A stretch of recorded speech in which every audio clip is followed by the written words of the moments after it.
An ordinary person finds themselves transported to a world of beast taming, only to draw the weakest pet of a bronze tier creature. A biting wind howled through the desolate wilderness as Su-che abruptly woke up. His eyes took in a barren expanse, with an ancient forest looming in the distance, its towering canopy blotting out the sky. From within the shadowy woods came the faint, chilling roars of unknown beasts. Just then, a faintly glowing blue panel appeared before his eyes, displaying critical information. This was the beast-taming continent, where everyone was destined to become a beast tamer, each granted a single chance to draw their starting pet. However, the pets possessed independent thought, and if their loyalty dropped too low, they could betray their masters. To make matters worse, everyone had only 3 days to locate and repair a shelter relic before facing the onslaught of powerful beasts. Forcing himself to stay calm, Su-che carefully analyzed the information. Suddenly, another blue panel materialized, revealing 5 modules: personal pet info, chat channel, trade channel, crafting tab, and inventory. Unfortunately, the last 3 were temporarily locked. When Su-che checked his personal information, he couldn't help but let out a bitter laugh. His beast tamer level was 0. He had no pet, no skills, no items, and even his unique trait was described as having no unique traits. Turning to the chat channel, he found it flooded with panicked messages. Some questioned whether this was truly a different world. Others claimed they were rich enough to buy their way out, and someone even mentioned spotting a boar the size of a car. The thought sent a chill down Su-che's spine. Realizing the peril of his situation, Su-che immediately decided to draw his starting pet. A gacha-like machine appeared out of thin air, containing 1,000 different pet eggs of various shapes and colors. By observing the experiences of others in the chat channel, he managed to eliminate over 30 obviously useless eggs. After much deliberation, Su-che chose a golden yellow egg. When the egg finally cracked open, what emerged was a palm-sized golden ant. To his dismay, this creature, called the gold-eating ant, was only of bronze-tier quality. While it did possess the skill unmatched strength, it was still at the very bottom of the pet hierarchy. Just as Su-che was about to lose all hope, a cold mechanical voice suddenly rang out. Detected that the host now owns a pet. Infinite duplication system activated. Please check your system panel. The infinite army system suddenly materialized before Su-che, its interface clearly displaying his basic information. Owner, Su-che. Energy points, 0. Initial talents, detection skill, path of evolution, army base progress, 0-3. Starting pet, bronze grade gold-eating ant. A system? Su-che felt a surge of excitement. Surviving the early stages with just a bronze grade pet would undoubtedly be challenging, but the arrival of the system was an undeniable game-changer. It didn't take long for him to fully grasp the core functionality of the infinite army system. As the name suggested, its most powerful feature was army creation. It could use energy points to infinitely replicate existing pets, and even build army bases to enable automatic pet reproduction. With enough energy points, he could instantly assemble an overwhelming army of pets. The method to earn energy points was straightforward, by defeating other pets. The 2 initial talents were equally remarkable. The detection skill provided detailed information about pets, equipment, and items, while the path of evolution allowed pets to unlock the highest grade bloodline upgrades, with the detection skill revealing specific evolution paths. Su-che immediately turned his attention to the gold-eating ant. The detection skill activated automatically, bringing up a detailed attribute panel. Quality, bronze grade. Level, 1-0. Attributes, insect type, metal type. Skill, super strength. Traits, naive yet highly loyal. Loyalty, 90. Risk of betrayal below 60. Evolution path, Azure Metal Soldier Ant evolves after consuming Azure Metal ore, with enhanced defense and upgraded to silver grade. Required materials, iron or tin, Azure Metal or tin. It can evolve to silver grade. Su-che silently noted the importance of Azure Metal or enclosed the panel. His immediate priority was to accumulate energy points and expand his pet army. Just as he was about to leave, a voice called out from behind. A bespectacled middle-aged man approached, accompanied by 4 others, suggesting they form a team to explore the forest teeming with wild pets. Su-che quickly scanned them with the detection skill, discovering that all 5 owned bronze-grade pets, including an elderly man whose pet seemed particularly frail. Deciding it wasn't worth the risk, he politely declined and ventured into the forest alone. Moving cautiously through the dense forest, Su-che remained alert to the potential danger of lurking wild pets. Suddenly, a faint screech came from beneath his feet. Instinctively, he rolled to the side just as a cloud of dark green poisonous gas engulfed the spot where he had stood, causing the surrounding vegetation to wither rapidly. Peering ahead, he spotted a nearly 1-meter-long green caterpillar with yellow spots covering its back. The detection skill instantly revealed its attributes. Quality, bronze grade. Level 2. Attributes, insect type, poison type. Skill, poison spray. Traits: slow-moving, low defense, limited attack methods. Instead of retreating, Su-che commanded his gold-eating ant to attack. The ant demonstrated extraordinary combat prowess, its golden mandibles latching onto the caterpillar and tearing away chunks of flesh. Despite the caterpillar's relentless sprays of poisonous gas, the ant's natural advantages immune to breathing and armored with a durable exoskeleton rendered the toxins ineffective. After a few rounds, the caterpillar collapsed, lifeless. A system notification popped up. The gold-eating ant had gained experience points. Due to Su-chi's strategic guidance, its loyalty increased by 10 points, reaching the maximum value of 100, cementing an unbreakable bond of absolute loyalty. Little one, I underestimated you, Su-che murmured, gently stroking the ant's head. He then turned his attention to the caterpillar's corpse. The system issued another prompt. Wild pet corpse detected. Would you like to dismantle it? Confirm dismantle. System notifications chimed one after another as Su-che obtained a series of materials from the green caterpillar. 5 palm-sized chunks of meat, 10 portions of blood, and a single venom sac. The meat emitted a peculiar odor, but the blood had properties that enhanced toxin resistance, and the venom sac posed a deadly threat to any pet beast below level 5. Just as Su-che was about to leave, he noticed a faint glow concealed beneath the dissected corpse. With a wave of his hand, he dispelled the light, revealing a bronze treasure chest. The system promptly informed him that this was the most basic tier of treasure chests, ranked from bronze to mythical across 7 levels. Exercising caution, Su-che cast a detection spell first. After confirming there were no dangers, he opened the chest and retrieved 5 items. 1 liter of purified water, 5 portions of green caterpillar meat, 3 bronze-grade pet spirit balls, a bronze-grade stone spear blueprint, and 10 gold coins. What caught his attention the most were the fist-sized spirit balls, red and white in color, with a system-indicated 50 capture success rate. He then studied the stone spear blueprint and learned that crafting one required 2 pieces of wood and 1 stone. When he questioned why such a simple creation needed a blueprint, the system explained that any items crafted without a blueprint would be rendered ineffective. Turning to the trading channel, Su-che discovered that many people were desperately seeking food. Acting decisively, he listed 10 portions of green caterpillar meat, asking for 10 pieces of wood or stone in exchange. The goods were quickly snapped up, leaving him with 80 pieces of wood and 20 stones. With the materials at hand, Su-che immediately crafted a 1-meter-long bronze-grade stone spear. Though the spear's tip was merely made from jagged stone, it was better than being unarmed. Armed and ready, Su-che continued his exploration with his gold-eating ant by his side. Along the way, he carefully avoided several high-level pet beasts until he came across a massive bronze-tier level 3 razor tusk boar, the size of a car, with sharp, menacing tusks. After weighing his options, Su-che decided on a strategy of wit over brute force. He selected an ideal spot and dug a 3-meter-deep pit, lining the bottom with his handcrafted stone spears. Finally, he commanded the gold-eating ant to lure the razor tusk boar into the trap, emphasizing the importance of avoiding direct confrontation. Squeak, squeak. The metal-devouring ant let out a sharp response and began marching resolutely toward the giant tusked boar. Su-chi's heart raced to his throat. There was a 2-tier level gap between them, not to mention the massive difference in size. The odds were overwhelmingly stacked against the little ant. The ant stopped abruptly about 10 meters from the boar, its razor-sharp mandibles opening wide in a silent challenge.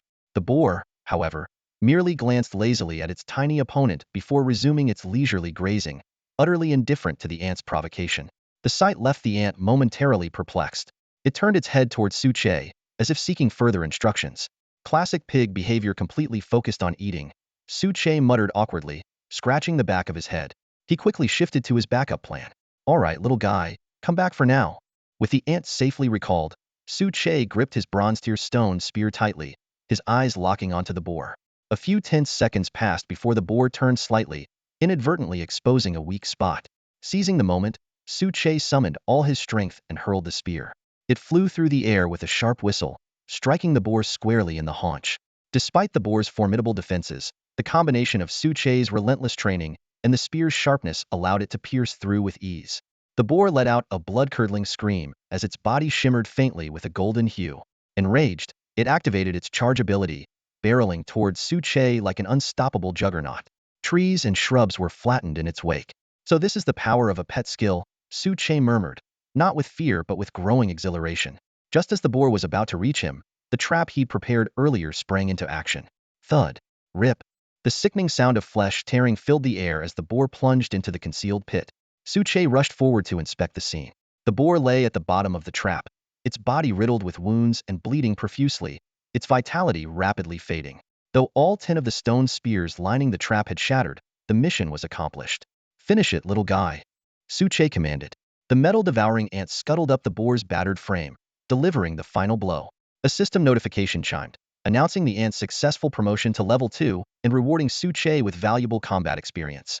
After confirming the ant's improved status, Suche opened his system panel. His energy points had surged from 0 to 20 points from the green caterpillar and 30 from the tusked boar. He attempted to activate the replicate function, but a prompt informed him that 100 points were required to replicate a bronze tier pet.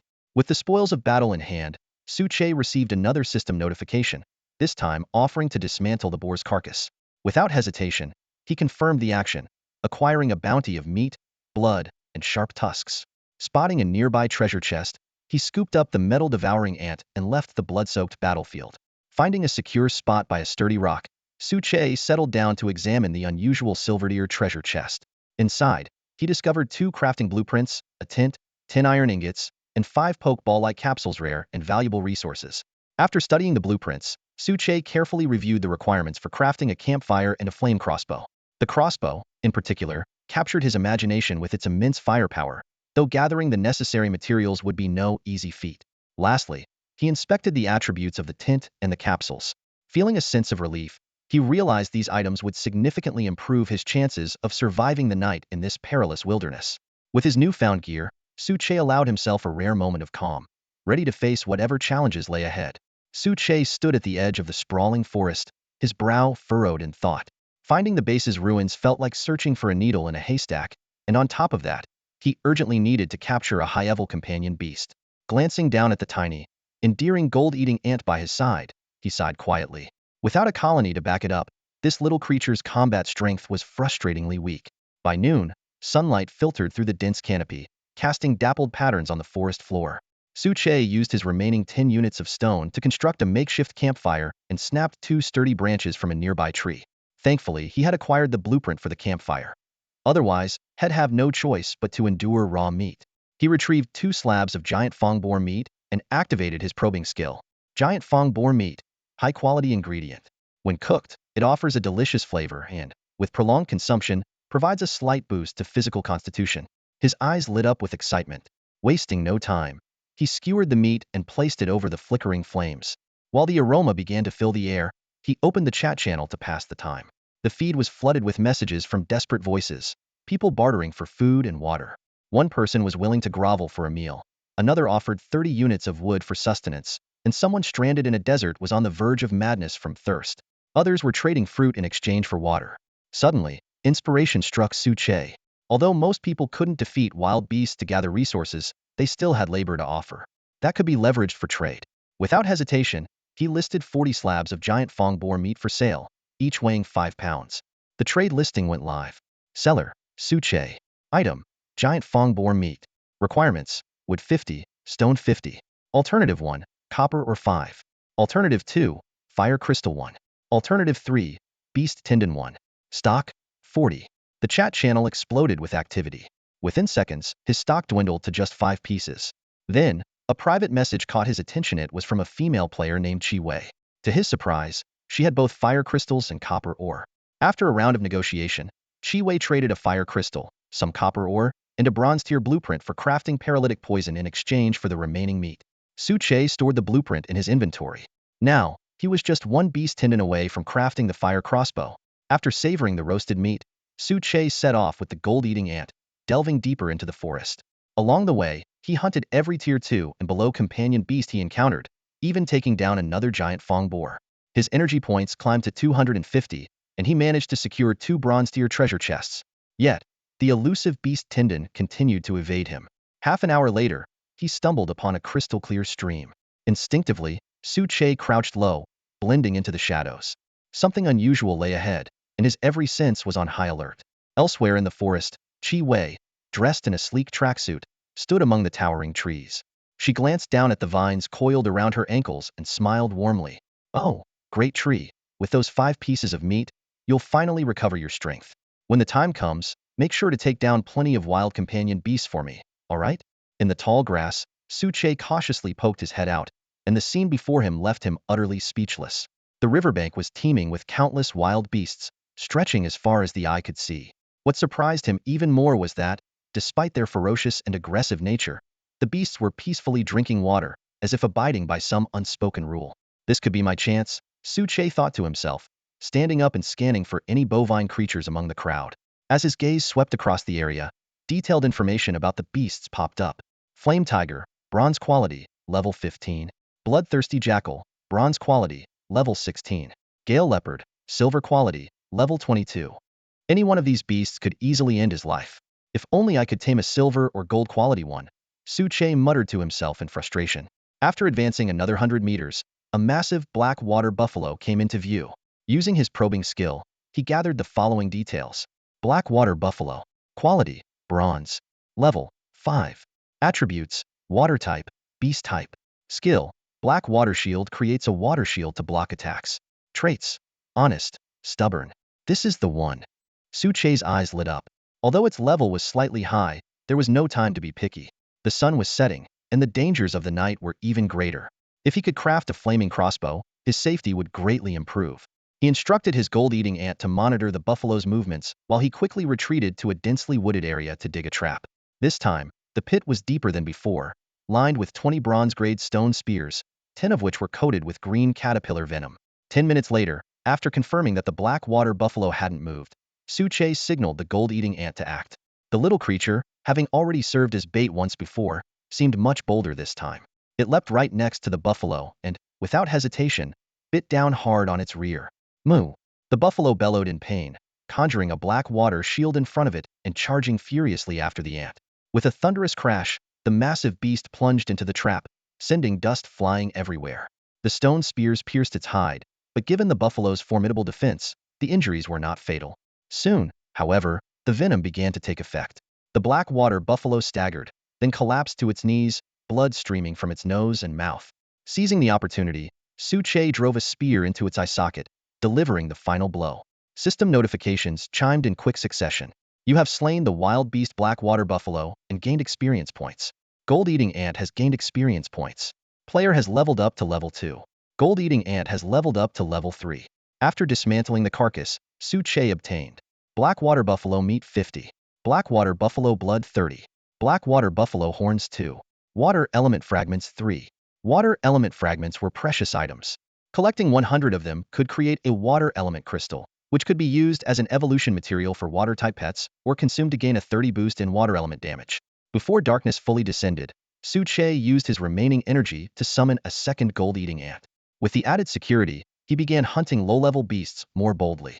After acquiring a piece of sinew, he finally found an open area to set up camp, lighting a bonfire around him to ward off wild beasts.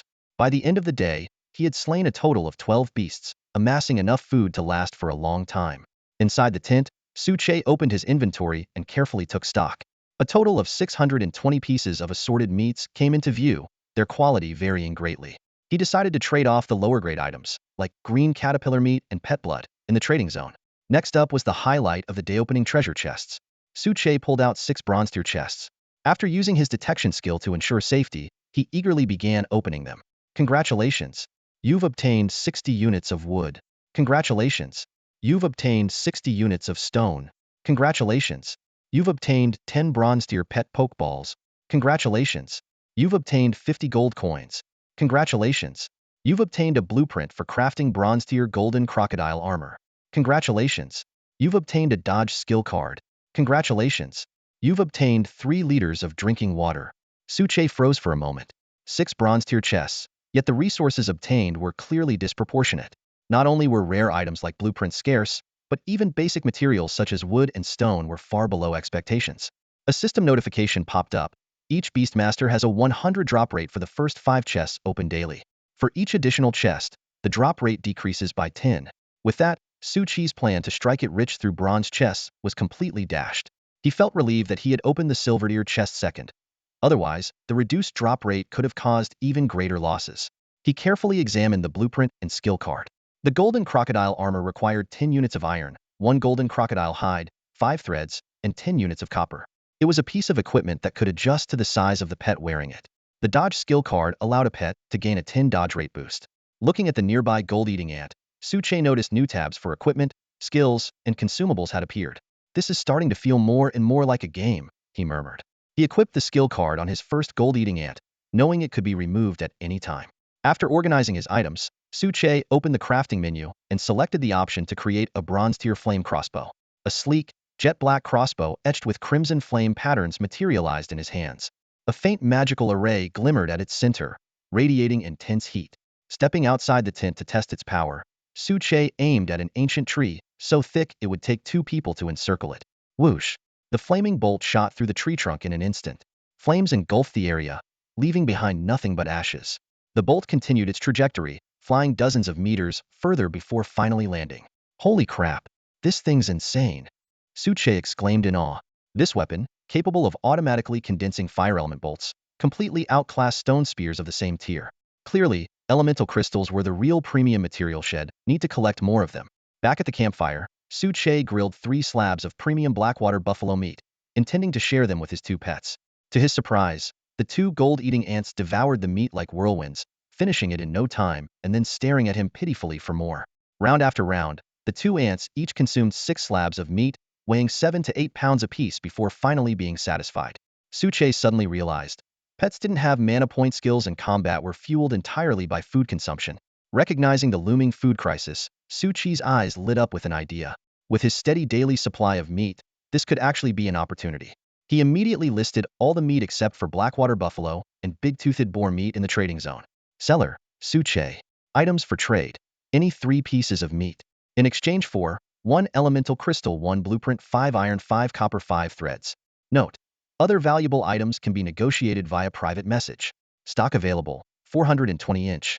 The chat channel exploded with activity. Whoa, Suche just listed over 400 pieces of meat. How many pets did he have to kill for that? What the heck are elemental crystals? Suche, help us out, will you? Idiots, you're all gonna starve. Suche was busy dealing with the flood of private messages and had no time for anything else. The moment he listed the meat products for trade, his inbox was instantly overwhelmed with nearly 1,000 messages.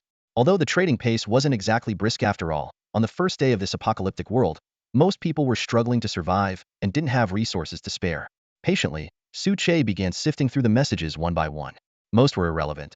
People haggling over prices, freeloaders trying their luck, and even some offering explicit photos in exchange for goods, though the system automatically filtered out such inappropriate content. Just as he was starting to feel a bit disappointed, a familiar name caught his eye. Wei. Hello. I'd like to trade for a large quantity of high-quality meat. Can we discuss the details? Suchi's eyes lit up as he immediately responded. I have grade 3 and grade 5 pet beast meat available, but they won't come cheap. What do you have to offer in exchange? At that moment, Wei was leaning against a large tree, her body covered in dirt and blood, looking utterly disheveled. Seeing Suchi's reply, she let out a sigh of relief and quickly sent over a series of item images. Gold essence stone, a crystal infused with the power of the gold element, widely used as a material for crafting equipment and tools. Blueprint for a bronze-grade water purifier requires 10 iron blocks, 10 copper blocks, 10 plastic pieces, 20 reeds, and 1 crystal stone. Purifies contaminated water sources. Blueprint for a bronze-grade poison mist potion requires 1 unit of water, 5 pieces of woo grass, and 1 green caterpillar poison sac. Can incapacitate grade 5 or lower pet beasts with 100 effectiveness. Breadfruit seeds produces sweet bread directly upon planting. Damaged compass of direction can locate the nearest base ruins, functioning for 10 minutes. Hiss. Suche inhaled sharply. These were all rare items, especially the compass. It was practically a guaranteed way to find a base. Was this woman some kind of reincarnation of Lady Luck? Wei added. I also have a whip, candles, and handcuffs available for trade. Suchi's expression turned awkward as he quickly steered the conversation back on track. Let's focus on the first 5 items. How much meat are you looking for in exchange? 20 pieces of grade 5 meat and 30 pieces of grade 3 meat. Deal? Without hesitation, Suche agreed. After completing the trade, he eagerly used 2 of the blueprints and then took out the moss-covered, worn-out compass. Despite its dilapidated appearance, the magical formation in its center indicated it was still functional, though currently dim and inactive. With this compass, he could locate a base ruin the next day, significantly reducing the pressure of the pet beast attacks expected in 3 days. Suche couldn't help but marvel at Wei's extraordinary luck. How had she managed to acquire so many rare items despite the drop rate restrictions? That night, he tasked his gold-eating ants with keeping watch while he clutched his flame crossbow tightly, enduring a restless night amidst the distant howls of wild beasts. The next morning, Suche eagerly reviewed the spoils from the previous night's trades. A wealth of iron and copper blocks, 3 elemental crystals, 3 blueprints, and more. It seemed others had their own strokes of fortune as well. He quickly studied the blueprints, roasted 3 pieces of meat over a campfire for a simple breakfast, and then activated the compass of direction. As the magical formation rippled outward, the compass needle spun a few times before settling firmly in one direction. Riding his swift gold-eating ant, Suche advanced for 5 minutes before the scenery around him abruptly changed. The area was shrouded in dense fog, with sparse vegetation and the ground littered with white bone markers carved with eerie runes. The atmosphere was chillingly ominous. Crack! A sharp sound broke the silence. Suche looked down to find he had stepped on a skeletal hand, shattering it. This is the base ruin? Are you kidding me? Who would want to live in a place like this? Despite his complaints, he pressed forward, flanked by his 2 gold-eating ants. After walking for what felt like ages with no end in sight, Suche finally couldn't hold back his frustration. Fog, runes, and now I feel like I'm walking in circles. If I find out who's behind this. Before he could finish, a creaking noise echoed through the mist. Suddenly, 3 skeletal figures wielding bone knives and glowing with eerie purple flames in their hollow eye sockets emerged, surrounding him. Skeletons? Seriously? Suche quickly activated his detection skill. Skeleton Soldier Bronze Grade, Level 3, Undead Type. Skill 1. Bone Body Immune to most toxins. Skill 2. Undead Power Attacks inflict undead poison, causing a poison state. Trait. Clumsy and hostile toward living beings. Great, Suche muttered under his breath. As if things weren't bad enough already. Huh. Skeletons exist on the beast-taming continent? Suche studied the 3 skeleton soldiers in front of him with surprise. They stood at a mere 1.5 meters tall, their frail frames looking somewhat pitiful. However, the dark aura emanating from their bone blades was chilling. Despite being of bronze quality, their 2 skills clearly made them stronger than the gold-eating ants. Good thing I crafted the flame crossbow. Suche calmly analyzed the situation as he pulled out his weapon, ready to engage. As the skeleton soldiers slowly advanced, he took the initiative to strike. A fiery bolt shot out, hitting one skeleton squarely in the forehead, shattering half of its skull into dust.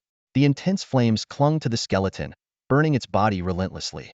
The skeleton soldier let out a piercing scream as the soul fire in its eyes extinguished in an instant, leaving behind only a pile of ashes scattered by the wind. A system notification promptly appeared. Congratulations! You have defeated the wild beast skeleton soldier and gained a small amount of experience. Fire is definitely effective against undead creatures. Suche quickly directed his 2 gold-eating ants to attack. The first ant, especially bold, lunged forward and clamped its golden mandibles tightly around a skeleton soldier's neck. But the disparity in strength was evident. The skeleton soldier punched the ant away and then swung its bone blade, unleashing the skill Undead Power. Just as the attack was about to land, Suche's dodge skill card was activated, forcing the skeleton strike to miss its target. What the? Is this thing cheating? The skeleton soldier exclaimed in surprise. But before it could react, Suche had already switched his flame crossbow to rapid-fire mode. 3 fiery bolts tore through the air, blasting another skeleton soldier's head into pieces.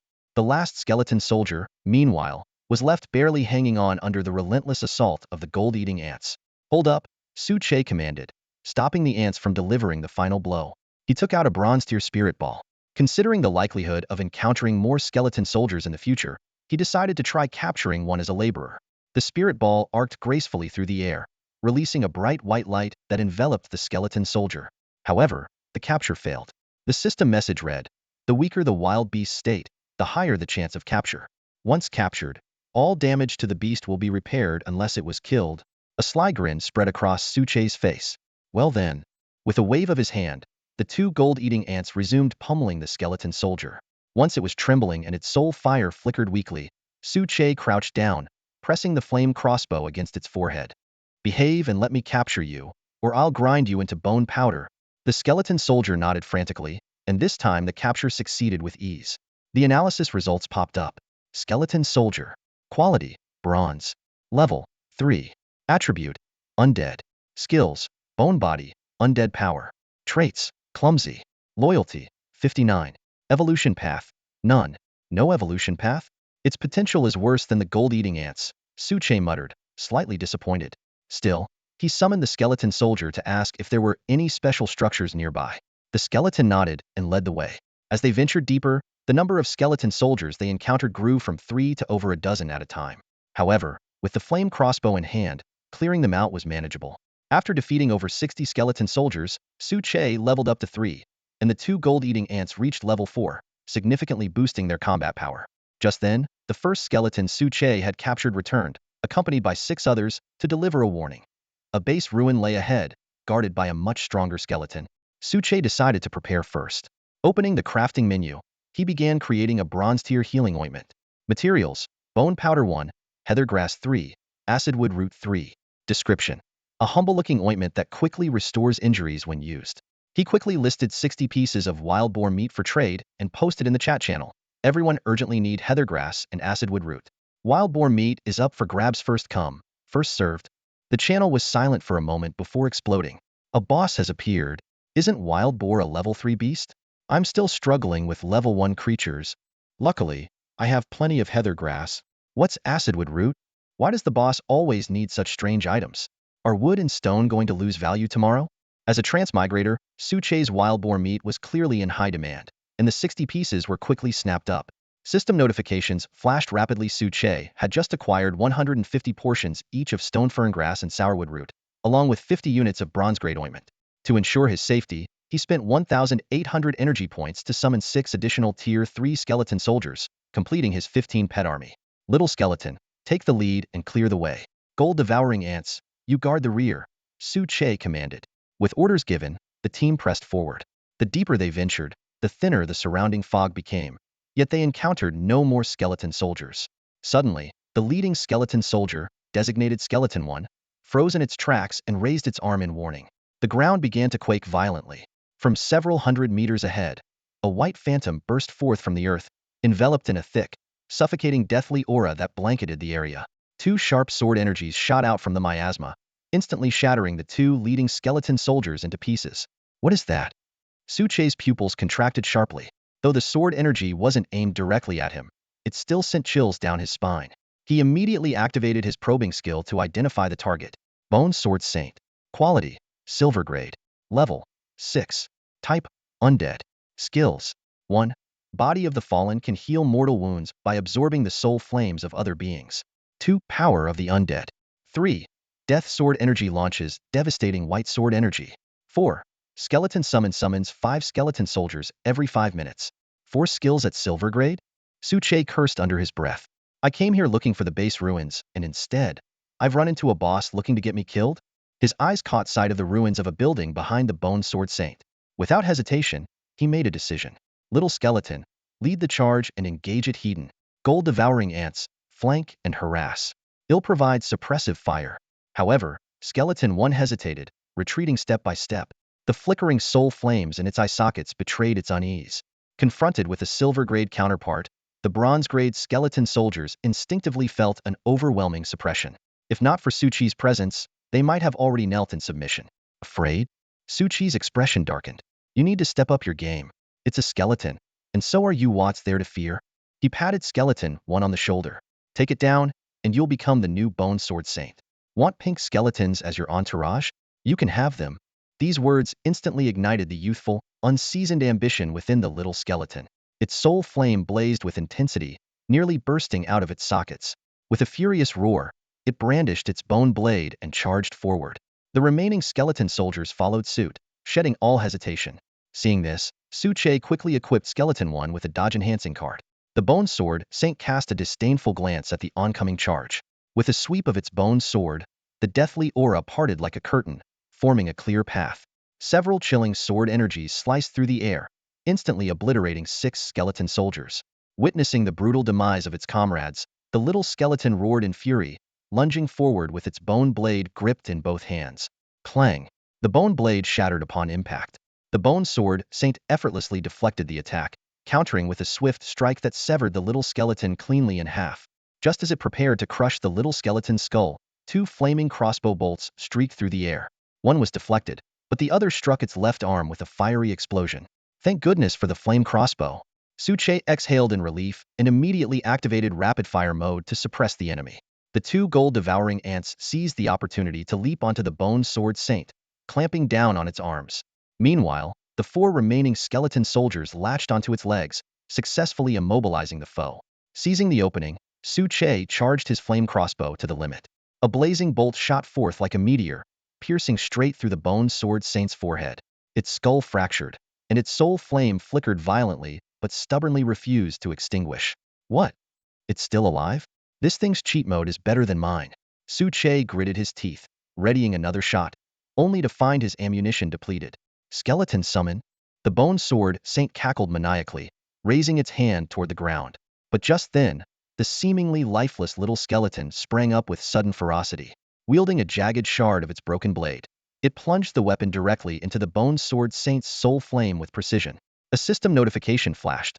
Skeleton soldier has successfully slain the bone sword Saint. All units have leveled up to level 5. The little skeleton let out a triumphant laugh as a wisp of dark energy surged into its body. Its severed form began to regenerate, its stature swelling to nearly 2 meters. Its white bones gleamed with an otherworldly luster. No way. That sneaky little skeleton actually pulled it off. Su Che stood in stunned disbelief. Who would have thought that a silver-grade boss could be taken down by a lowly bronze-grade underling in a surprise attack? The system notifications came in rapid succession. Skeleton Soldier has received the baptism of undead power, unlocking its evolution path.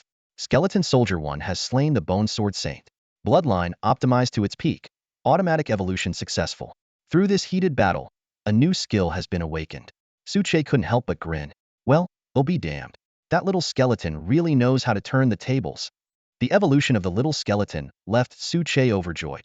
Without hesitation, he activated his detection skill to examine its attribute panel in detail. The skeleton soldier's stats appeared before him. Bronze tier, level 5, undead type.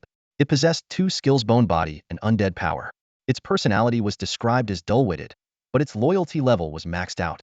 What excited Su Che even more was the unlocked evolution path through rigorous tempering and elemental infusion. It could advance to a silver-tier skeleton warrior.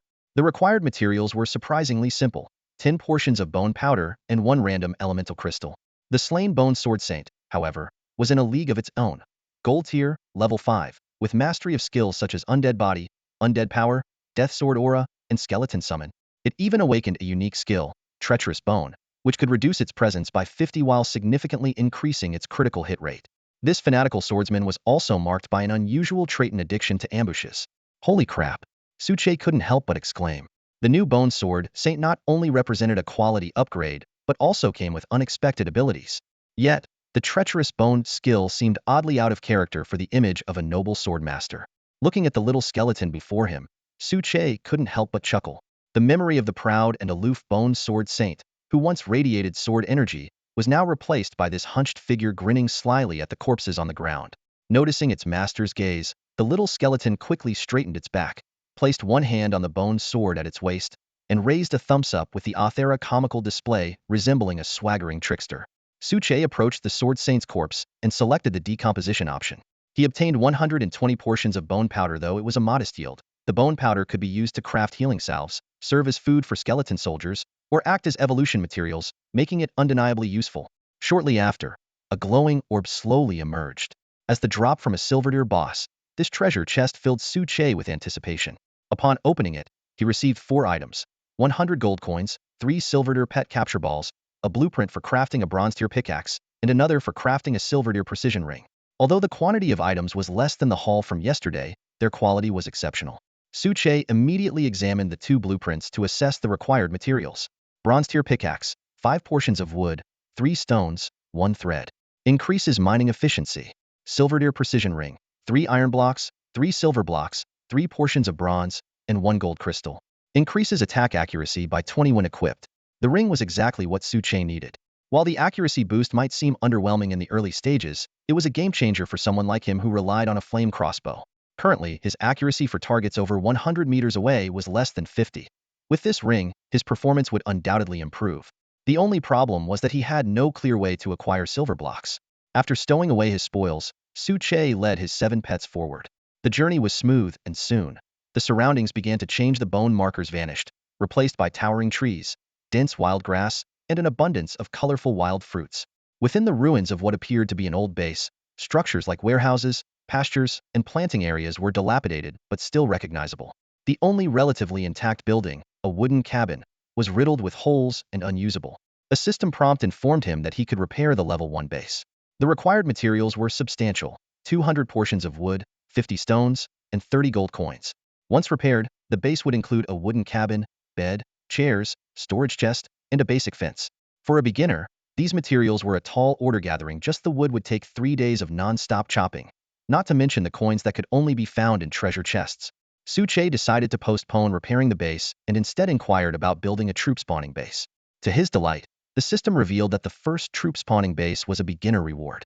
It was entirely free and could inherit all attributes, levels, qualities, and skills of the chosen pet.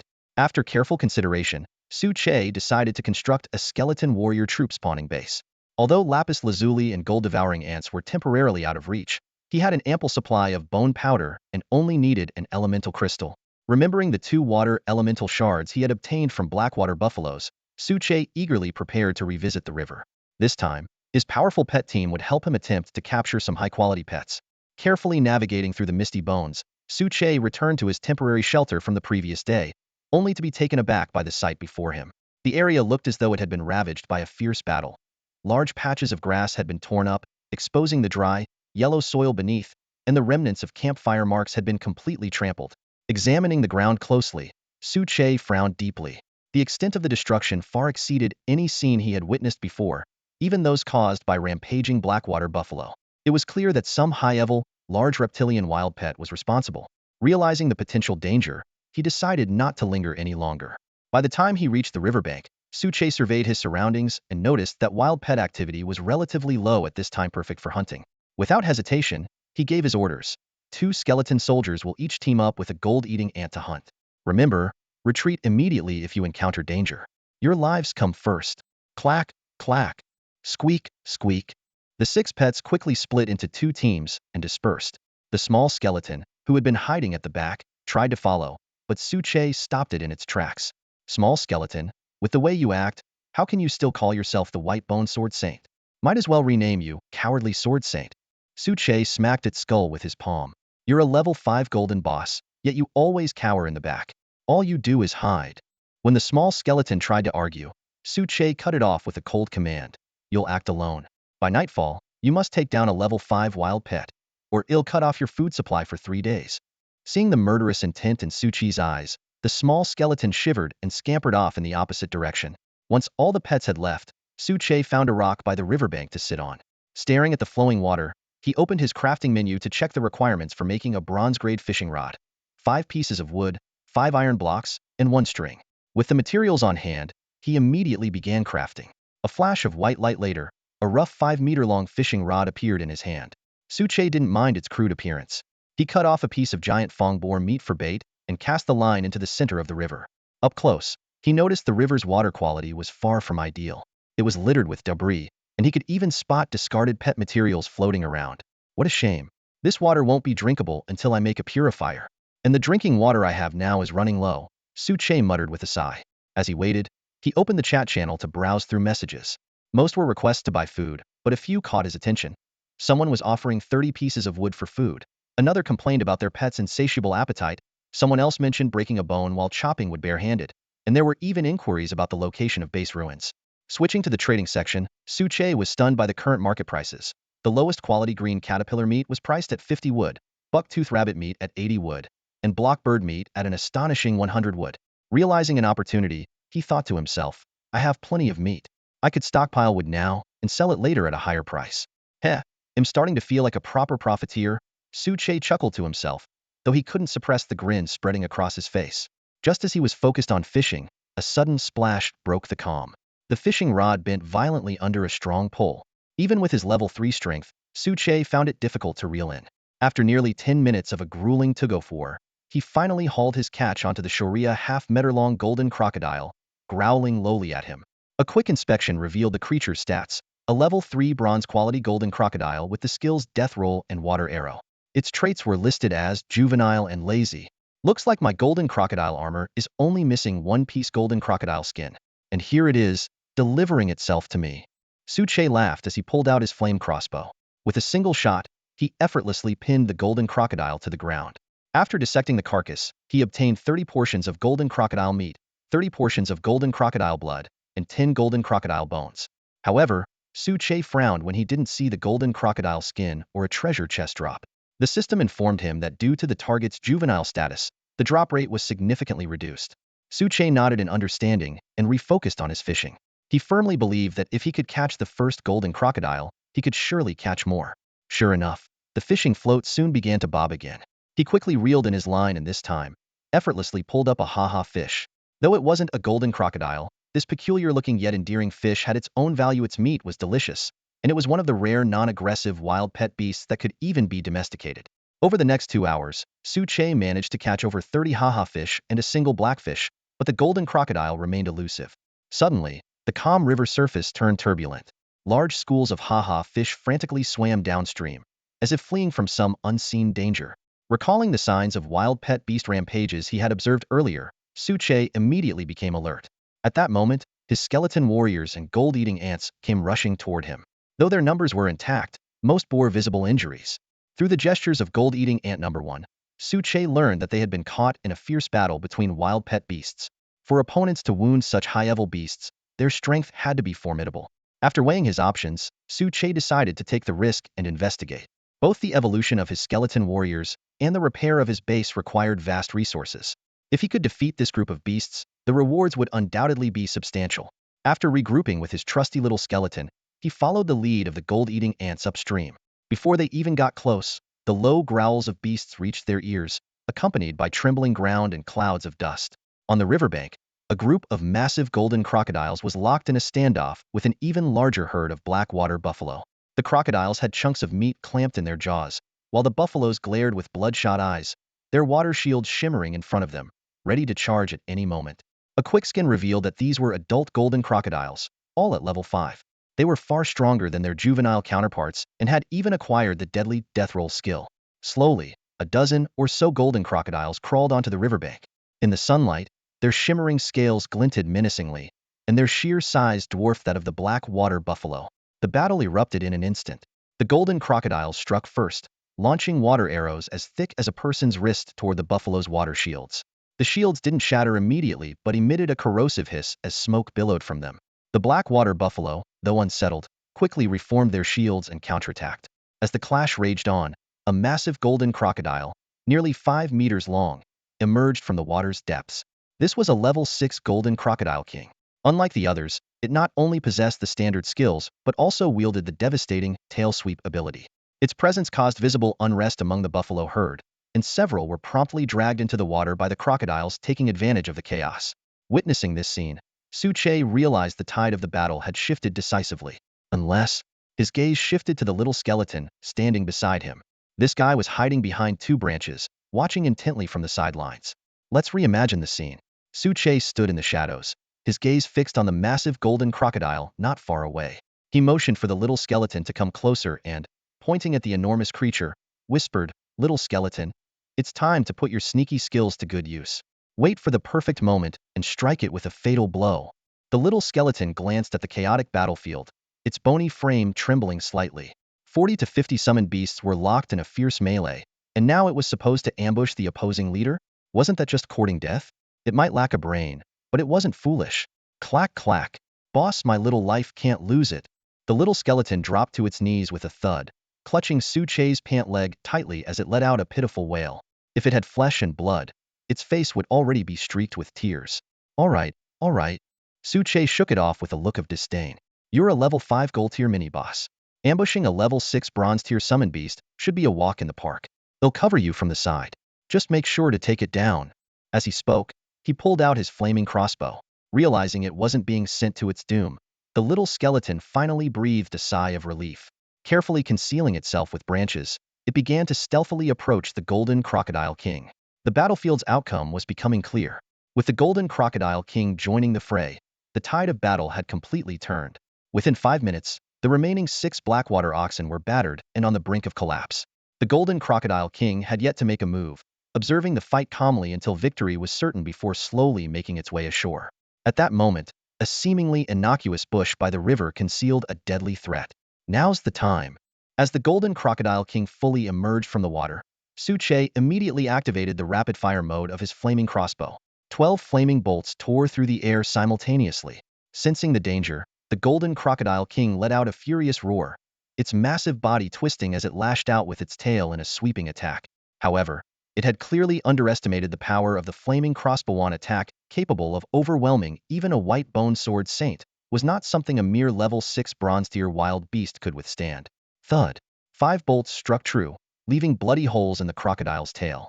At that moment, the little skeleton, which had been lying in wait, darted out like a pale specter. With swift movements, its bone sword unleashed streaks of deadly energy, slicing the golden crocodile king cleanly in half. It followed up with a precise strike, severing its head completely. The ambush was over in less than 10 seconds, showcasing the little skeleton's incredible strength.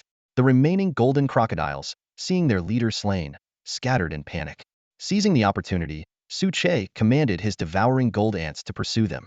While not all were wiped out, they managed to leave behind over 20 carcasses.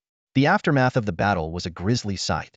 Blood stained the ground across hundreds of meters, severed limbs lay strewn about, and the air was thick with the stench of death. System notifications echoed continuously, reporting the kills of the Golden Crocodile King, the Golden Crocodiles, and the Blackwater Oxen. When asked if he wanted to dismantle the corpses on site, Suche decisively declined. The overwhelming stench of blood made this an unsuitable location for dividing the spoils. Instead, he stored all the carcasses and treasure chests in his inventory and quickly returned to his base to process them. The dismantling results were exhilarating.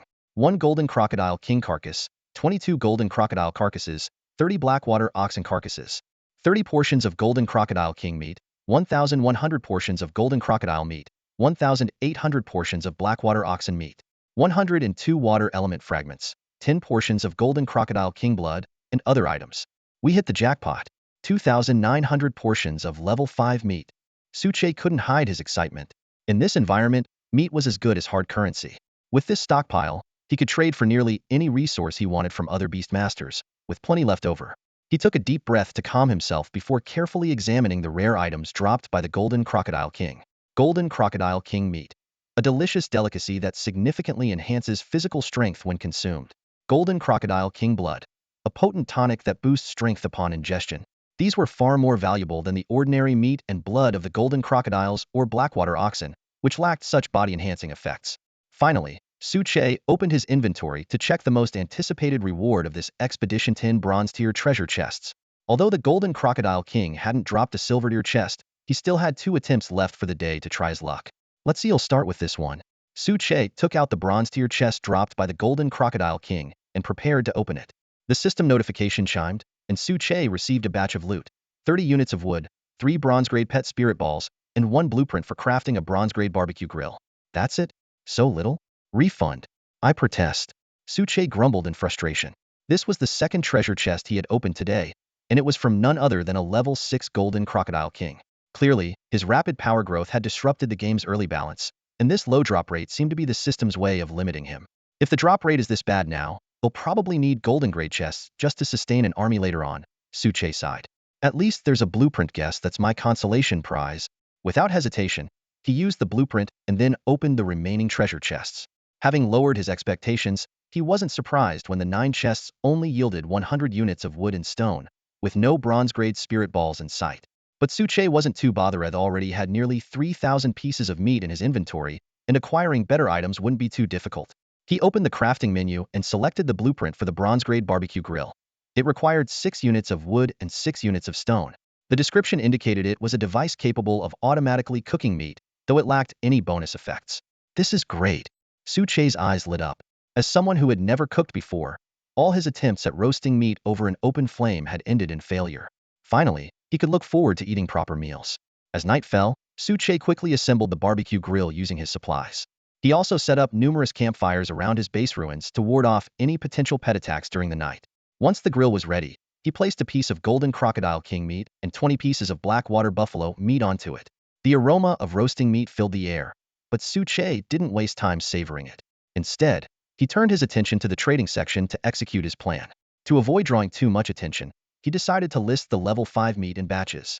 Ultimately, he chose to first put up 1,000 pieces of Golden Crocodile meat, reserving the more flavorful buffalo meat for himself. The trade listing was posted. Seller: Suche. Item: Golden Crocodile meat. Requirement 1: Wood X 100. Requirement 2: Stone X 50. Alternative 1: Any elemental crystal X 1. Alternative 2: Any crafting blueprint X 1. Stock: 1,000. Note: Special items available for private negotiation. This price was significantly cheaper than other meats on the market, and it immediately caused an uproar in the chat channel. As soon as the message was posted, the previously lively channel fell silent as everyone rushed to the trade section. The 1,000 pieces of meat were sold out in an instant. However, Su Che's actions also sparked outrage among some players. Accusations flew. Some claimed he was disrupting the market, others questioned how he had obtained level 5 pet meat, and a few resorted to outright insults. Su Che merely smirked and ignored the noise. Amid the escalating arguments, a flood of private messages poured in. After skimming through them, one in particular caught Su Che's attention. It was from Chi Wei. Him again? Su Che muttered as he opened the message. Chi Wei offered to trade 3 crafting blueprints, a bronze-grade bed, a thorn fence, and an antidote potion, 3 pepper fruits, and 20 pieces of bronze for some meat. The value of these items left Su Che momentarily stunned. Did you get all this from opening treasure chests? Yep.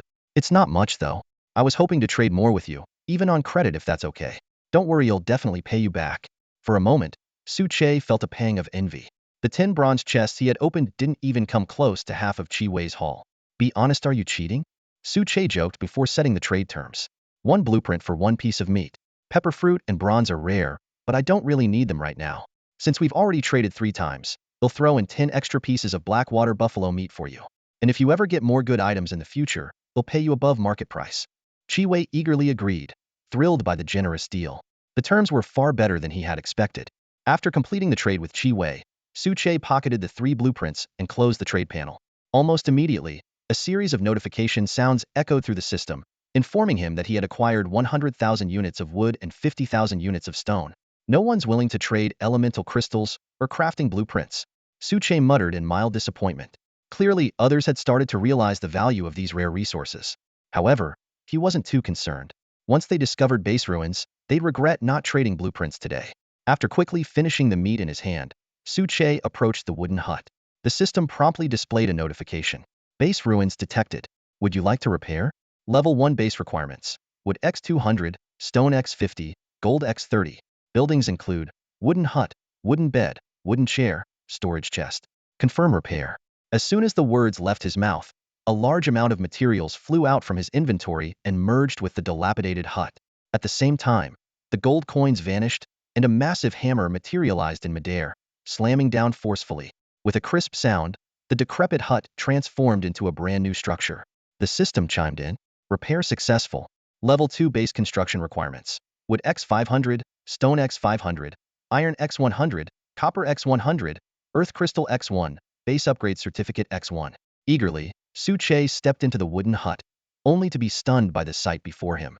The 50 square meter space had no windows, just a single wooden chair, a storage chest, and a rickety wooden bed that looked like it might collapse at any moment.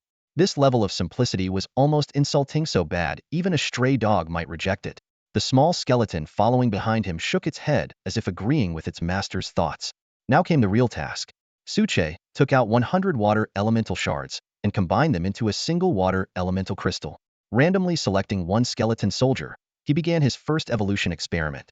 The moment the skeleton soldier consumed the water elemental crystal, a powerful surge of energy erupted from its body. Its frame grew rapidly, its bones shifting from white to blue, while the bone knife it held shattered and reformed into a sharp spear. Not bad. Su Che's eyes lit up with excitement. As the system confirmed the successful evolution, the newly transformed skeleton warrior looked around in mild confusion before promptly kneeling before Su Che. A quick probe revealed its stats. Skeleton warrior silver grade. Level 5. Attributes: undead, water. Skills: undead body, undead strength. Aqua Pierce focuses water energy onto the spear for a high-speed thrust, enhancing armor penetration. Loyalty: 100. Traits: dim-witted but a fervent devotee. It even gained a water attribute. Does that mean using a fire elemental crystal could create a flame skeleton? Su Che thought excitedly. Without hesitation, he used this skeleton warrior as a template and established his first troop-producing Basia plain stone tablet engraved with mysterious runes and the image of the skeleton warrior. System: how does this thing produce troops? The system responded. The troop-producing base functions autonomously. Currently at level 1, it generates a fixed number of 5 units per day. Your troop base slot is now occupied. Please upgrade your base to unlock additional slots. Wait a second. So, I can only produce 5 units a day now? That's not what you said earlier. Also, how do I upgrade the system? Su Che suddenly realized the system had been making empty promises earlier. The system explained, as the system level increases, the number of units produced daily will gradually rise. This is a form of indirect protection for the host. The system level is tied to the host's own level. For every 10 levels you gain, the system will upgrade by 1 level. Looking at his current level, which was still stuck at level 2, Su-che let out a wry smile. He had noticed that when wild beasts were killed, his pets received 90 of the experience points, while he only gained 10 unless he dealt the killing blow himself. No rush.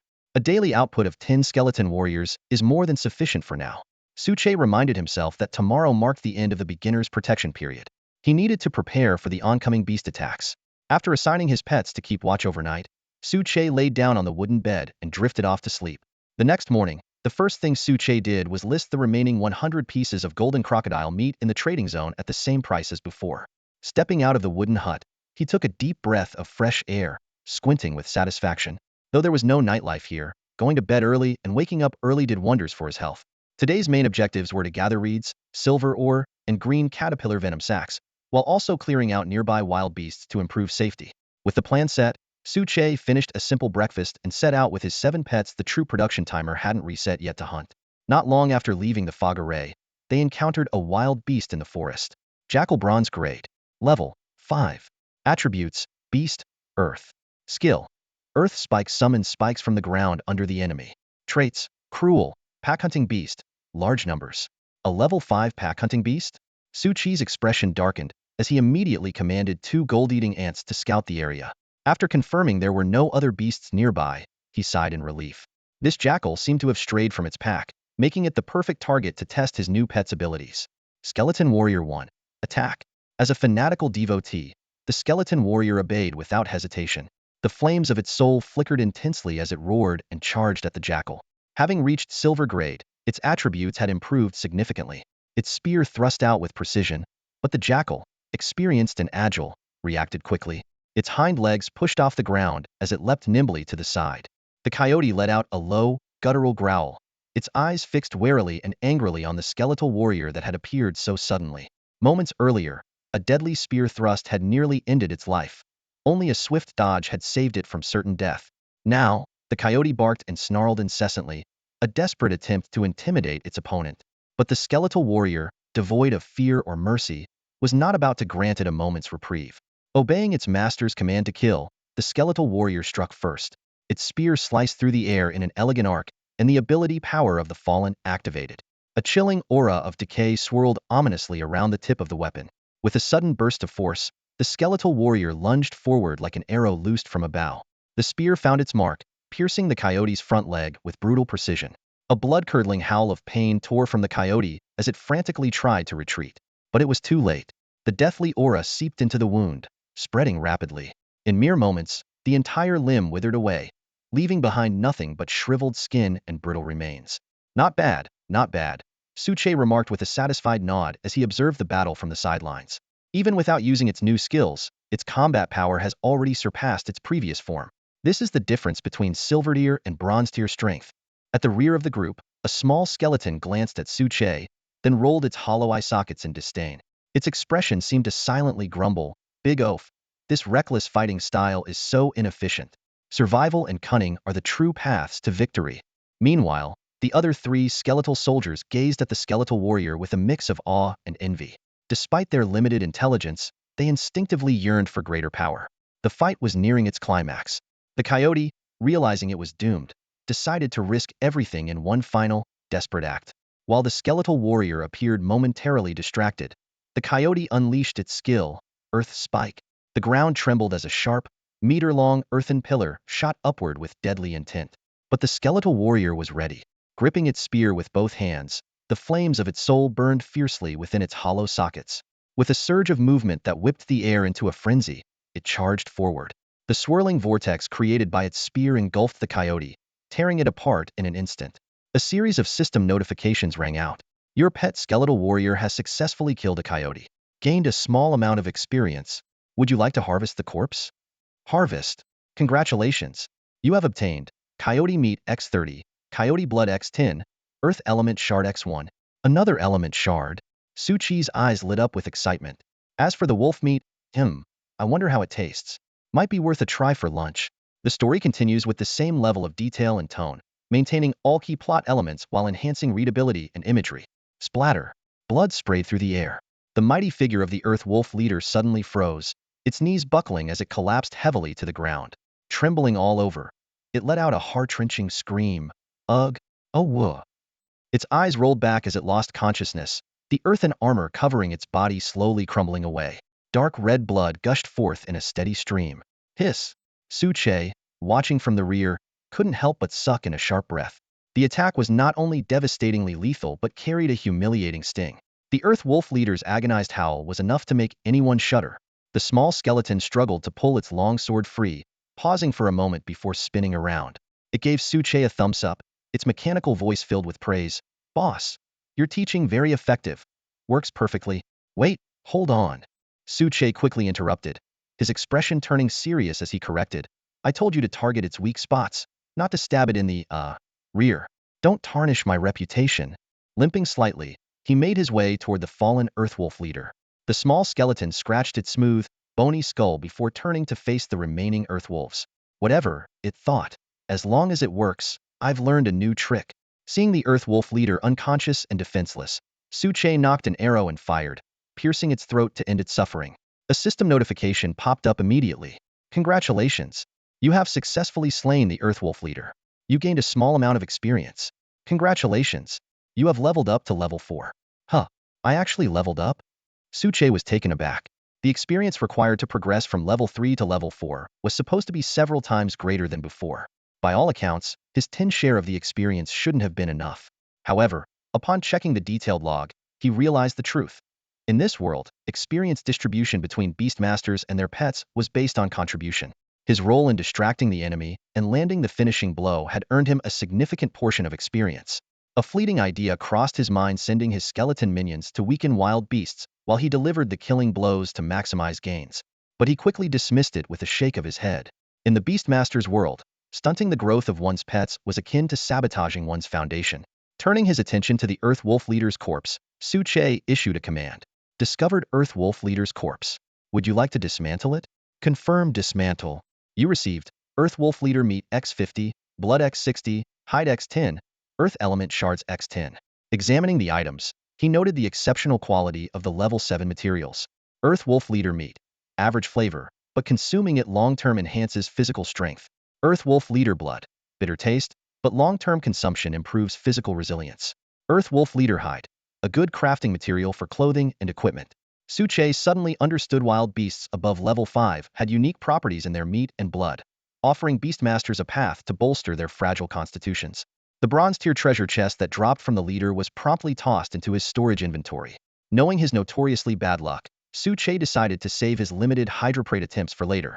Meanwhile, the rest of the battle had concluded. With the small skeleton joining the fray, the fight had turned completely one-sided. Another system notification chimed. You have slain Earthwolves X18. You received Earthwolf meat X520, Earth Element Shards X54, Bronze Tier Treasure Chests X3. Hiss, even the treasure chest drop rate is lower now? Suche winced in pain. Treasure chests were a rare source of valuable resources, and this reduction felt like a cruel blow. As he gathered the spoils, his first gold-devouring ant scurried over, chirping excitedly. After some effort, Suche deciphered its message. It had found the Earthwolf's den. Guided by the ant, they quickly arrived at the den, located about 100 meters away. It was a crude shelter made of dried wood, surrounded by scattered bones that exuded an eerie atmosphere. The small skeleton eagerly rushed in to collect bones, while Suche cautiously followed after confirming the area was safe. A nauseating stench assaulted him, turning his face pale.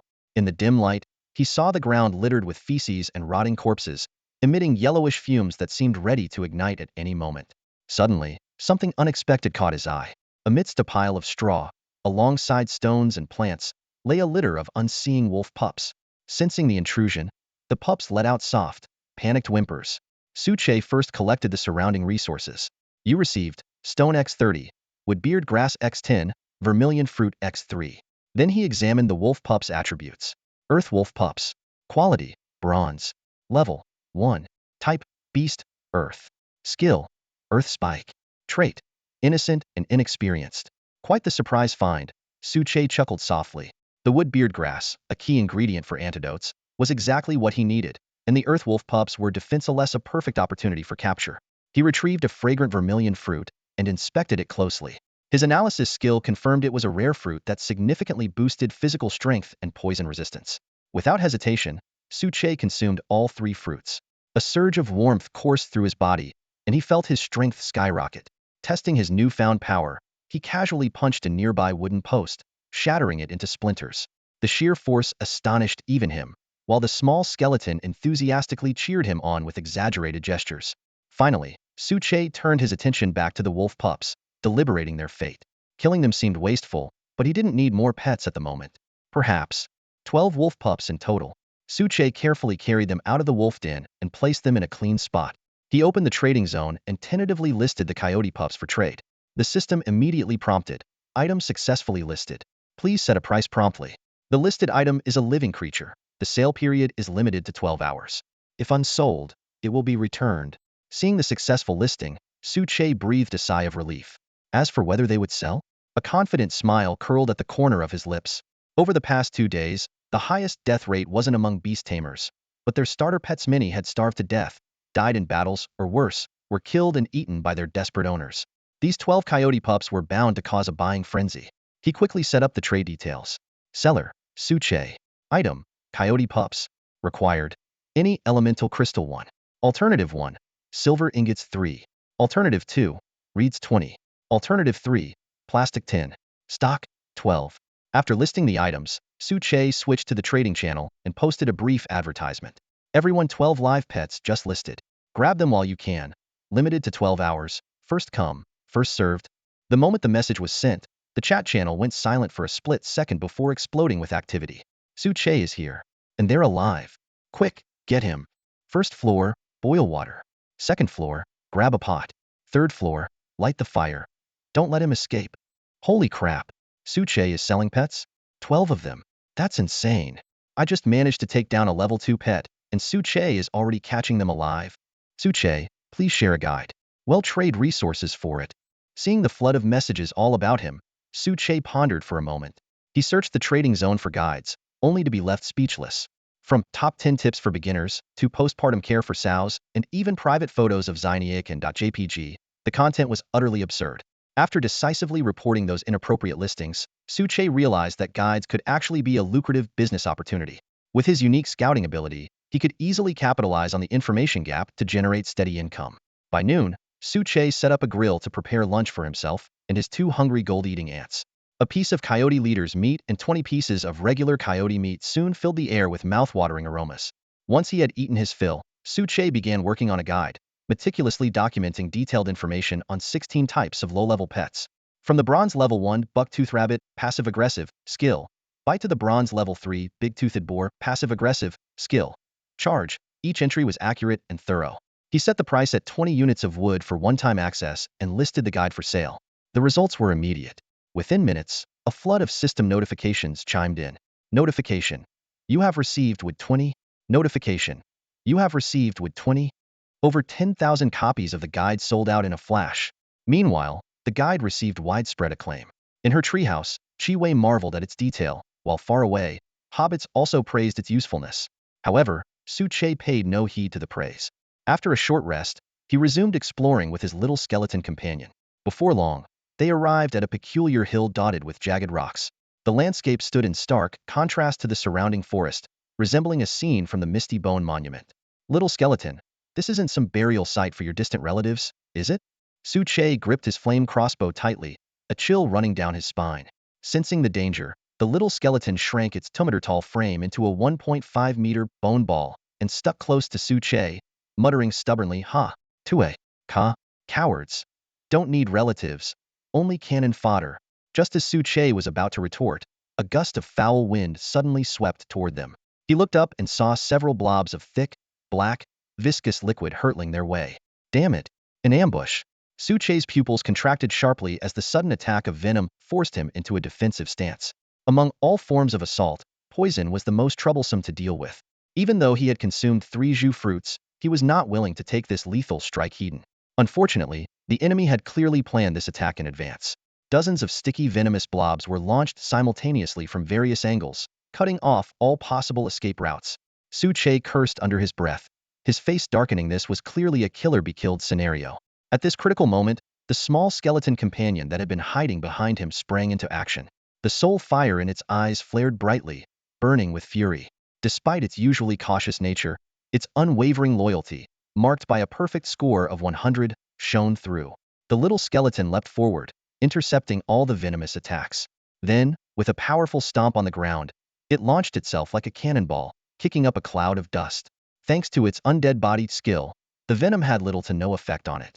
Fine, let it handle this for now, Suche muttered, a glint of cold determination flashing in his eyes as he recalled his other pets and prepared for a potential confrontation. Without the skeleton warriors, this ambush could have ended disastrously. After deflecting yet another blob of venom, the little skeleton grew visibly impatient. It quickly pinpointed the enemy's location and unleashed its Death Sword Aura skill, slashing several waves of death-infused energy toward a massive boulder. With a deafening crash, the boulder shattered, and a dark green serpent emerged from the rubble. The snake was an imposing 4 to 5 meters long, as thick as a barrel, with scales glinting coldly under the sunlight. Its most terrifying feature, however, was its venomous fangs, dripping with black poison. This is no ordinary beast, Suche muttered, casting a detection spell. Black venom scaled serpent. Grade, silver. Level, 8. Type, beast poison. Skill 1. Venomous scales secretes venom from its scales, poisoning attackers. Skill 2. Venom spray rapidly ejects multiple venomous orbs. Skill 3. Toxic mist releases a paralyzing mist, ideal for escape. Traits, ruthless and thrives in darkness. Silver grade, level 8, and 3 skills to boot. Little skeleton, fall back now, Suche shouted, his expression changing drastically. However, the little skeleton had already closed in on the serpent, relentlessly hacking at its scales with its bone sword. Sparks flew with each strike, but the blade couldn't penetrate the serpent's tough armor. Frustrated, the little skeleton scratched its skull. Again? First, I couldn't cut through dirt, and now I can't even scratch a snake. What's the point of fighting anymore? While it could enhance its attacks with Death Sword Aura, overusing the skill would deplete its energy, leaving it vulnerable. The black venom-scaled serpent hissed ominously, its forked tongue flicking as its cold eyes locked onto the little skeleton. Suddenly, it opened its jaws wide and unleashed a foul, dark green toxic mist. Luckily, the little skeleton was immune to poison and swiftly retreated to Suche's side, delivering a parting blow to the serpent before withdrawing. Once he confirmed the little skeleton was unharmed, Suche exhaled in relief. What do you think? Can you take it down? Boss, not a chance. This thing has no weak spots. I can't pierce it. Wait, its weak spot. You called it a flower, right? The little skeleton tilted its head, recalling Suche's earlier words. It then raised its bone sword hesitantly and added, but this sword, it's too basic. Boss, can you get me something better? Suche inspected the bone sword and found it sharp, but ultimately just a standard grade weapon. It was sufficient against low-level creatures, but clearly inadequate against a high-level wild beast like this serpent. A magical weapon would be necessary. Just then, a faint sizzling sound drew his attention. While the skeleton warriors remained unaffected, the weapons of the lower-tier skeleton soldiers were already corroding, emitting white smoke before disintegrating entirely. Forget it. Well, retreat for now, Suche decided quietly. Once we bring the 5 skeleton warriors from the base, we'll deal with this serpent. Charging in now would only lead to unnecessary casualties, and with the wild beast invasion scheduled for tomorrow, taking risks was not an option. After leaving the hillside, Suche led his team to continue hunting wild beasts. Ordinary bone blades were easy to replace, as they could be crafted quickly from collected materials. System notifications flashing. Killed Giant Fongboar 1. Killed Earthwolf 1. Killed Moth 1. Obtained Giant Fongboar meat 60. Obtained Earthwolf meat 30. Obtained Moth meat 10. After several hours, the area within a 500-meter radius had been cleared of wild beasts. All the pets, except for the little skeleton, had leveled up to level 6. Suche himself had reached level 4. The little skeleton's slow progress was due to its gold grade status, which required 10 times the experience of bronze grade pets. That should be enough. Time to deal with that black venom-scaled serpent. Suche glanced at the sky. It was already past 5 p.m., and the approaching night on the beast-taming continent promised even greater dangers. Back at the base, the 5 newly promoted skeleton warriors stood motionless, awaiting orders. The moment they sensed Suche's presence, they dropped to one knee, the soul fire in their eyes blazing with fervent loyalty. Not bad, Suche nodded approvingly. With 6 skeleton warriors and the little skeleton, we should have enough firepower to take down that serpent. Skeleton Warrior 1, from now on, you're the leader. I name you Chinku. The Devourer ants and skeleton soldiers will stay here to guard the base. The rest of you, follow me. Upon receiving its new name, Chinku visibly trembled with excitement. It struck its chest with a bony fist as the soul fire within it flared up, nearly engulfing its entire body. System notification. Your pet Kinkus loyalty has exceeded 100. Additional interaction features unlocked.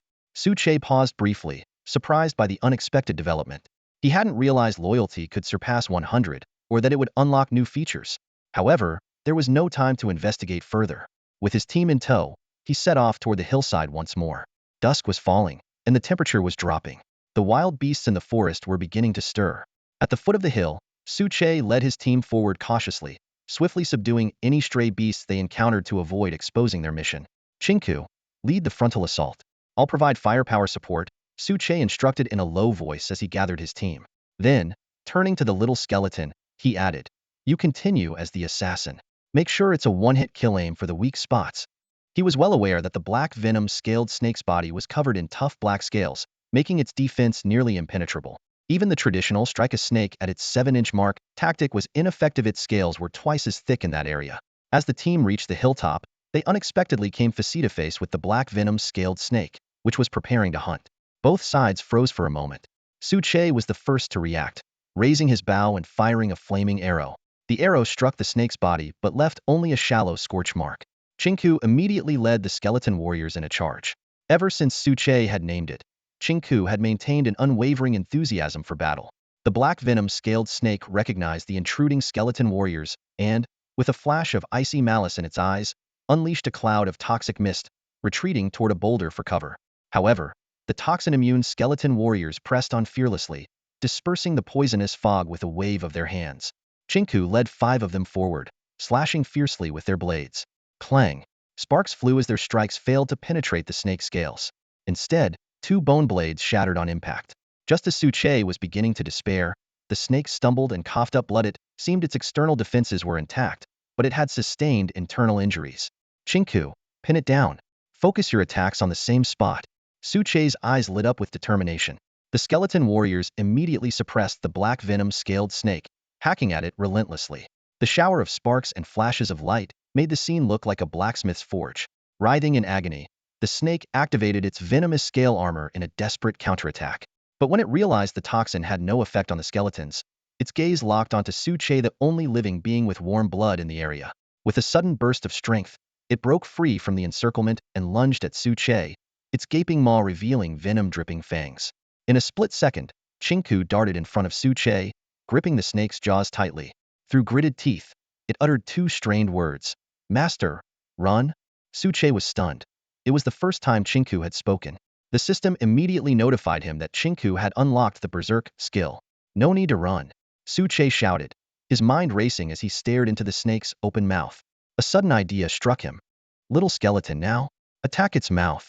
While firing another flaming arrow, he lunged forward with his spear.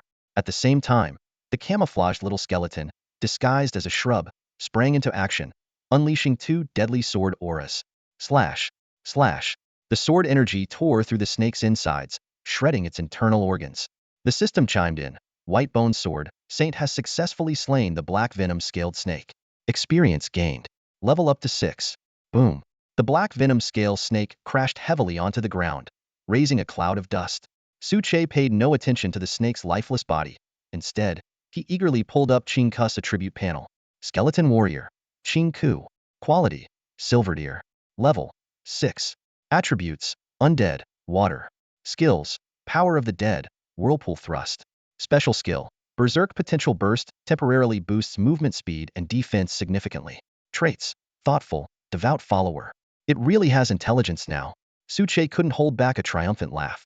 At last, he had a reliable and powerful companion. Chinku, can you speak now? Suche asked expectantly. CCR. Master. Not. Fluent Chinku stammered, struggling to form words. It even gestured clumsily with its skeletal hands as it spoke, resembling someone with a speech impediment. No rush, take your time, Suche reassured, patting Chinku's shoulder before shifting his attention to the snake's corpse. A system notification popped up instantly. Black Venom Scale Snake Corpse detected. Decompose? Decomposition yields. Black Venom Scale Snake Meat 80. Black Venom Scale Snake Blood 50. Black Venom Scale Snake Scales 1. Black Venom Scale Snake Fangs 2. Black Venom Scale Snake Gallbladder 1. As expected of a Silver Deer level 7 beast, Suche remarked, collecting the loot into his inventory. However, the absence of a treasure chest left him slightly disappointed. With his skeletal crew in tow, Su Che decided to venture deeper into the hills in search of the snake's lair. The further they went, the more desolate the landscape became. Sparse vegetation, cracked earth, scattered rocks, and not even a cactus in sight. The jagged terrain was foreboding, the kind of place that rivaled the eeriness of wandering through a graveyard at night. Little skeleton, dig hard later. Who knows, you might actually unearth your ancestors, Su Che joked. The little skeleton froze for a moment before flipping him off with its bony middle finger. Su Che burst out laughing, wide-eyed. Who taught you that? I definitely didn't. Just then, Ching Ku, scouting ahead, called out in its halting voice, "A master, something." Su Che hurried forward, only to stop in his tracks, utterly stunned by what lay before Hema farmland. Indeed, it was farmland, spanning roughly 100 square meters, and divided into distinct plots growing various crops. Nearby, a collection of tools was neatly arranged: a silverdeer shovel, sickle, and hoe. The tools, noticeably smaller in size, reached only Su Chi's waist, perfectly proportioned for skeleton soldiers.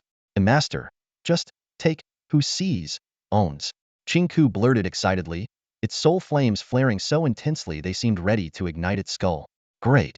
One's a schemer, and the other's a bandit. None of you are normal." Su Che chuckled, a mischievous glint in his eyes. "But I like it." The farmland was brimming with rare crops. Qingying fruit, a precious detoxifying fruit. Fruit rice, a rare ingredient with grains that taste like various fruits. Bread tree, produces readitoate bread. Cream fruit tree, yields fruit that can be processed into pure, natural cream. Vermilion fruit, consuming it significantly enhances physical strength and toxin resistance. Take it all. Wait, no. Ching Ku, carefully harvest everything. Don't damage anything, Su Che commanded. Without hesitation, Ching Ku got to work. While searching the area, they stumbled upon an unexpected find hidden inside a massive boulderous silver treasure chest. It was filled with skeletal remains and shed snake skins. "This is a silverdeer treasure chest." Su Che rubbed his eyes in disbelief.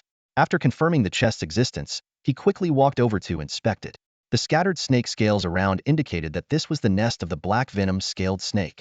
The spacious interior of the rock, along with an underground cavern deeper inside, clearly served as the snake's dwelling. A cozy little one-bedroom setup? Huh? Not bad. Su Che chuckled softly. After ensuring the area was safe, he focused his attention on the silverdeer chest. Normally, treasure chests were obtained by defeating wild pet beasts. So why was one here? Could it have been dropped by the black venom scaled snake after killing another beast? Or was it left behind by those mysterious creatures? The latter possibility made Su Che's heart sink. If those mysterious beings could open treasure chests and had been using them to grow stronger all this time, their power must be terrifying. A system notification appeared. Treasure chests can be acquired in two ways: either by defeating wild pet beasts, where they drop randomly, or by finding unclaimed treasure chests scattered across the beast tamer continent. Unclaimed treasure chests? Su Che froze for a moment. He had been so focused on hunting wild pet beasts these past few days that he completely overlooked the possibility of treasure chests lying around. Missed bronze chests, missed silver chests. The thought of all the potential treasure he might have overlooked almost made him cough up blood. What a fool I've been. With a sigh, he placed the silverdeer chest into his storage inventory, deciding to search again tomorrow. When he returned to find Ching Ku, the farmlands once lush with crops had already been harvested, though the plant roots remained intact and would regrow in time. "Master, everything harvested. All done. Please check." Ching Ku excitedly ran over, dropping 5 bulging burlap sacks. The soul fire in its eye sockets danced with enthusiasm. Su Che inspected the harvest carefully: 2 sacks of fruits and rice, 1 sack of bread, 1 sack of dairy fruits, and a final sack containing Qingying fruits and just 7 Zhu fruits. Although the Zhu fruits were few in number, their rarity and potent enhancement effects were enough to keep him satisfied. As night fell and Su Che returned to his base, the twilight sky painted the horizon with the last rays of sunlight. He lit a campfire and sat on a rock, tallying up the day's haul: 5 bronze deer treasure chests, 1 silver deer treasure chest, and a variety of meat. The common grade meat was all placed in the trading zone, leaving only the materials harvested from the black venom scaled snake. The snake's meat was tender and flavorful. Its blood carried a bittersweet toxicity, and its gallbladder had unique properties, all of which could enhance resistance to poison. The snake's scales, meanwhile, were excellent materials for crafting equipment. Talk about fighting poison with poison, Su Che muttered with a wry smile. He had already tested the Zhu fruit and discovered that it couldn't provide a second enhancement effect. Now, he could only rely on the black venom scaled snake's materials to boost his poison resistance. He began by crafting a bronze deer antidote potion, then took out the snake's blood. Despite its pungent and nauseating stench, he drank it all in one go, determined to grow stronger. He refrained from taking the antidote immediately, opting to wait for any signs of a reaction. When nothing happened, he increased the dose, consuming 12 portions of snake blood in succession. This time, the effects hit him hard: dizziness, a warped sense of reality, and bizarre hallucinations. Patrick Star conquering Bikini Bottom, Ultraman battling Kamen Rider, and even the sight of Homelander unleashing a Getsuga Tensho. Not good, the poison's too strong. Suchei's expression shifted as he hurriedly consumed the antidote potion. The sensation was akin to eating poisonous mushrooms, but the results were undeniable. The poison resistance gained from the snake blood far exceeded what 3 Zhu fruits could provide. Unfortunately, it didn't enhance his physical strength. With further consumption unlikely to yield much benefit, Suchei decided to try the snake's meat and gallbladder later. After securing the area, Suchei began opening the treasure chests. From the Silverdeer chest, he obtained a bronze-tier blueprint for crafting an iron pot, 3 Silverdeer pet spirit balls, and a bronze-tier blueprint for a bone-tooth spear. The 5 bronze-tier chests yielded only 30 units of wood, 30 units of stone, and 5 liters of drinking water. Seriously?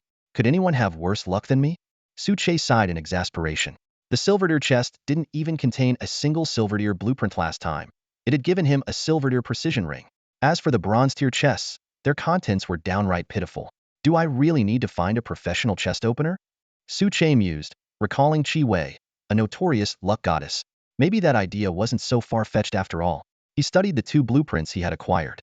The bronze-tier iron pot required 10 iron ingots and was a tool for cooking and boiling but didn't enhance flavor. The bronze-tier bone-tooth spear, on the other hand, required 10 iron ingots, 10 copper ingots, and the bones of a level 6 pet beast. It was a razor-sharp weapon with a bleeding effect that wouldn't stop. Suchei glanced at the 2 bronze-grade blueprints in his hand and nodded in satisfaction. Though the grade wasn't high, these blueprints came at just the right time. The iron pot would unlock new cooking methods, and while the bone-tooth spear wasn't a magical weapon, it was far superior to the makeshift weapons crafted by the skeleton warriors.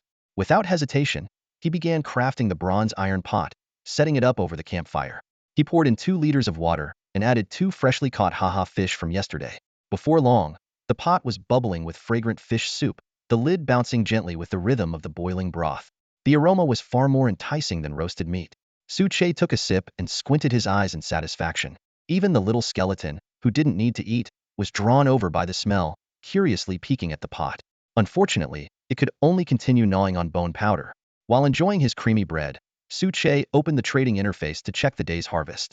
System notifications chimed one after another: 70,000 wood, 5,000 stone, 40 reeds, 40 plastic, 2 gold crystals, 2 wood crystals, 1 water crystal, and 1 fire crystal. Hiss.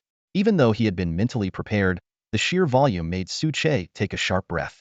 The 6 elemental crystals were an especially pleasant surprise. However, the number of viewers for his strategy guide was only 30,000, which was a bit unexpected. Still, this kind of income was meant to be a steady stream over time. His immediate priority was to check whether others had located any base ruins and to monitor the best timing to sell wood. After listing some low-grade meat for trade, Suchei entered the chat channel, where a flood of messages seeking wood immediately overwhelmed the screen. Need wood urgently. The base ruins require 100 wood to repair, but I can only gather around 50 a day. Does anyone know how to get gold coins? I'll trade wood for them. Have you all found the base ruins already? Please take me in. His cute Loli is soft and delicate. The time had come. Suchei clenched his fist with determination. Today would mark a turning point. He quickly listed 100,000 units of wood for sale, setting the trade conditions: 100 wood for 50 gold coins, plus 1 elemental crystal or 1 crafting blueprint. Stock, 100,000. As soon as the listing went live, the chat channel exploded. Some rejoiced, while others cursed him, calling him a vampire and an exploiter. But when someone pointed out, if you could hunt wild creatures for food yourself, you wouldn't need to trade wood, the channel fell into a brief silence. It didn't take long before 100,000 units of wood dwindled to less than 10,000. Suchei calmly exited the chat channel, only to notice his private message inbox flashing read a sign that a friend had sent him a message. Suchei's friends list contained only one named Chi Wei. He quickly opened the private chat interface, and an urgent message immediately caught his eye. Are you there, boss? It's an emergency. Frowning, Suchei replied. Do you need wood and stone? Meanwhile, inside her treehouse, the usually composed Chi Wei looked rather disheveled. She glanced down at her long legs, where a deep, bleeding gash marred her skin. Never messing with a pig again, she muttered to herself with a bitter laugh. I'm a certified level 2 athlete, and I still couldn't outrun a pig. Seeing Suchei's reply, she quickly responded, No, boss, not wood or stone. I need healing medicine. Injured. Su Che raised an eyebrow. He had always suspected that Chi Wei didn't rely on basic building materials because her pet could likely substitute for the functions of a base. I have a bronze-grade healing ointment. Will that work? Yes, yes, absolutely. Chi Wei nodded frantically as she typed, Boss, I also want to trade for a weapon something combat-ready. Race what I'm offering. Take a look. Several photos followed. Su Che inspected them carefully. Green thorn vine. Poisonous vines that can be used to craft items. Silver ingots. Rare universal materials essential for certain tools. Pet habitat blueprint. A design that accelerates pet recovery and boosts loyalty. Silver ingots. Su Chi's face lit up with excitement. This was a material he had been unable to acquire, yet Chi Wei had somehow found it with ease. With these silver ingots, he could finally craft a precision ring, greatly improving his chances in tomorrow's pet invasion battle. The system notification chimed. Congratulations! You have received silver ingots X5, green thorn vines X50, and pet habitat blueprint X1. After confirming the trade, Su Che immediately opened the crafting menu and forged a silver-grade precision ring. A flash of white light later, a silver ring engraved with mysterious runes materialized in his hand. At its center, a golden magical array shimmered faintly, understated yet elegant. Satisfied, he slipped the ring onto his finger and proceeded to craft 10 sets of bronze-grade thorn fences, each set containing 5 sections. He surrounded his wooden house with the spiked barriers, creating a fortified perimeter. Only then did he finally allow himself to rest. At midnight, a system announcement echoed in the minds of all beast tamers. The 3-day newbie protection period has ended. Each beast tamer will now face a random attack from wild beasts. Surviving for 24 hours or defeating the beasts will be considered a success. This defense event will include a leaderboard based on points, with generous rewards for the top 10 players. The news sent the chat channels into chaos. Players without established bases flooded the chat with pleas for help. Some panicked at the mere sound of wild boars nearby. Many frantically tagged Su Che, begging for assistance, but he had already fallen into a deep sleep. The next morning, sunlight streamed through the cracks in the wooden walls, waking Su Che. His first action was to check the survival count. It had plummeted from 6 billion the previous day to 5 billion. His expression darkened as he quickly stepped outside to survey the area. After confirming the surroundings were safe, he finally relaxed a little. At that moment, Chinku, his skeletal lieutenant, emerged from the mist leading a squad of skeletal warriors. Their bone spears were stained with blood. What happened? Su Che asked. Chinku gestured toward the mist. Master, a large number of wild beasts tried to invade last night, but they got lost in the fog. It won't be long before they find their way through. Su Chi's eyes widened in realization the mist was a natural barrier protecting his base. His attention was soon drawn to the carcass. Chinku was whole-dinga creature resembling a mantis. Its entire body was jet black, and its 4 razor-sharp bladed legs gleamed with a deadly glint. Using his detection skill, Su Che analyzed the creature. Black blade mantis. Grade, bronze. Level, 6. Type, insect. Skill 1. Slash rapidly strikes with 4 bladed legs. Skill 2. Leap strike leaps to attack and shred its target, difficult to evade. Traits, ruthless, but physically fragile. Chinku added, Master, this thing has high attack power but is extremely brittle. A single good hit takes it down.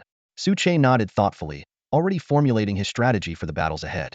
Su Che nodded in agreement, analyzing the characteristics of the black blade mantis.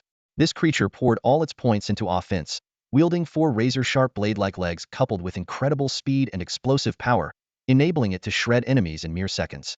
However, such extreme specialization also came with a glaring weakness: its entire body lacked protective scales or armor, leaving its soft areas completely exposed.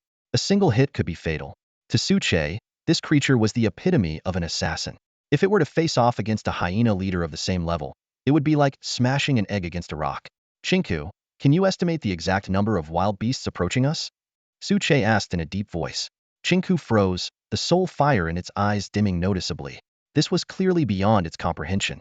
It clumsily extended its bony claw, counting finger by finger, and finally answered with difficulty, Master, I saw about 3 handfuls, but probably more. Be cautious. 15. Su Che murmured thoughtfully, nodding as he scanned the mist outside. He noticed that the chat channel messages indicated this group of wild beasts not only hunted beast masters, but also destroyed bases. If their recently repaired base were to be wrecked, it would be a significant loss. Chinku, lead the skeleton warriors to patrol the perimeter and halt the hunt for now. And, Su Che added with a sigh, dig out that ultimate hider little skeleton from its self-dug grave. The fact that it insists on sleeping buried in its own grave for safety is, well, admittedly effective, Understood. With the arrangements made, Su Che began roasting black venom scaled snake meat while vigilantly observing his surroundings. The meat was indeed delicious, its flavor immediately invigorating his body. However, the snake gall was unbearably bitter, so much so that even a seasoned gourmand might spit it out. To test his poison resistance, Su Che consumed several green caterpillar venom sacs. The results were impressive. The paralysis lasted only a second before completely dissipating. This meant he could now withstand the venom of the black venom scaled snake. After a long wait, a black blade mantis finally staggered out of the mist. It shook its groggy head and froze upon seeing Su Che and the skeleton warriors, then emitted a piercing screech and assumed a combat stance. Its black elytra vibrated violently, producing an ear-splitting buzz, while its four gleaming blade legs fully extended, exuding a menacing aura. It's calling for reinforcements. Su Che stopped Chinku, who was eager to charge forward. Hold your ground. Let me handle this. He drew his flame crossbow, taking aim at the black blade mantis 100 meters away. With the precision ring enhancing his accuracy, this distance was no challenge. Luckily, this is a wild beast with weak defense. Otherwise, the flame bolt might not even penetrate. Before he finished speaking, the bolt shot through the air. To his surprise, the black blade mantis managed to slash the first bolt in half with its blade leg. Its reaction speed was akin to catching a bullet barehanded. Impressive, but you're still going to die. Su Che's eyes glinted coldly as he activated a triple-shot skill. The second and third bolts followed seamlessly, giving the mantis no time to react. Both struck their target, piercing through its body and splattering dark green blood all over the ground. The system prompt immediately sounded. Congratulations! You have slain a wild beast, black blade mantis, and gained a large amount of experience. The words large amount made Su Che's eyes light up. Upon checking his stats, he was ecstatic. The experience gained from this single mantis was equivalent to twice that of a hyena leader. This was an excellent opportunity to level up, not only to reach level 10, but also to increase the number of his summoned forces. The little skeleton crawled out of its grave, still covered in dirt, and exclaimed, "Boss." 666. Stop with the flattery, Su Che said seriously. These wild beasts are offering double experience. Since you're of golden quality and require more experience to level up, you must seize this chance to gain an extra level. The little skeleton nodded eagerly. Boss. No problem, understood. Where on earth did you learn these phrases? Sure enough, the earlier screech of the black blade mantis had summoned reinforcements. Within minutes, more than 30 black blade mantises emerged from the mist, and judging by the continuous cries echoing from the fog, there were clearly more on the way. Bring it on. The more, the better. The all walking experience points. Su Che licked his lips excitedly. We'll fight behind the thorn barricade. Do not charge out recklessly. With a shrill cry, the black blade mantises surged forward, their wings buzzing as they charged at full speed. They raised their blade legs to strike the barricade, but instead of breaking through, they were pricked by the green vine thorns. Though the thorn's venom was only slightly stronger than that of the green caterpillar, it was enough to affect the poison-vulnerable mantises in battle. Attack! At Su Che's command, all his summoned creatures sprang into action. Chinku showcased its ferocity, seizing a black blade mantis by the head and dragging it through the barricade, where it promptly impaled the creature's weak spot with its bone spear. The system promptly announced, "Your pet, Chinku, has successfully slain a black blade mantis." Nicely done. Su Che praised Chinku's increasingly decisive combat style, then turned his attention to the little skeleton. Su Che suddenly realized the absence of the little skeleton. Turning his head, he saw the creature still crouching motionlessly in the same spot. Though it lacked physical eyes, the flickering soul fire within its sockets unmistakably exuded a certain mischievous aura. Its bare skull bobbed slightly as it focused intently on observing the battlefield. What are you dawdling for?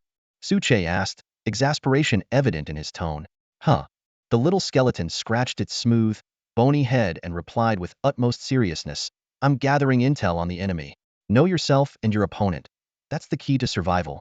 I'm just a bone, dedicated to preventing surprises. Su Che glanced at the timer, his expression cold and indifferent. Take down 5 black blade mantises in 1 minute, or you'll get a special session with the whip. Got it. The threat worked like magic. The little skeleton sprang into action, dashing toward the battlefield with an exaggerated war cry, as if it had embraced a heroic, do-or-die mentality. Combat notifications started popping up in rapid succession. Bone Sword, Saint has slain a black blade mantis. Chingu has slain a black blade mantis. Skeleton Warrior has slain a black blade mantis. Chingu has leveled up to level 7 and unlocked a new skill.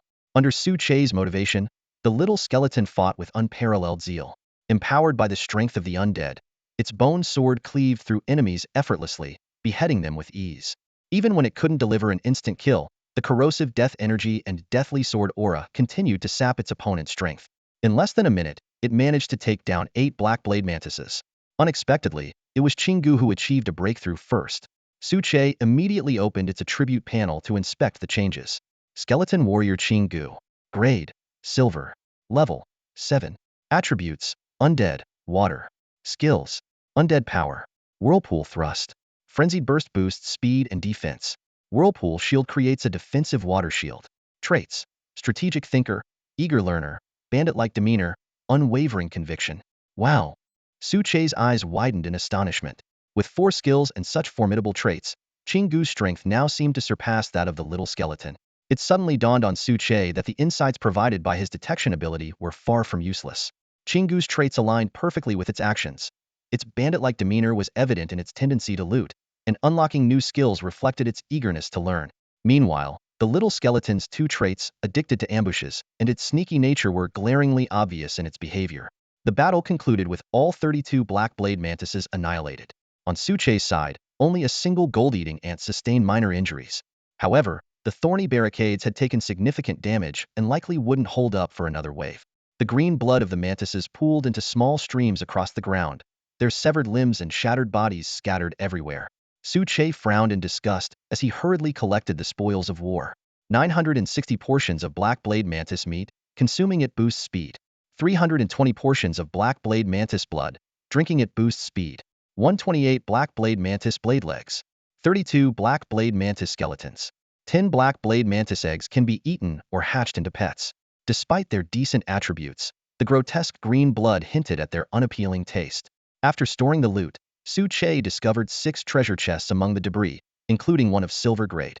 This unexpected find left him both thrilled and hesitant. Knowing his own luck, Suche couldn't help but deliberate. Opening a silver chest often yielded only bronze-tier rewards for him. Maybe I should find someone else to open it for me? The idea grew more tempting the more he thought about it, but he decided to hold off for now. With the battlefield cleared, Suche sat on a rock, deep in thought about his next move. The distant roars of approaching beasts grew louder, and the thorny barricades were on the verge of collapse. He needed to enhance his pet's combat power immediately, or casualties were inevitable. Suddenly, inspiration struck him. Right, I can craft the golden crocodile armor and bone fang spear. Plus, the mass summoning phase is about to start. With that, he eagerly opened the crafting menu. Suche carefully reviewed the equipment list and selected the bronze-tier golden crocodile armor and the bronze-tier bone tooth spear. Due to limited resources, he could only craft 4 sets of the golden crocodile armor for now. As for the bone tooth spear, after some inquiries, he found out that the little skeleton and the skeleton soldiers couldn't use it clearly. Everyone had their own specialized skills. By the time the green skeletons and skeleton warriors finished equipping themselves, it was nearly noon. A busy morning had drained everyone's energy, so Suche crafted an iron pot and prepared 2 large pots of fish soup. Meanwhile, the skeletons continued to consume bone powder. Sipping the rich and flavorful fish soup, Suche opened the chat channel. The number of survivors had dropped to 3.5 billion, and the channel was filled with cries for help and despair. Urgent. Does anyone have weapons to trade? My pet can't hold them off at all. My base is completely destroyed. My pet is dead. I have nothing left. I'm being attacked by 2 giant boars over here. I ran into a dozen horned bulls too strong. Are you all that unlucky? I just had 1 buck-toothed rabbit, and I killed it with a rock. Help. There's a mad dog chasing me. The final scream brought a brief silence to the channel, a somber reminder of shared vulnerability. Suche silently observed the messages, understanding the situation. The scale of wild pet attacks was closely tied to the strength of the beast tamers themselves. Those only encountering a single bronze-level pet were likely individuals whose pets had died or whose levels were still low. In contrast, his ability to face over 30 bronze-level 6 pets at once was unmatched in the channel. This solidified his position as a top-tier beast tamer. Just as Suche was about to close the panel, he noticed the private message channel flashing red in the bottom left corner. It was Chi-Wei. A ready-made Lucky Charm appeared, just in time for opening treasure chests. Meanwhile, inside her treehouse, Chi-Wei cautiously peeked out, clutching a bronze-tier stone spear. She was surrounded by more than a dozen large, muscular deer. Snowflakes drifted around their antlers, and each attack sent icy spikes flying toward her. What should I do? Chi-Wei murmured anxiously. These agile deer had besieged her for over an hour, relying solely on ranged attacks, which prevented her war tree from getting close. Although the war tree's tough bark could withstand the onslaught, Chi Wei felt heartbroken as she sensed the pain her pet was enduring. Suddenly, a thought struck her. Wait, I could ask Su Che. Glancing at the strategy guide in her hand, Chi Wei was convinced that he must have a way to analyze pet information. She immediately sent him a private message, anxiously waiting for a reply. Su Che noticed the message and smirked slightly. Judging by the power of the war tree, the wild pets Chi Wei was facing were unlikely to be ordinary. Calmly, he responded, "Tell me the details first. Whether I help you or not depends on the situation. Master, I just need your help to identify the pet's information. Also, could you trade me some ranged weapons?" Chi Wei quickly replied. Su Che admired her sharpness. She had gleaned clues from the strategy guide. However, he wasn't concerned. Even if someone suspected something, they wouldn't know he had cheats. "Send me the photos. I do have ranged weapons, but they might be beyond your price range. Coincidentally, I also need a favor. If you agree, I can lend you the weapons." The two swiftly exchanged photos. Su Che opened the images and immediately activated his detection skill. Looking at the photo sent by Chi Wei, Su Che's eyes gleamed with a sharp light. The picture showed a frostflower deer, a level 3 bronze tier pet with dual attributes of beast and ice. What stood out the most was its ice spike, skill capable of launching ice spikes for ranged attacks. Though it had a weakness to fire, its high mobility made it formidable. A wild pet with ranged attack abilities, now that's a rare find. Su Che mused to himself. If the frostflower deer were at a higher level, even he would find it troublesome to deal with. After all, most low-level wild pets, like the fong boar, black water buffalo, or green caterpillar, tend to rely on close combat. Seems like everyone's luck is different. But my flame crossbow is the perfect counter to it. Let's see what Chi Wei decides to do. On the other end, Chi Wei felt a wave of relief when Su Che didn't outright reject her. She had already braced herself to accept any conditions he might propose. Glancing at her nearly empty storage inventory, she let out a soft sigh. Yet, for what she needed, the cost would be worth it. As she opened the image Su Che sent her, a bronze-tier flame crossbow came into view. The attributes of the magical weapon left her stunned. It could automatically replenish 12 flaming bolts per minute, had a range of 200 meters, and its power was enough to sweep away opponents below level 5. A magical weapon? This is the first time I've ever heard of something like this. Chi Wei's eyes widened in amazement. Looking down at the bronze-tier stone spear in her hand, she couldn't help but laugh bitterly. It was like comparing the Stone Age to the magic Age, a complete mismatch. Soon, Su Che sent over a detailed explanation of the frostflower deer's weaknesses. Learning that it was vulnerable to fire, Chi Wei felt a surge of confidence. With the flame crossbow in hand, this challenge seemed surmountable. "Boss, I'd like to trade with you. Let me know your terms," Chi Wei eagerly messaged him. Su Che's lips curled into a faint smile. "Don't worry, it's nothing too harsh. I need you to help me open a silver deer treasure chest. In exchange, you'll get an hour's usage of the flame crossbow." The unexpected simplicity of the condition left Chi Wei momentarily stunned. Just opening a chest? That seemed far too easy. Soon, the two finalized their deal through a 1 gold coin contract. Back in her treehouse, Chi Wei stared at the magical weapon and the silver deer treasure chest in front of her with mixed feelings. Determined not to let Su Che down, she immediately began opening the chest. To her surprise, the chest yielded 6 items. A blueprint for crafting bronze-tier swift potion, a blueprint for crafting bronze-tier waterstride boots, a mechanical grappling claw skill card, a blueprint for crafting the silver deer gale crossbow, 5 silver deer pet spirit balls, and a meat field embryo. When she handed the items over to Su Che, even he couldn't help but exclaim, "This luck, it's like the goddess of fortune herself is smiling on you." After inspecting the items' attributes, Su Che grew even more excited. The silver deer swift potion could dramatically boost movement speed. The waterstride boots allowed the wearer to walk on water, and the silver deer gale crossbow was a formidable magical weapon, silent and rapid, capable of taking down enemies before they could even react. With these items, especially the gale crossbow, I can retire the flame crossbow. Paired with my little skeleton companion, I might even be able to take on higher-level wild pets, Su Che thought, his excitement growing. I need to figure out a way to turn her into my long-term chest opener. Su Che closed the crafting menu and carefully examined the 2 remaining items. The skill card went without saying. Without it, dealing with the bone sword Saint earlier would have been impossible, and even the little skeleton might not have escaped unscathed. However, the meat field embryo was something he had never encountered before. It was a palm-sized, translucent brown object resembling jelly, with writhing tendrils covering its surface, making it unsettling to look at. If it came from a silver-grade treasure chest, it must be extraordinary, Su Che muttered, suppressing his discomfort as he activated his inspection skill. Mechanical grappling claw skill card.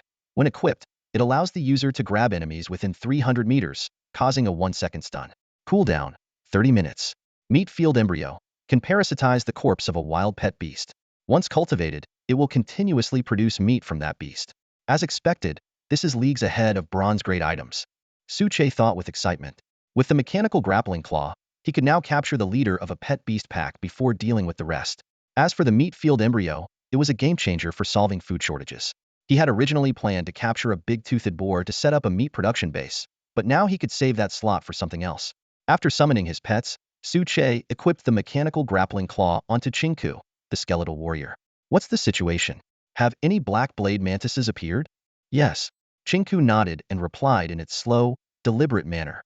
Master, they've reached the outskirts of the base about as many as 4 hands worth, but I suspect someone is guiding them. Someone? Suche quickly stepped forward to get a better view. Beyond the mist, over 20 black blade mantises had gathered, their cold, predatory eyes fixed on the base. Strangely, they didn't launch an attack immediately but seemed to be waiting for something.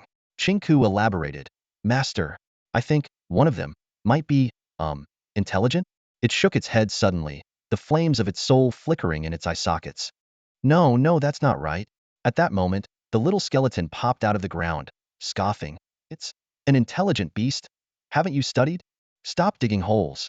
Suche barked angrily. The base only had one wooden hut, yet this little creature had already dug multiple pits, calling it tunnel warfare. At this rate, the foundation would collapse entirely. Startled by Suche's displeasure, the little skeleton quickly retreated underground, vanishing from sight. Suche sighed and waved at Chinku to continue. With its thoughtful nature, Kinkus battle analysis was always reliable. After a moment of contemplation, Chinku said, Master, I think there is an intelligent beast directing them. Otherwise, they would have attacked already. Suche stared at the mantis swarm in the distance, deep in thought. An intelligent pet beast was indeed a dangerous adversary just like Chinku and the little skeleton. Such creatures often acted unpredictably in battle. Chinku, lead a patrol around the perimeter. Make sure they don't launch a sneak attack. Since the enemy wasn't making a move yet, Suche decided not to rush either. All he needed to do was hold out for the next 24 hours. As time dragged on, more black blade mantises emerged from the mist, bringing their numbers to a staggering 32. This assault on Suche's base now boasted over 60 mantises in total. Any other beast tamer would have likely fled in terror by now. They're coming. Suche's voice barely left his lips when a piercing screech shattered the silence. The previously motionless mantis swarm erupted into action, their blade-like legs slashing through the air as they charged toward the base. Attack! Suche commanded, and his pets surged forward to meet the enemy. Now at level 7 and equipped with upgraded gear, Chinku was like a war god incarnate. It rushed to the front of the barricade, spinning its bone spear with deadly precision. In an instant, several mantis heads were severed, their lifeless bodies crumpling to the ground. As for the little skeleton, it was nowhere to be seen again. Suche's expression darkened as he calmly drew his flame crossbow and fired an arrow into the ground. Thud! Ack!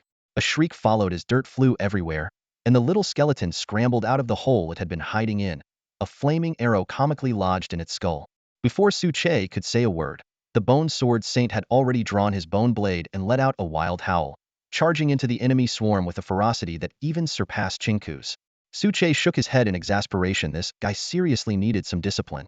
He casually applied a healing salve to the little skeleton and joined the fray, occasionally stealing a kill or two from his pet. With the help of the thorn barriers, the swarm of black blade mantises quickly thinned out, leaving only a few stragglers desperately resisting. Suche had just taken down another mantis when a series of system notifications chimed in rapid succession. Congratulations on defeating the wild pet beast black blade mantis. You have gained a large amount of experience. Congratulations. Your pet, Bone Sword Saint, has defeated the wild pet beast black blade mantis and gained a large amount of experience. Congratulations. You have leveled up to level 5. Congratulations. Your pet, Bone Sword Saint, has leveled up to level 7. Finally, a level up. Suche felt a surge of elation, and the fatigue weighing on him seemed to ease slightly. He quickly pulled up his attributes panel for a look. His own stats remained largely unchanged, but the little skeleton had gained several new abilities. Bone Sword Saint. Quality, Gold Tier. Level, 7. Type, Undead. Skills, Corpse Body. Enhanced durability as an undead. Undead power. Amplified strength and resilience. Skeleton Summon. Summon skeletal allies. Withering Sword Aura. Releases a sword aura imbued with death energy, capable of homing in on enemies within 300 meters and dealing massive damage. Treacherous Bone. Reduces presence by 50 during ambushes, guaranteed critical hits when striking enemy weak points. Loyalty, 100. Traits, addicted to ambushes, master of sneak attacks, expert in treachery, weak point fanatic. Su Chi's expression turned a bit odd as he read through the quirky trait descriptions. While the word cowardly wasn't explicitly mentioned, every line seemed to exude a mischievous, almost infuriating vibe. Still, he had to admit this little skeleton was good. Really good. Suche couldn't help but give a mental thumbs up. The evolution of the Withering Sword aura was a testament to the Bone Sword Saint's terrifying gold-tier potential. Chinku would have a long way to go to catch up. Just as Suche was about to start dismantling the mantis corpses, a sudden gust of wind whooshed toward him. In the distance, a creature resembling a cobra reared up, its blood-red eyes gleaming with a chilling light. The muscles on its chest rippled violently before it launched a 3-meter-long, razor-sharp bone spike straight at Suche. The spike tore through the air with such speed that it left a trail of misty turbulence in its wake. An ambush? Suche's eyes widened in shock as he twisted his body, desperately trying to evade. But before he could react, 2 figures darted in front of him with lightning speed. Boss! Both Chinku and the little skeleton shouted simultaneously, the soul flames in their eyes flaring intensely. The Bone Sword Saint unleashed 2 arcs of Withering Sword aura at the incoming spike, while Chinku fearlessly raised a swirling water shield and lunged forward with his spear, undaunted by the danger. Crack! Crack! The sword aura cleaved the spike into 3 pieces. Although the front segment managed to pierce through the water shield, it had lost the force to be lethal. Having narrowly escaped death, Suche collapsed onto the ground, his body trembling with exhaustion and relief. At that moment, he realized with chilling clarity no matter how many rare treasures he consumed to enhance himself, humans would always be at a disadvantage against pet beasts on this continent. Let's see what you are. Suche muttered through gritted teeth as he activated his detection skill. Bone Spike Serpent. Quality, Silver Tier. Level, 7. Type, Insectoid. Skills. Bone Spike Cannon. Compresses muscles to fire bone spikes with precise accuracy up to 500 meters. Devastating power and incredible speed. Bone Spike Barrage. Breaks bone spikes into dozens of fragments for a concentrated area attack.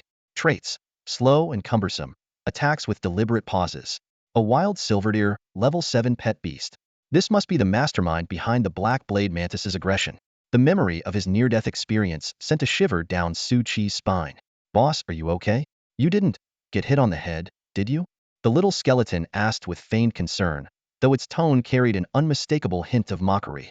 Suche rolled his eyes, a flicker of cold determination flashing across his face. Chinku, pull it in with your mechanical claw from 300 meters out. Little skeleton, attack with everything you've got. No mercy. Understood. Chinku gave a firm nod before charging forward. As Su Chi's loyal subordinate, he was equally enraged by the earlier ambush. You bug. He'll bury you along with that bone mutt. Chinku roared furiously, activating his mechanical claw.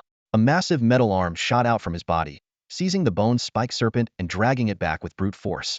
The Bone Spike Serpent felt its body being wrenched upward, completely out of its control, and let out a terrified hiss.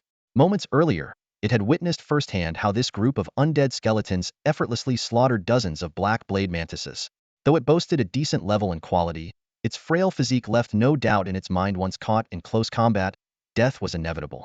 Refusing to surrender, the Bone Spike Serpent tensed every muscle in its sinewy body and unleashed its Bone Spike Barrage skill. Its grotesque mouthparts at the chest erupted, firing countless, thumb-sized bone spikes directly at the metallic claws pinning it. Despite their small size, the spikes possessed tremendous piercing power. Yet they merely produced a series of crisp clinks against the claws, leaving the serpent's eyes filled with despair. Back at the base, Chinku's words left the normally resolute little skeleton visibly puzzled. It adjusted the direction of its bone sword and scrutinized Chinku with its soul flames condensed into glowing orbs, scanning the latter's entire form. After a moment's hesitation, it reluctantly turned back, silently grumbling to itself. If the boss weren't watching, I'd stab you in the back so hard. The metallic claw retracted, leaving the Bone Spike Serpent exposed and defenseless before the group, trembling like a frightened child. Despite being severely weakened from firing off so many bone spikes, a flicker of murderous intent still burned in its gaze as it locked eyes with Suche, driven by some unknown mission. Heh, of all things to learn, you chose ambushing? Suche sneered coldly. Instead of taking action himself, he turned to the little skeleton. What are you waiting for? Finish it off. Got it, boss. The little skeleton stepped forward in a single bound, gripping its bone sword tightly and swinging it down with all its might. With a sharp crack, the Bone Spike Serpent collapsed, lifeless. as its jet-black blood sprayed nearly 3 meters across the ground. A system notification promptly chimed, declaring that the Bone Blade Saint and Chinku had earned significant and minor experience points respectively. This battle further solidified Su Che's understanding in the beast-taming continent. Combat success relied heavily on one's pets. As he gazed at the corpse of the Silvered Ear level 7 bone spike serpent sprawled on the ground, Su Che couldn't help but anticipate the potential rewards from a Silvered Ear treasure chest. He initiated the disassembly process, obtaining 30 units each of bone spike serpent meat, blood, and bone spike arrows, as well as a single corpse. While the quantity was less than what he'd harvested from the black venom scale snake earlier, the quality was undeniably superior. The blood and meat promised a significant boost in explosive power, while the bone spike arrows came with innate armor-piercing properties. Just as Su Che bent down to claim the Silvered Ear treasure chest that materialized on the ground, a flaming rope suddenly shot out from the side, expertly coiling around the chest and yanking it away. Startled, Su Che looked up to see a small, fiery red monkey gleefully clutching the chest. The creature wiggled its hips mockingly at him before vanishing into the dense mist. Ugh! Su Che nearly spat blood from sheer frustration. The humiliation of being outsmarted by a monkey ignited a blazing fury within him. Without hesitation, he barked out orders: skeleton soldiers and gold-eating ants, stay here and guard the base. Chinku, little skeleton, and the skeleton warriors, come with Meche, sit down. The thought of the precious resources that might be hidden in the Silvered Ear chest made Su Che's skin crawl with urgency, as though 1,000 ants were swarming over him. Adrenaline surged, pushing his speed to double its usual pace. Plunging into the mist, his bloodshot eyes scanned the surroundings with unrelenting focus. His fingers tightened on the trigger of his flame crossbow, ready to unleash a 12-arrow barrage the moment he caught sight of that infuriating monkey, determined to obliterate it entirely. Su Che scanned his surroundings, but the mischievous monkey was nowhere to be seen. His expression darkened instantly. A Silvered Ear treasure chest had just been snatched away. At this point in time, most people hadn't even caught a glimpse of what a Silvered Ear chest looked like. If it had been Bronze Ear, he wouldn't have cared as much. Squeak, squeak. A faint, high-pitched sound broke the silence. Master! That monkey! It's over there. Chinku, his skeletal companion, pointed ahead. Su Che lifted his gaze, and his eyes froze. The monkey, which should have already escaped, had brazenly returned and was now standing boldly less than 100 meters away. With the precision-enhancing effect of his ring, he could even aim at a single hair on its left arm. Yet the monkey stood there fearlessly, exuding an air of nonchalance. Such arrogance? Su Che muttered to himself, a peculiar expression creeping onto his face. The monkey's behavior reminded him of the mischievous primates he'd once encountered on Mauname before his transmigration. On the other side, seeing that Su Che was ignoring it, the little monkey appeared displeased. It bared its teeth in a mock display of aggression, taking a few steps closer. Squeak, squeak, squeak, squeak. Just what I was waiting for. A sly grin flashed across Su Che's face. In one swift motion, he turned, aimed, and pulled the trigger. The fire crossbow in his hand lit up with a brilliant red glow as 6 flaming bolts shot through the air. He deliberately avoided vital areas, targeting only the monkey's limbs. However, what happened next left Su Che utterly dumbfounded. Instead of panicking, the monkey continued to grin cheekily. It opened its tiny mouth, and in an instant, a blazing fireball the size of a wash basin materialized in front of it. The moment the bolts entered the fireball, they disintegrated into ashes. Even from tens of meters away, the searing heat was palpable. Chinku, alarmed by this display, immediately stepped in front of Su Che, activating its water vortex shield. The fireball collided with the water shield, creating a massive plume of steam that enveloped everyone in a thick, humid mist. Chatter, chatter, chatter. The monkey cackled gleefully as it watched Su Che's disheveled state. It even pulled a face, sticking out its tongue in mockery. This time, Su Che didn't get angry. Instead, he regained his composure. He noticed that Chinku's left arm had been charred black, rendering it temporarily unable to fight. He stopped Chinku from charging forward recklessly and cast a reconnaissance spell on the monkey. The results were revealing. This was a fire spirit monkey, a level 6 golden tier pet beast. It possessed 3 skills: Flame Whip, Fireball, and Blazing Charge. Its personality was mischievous and playful, with a notorious penchant for setting things, particularly people's rear ends, on fire. A wild golden tier pet beast? Seems like my luck's turning around. Su Che thought to himself, a trace of excitement flickering in his eyes. Golden tier pets were priceless treasures. Though Chinku was formidable, the gap between silver and golden tiers at the same level was like the difference between heaven and earth. The fire spirit monkey, noticing Su Che's lack of immediate reaction, seemed a bit disappointed. For some reason, the way this human looked at it was unnerving. Chatter, chatter. "I'm outta here," it screeched, grabbing the treasure chest and darting away at lightning speed. Without hesitation, Su Che and his companions gave chase. To him, both the silver deer chest and the golden ear pet were prizes he couldn't afford to lose. Through the misty forest, the pursuit unfolded in a chaotic dance of predator and prey. The fire spirit monkey occasionally glanced back at Su Che, letting out excited cries as if it were thoroughly enjoying the game of cat and mouse. Su Che, on the other hand, was biding his time, waiting for his mechanical grappling claw to finish its cooldown. He was determined to teach this cheeky monkey a lesson. But just as Su Che prepared to make his move, the monkey suddenly froze, its instincts kicking in. It tossed the treasure chest aside and scrambled up a towering tree with remarkable speed. A moment later, an earth-shaking roar reverberated through the forest. The ground trembled, and a cloud of dust rose as a massive, three-meter-tall one-eyed black bear emerged from the underbrush. Each of its steps left deep imprints in the soil. The bear paid no attention to Su Che or his companions. Its furious gaze was locked solely on the fire spirit monkey perched high in the treetops. Interesting. Su Che's lips curved into a faint smile as he crossed his arms over his chest, watching the scene unfold before him with an amused expression. The tense standoff between the fire spirit monkey and the black bear had piqued his curiosity. Though the massive bear appeared to be formidable, taking down a fire spirit monkey of golden quality wouldn't be an easy feat. Besides, if the cunning monkey truly felt its life was in danger, it would have bolted long ago. The black bear didn't keep everyone waiting for long. Locking onto its target, it charged toward the fire spirit monkey with heavy, thunderous steps, its eyes burning with rage. With a deafening roar, it raised its massive paw, slicing the air with ripples of force before slamming it down heavily onto a sturdy ancient tree. Boom!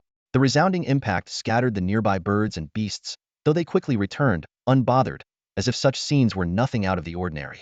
At that moment, a fearless parrot swooped in, adding fuel to the fire. "Hey, you big oaf. Hit it already. If you don't, I'll tell the lady crocodile about how you spied on her while she was bathing. Let's see if she doesn't take out your other eye." "Well, that's bold." Su Che couldn't help but exclaim. This parrot's ability to stir the pot is unmatched. It managed to offend both sides in one go.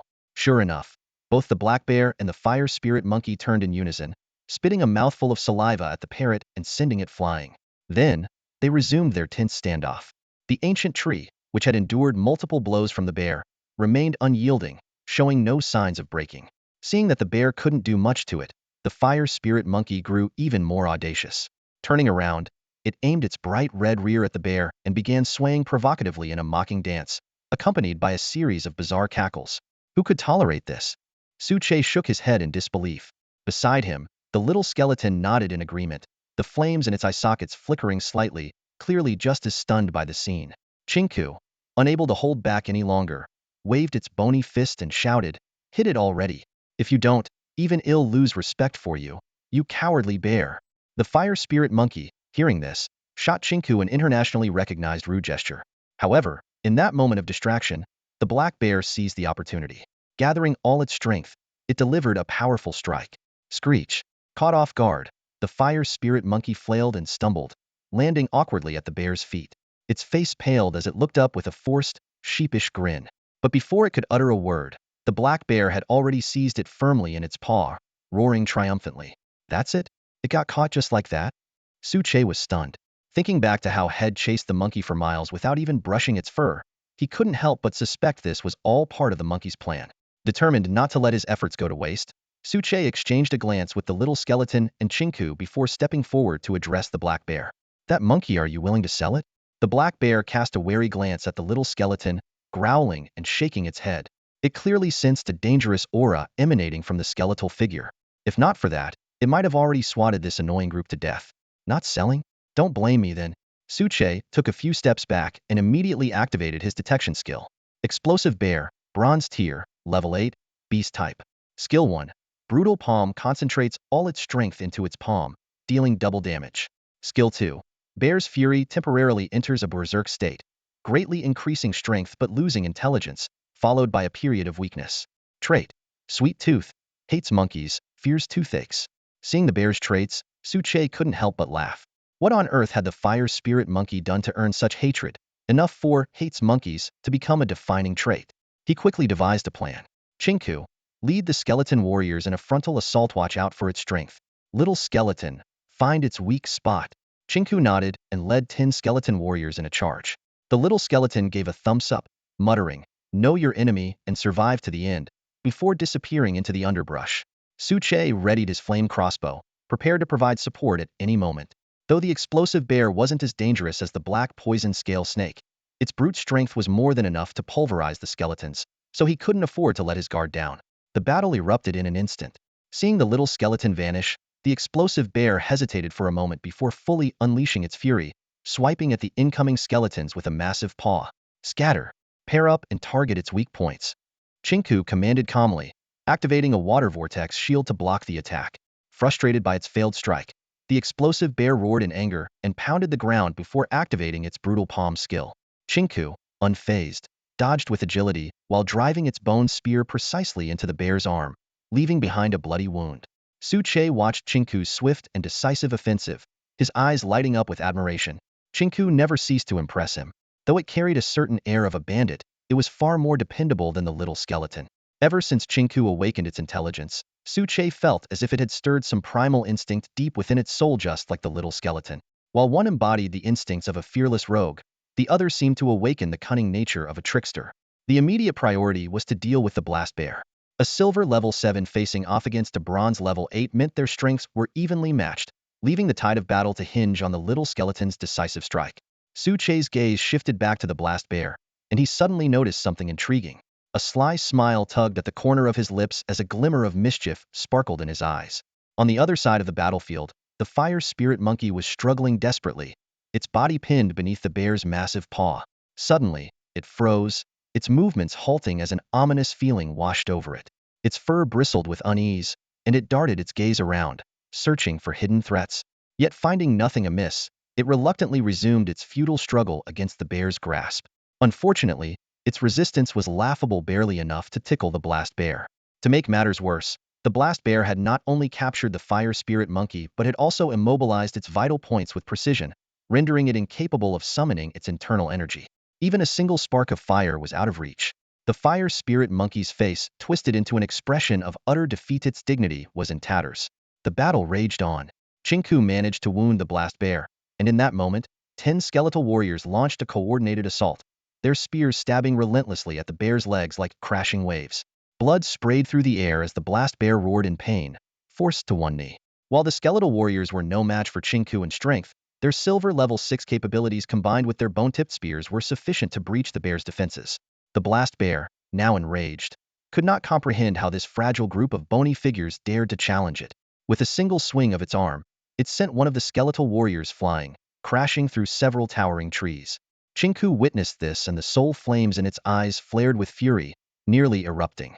Chinku, stay calm, Suche commanded, pulling out his flaming crossbow. Force the bear to expose itself. I need a clear shot at its left arm. Hearing this, Chinku steadied itself. With a powerful stomp, it launched itself forward in a burst of blue light, abruptly changing direction mid-charge to unleash a water vortex thrust aimed directly at the bear's side. The precision of this attack could inflict serious damage if it landed. The blast bear, caught off guard, turned and threw a hasty punch, inadvertently exposing a critical vulnerability. Its left arm hung unprotected. The opportunity had arrived. Suche took aim and fired. 3 flaming bolts shot through the air, not toward the bear, but toward the fire spirit monkey. The blast bear, hearing the projectiles whistle, instinctively released its grip to shield the monkey. Freed from the bear's claws, the fire spirit monkey scrambled away from the fray, casting a wide-eyed look at Suche. If the bear had reacted a second later, the monkey would already have been roasted alive. The fire spirit monkey stomped its feet in frustration, ready to flee, but Suche called out, "Little monkey, a friendly word of advice: if you leave now, I'll let this bear go, and when it recovers, it will hunt you down again. But if you stay and fight, I promise you a surprise." The fire spirit monkey hesitated for a moment before deciding to return. After all, as long as the blast bear lived, it would never claim the mountain as its own. It wanted to be king here. With the fire spirit monkey back in action, a barrage of fireballs, flaming bolts, and water vortex strikes rained down on the blast bear. Finally, pushed to its breaking point, the bear let out a thunderous roar, pounding its chest in fury. It activated its ultimate ability, Bear's Strength. Its muscles swelled like granite, its eyes burned crimson, and with a single palm strike to the ground, the earth trembled and cracked. "Evade now!" Suche shouted, his face pale. If that strike had landed, they would have been reduced to pulp.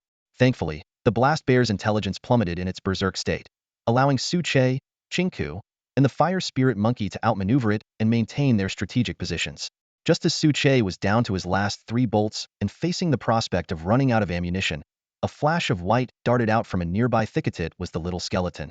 It had been hiding all along, in the most dangerous yet safest spot on the battlefield. Watch this. Millennium Strike.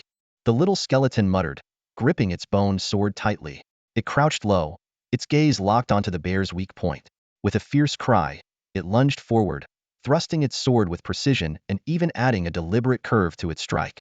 Blood spurted forth as the blast bear froze, its crimson eyes gradually dimming. Its body trembled, unable to utter a sound. Now's our chance. Chinku! Suche roared. The fire spirit monkey dashed forward in excitement, but Chinku was faster. With a bone spear in hand, it drove the weapon straight into the blast bear's eye, ending the battle in one decisive blow. Huh! The fire spirit monkey let out a furious screech as it watched its prey get stolen. It hopped around in frustration, its tail flicking wildly with anger. For such a competitive creature, delivering the final blow to a formidable foe was a matter of pride. But at this point, the monkey couldn't care less about honor. Flashes of the humiliating scene from earlier when the explosive bear had grabbed it, squeezed its rear, and mocked it mercilessly flooded the fire spirit monkey's simple mind, fueling its rage further. It wasn't about vengeance. It was about restoring its dignity. The more it thought about it, the more aggrieved it felt, and it began bellowing a series of sharp, indignant cries, "Gah! Gah! Gah!" as if trying to summon courage through sheer noise. The monkey stiffened its neck and began stomping towards Suche, seemingly intent on having a friendly exchange. But it had barely taken a few steps when its gaze locked onto the flickering soul flames within the empty sockets of the blue skeleton's skull. That eerie, otherworldly blue fire seemed to freeze everything in its path. The fire spirit monkey froze in place, its earlier bravado extinguished in an instant. Shoulders slumping, it retreated back to its original spot, thoroughly deflated. The monkey's fear of these 2 peculiar skeletons far outweighed its fear of the explosive bear, especially after witnessing the deadly precision of the smaller skeleton's attacks.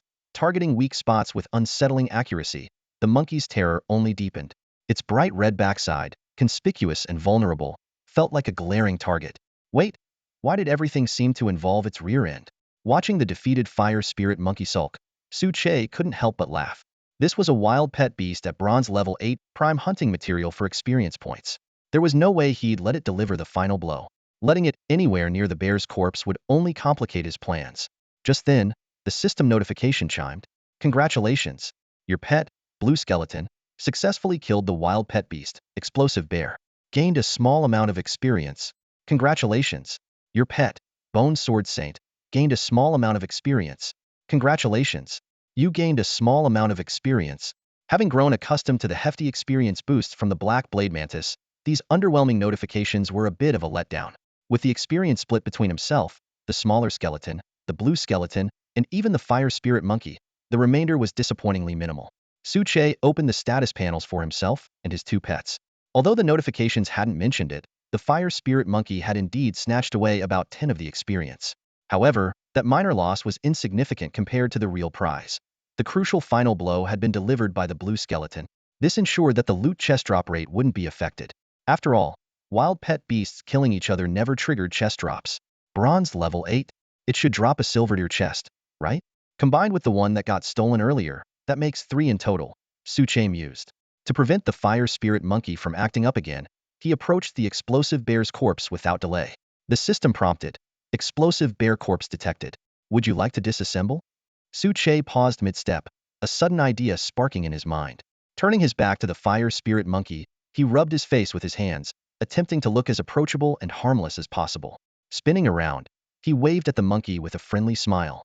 "Hey monkey, come take a look at the explosive bear we worked so hard to take down. Don't worry, I won't ambush you. You know you can trust my impeccable character, right?" Impeccable character? The fire spirit monkey felt a wave of nausea. It had initially considered approaching to inspect the bear, maybe even sneak a taste of its gallbladder. But hearing Suche's words, it immediately grew suspicious. It backed off to a safer distance, warily scanning its surroundings. That ominous, spine-chilling feeling of being watched by something malevolent returned. Memories of being targeted by flaming bolts and manipulated into foolish actions resurfaced. This human was bad news, a schemer through and through. This monkey's sharper than I thought, Suche admitted to himself. Looks like I'll have to up my game to trick it. He signaled to the smaller skeleton and crouched down, pretending to rummage through the bear's corpse, occasionally letting out exaggerated exclamations. Holy crap! What is this? A giant banana? Bear Gall is a powerful tonic one piece, and you'll transform into a super scion. Wow, the explosive bear dropped so much loot. I can't even count it all. The smaller skeleton, initially confused, quickly caught on. With a natural talent for mischief, it joined in enthusiastically, cackling. Ga ga ga. Bear blood can make you invincible? Bear paws are the ultimate delicacy. Wait, are those two peaches? Watching from the sidelines, the fire spirit monkey grew increasingly agitated, scratching its head and pacing in circles. Bananas? Super Scion? Invincible? It couldn't resist any longer. With hurried steps, it dashed over and began frantically searching through the bear's remains. Yet, no matter how hard it tugged and prodded, it found nothing of value. Nothing would even come loose. Chirp?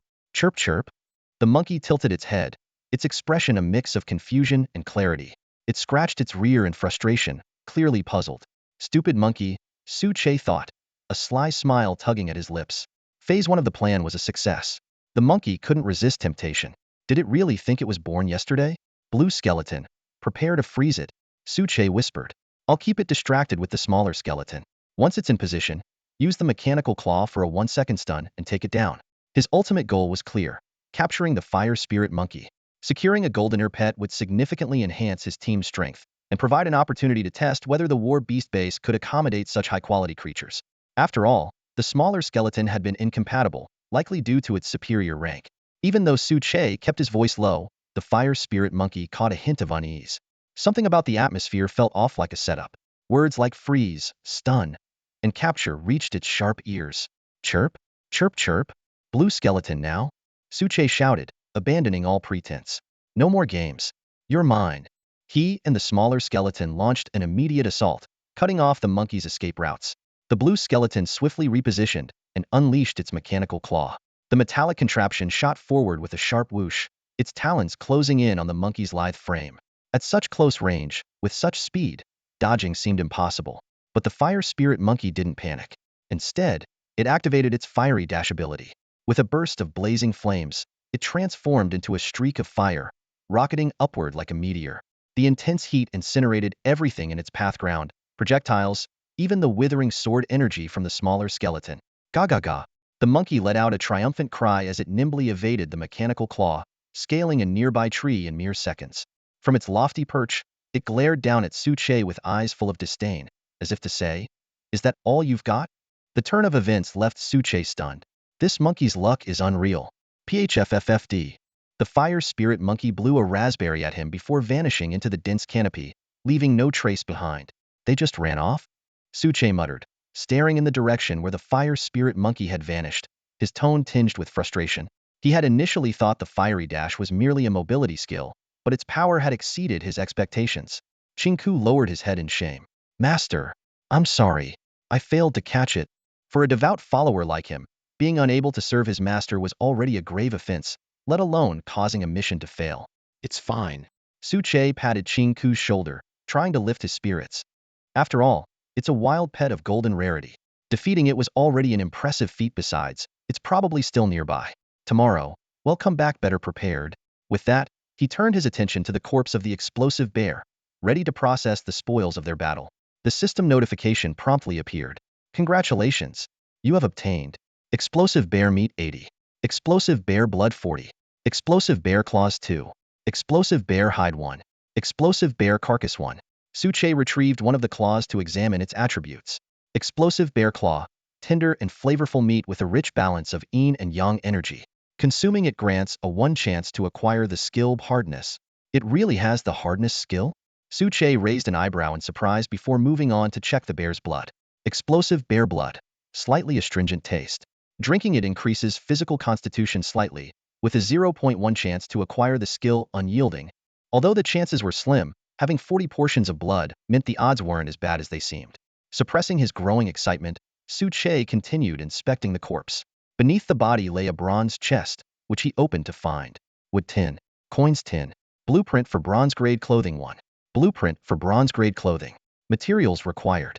Pelt from a level 5 wild pet 1. Thread 10. Any color dye 3. Description: clean and neat clothing with excellent insulation properties. Looking at the blueprint, Su Che finally noticed the sorry state of his own tattered clothing. 3 days without a bath, combined with the blood and grime from battles, had left him reeking of an unpleasant odor. Right then, Ku returned, carrying the silver chest that the fire spirit monkey had snatched. He excitedly reported, "Master, I found the explosive bear's den, and it's quite unusual." The den was situated on a hillside, surrounded by thick branches and scattered with numerous yellow beehives. The air was thick with the cloying sweetness of honey. Inside, the den was damp, but far more organized than the hyena lair they had encountered before. Bones and remains were neatly piled in a corner, carefully covered with dirt to mask the stench. Deeper into the cave, a silver chest emitted a faint glow. After confirming the area was safe, Che collected the chest. Aside from the fire spirit monkey escaping, today turned out pretty successful, Che calculated to himself. This also uses up 3 of Weiss' normal drop rate slots. Maybe he'll give her some explosive bear blood as compensation. He opened the private messaging channel. "Wei, I need you to help me open 2 more silver chests. I can offer high-quality meat, blood, or even better weapons as payment. What do you think?" Meanwhile, Wei was grinning at her storage inventory, filled with resources. Thanks to Chi's flame crossbow, she had managed to hunt over a dozen frostflower deer, amassing a generous food supply. She pondered to herself, "I wonder when I'll be able to get my hands on such magical equipment. Should I ask him about the price?" Wei gazed at the treasure chest in her hands and let out a soft sigh. If she had known this would happen, she would have kept a few more items earlier. Opening the private message channel, she was just about to inquire about the price when she noticed that the expert had already sent her a message. Did something happen? Her heart skipped a beat as she hurried to check. After reading the message, she breathed a sigh of relief but was quickly faced with a dilemma. She had already opened 2 treasure chests today, and opening 2 more would trigger the drop rate limit. After a moment of thought, she decided to be upfront. "Hey, I just opened a treasure chest earlier. If I open 3 more, the drop rate limit will kick in. How about I open one for you now and save the other for tomorrow?" Ding ding. Che saw the reply and was momentarily stunned. Honest people like her were rare these days. Most others wouldn't even care about such details. Smiling, he added a title to Weiss' profile and responded, "No worries. I trust your luck. Go ahead and open them both today. There will be new treasure chests tomorrow. Have you decided what reward you want?" After a long pause, Wei replied, "Really? I just hunted a dozen frostflower deer, so I'm good on food. So, can I ask if the high-level weapon is a flame crossbow? Enchanted by weapons?" Che chuckled. "I'm afraid not. Although the flame crossbow is bronze tier, it's classified as a magical weapon. Alright, I'm free to do it now." Wei replied, slightly disappointed. However, Che added, "If you help me open 5 silver deer chests, I can give you one." In truth, with Weiss' luck, she could probably get it after opening just 1 chest. The materials for a bronze tier flame crossbow weren't particularly scarce at the moment. They had 2 fire crystals lying around, for instance. After signing the contract, Che traded the 2 silver deer treasure chests to her and went back to inspecting the surrounding materials. Using his detection skill, he carefully examined each plant. 1,000 gold vanilla rare medicinal herb, usable for potions or direct consumption to boost constitution. Black ink flower can be used to create black dye, highly in demand. Heathergrass, a key ingredient for healing salves, can be applied directly, though the effect is minimal. Earth spirit fruitin, exceptionally rare elemental fruit. The outer flesh may enhance elemental affinity when consumed, while the inner core can nurture an earth spirit orb. Although he hadn't found anything as powerful as a vermilion fruit, which could significantly boost attributes, these discoveries were enough to excite Che. His eyes lingered on the earth spirit fruit. The peculiar markings on its mud-like surface intrigued him deeply. "Chinku, dig up all of these for me," Che instructed, pointing to the remaining plants. Chinku immediately grabbed the shovel it had snatched from the smaller skeleton and began digging. "Bone bandit, did you starve to death or something?" The smaller skeleton couldn't help but mock. "So what if I was a bandit? Better than you. You grave robber. One day, they'll weld you into your coffin while you're sleeping." Chinku shot back defiantly. Che watched their bickering with amusement. Despite their constant quarreling, the 2 skeletons worked seamlessly together in battle. After ensuring nothing was left behind, Che prepared to head back. The sky had grown dark, and staying any longer would mean traveling in the dark, a risky endeavor. Just as he was about to leave, an unusual sound came from behind him. The ground where the treasure chest had been placed swelled into a small hill, with mud and sludge churning violently. Suddenly, with a pop, a yellow orb of light shot out from the hilltop, landing less than 5 meters from Che. "Master, be careful. It's strong." Chinku stepped in front of Che, its soul flames flickering intensely with agitation. Could it be a level 10 or higher beast companion? Che thought warily, his senses on high alert. As everyone stood on high alert, the yellow orb of light before them suddenly burst into a blinding radiance. The surface of the orb began to crack and splinter like an eggshell, revealing an astonishing sight. A tiny creature emerged from within. Suche squinted for a closer look and discovered that it was a small girl-like being. Her delicate features were incredibly charming, framed by long, pale yellow hair. She wore a dress intricately woven from leaves, but what set her apart from ordinary humans was her pair of translucent, pale yellow wings and her pointed, elfin ears. An elf? Suchi's heart skipped a beat. The legendary elemental child, a being said to wield forbidden magic, capable of destroying worlds and blessed by the gods, was now standing right in front of him. He immediately cast a detection spell, and information quickly appeared before his eyes. Earth Elemental Elf. Quality: Gold. Level: 20. Attribute: Earth. Skills: Earth Pillar. Summons earthen columns for continuous strikes. Earth Shield. Creates 3 defensive shields. Earth Burst. Causes explosions on the ground, dealing area damage. Child of Earth. Gradually heals when standing on the ground. Traits: Gentle, generous, but currently injured. A hello? Suche tentatively greeted her. The moment the words left his mouth, he regretted it considering her apparent pain. Speaking so suddenly might have been inappropriate. To his surprise, the little elf wasn't upset. Instead, she smiled sweetly and waved her tiny hand, responding, Iya, Iya, Iya. Her voice was clear and melodious, though her words left Suche utterly baffled. Noticing his confusion, the elf gave a knowing smile and retrieved a leaf-wrapped bundle from a small pile of earth nearby. She handed him a peculiar Fruita language fruit, said to grant fluency in 108 continental languages upon consumption. Without hesitation, Suche ate the fruit. A refreshing sensation surged through his mind, and the previously incomprehensible elvish sounds instantly became clear. Hello, Earth Elf. It's a pleasure to meet you, he said warmly. And it's a pleasure to meet you too, kind savior, the elf replied with a sweet voice. Had you not moved the treasure chest, I don't know how much longer I would have been trapped. May I ask, what species are you? I'm human, Suche answered truthfully. Human? The elf blinked her large eyes, repeating the word with excitement. Human. Friend. She eagerly tried to run toward him but stumbled due to her injuries, collapsing in pain and curling up on the ground. Suche quickly scooped her up in his hands, carefully examining her wounds.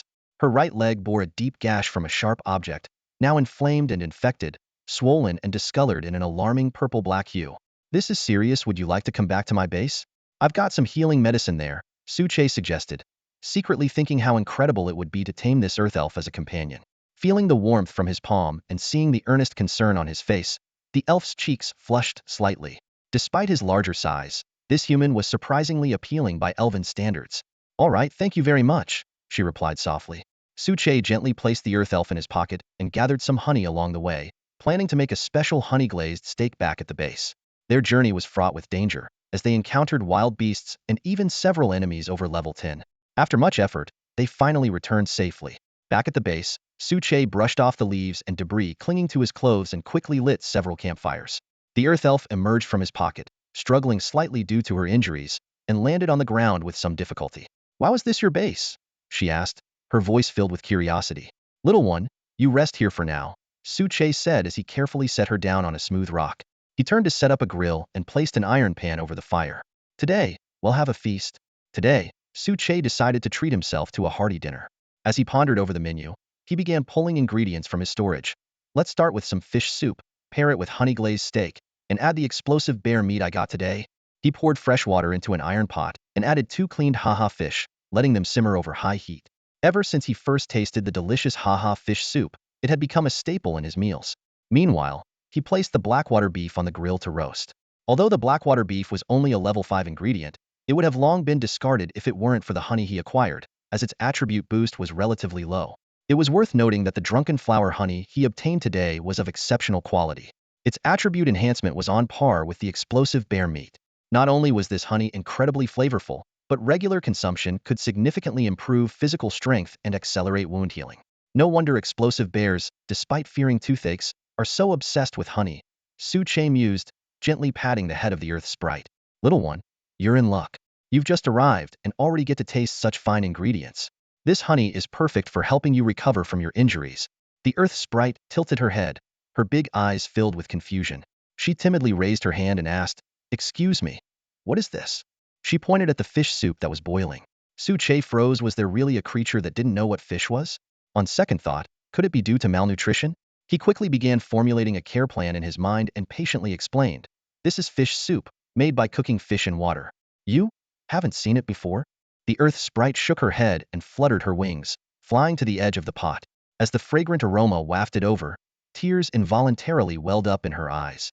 We earth elemental sprites usually survive on insects from underground. Only on special occasions can we taste fruit from the surface. She curiously glanced at the grill. Is that meat? Suchi's heart filled with questions. How could the living conditions of such a powerful earth elemental sprite be so dire? The earth sprite couldn't help but swallow her saliva, only to realize her impropriety. Her cheeks turned red, and steam rose from her head like a cute little teapot. She frantically waved her hands. "I'm sorry. I didn't mean to. It just smells so good." Su Che laughed heartily and placed her gently on a nearby stone. "Just wait a little longer. You'll soon know what real delicacies taste like." Before long, the rich fish soup, the sweet honey-glazed steak, and the roasted bear meat were ready, their tantalizing aromas blending together and igniting their appetites. In the distance, Chingku and the little skeleton were gnawing on a bag of bone powder, a stark contrast to the feast before them. The soul fire in Kinkus' eyes flickered as he sighed. "Even the gold-devouring ants eat better than we do." The little skeleton, on the other hand, seemed unfazed, remaining focused on its grave-building project. Su Che applied a healing ointment to the earth sprite's injuries and placed small portions of the food in front of her. She thanked him profusely before eagerly stuffing a piece of honey-glazed steak into her mouth, puffing out her cheeks like a chipmunk. "This is amazing," she exclaimed through a full mouth, quickly grabbing another piece. "I never want to eat those bugs again." While savoring his steak, Su Che opened his panel to check the chat channel. The number of survivors had dropped to 2.5 billion, with the elimination rate reaching 2/3. Though he had anticipated this, the sheer scale of it still made him gasp. The chat channel was buzzing with activity. Someone lamented, "Nearly 4 billion people died in a single day? With a few hours left, things could still change." Another joked self-deprecatingly, "Only the pros are left alive. I'm the only one who survived purely by luck." Looking for food. Didn't you take down a wild beast? How are you still short on food? It was just a green caterpillar. What the heck? Such good luck? Su Che suddenly understood. The stronger one's power evaluation, the tougher the wild beasts they encountered. For him, this wasn't necessarily a bad thing.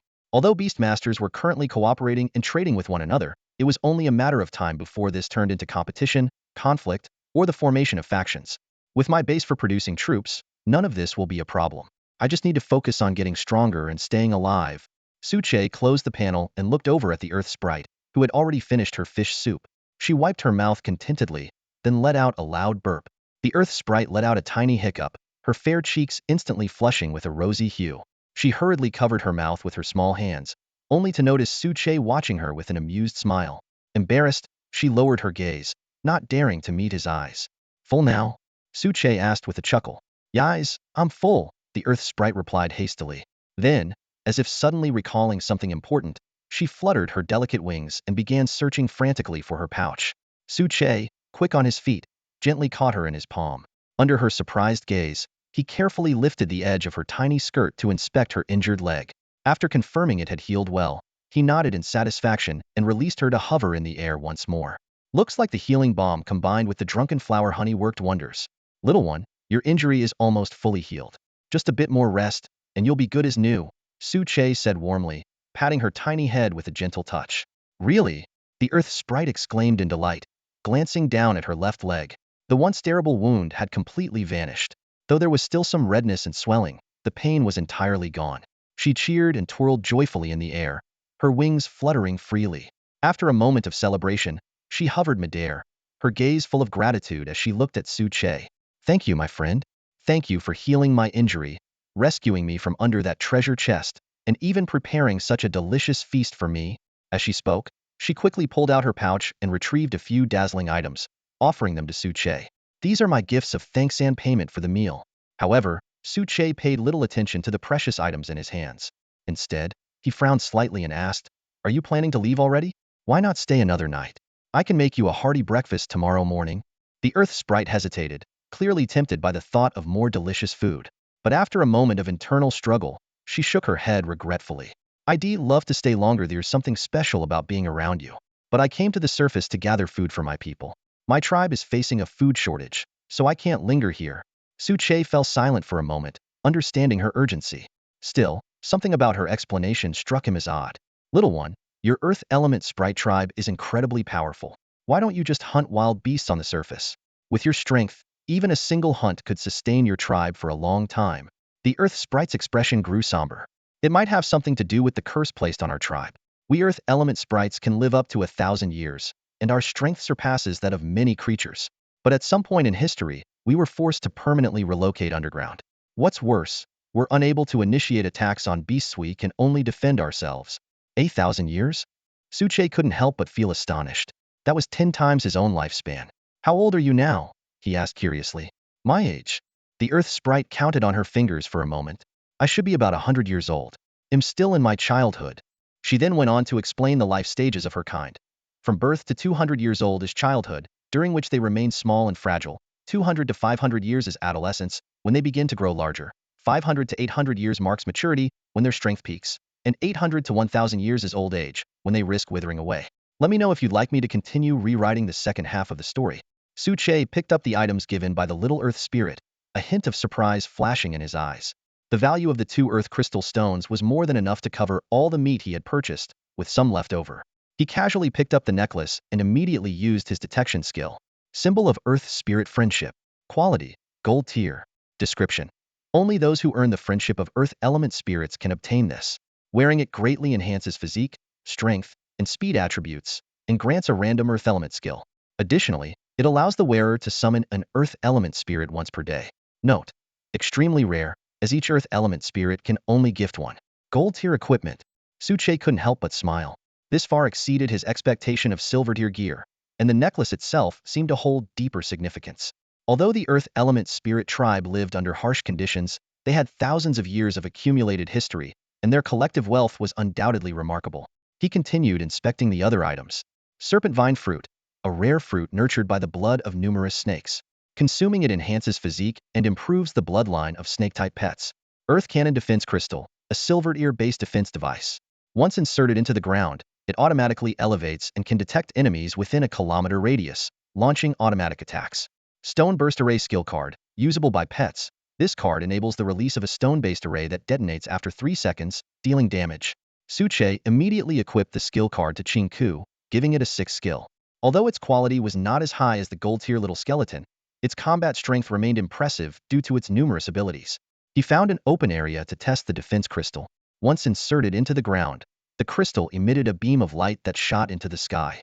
A few minutes later, it rose slowly to a height of 5,060 meters and began scanning the surroundings. Following his instructions, 2 skeletons captured a bronze tier 3 swift moth and a bronze tier 4 earth rat for testing. The crystal instantly issued an alert, locking onto the moth with an energy projectile. Although the projectile wasn't particularly fast, it had tracking capabilities and struck the moth with a thunderous explosion, completely obliterating it. Not bad. Much stronger than the flame crossbow. Su Che nodded in satisfaction. With this defense mechanism, he no longer had to worry about the safety of his base while exploring outside. Just as he was about to rest, a private message notification sounded. It was Chi Wei, who had sent dozens of messages asking about the 2 silver tier treasure chests. The 2 quickly completed a trade, with Su Che exchanging a bone fong spear for the items inside the chests. A series of notification sounds chimed one after another, each one making Su Chi's smile even brighter. Wind crystal stones, wood crystal stones, 200 gold coins, various crafting blueprints, along with silver ingots, silk threads, and silver-grade pet spirit balls. These valuable items kept filling up his inventory one after another. Truly worthy of being a silver-grade treasure chest, Su Che exclaimed, his heart brimming with gratitude for Chi Wei's assistance. If he had relied on himself to open the chest, he probably wouldn't have gotten even half of these rewards. After some careful thought, Su Che decided to give Chi Wei an additional token of thanks. He pulled out 10 portions of black venom serpent blood and 5 silver-grade pet spirit balls, initiating a trade request. Thank you so much for helping me open the treasure chest, Su Che wrote in the trading interface. This black venom serpent blood comes from a silver level 7 pet beast. Consuming it can enhance poison resistance. The spirit balls are for you to catch new pets, especially since your current pet seems a bit inconvenient. Thank you. Wait, how do you know about my pet's situation? Chi Wei asked in surprise. At the same time, Chi Wei was testing her newly acquired bone fong spear. She struck it forcefully with a bronze-grade stone spear, and with a sharp crack, the stone spear shattered on impact, while the bone fong spear remained completely intact. With this, I can finally go out and hunt pet beasts, she murmured. Once I have a flame crossbow, I won't have to struggle as much. When she checked the detailed information about the black venom serpent blood, she couldn't help but gasp. Silver level 8? He's already capable of hunting such powerful pet beasts? Chi Wei was in disbelief. Over the past few days, she had only just managed to handle bronze level 3 pet beasts. Without her flame crossbow, even a frost flower deer might have been too much for her. Meanwhile, the highest hunting record in the chat channel was only bronze level 5. What unsettled her even more was Su Chi's apparent knowledge of her pet's condition. How does he know? Has he been secretly watching me? Or is he cheating? In response to Chi Wei's question, Su Che chuckled lightly and replied, I just guessed. Don't worry, I mean you no harm. In fact, I hope you'll continue helping me open treasure chests. If you need anything, I'll do my best to assist. Afterward, Su Che began to carefully examine the rewards from the silver-grade treasure chest. He went through several crafting blueprints one by one. The bronze-grade large bed required wood, iron ingots, bronze, and high-quality pet beast fur. The bronze-grade sparkstone path was made from sparkstone and stone blocks. The silver-grade farmland required water, fences, fertile soil, fertilizer, and earth crystal stones. And the silver-grade dye workshop had the most complex requirements, needing iron ingots, stone blocks, wood, copper ingots, plastic, silver ingots, and earth crystal stones. Most of these blueprints were related to base construction, especially the farmland and dye workshop, which Su Che urgently needed.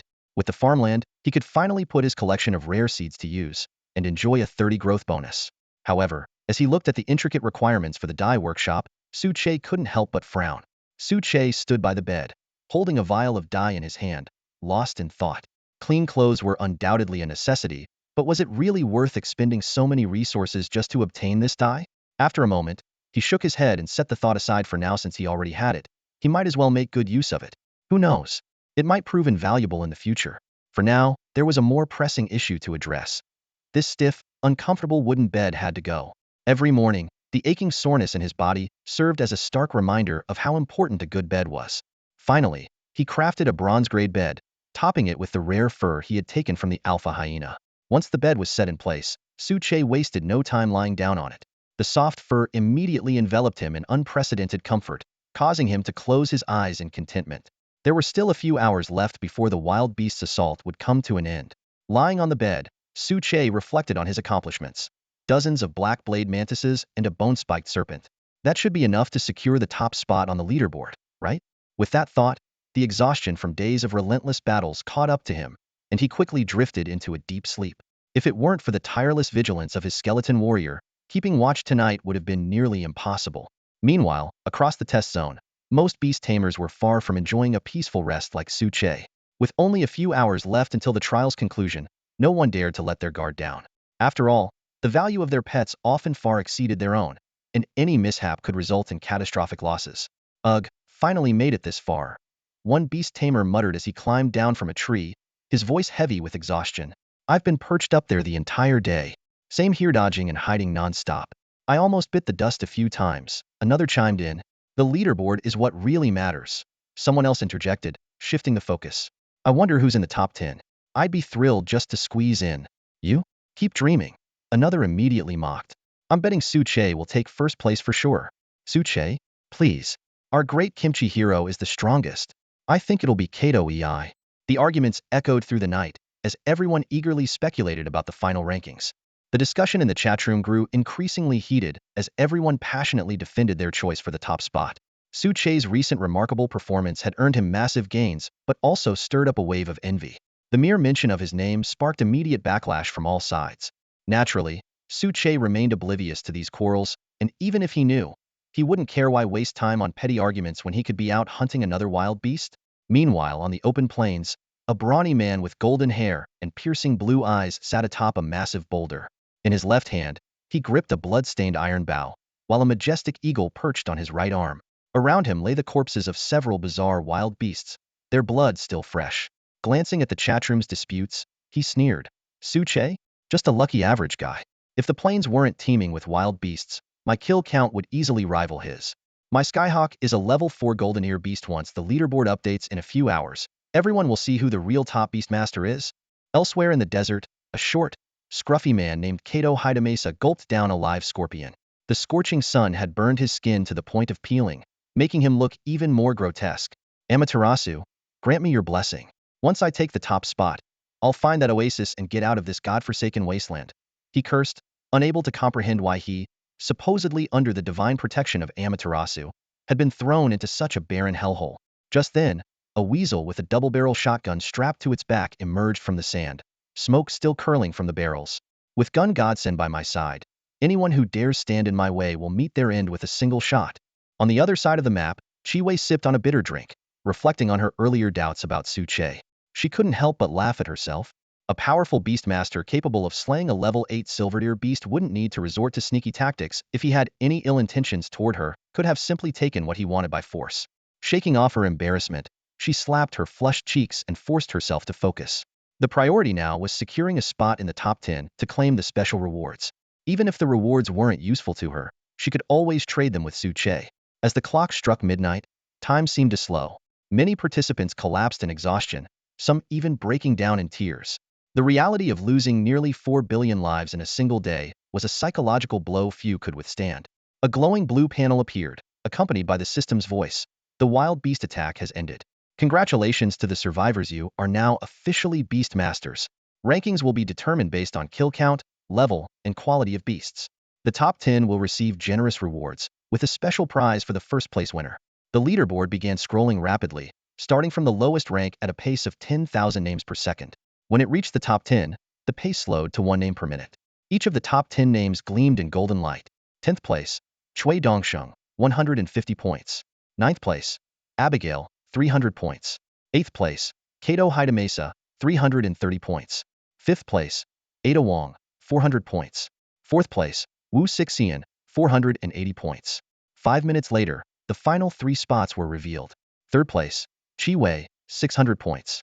2nd place, Johnson, 1,000 points. The chatroom erupted in chaos.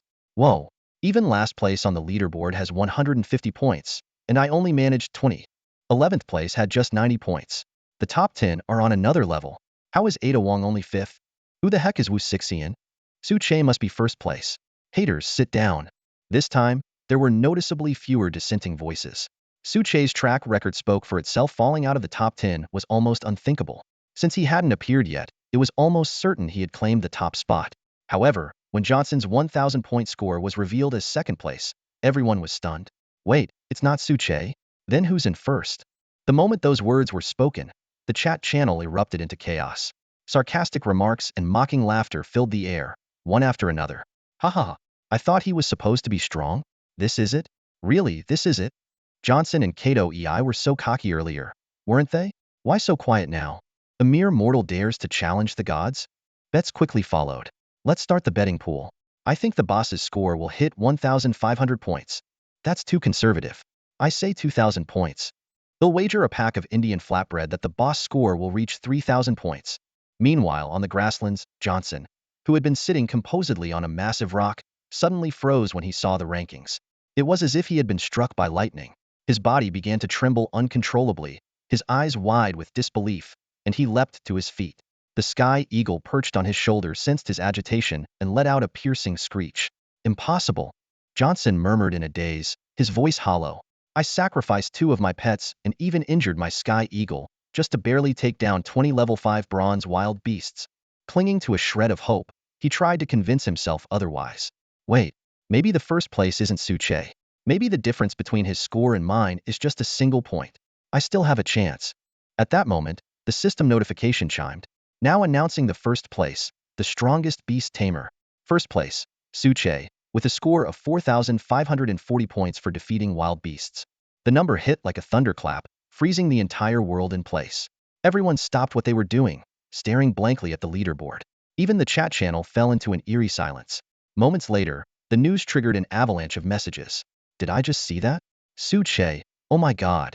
4,540 points. That's 3,545 points more than 2nd place Johnson. Undoubtedly the strongest. He deserves it. Johnson, what a joke. And he dared to challenge the boss? Su Che boss, please notice me. Johnson stared at the number, his face pale as he coughed up blood. No longer could he dismiss Su Che as some lucky upstart. Instead, he had become the laughingstock of everyone. With bloodshot eyes, he furiously typed in the chat channel. I protest. Su Che must have cheated or exploited a bug. I have a gold tier level 4 pet, and could only kill 20 level 5 bronze wild beasts. How could the gap possibly be this huge in just 3 days? But as the second place holder, Johnson's protests only made him a bigger target for ridicule. Can't handle losing, huh? Why does this sound like something a certain country would say? Gold tier pets? So what? You think the boss doesn't have better? Suche, the boss hasn't even bothered to respond. Too busy winning, I guess. As for Suche, he was still peacefully asleep in the forest base, completely unaware of the commotion. Not even the system notifications managed to wake him. The leaderboard has concluded. Beast Tamers, stay vigilant and continue to strive for greatness. Leaderboard events will be held periodically. Generous rewards await participants next time. It wasn't until the sun was high in the sky the next day that Suche finally woke up. Stretching lazily, he was greeted by a barrage of notification sounds. Opening his panel, he saw the private message channel was flooded with 99. Did I get spammed? What's going on? Suche muttered, still groggy. Then it dawned on him. Ah, it must be because of last night's leaderboard. Though he didn't care much about rankings, the special rewards piqued his interest. The system's voice chimed again. You have earned rewards for being in the top 10 and an exclusive reward for first place. Would you like to claim them? Claim. Congratulations. You have received life-sharing chain X1. Congratulations. You have unlocked access to the point store. A faintly glowing green chain materialized in Suchi's hands. About a meter long, the chain appeared ordinary at first glance, but holding it gave him a warm, comforting sensation, as if a seed of vitality had been planted within him. Using his inspection skill, he examined it. Life-sharing chain. Level, unknown. Description. Can be equipped by up to 7 pets. Any damage taken by one pet will be evenly distributed among all linked pets. Additionally, each pet gains 1 chance to avoid lethal damage. Can only be equipped by pets and cannot be removed. Hiss. This is a game changer. Suche exclaimed, his eyes wide with amazement. With this chain, the linked pets would essentially have an extra layer of protection. While the limitation of equipping only 7 pets was notable, it was more than enough for him, as he currently only had Chinku and Zyocula. Without hesitation, Suche equipped the chain on Chinku and Zyocula. His philosophy had always been that tools were meant to be used, not hoarded. Besides, if he could secure the first reward, he was confident he could claim the second, the third, and beyond. Outside the base, the moment the life contribution chain activated, both Chinku and the little skeleton trembled violently. The pale soul flames flickering in their hollow eye sockets shook uncontrollably, flaring up as if they were about to break free from their confines. A faint green thread appeared intermittently, tightly connecting the 2 skeletons. Crack, crack, crack? What is this thing? Why can't I cut it? Chinku anxiously swung his bone-toothed spear, stabbing at the green thread over and over, even using his skills, but to no avail. Idiot skeleton thief. The little skeleton shot Chinku a disdainful glance. Your soul flame is practically necrotic. Don't you even know how to check your own stats? This is gear that our master gave us. Embarrassed, Chinku scratched his head and quickly opened his status panel. As pets with awakened intelligence, they had the ability to view their personal attributes, though the information available to them was much more limited compared to Suche's probing skill. They could only see their quality, level, skills, and equipment. Evolution routes, however, were a privilege exclusive to the probing skill. See? I told you your soul flame's necrotic. The little skeleton mocked further. The nearby skeleton warriors instinctively backed away from the scene.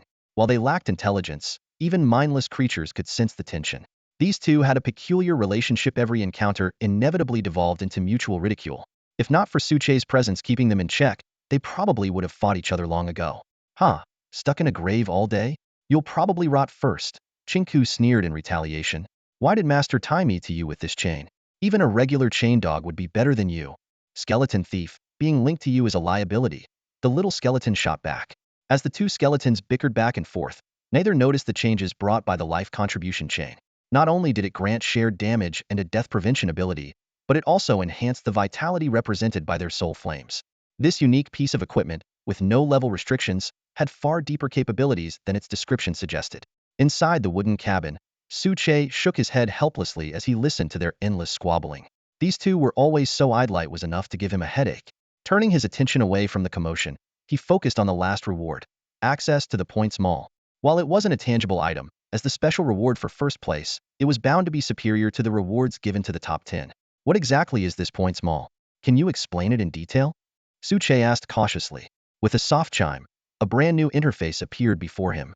Congratulations on becoming the most powerful beast tamer. Here is a detailed introduction to the points mall. 1. The Points Mall allows you to use points to purchase anything you need. 2. The Pets section offers all existing and mutated pets from the beast taming continent. 3. The Blueprint section contains all crafting blueprints. 4. The Items section sells potions, skill cards, Pokeball-like soul orbs, elemental crystals, and other items. 5. The Equipment section provides gear ranging from bronze to mythic quality, with 3 free weapon repair vouchers included. 6. The Lottery section lets you test your luck.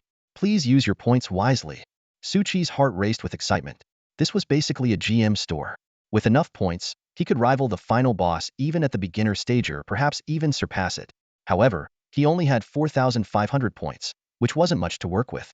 Are there any other uses for points? Will using them all now have any consequences? The system responded. Points are used for rankings and shopping in the mall. Depleting your points will affect your ranking, but as long as you ensure you reach the top in the next event, you have nothing to worry about. Reassured, Suche immediately opened the Points Mall. A massive screen displayed his current point total at the top, with various sections listed below. He first selected the Pets section and was immediately stunned by the array of rare creatures. World-destroying Black Dragon Emperor, sky-piercing Giant Spirit Ape, sealed Ancient Bronze Deity. These mythic-grade pets each cost a staggering 10 billion points. Smiling wryly, Suche shifted his attention to the gold-quality pets, but their prices were still exorbitant. Swift Wind Wolf, 20,000 points. Earth-shattering Golden Lizard, 50,000 points. War Ancient Tree, 70,000 points.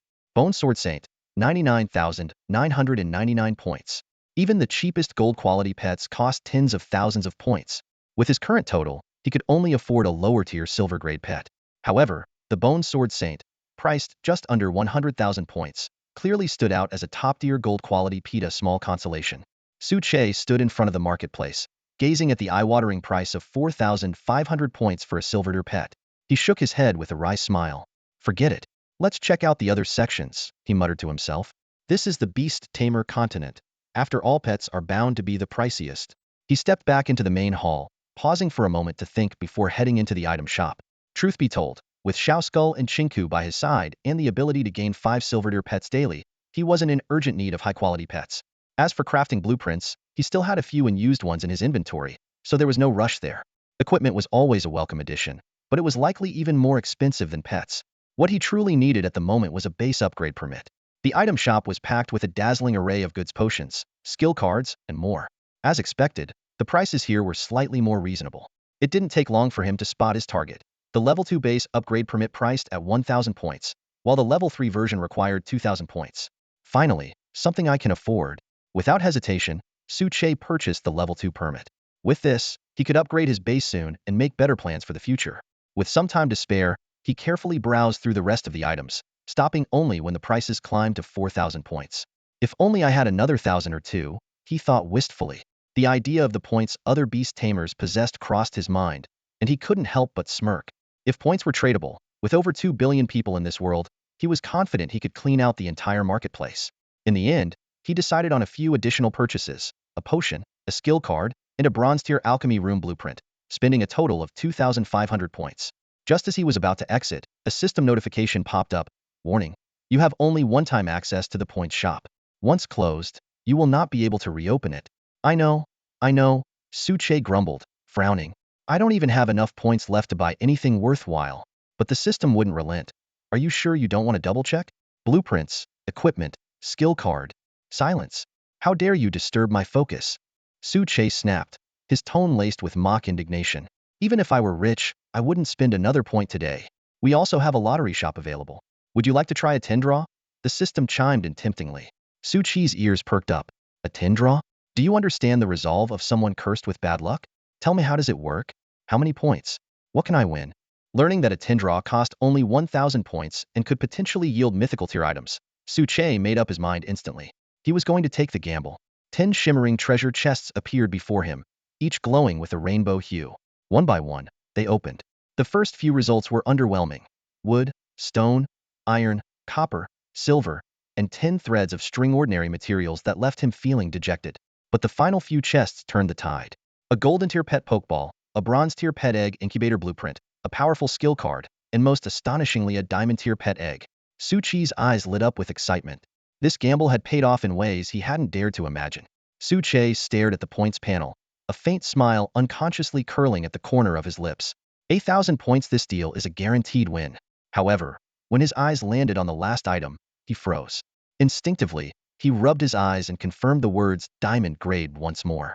Unable to contain himself, he burst into laughter. At this stage, a diamond grade item was practically unheard of. Across the entire point shop, even the simplest diamond grade item would be worth tens of thousands of points, let alone a pet egg. Its value could easily exceed the million-point threshold. This windfall left Su Che in high spirits.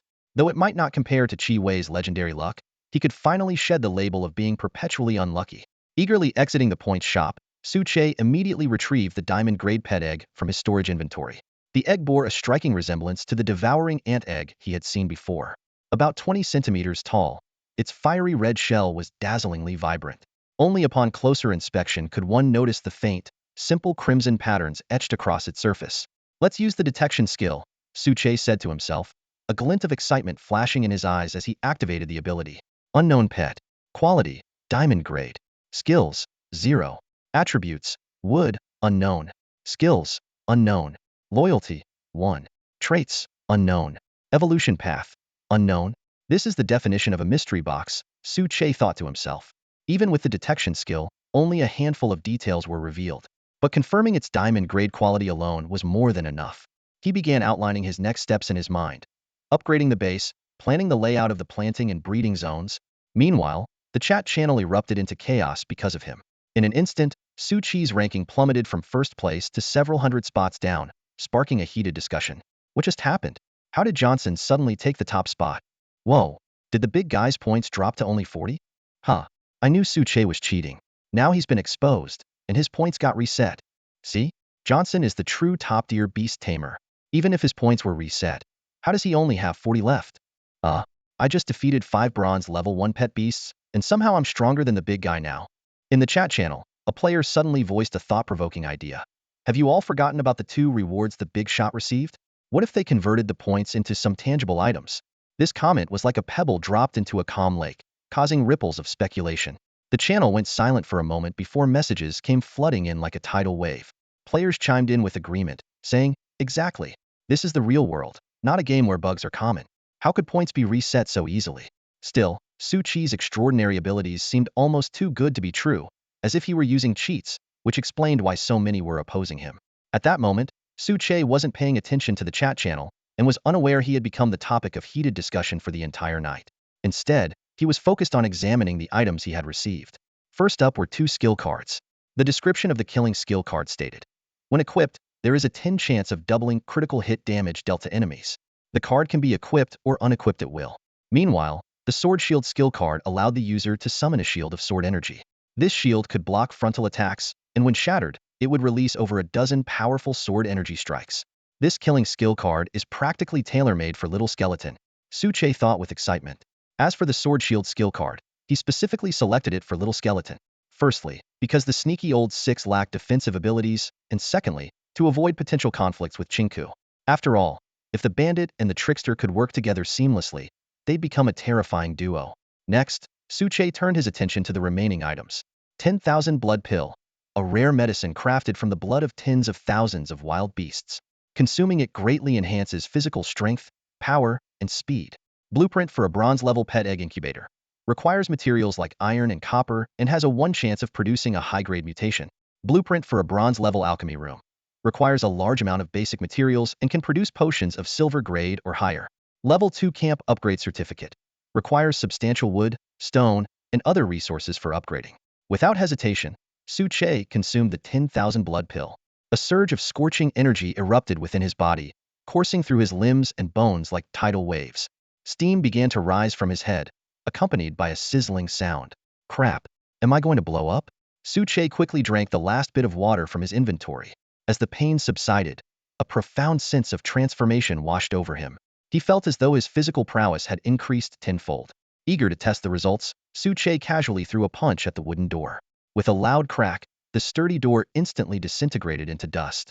Outside, Chinku and Little Skeleton, who had been tussling, froze at the sudden commotion. They immediately stopped fighting and stood at attention, their soul flames shrinking into tiny flickers as they occasionally glanced toward the cabin, muttering under their breath. This is all your fault, you boneheaded mutt. I told you not to poke my weak spot. Bah, you're no saint either. You just had to mess with my grave. All right, that's enough. Suche interrupted their bickering with an exasperated sigh. Suche pushed open the wooden cabin door and stepped out, frowning slightly as he looked at the two idle figures before him. If you keep lazing around, I'll string you up on a tree and let the skeleton warriors whip you with their little whips. Hurry up and organize the team where we're going hunting. After a quick breakfast, the group made their way through the mist into the depths of the forest. Thanks to the early stages of clearing, the number of wild beasts within a 500-meter radius of the base had drastically decreased. Even the once frequent roars echoing through the forest were now nowhere to be heard. Clearly, it was time to expand their territory. Suche turned to Chinku and the little skeleton beside him, issuing orders. Little skeleton, take 5 skeleton warriors and the gold-devouring ants to continue hunting wild beasts. You can push outward gradually. Chinku, you'll lead the remaining pets and follow me. Understood. The 2 skeletons replied in unison. The little skeleton, now emboldened by the addition of 2 skill cards, enthusiastically patted its ribcage and gave a confident promise. Don't try anything reckless while Chinku and I are away. Remember, safety comes first.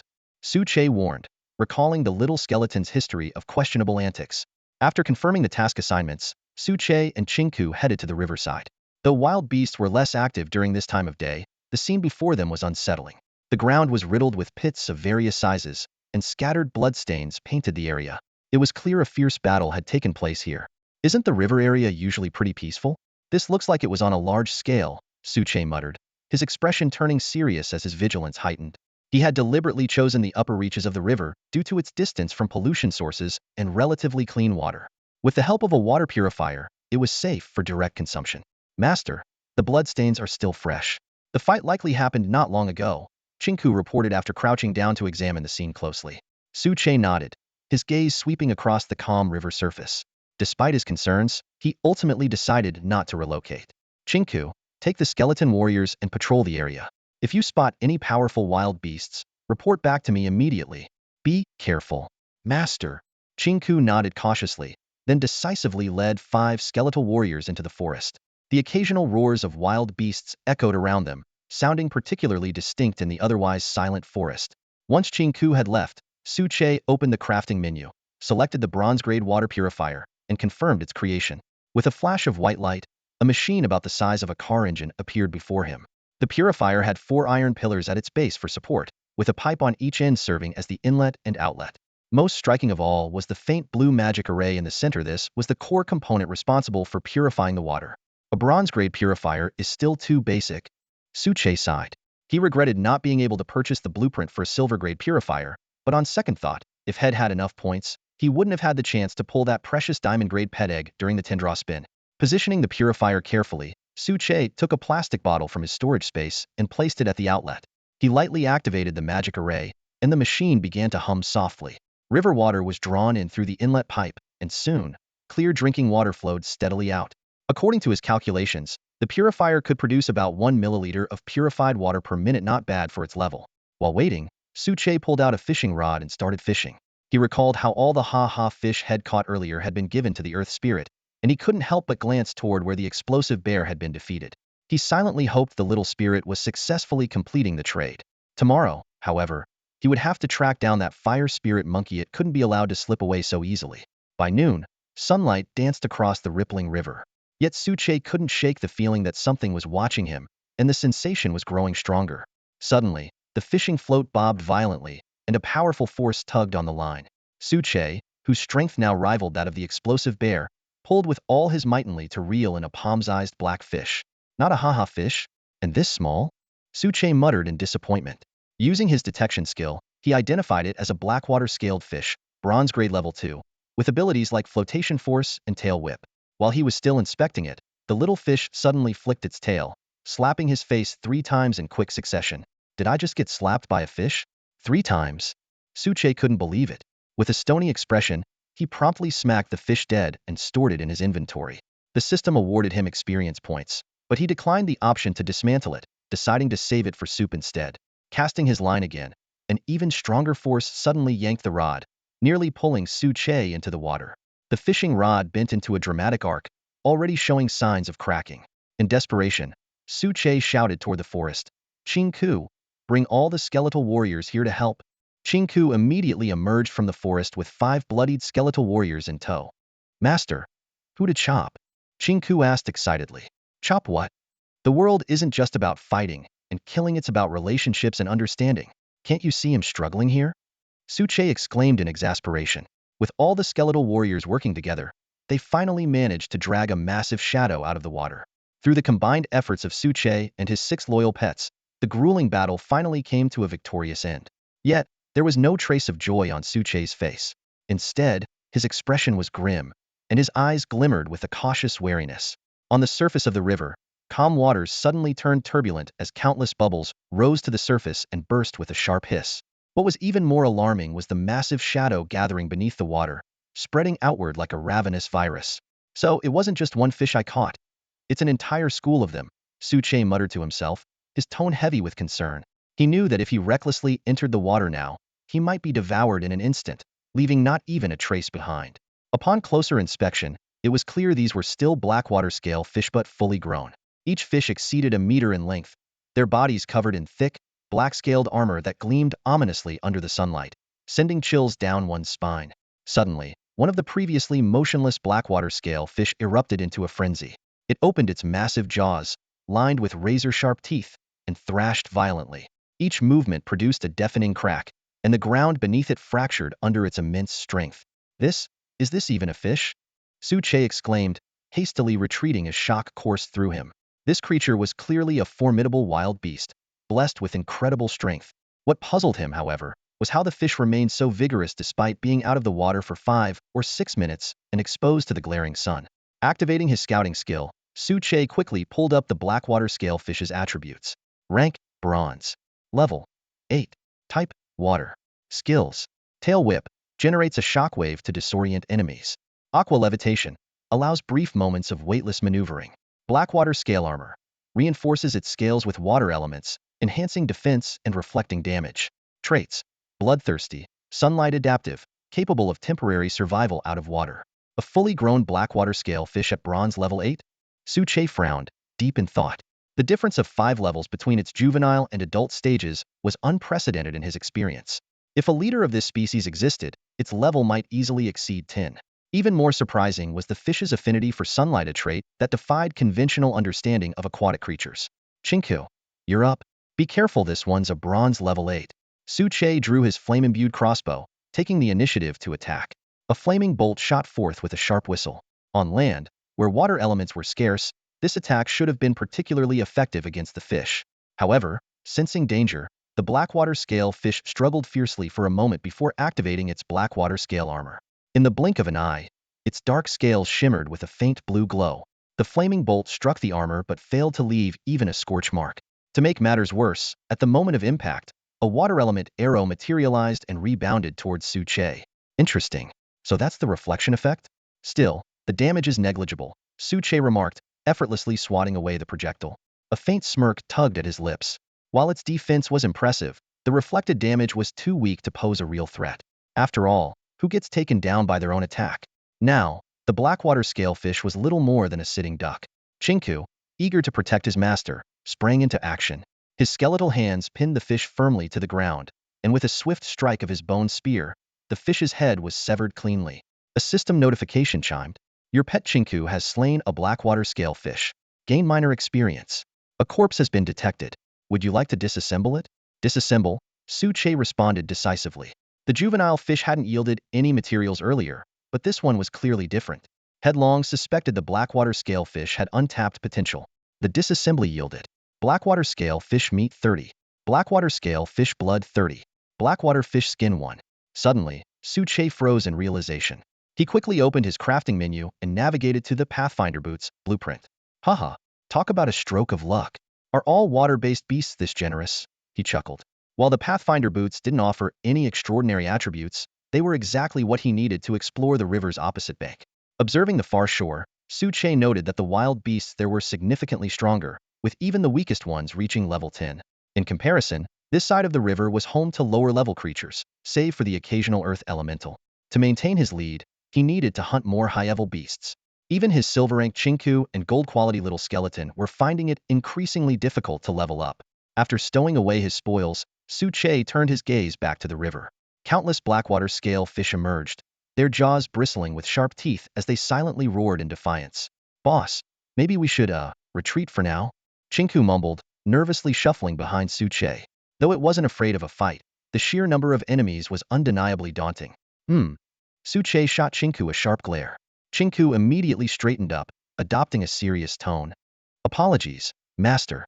What I meant to say was, we should consider a strategic withdrawal to regroup and strike back later. Chinku, you're hopeless. Suche sighed, shaking his head. The influence of human culture on his pet was becoming increasingly evident. Enough chatter. Get ready for battle. Those fish won't dare come ashore, so they're perfect for grinding experience. Suche declared. He crafted a new fishing rod on the spot and cast it into the water, this time without bait. Heh, Su the fisherman doesn't need bait weight. What the? His smug grin vanished as the bronze-grade fishing rod was instantly gnawed down to a bare wooden stick by the voracious fish. Looks like bronze-grade isn't enough. They'll have to use a silver-grade rod, Suche muttered with a wry smile. Though silver-grade tools were rarer than pandas at this stage, he was determined to give it a shot for the sake of crafting the Pathfinder boots. Suche retreated to a safe clearing with Chinku and immediately opened the trading interface to begin a thorough search. What greeted him was a variety of basic items. Wild boar meat for water, wood for stones, bronze grass shoes for water. After searching for quite some time, there was barely any sign of silverware tools or crafting blueprints, and even bronze equipment was in scarce supply. However, he quickly noticed a trend in the market. As players gradually gained the ability to hunt low-level wild pet beasts, food was no longer scarce. Instead, water had become exceptionally precious. A pair of bronze-tier grass shoes was being offered in exchange for just 1 liter of water, yet no one was interested. Switching to the chat channel, a flood of discussions poured in. Yesterday, I killed 2 level 2 bronze wild pet beasts. Food is no problem now. Level 2 bronze? I'm not even interested in that meat anymore. Level 3 bronze tastes way better. Anyone got water? I'll trade level 3 bronze meat for it. 1 liter of water is nowhere near enough.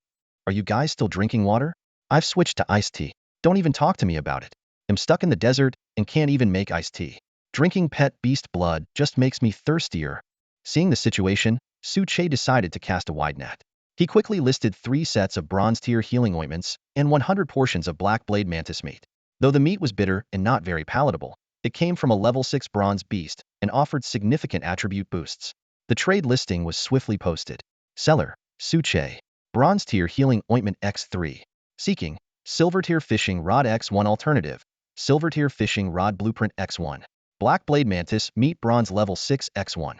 Seeking, thread X10 plastic X10, any elemental crystal X1, any crafting blueprint X1.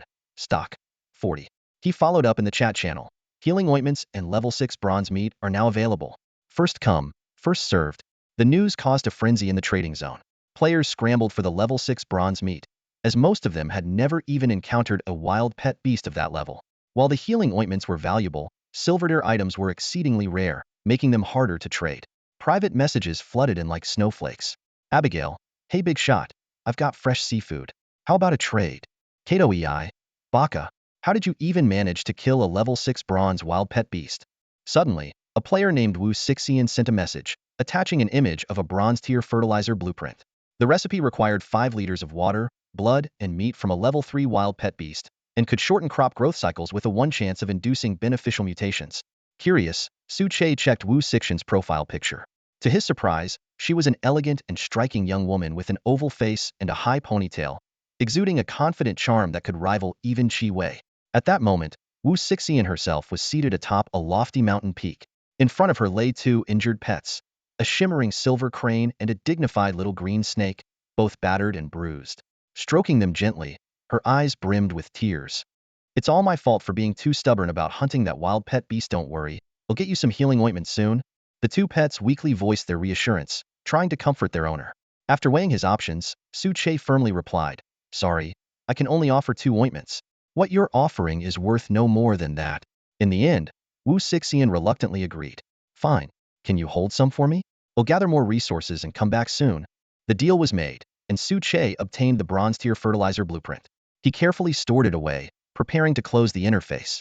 Since there were no silver-tier fishing rods available, he would have to resort to the slow and tedious method of making multiple rods to compensate. Just then, the system emitted a ding-ding notification sound. At that moment, a rapid notification sound suddenly broke the silence. Suche glanced at the flashing red light in the bottom left corner, and realized it was a message from the private chat channel. Chi-Wei, does she need premium meat again? Suche muttered in confusion as he opened the private chat. Boss, you're finally back from the dead. I thought you'd become a skeleton in the wilderness after so long without a reply. Chi-Wei's messages came in like a torrent. Did you see the leaderboard? Thanks to your flame crossbow, I managed to snag 3rd place. By the way, do you need a silver grade fishing rod? I have a crafting blueprint and can sell it to you at a discount. No way. She really managed to get her hands on a silver grade item? Suche's eyes widened in shock. What started as a shot in the dark turned out to be a stroke of luck, as if the goddess of fortune had taken his side. A silver grade crafting blueprint? Could it be from a silver grade treasure chest? Looks like this is going to cost me big time. Suche grinned wryly. After numerous trades, it was clear that Chi-Wei had picked up on his knack for sharp dealing. Congrats on getting 3rd place. It's all thanks to your own hard work. I just gave you a little nudge, Suche replied straightforwardly. Now, let's get to the point. How much are you asking for the silver grade fishing rod blueprint? Meanwhile, Chi-Wei was busy in her treehouse, transferring large amounts of meat into a storage chest. Her base was well equipped, with farmland and livestock pens sprawled within a few hundred meters. 2 more giant tusker boar meats, and I got 2 bronze treasure chests today. I'll open them tonight. It'd be a disaster if the boss needed me to open chests for him and I couldn't. Chi-Wei wiped the sweat from her forehead, clearly pleased with her morning's haul. Seeing Suche's reply, a sly glint flashed in Chi-Wei's eyes. Boss, silver grade crafting blueprints are super expensive, you know? Name your price. We've been trading for a while, you wouldn't just rip me off, right? The blueprint isn't of much use to me right now, so I can give it to you for free. But I have one condition. Form an alliance with my mutual support and protection. Suche was taken aback. He had expected Chi-Wei to demand the flame crossbow or some premium meat, not a proposal for an alliance. Chi-Wei elaborated further. Ever since the leaderboard appeared, many people have started forming alliances. Almost all the top 10 beastmasters have gathered into large teams. If they start sharing resources, their development will skyrocket. Don't worry, boss. While my combat power isn't as strong as yours, I have a very special pet. Plus, I can help you open treasure chests to offset your terrible luck. Traitor detected. Trade terminated. Suche's face darkened. Chi-Wei's reasoning made sense, but her last comment hit him right where it hurt. After some discussion, Suche learned that Chi-Wei's pet was a golden quality war ancient tree. Though it had significant drawbacks: extremely slow movement, low attack speed, a lengthy growth cycle, and vulnerability to fire-based attacks, its strengths were equally impressive. Immense attack power, wide attack range, and, most importantly, the ability to directly create base facilities like wooden houses, planting zones, livestock pens, and storage warehouses. These facilities could even upgrade as the pet leveled up. Such incredible luck. Unlike me, who still has to work hard just to build a decent base, Suche sighed, stretching lazily. After munching on some prepared jerky, he got ready to fish for blackwater phosphorus fish. After erasing the blueprint, Suche immediately opened the crafting menu and selected the silvered ear fishing rod. As he reviewed its description, his eyes lit up. This was an essential tool for fishing, not only exceptionally durable but also boasting a 10 chance to ignore level restrictions and paralyze caught fish for 3 seconds. This is quite a decent attribute, Suche thought to himself. While the paralysis effect might have limited impact on fish like the blackwater phosphor fish, the phrase "ignore level restrictions" elevated this seemingly ordinary feature to a whole new level. Even a level 100 wild pet beast, if hooked, would be momentarily immobilized. Of course, such a scenario was wishful thinking. What level 100 wild pet beast would be foolish enough to take the bait? After confirming the crafting, a fishing rod emitting a soft silver glow appeared in Suche's hands. Though it was similar in length to the bronze tier rod, it was crafted from a highly flexible iron-copper alloy and adorned with silver, giving it a refined and exquisite appearance. Chinku, get ready. Suche ordered the skeleton warrior beside him. The moment a blackwater phosphor fish is pulled ashore, strike hard and give it no chance to fight back. At the riverbank, countless blackwater phosphor fish surfaced, clearly harboring resentment over Suche's earlier attacks on their kind. Suche smirked coldly as he cast the fishing hook, instantly stirring the fish into a frenzy. The entire school surged forward, competing to bite the hook, with some even leaping out of the water in an attempt to gnaw on the rod itself. However, the silvered ear fishing rod was leagues beyond its bronze predecessor. Despite the efforts of over a dozen furious blackwater phosphor fish, their bites failed to damage the rod. Instead, the sharp hook pierced their lips. Seizing the opportunity, Suche pulled with all his strength, yanking 2 blackwater phosphor fish onto the shore. Chinku led the skeleton warriors in an immediate assault, swiftly finishing them off. Over the next 4 hours, Suche repeated this method, ultimately killing over 150 blackwater phosphor fish. Although the efficiency fell short of expectations after surpassing 100 kills, the fish became noticeably warier, often taking over 10 minutes to hook another. The harvest was still impressive. Both Suche and Qingku leveled up to level 8, while the 5 skeleton warriors reached level 7. Just as Suche was about to pack up his gear, an unexpected event occurred. A thick water jet shot from the river, aimed directly at his throat, while the float on his fishing line jerked violently, bending the rod into a near right angle. Qingku. Suche shouted a warning as he struggled to reel in the rod. Qingku immediately performed a water vortex dash, positioning himself in front of Suche and conjuring a water vortex shield for protection. With combined efforts, they finally dragged the massive creature out of the water. It was a colossal blackwater phosphor fish, over 3 meters long, its body covered in black, spiked scales. Its gaping maw revealed rows of razor-sharp teeth, and its eyes glared with venomous hatred. Using his detection skill, Suche identified it. A level 10 bronze-tier blackwater phosphor fish king, possessing dual water and metal attributes. Its skills included tail whip, steel scales, water jet, and land survival. The most intriguing ability was land survival. It could operate on land for 10 minutes, but would fall into an extremely weakened state afterward. So its weakness is that obvious? Suche muttered with a wry smile. If I can just keep it on land for 10 minutes, it'll be completely at my mercy. Qingku, take 5 skeleton warriors and circle around to flank the blackwater phosphorescent fish king from behind. Keep it confined to land at all costs. Be careful, this is a level 10 bronze tier beast. If the situation turns dire, retreat immediately. Suche gripped his silverdeer fishing rod tightly, his expression grave as he issued the command. Though the blackwater fish king possessed formidable land survival abilities, this also exposed its weakness. If they could trap it on land for just 10 minutes, victory would be within reach. However, this creature was no ordinary blackwater phosphorescent fish. Not only could it survive on land, but it could also move with surprising agility. As Suche pondered how it managed such mobility, the fish king, lying on the ground, suddenly began to tremble. Its black scales peeled off in large patches from its abdomen, blood splattering everywhere. Then, with a sickening squelch, 2 frog-like legs burst forth. The newly sprouted limbs looked frail and underdeveloped, barely managing to support the creature's massive body. Its clumsy, staggering movements were almost comical. Huh, seriously? It can do that? Suche nearly burst out laughing. He had expected it to rely on flight or elemental manipulation to move, not a full-blown biological mutation. Seizing the moment while the fish king struggled to find its footing, Suche took a deep breath and yanked the fishing rod with all his strength. Leveraging its unsteady legs, he managed to drag the creature down to the ground. A system notification promptly appeared. Silverdeer fishing rod special effect triggered. Blackwater phosphorescent fish king is paralyzed for 3 seconds. This is our chance. Qingku, attack with everything you've got. Suche's eyes gleamed with determination as he swiftly drew his bronze-tier flame crossbow and switched it to rapid-fire mode. 3 flaming bolts streaked through the air, but they barely left a scratch on the fish king's tough scales. Even with the precision ring enhancing his aim, the concentrated shots failed to penetrate its defenses. Qingku, leading the skeleton warriors, charged headlong into the fray. The bone-toothed spear struck the fish king with full force, but the creature's bronze-tier level 10 defenses were unparalleled. Qingku's most powerful attack left only a faint white mark on its armor-like scales. The paralyzed fish king rolled its eyes, its gaze filled with disdain, as if mocking their futile efforts. Qingku, growing anxious, knew that while a prolonged battle might eventually yield results, there was a risk of repeating their past mistake, like when the black venom scale snake had blindsided Suche during a hunt. Protect the master. Qingku conjured a swirling water vortex shield, its soulfire eyes locked firmly on the fish king. But the 3-second paralysis ended in a flash. The fish king let out a furious roar, its frog legs propelling it forward like a black cannonball. The impact shattered the water vortex shield, forcing Qingku to stagger back several steps. Undeterred, Qingku activated its berserk skill, its speed surging to the point of leaving afterimages. It darted behind the fish king, channeling energy into its bone-toothed spear for a devastating water vortex thrust aimed at the creature's vulnerable underbelly. Yet, to everyone's astonishment, the fish king's so-called weak point was shielded by 3 layers of scales.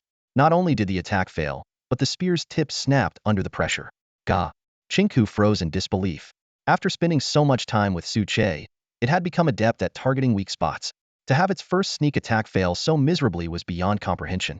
The fish king, as if amused by Qingku's blunder, abruptly opened its mouth and spewed a mixture of foul sludge and water jets. Though Qingku dodged with ease, it couldn't help but notice the creature's bizarre habit of using its mouth for both attack and excretion. Meanwhile, Suche, shielded by the skeleton warriors, observed the situation with a calm but critical eye.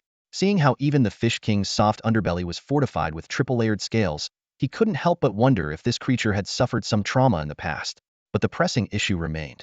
If they couldn't break through its defenses, how could they hold out for 10 minutes? And if the Fish King decided to flee, they might not be able to stop it. To keep this prize from slipping away, Su Che needed to find a weakness fast. The battle between Chinku and the Blackwater Phosphorus Fish King raged on.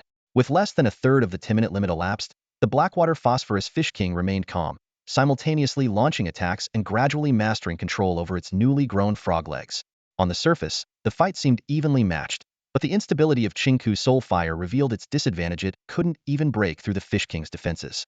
Although Chinku wouldn't be defeated immediately, Su Che knew the priority was to prevent the Fish King from escaping. Ideally, he'd disable it completely. His gaze locked onto the creature, focusing on its newly grown, fragile frog legs. Heh, who says a weak spot always has to be 1,000 years of pain? A sliding tackle works just as well, Su Che muttered with a sly grin. The only unprotected part of the Blackwater Phosphorus Fish King's body was its new legs. If he could sever them, it would lose its mobility entirely. Victory lies in the legs, and so does defeat. Su Che made a decisive call. All skeleton warriors, head to the shore and block its escape route. Chinku, stop trying to fight it hidden. It'll cover you. Wait for the right moment and cut off its legs. With that, Su Che raised his flame crossbow in one hand and gripped his bone-toothed spear in the other, unleashing a barrage of attacks. Chinku nodded in understanding, retreating to gather its strength as blue light radiated from its body. The Blackwater Phosphorus Fish King, unable to understand human speech, soon turned its wrath on Su Che after being struck by several crossbow bolts and spear attacks. Despite its lack of intelligence, it remembered one thing clearly: this fragrant creature before it was the one who had slaughtered nearly 100 of its underlings. Roar! The Fish King's bloodshot eyes flared with fury as it let out an earth-shaking roar. It activated 3 abilities simultaneously: Steel Scales, Water Arrow, and Levitation. After spitting out a high-powered water arrow, it transformed into a steel-clad projectile, hurling itself at Su Che with lethal intent. Holy crap! Maxed out aggro. Just how much does it hate me? Su Chi's face turned pale. He threw his bone-toothed spear and dove to the side just in time. The Fish King's water arrow was far more powerful than the golden crocodile's attacks. A direct hit would have pierced him through, and the subsequent impact from the Fish King's charge would have left nothing but ashes. The Fish King missed its target, but ended up embedding itself into the mud, momentarily immobilized. Seizing the opportunity, Su Che quickly drew another bone-toothed spear and stabbed at one of its legs. Simultaneously, Chinku launched its water vortex thrust. With a flash of cold light, the Fish King's fragile legs were severed cleanly. The Blackwater Phosphorus Fish King howled in agony, its body trembling violently as blood gushed from its wounds. It's done. Chinku, keep an eye on it. The moment it enters a weakened state, finish it off. Su Che instructed before finding an open spot to sit and wipe the sweat from his brow. If that water arrow had hit him earlier, even a bronze-tier healing salve wouldn't have saved him. Reflecting on the close call, he actually felt a strange thrill. He made a mental note to prepare higher-level healing items for emergencies. As the 10-minute limit expired, the Blackwater Phosphorus Fish King froze in place, its movement stiffening. Its black scales began to fall off, revealing raw red flesh that rapidly shriveled under the sunlight. System notification. The Blackwater Phosphorus Fish King has entered an extreme weakened state. Chinku, Su Che signaled with a subtle nod. Chinku understood immediately, stepping forward to grab the Fish King. With one squeeze of its right hand, the creature's tough body exploded, raining blood everywhere. System notifications. Congratulations! Your pet, Chinku, has successfully killed the wild pet beast Blackwater Phosphorus Fish King, earning a small amount of experience. Congratulations! Your pet, Chinku, has learned a new skill. Please check its status. What? Another new skill? Su Che stared in disbelief. He already knew Kinkus' eager learner trait was powerful, but this was beyond his expectations. Could it really gain a new skill with every level up? If that were true, Su Chi's imagination ran wild as he envisioned a future scene.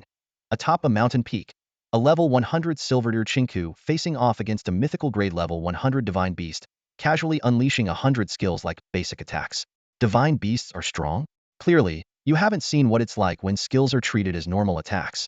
Behold the Beastmaster version of Yin Shuangying, officially online. He opened Kinkus status panel. Skeleton Warrior Chinku. Quality: Silver tier. Level: 8. Attributes: Undead, Water. Skills: 1. Power of the Undead, Water Vortex Thrust, Berserk, Water Vortex Shield. 2. Bone Explosion. Kinkus attacks leave bone marks. When 3 marks accumulate, they explode, dealing massive secondary damage. Traits: thoughtful, eager learner, bandit-like demeanor, fanatical determination. 5 skills already. With bone explosion, Kinkus damage output will increase significantly. Suche nodded in satisfaction. Previously, Chinku only had water vortex thrust and power of the undead as offensive skills, and their damage wasn't high. The addition of bone explosion filled a critical gap in its arsenal. After closing the panel, Suche turned his attention to the Fish King's remains. System notification: Blackwater Phosphorus Fish King corpse detected. Would you like to disassemble it? After confirming, a series of system notifications followed. Obtained Blackwater Phosphorus Fish King meat X50. Obtained Blackwater Phosphorus Fish King blood X50. Obtained Black Scale Fish Skin X1. Obtained Water Element Shards X10. Without realizing it, I've accumulated quite a lot of water element shards. Each Blackwater Phosphorus fish yielded 3 shards, and Suche had now amassed 460 of them, enough to synthesize 6 water element crystals. However, these shards weren't nearly as versatile as crystal stones. Despite having so many, their practical use was limited. A system prompt appeared before Suche, detected 460 water element fragments. Would you like to combine them into water element crystals? Confirm combination. Immediately, 4 thumb-sized water element crystals appeared in his hand. These crystals resembled frozen snowflakes, with a translucent exterior encasing deep blue, thread-like substances. The powerful energy waves emanating from the crystals caused a thin layer of mist to form around Suche after he held them for just a few seconds. Suche examined the 4 crystals in his hand. 3 of them could be used to upgrade the remaining skeleton soldiers into water element skeleton warriors. As for the last one, he paused, deep in thought. At this moment, his pet army had grown considerably. A total of 22 members, including small skeletons, a Chingu skeleton, 3 skeleton soldiers, 2 gold-eating ants, and 15 skeleton warriors. Once he found lapis lazuli, the gold-eating ants would evolve into lapis army ants, becoming a vital force within his legion. To test the effectiveness of the water element crystals, Suche summoned Chingu and a skeleton warrior to an open area. Chingu, focus on full defense. Let the skeleton warrior launch 2 attacks on you, so we can compare the difference in power before and after. Chingu nodded in agreement and immediately summoned a water vortex shield. During the first attack, the skeleton warrior's water vortex thrust was fierce, but failed to inflict any substantial damage on Chingu. However, after Suche imbued the skeleton warrior with a water element crystal, the situation changed dramatically. The soul flames in the skeleton warrior's eye sockets flared up, and icy white flames mixed with bright blue streaks erupted. It transformed into a massive water serpent and struck with incredible force, ripping up the grass on the ground. The water vortex shield shattered on impact, and only Chingu's timely intervention prevented further damage. Impressive, Chingu remarked. The second attack clearly exceeded my strength. There's no way it could have broken my shield otherwise. This revelation gave Suche a newfound appreciation for the value of element crystals. Although the enhancement only lasted 5 minutes, it was more than enough to create a temporary force on par with Chingu's strength. After carefully storing the remaining 3 water element crystals, Suche turned his attention to a glowing orb in a muddy pit. When the light faded, not only did a silver treasure chest appear, but he also unexpectedly discovered a worn wooden chest. Using his probing skill, he identified it as a resource gamble box, which required 10 gold coins to open. After a brief moment of hesitation, Suche decided to take the chance. With a series of clink, clink, clink sounds, the wooden chest shattered, releasing a mass of threads. The system notified him that he had obtained 100 threads. This failed result actually thrilled Suche. Threads were precisely the resource he urgently needed. While inexpensive, they were incredibly valuable in the early stages. With these threads, he could now improve the golden crocodile armor. All he needed next were plastic, herbs, and a blueprint for constructing fences. Suche stood by the river, contemplating the powerful blueprints in his hands. Once these designs were brought to life, they would significantly enhance combat capabilities. However, the immense resource demands that came with them weighed heavily on his mind. He carefully stored away the bronze-grade water purifier, which had yielded only 320 milliliters of water after more than 5 hours of purification. While it was sufficient for his personal use, his plan to trade this resource for others seemed unlikely to succeed. It's time to head back. Suche was about to call his pets, including Chingu, to leave when he suddenly froze, scanning his surroundings cautiously. Chingu immediately stepped in front of Suche, shielding him. Master, what's wrong? Is there an enemy? No. Suche shook his head. I just heard Xiao Gullah's voice in my ear. At that moment, Xiao Gullah's familiar voice sounded again. Boss, you didn't imagine it. It's really me calling you. What the? Did you learn some divine skill? You can transmit your voice over long distances now? Suche exclaimed in surprise. Xiao Gulu explained. Boss, this isn't a divine skill. It's a special communication method between pets and their beast masters. Su Che tried calling out to Chingu in his mind. Sure enough, Chingu was so startled that its soul flame nearly extinguished. A system notification popped up, explaining that this was a unique communication method that allowed telepathic exchanges over any distance. It also enabled viewing the pet's surroundings through its perspective. However, it required the pet to have 100 loyalty and unlocked intelligence. Through this special link, Xiao Galu reported an important discovery. 800 meters southeast of the base, it had spotted a group of wild companion beasts, including one that appeared to be at level 10. Su Che immediately used Xiao Gulu's vision to assess the situation. At first, everything was pitch black. Xiao Gulu had burrowed underground to stay hidden. When it finally peeked out, Su Che saw the targets. A group of unusual creatures resembling deer, their bodies adorned with pink blossoms and surrounded by buzzing bees. The most striking figure was the largest one at the center of the group, the verdant deer king. Its body was not only covered in flowers, but also bristling with thorns and lush grass. A probing skill revealed its stats. A level 10, silver-grade beast with abilities like rapid charge, thorn armor, toxic pollen, and swarm summoning. Seeing these attributes, Su Chi's expression changed drastically. This creature wasn't just formidable in offense and defense. Its control and summoning abilities made it even more dangerous than the blackwater phosphorescent fish king he had encountered before. He couldn't help but worry whether the summoned wild beasts might also possess unique abilities. Su Che felt his heart sink sharply. The greenhorn deer king, a formidable level 10 silver beast, was indeed a force to be reckoned with. Among his team, only the little skeleton might stand a chance against it. As for Chinku, though Su Che was reluctant to admit it, it was highly likely to be taken out in the very first round. The greenhorn deer king not only excelled in poison resistance, but also possessed devastating direct attack capabilities. My lineup is way too limited, can't even find a single pet with the right countering attributes, Su Che muttered to himself, frustrated by the lack of options. He was about to complain about the underwhelming power of his flame crossbow when he suddenly realized how absurd such a complaint would sound. At this stage, most beast tamers were still struggling to take down a single wild pet, let alone worry about attribute countering. Boss, how about I go up and stab it real quick, just to see what happens? The little skeleton's cheeky voice echoed in his mind. Stab it and get yourself killed? You're in such a rush to die? Su Che snapped back irritably. These wild beasts aren't your average opponents. Their levels are high, and their combat power is astonishing. But don't worry, I already have a plan. Tomorrow, we'll go capture a fire spirit monkey. He refocused on observing the other greenhorn deer attributes. All of them were level 9 bronze, and none appeared to have the skill to summon reinforcements. That was at least some good news.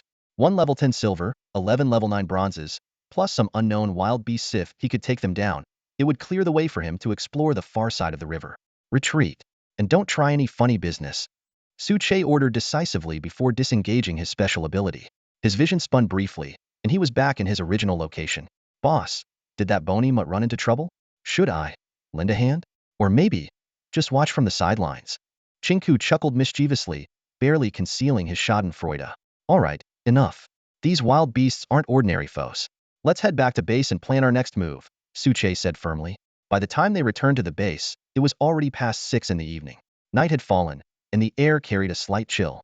Brrr, the weather's cooling down, Su Che muttered, pulling his tattered clothes tighter around him. Before he had been transported to this world, it was midsummer on Blue Star, and he had dressed lightly. After days of combat and exploration, his once decent t-shirt had been reduced to a crop top, and his pants were in even worse shape. Dye factory, plastic, flower petals for dye. As soon as I find some plastic, I'll build a dyeing workshop and make some proper clothes, he murmured to himself. After lighting a campfire, Su Che began preparing dinner. Grilled gas bear meat, blackwater phosphor fish soup, fruit rice, and a single jus fruit. While the jus fruit's attribute bonuses had significantly diminished, its taste was still delightful, so he decided to indulge. After fighting for so many days, don't I deserve a little enjoyment? He said with a smirk. As he savored the hearty meal, he handed a silver deer treasure chest to Chi Wei and opened the chat channel to check for updates. The channel was abuzz with news about the major alliances: Johnson's Eagle Federation, Ada Wong's Round Table Council, Abigail's Pharaoh's Court, Kato Taka's Ninja Clan, and Pei Yuehua's Moonlight Trade Guild. These were the most powerful Tier 1 factions at the moment. Interestingly, apart from Pei Yuehua, who ranked outside the top 100, the other leaders were all among the top 10 on the leaderboard. Despite Pei Yuehua's lack of top-tier combat prowess, her ability to rally such a following spoke volumes about her strategic skill. Fascinating, truly fascinating, Su Che mused, biting into the jus fruit with a sly grin. No matter how fiercely they fight, None of them can touch my core interests. He then snapped a photo of his dinner and uploaded it to the chat channel, along with pictures of milk fruit and breadfruit. His message read, "Everyone, from today onward, my little shop is officially open. Current inventory includes 1. Meat from level 5 to level 8 bronze beasts. 2. Corresponding levels of beast blood, drink it to strengthen your body. 3. Delicious bread. Limited stock, first come, first served." The chat channel exploded with activity. Whoa, rice and fruit? This looks so high-end. Bread and milk fruit? Are you trying to drive me insane with envy? Late night temptation. Someone report this guy. You're all focusing on the wrong thing. Can't you see this guy's already hunting level 8 bronze beasts? I'm leaving my current alliance. When this guy forms his own faction, I'm joining immediately. This late night temptation not only earned Suche a surge of resources, but also showcased his growing strength. At that moment, anyone harboring ill intentions toward him was likely unable to sleep peacefully. Suche scanned the reactions of the crowd and nodded in satisfaction. He couldn't care less about what others thought after all. Even Johnson, ranked second, was nothing more than a rookie in his eyes. Although their point difference was only 3 to 4,000, if it came down to an all-out fight, the combined strength of the top 10 wouldn't be enough to face him. What's more, the third-ranked Chi Wei was someone he had personally supported. At this point, almost all scarce necessities on the market were under his control, creating a complete monopoly. To oppose Su Che was to oppose everyone, a move that could cause any hard-earned power to crumble instantly. Just as Su Che was about to close the panel and check his storage basket, the private message channel lit up with an urgent notification, accompanied by flashing red lights. It's here. Su Che immediately checked the message. Chi Wei had sent him a private message. Boss, the Silverdeer treasure chest has been opened, and everything's been sent your way. Luck's on your side today, so get ready for a pleasant surprise. Su Che paused for a moment. If even Chi Wei was saying luck was good, then it must be a blessing from Lady Luck herself. Without hesitation, he opened the trading interface and retrieved all the items. System notifications followed one after another. Acquired 50 gold coins. Acquired 1 silver tier lightning trap. Acquired 5L of drinking water. Acquired 1 earth crystal. Acquired 1 fragment of a broken secret realm key. Acquired 30 units of plastic. Acquired 1 blueprint for a silverdeer ironwood fence. Holy crap! A wide grin spread across Suchi's face. 7 items from a single treasure chest. This was nothing short of a jackpot. He carefully inspected the attributes of each item. Silverdeer lightning trap, a highly concealed magical device. When triggered, it delivers a lightning strike, paralyzing the target for 5 seconds. Fragment of a broken secret realm key 13. Combine 3 fragments to unlock at least a Silverdeer secret realm. Blueprint for Silverdeer ironwood fence. Requires 20 units of ironwood, 10 iron ingots, and 10 stone blocks. Builds a sturdy defensive structure. This haul is something special, Su Che thought, pleasantly surprised. The Silverdeer ironwood fence was exactly what he needed, offering far greater durability than the current thorny barricade. As for the lightning trap, it would be perfect for capturing tomorrow's fire spirit monkey. While examining the rust-covered fragment of the secret realm key, a system notification popped up. Secret realms are unique spaces in the Beastmaster continent, containing abundant resources and powerful wild beasts. After storing the items, Su Che replied to Chi Wei. This haul is indeed impressive. Thanks for helping me open the chest. Hee boss, don't thank me just yet. I actually have a favor to ask, Chi Wei replied with a mischievous laugh. Not only had she helped Su Che get some excellent items, but her own 2 bronze-tier treasure chests had also yielded great rewards. However, what she desperately needed now is water. Boss, I'd like to trade for some water. Just 1L will do, she said. Su Che stroked his chin, pondering the request. Water resources weren't something he was keen on trading, especially since the water purifier could only produce 300 milliliters every half-die, a pitiful amount. But Chi Wei likely had some valuable items he could acquire in return. Ahem. Borrow. Seeing no response from Su Che, Chi Wei grew anxious. Boss, please. I've only had a single sip of water today, just 1 sip. That's the essence of life. If I don't replenish soon, you'll lose your go-to treasure chest opener. Wouldn't that break your heart? Su Che nearly spat out the water in his mouth when he saw Chi Wei's message. He quickly swallowed it down. Cough, cough. Almost wasted the source of life, he muttered, shaking his head to compose himself. Chi Wei's blunt way of speaking had truly caught him off guard. Admittedly, at the moment, she was little more than a tool to hem a human key for opening boxes. But having this fact pointed out so directly left him feeling a bit awkward. What surprised Su Che even more was the shift in Chi Wei's demeanor. Though the two had engaged in multiple transactions before, her previous interactions had always been cautious, as if she was carefully maintaining some distance from him. Now, however, she seemed to have let her guard down. Women are like the depths of the ocean, impossible to fathom. Su Che mused to himself before replying. Drinking water is negotiable. After all, you helped me get it. But at most, I can give you 1 liter, and it won't come cheap. Water is like oil on Blue Star, only rarer and more expensive. Especially now, with cases of people suffering severe diarrhea or even dying after drinking untreated natural water, the price of clean water in the trading market has skyrocketed. Chiwei responded without hesitation, "Don't worry, big boss. The price will definitely satisfy you. 2 elemental crystals, 1 bronze-level blueprint, and 10 pieces of glass steel." You have glass? Su Che's eyes widened in astonishment. Glass was a crucial material for crafting pet egg incubators, essential for obtaining diamond-tier pets. Not enough. Make it 20 pieces of glass, and I'll throw in an extra 300 milliliters, Su Che countered, licking his lips. This woman really has some treasures up her sleeve, he thought. Chiwei hesitated for a moment before replying. All right, only because you're the leader. But let me make this clear, stop squeezing me dry, okay? I really have nothing left. Is she channeling the spirit of some lecherous overlord? Su Che silently mocked her suggestive phrasing, but proceeded to finalize the deal. A system notification popped up. You received Elemental Crystal X1, Golden Crystal X1, Glass X20, Bronze Level Bone Ash Rice Ball Blueprint X1. Satisfied, Su Che nodded and immediately checked the blueprint's details. Bronze Level Bone Ash Rice Ball. Materials required: Bone Ash X1, Level 5 Wild Beast Blood X1, Soul Flame Shard X1. Effect: temporarily increases bone defense and boosts morale when consumed. Usable only by undead pets.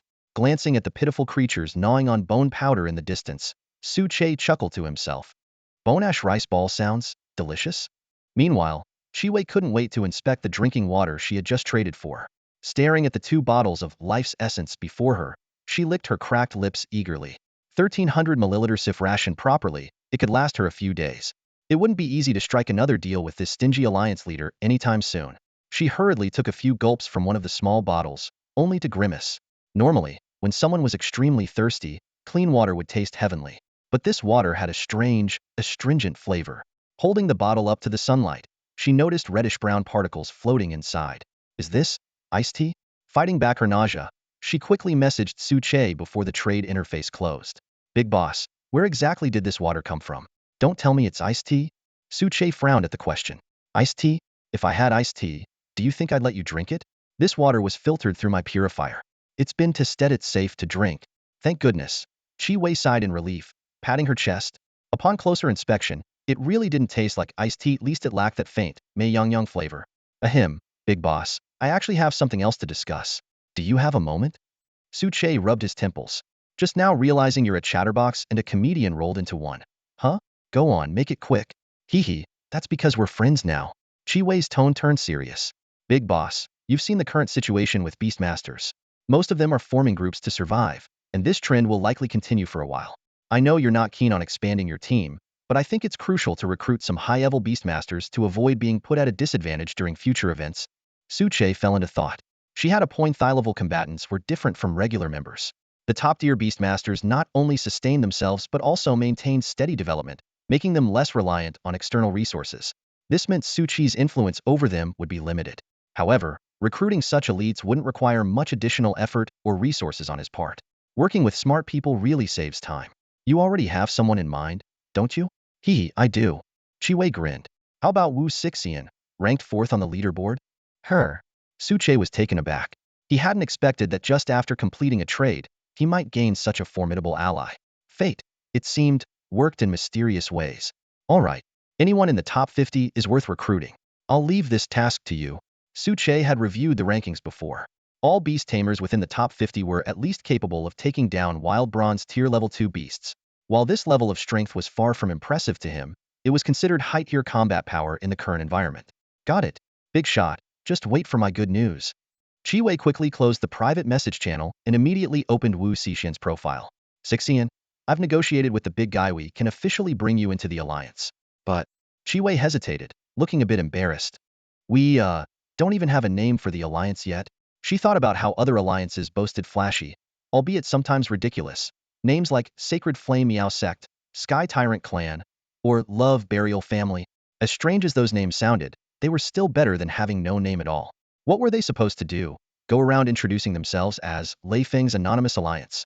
Meanwhile, deep in the bamboo forest atop Yunshan Peak, Wu Sixian was at her base, enjoying a plate of shredded meat. The moon hung high in the sky, casting gentle light through the swaying bamboo, creating a serene and tranquil atmosphere. The sudden notification startled her, but when she read the private message, her eyes lit up with joy. Thanks so much, Chi-Wei. If you ever run into trouble, don't hesitate to let me know, Wu Sixian replied with a warm smile. Honestly, I joined because I'm trying to find Su Che. I've sent him over a dozen messages, but he hasn't replied. Chi-Wei couldn't help but feel puzzled.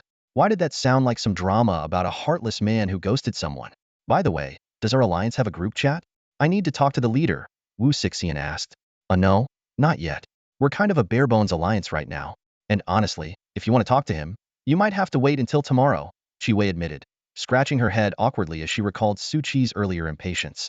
Wu Sixian, however, seemed understanding. That's fine. It's not urgent, they'll just wait until tomorrow.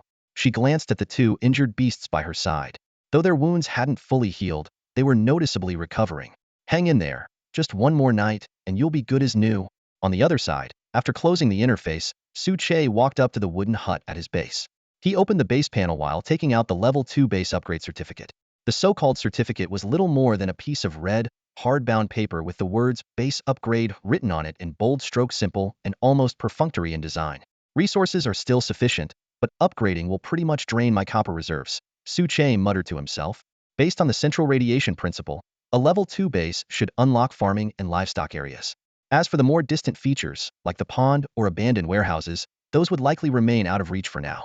After confirming the upgrade, the certificate spontaneously combusted, transforming into a dark golden rune that enveloped the entire base. Resources from his storage shot into the sky as beams of light, scattering across the ground. When the radiance faded, the entire scene before him had been transformed. The once uneven, rocky terrain was now replaced with smooth grass. The newly established farming and livestock areas looked pristine, complete with signage. The most striking change, however, was the residence itself. The old, shabby wooden hut had been replaced by a spacious stone house, nearly double the original size. Pushing the door open, Su Che stepped inside and looked around in satisfaction. It wasn't luxurious by any means, but at least he wouldn't have to worry about leaks when it rained anymore. He couldn't help but anticipate what a Level 3 base might look like, maybe a concrete house? Or even a villa. A system notification chimed in, congratulating him on being the first beast tamer to establish a Level 2 base. As a reward, he received the title of Proactive Pioneer and unlocked a special building called the Burial Crypt. Curious, Su Che checked his status panel. The title's effect was a 1 boost to the capture rate of beasts. Only 1? That's stingy, he muttered, unimpressed. This minuscule increase was practically useless for capturing low-tier beasts, though it might come in handy for higher quality ones. Unfortunately, even golden-tier beasts weren't up to his standards right now. Right, there's also the Burial Crypt, Su Che mused. The structure couldn't be examined with his scouting skill, which meant there had to be a physical entrance somewhere nearby. A special building? Su Che murmured to himself, standing inside the stone house with furrowed brows. This was the first time he'd heard of such a structure in the base. Was it unique to this place, or did all bases have one? He carefully examined the interior of the stone house. A large bed, a wooden chair, a wooden table, and a storage shelf. These were the only pieces of furniture, simple and unremarkable. There were no visible obstructions or hidden entrances. Even using his detection skill yielded no results. To be thorough, he painstakingly inspected every inch of the stone floor, searching for any possible mechanism. Finding nothing indoors, Su Che decided to search outside. He dashed out of the stone house and combed through the base 3 times, practically digging up the ground in his efforts. There wasn't even a hint of an entrance, and the grave that the little skeleton had previously dug had completely vanished. It seemed likely that Chingu had secretly filled it back in. Wiping the sweat from his forehead, Su Che stepped back to take in the entire base from a distance. He was certain the entrance had to be within the base, was just concealed somehow. The ruined zone was unlikely, as all the structures that had appeared so far were fully restored. The planting and breeding areas were still empty, so they were also improbable. After much deliberation, the answer seemed to lie back in the stone house. After all, basements were typically located beneath living quarters. But if no entrance was visible, would he have to dismantle the house? The thought made Su Che grimace. Tearing down a house just to find a special building? That was just too much. Suddenly, inspiration struck him. Wait, a bone burial basement must have something to do with skeletons. He slapped his forehead, realizing he could just ask the skeletons directly. Little skeleton, Chingu, get over here. Not far away, Chingu and the little skeleton had been watching Su Chi's antics with wide eyes. Although they didn't understand what their master was doing, they found it rather amusing. Realizing this thought might be disrespectful, the flames of the little skeleton's soul flickered slightly. Bone Bandit, are you secretly laughing at the master? The little skeleton suddenly asked. How did you know? Chingu froze for a moment before gritting its teeth. Heh, Bone Dog. It's clearly you insulting the master and trying to frame me to avoid punishment. The atmosphere grew tense. A moment later, the little skeleton couldn't help but shove Chingu, and the latter immediately retaliated. The two skeletons soon began wrestling with each other. That's for secretly filling in the holes I dug. And that's for trying to sneak attack me with a 1,000-year kill. Despite the commotion, the skeletons knew their limits. The moment they heard Suche calling, they stopped fighting and hurried over to stand before him, visibly uneasy. Suche glanced at the crack on the little skeleton's skull and the damage on Chingu's ribcage, his expression darkening. You two really have too much energy to spare. If you're so full of vigor, why not spend the night hunting wild beasts to level up? He massaged his temples before asking, do you know anything about a bone burial basement? The two skeletons fell silent, the flames in their eye sockets flickering as if sifting through fragmented memories. It should have something to do with us. It seems like a place for storing remains. Storing remains? Suche raised an eyebrow in surprise. Since skeletons were formed from remains, could this basement be their place of origin? A moment later, both skeletons exclaimed simultaneously, Master, we remember. They led him back into the stone house, where the little skeleton pointed to the area beneath the large bed. It should be here. Sure enough, when Chingu moved the bed aside, it revealed a peculiar crimson stone tile with a glowing magical array engraved on its surface. Master, you're not planning to go down there, are you? The little skeleton asked hesitantly. Suche chuckled. Why? Is there something dangerous down there? Don't tell me it's a sea of skeletons. To his surprise, both skeletons nodded seriously. Master, although our memories are incomplete, this is indeed our place of origin. There could be many skeletons down there, so you should be cautious. Hearing this, Suchi's casual demeanor shifted to one of seriousness as he studied the ominous crimson array. After a moment of consideration, he made up his mind. Whatever lay below, it was better to confront potential threats now than risk the base being overrun by wild beasts later. All right, Chingu, go gather all the skeleton warriors. We're going down together. And bring the 3 skeleton soldiers too. They could use the experience to level up. Before long, 18 skeleton warriors assembled, 5 at silver level 7, 5 at silver level 6, and 8 at silver level 5, including the 3 newly evolved skeleton soldiers. Not bad, not bad. Suche nodded in satisfaction. Despite being outnumbered by the skeleton soldiers, his bronze tier 3 strength left him unfazed. Without hesitation, he waved his hand and gave the order to move out. Leading the charge, Chingu stepped forward and entered the magical formation first. A flash of white light later, his figure vanished. Once Chingu's life signs were confirmed stable, the others began to follow one by one. When Suche stepped into the formation, a wave of dizziness hit him. As he opened his eyes again, he found himself underground. Surrounding him were damp, hot walls of soil riddled with tiny tunnels left by unknown insects. The narrow space allowed just enough room for 2 people to walk side by side, with a ceiling barely 2.5 meters high, adding to the suffocating atmosphere. So this is the buried bone basement? Suche frowned, silently cursing the stark difference between this environment and what he had envisioned. Thankfully, a crimson return formation remained behind him, offering a shred of reassurance. As they moved forward through the dim passage, the oppressive silence was broken only by the echo of their footsteps. How were you skeletons created? What was the buried bone basement like originally? Suche asked, breaking the silence. The small skeleton scratched its skull as if in thought. I don't quite remember. It seems I was just a pile of bones once, but something influenced me and brought me to life. As for the buried bone basement, it was filled with bones like mine, very frightening. Its soul flame flickered, betraying a sense of unease. After about 10 minutes of walking, fragments of white bones began appearing on the ground, and a piercing white light shimmered in the distance. Suche, now on high alert, drew his flaming crossbow and ordered the skeleton warriors to prepare for battle.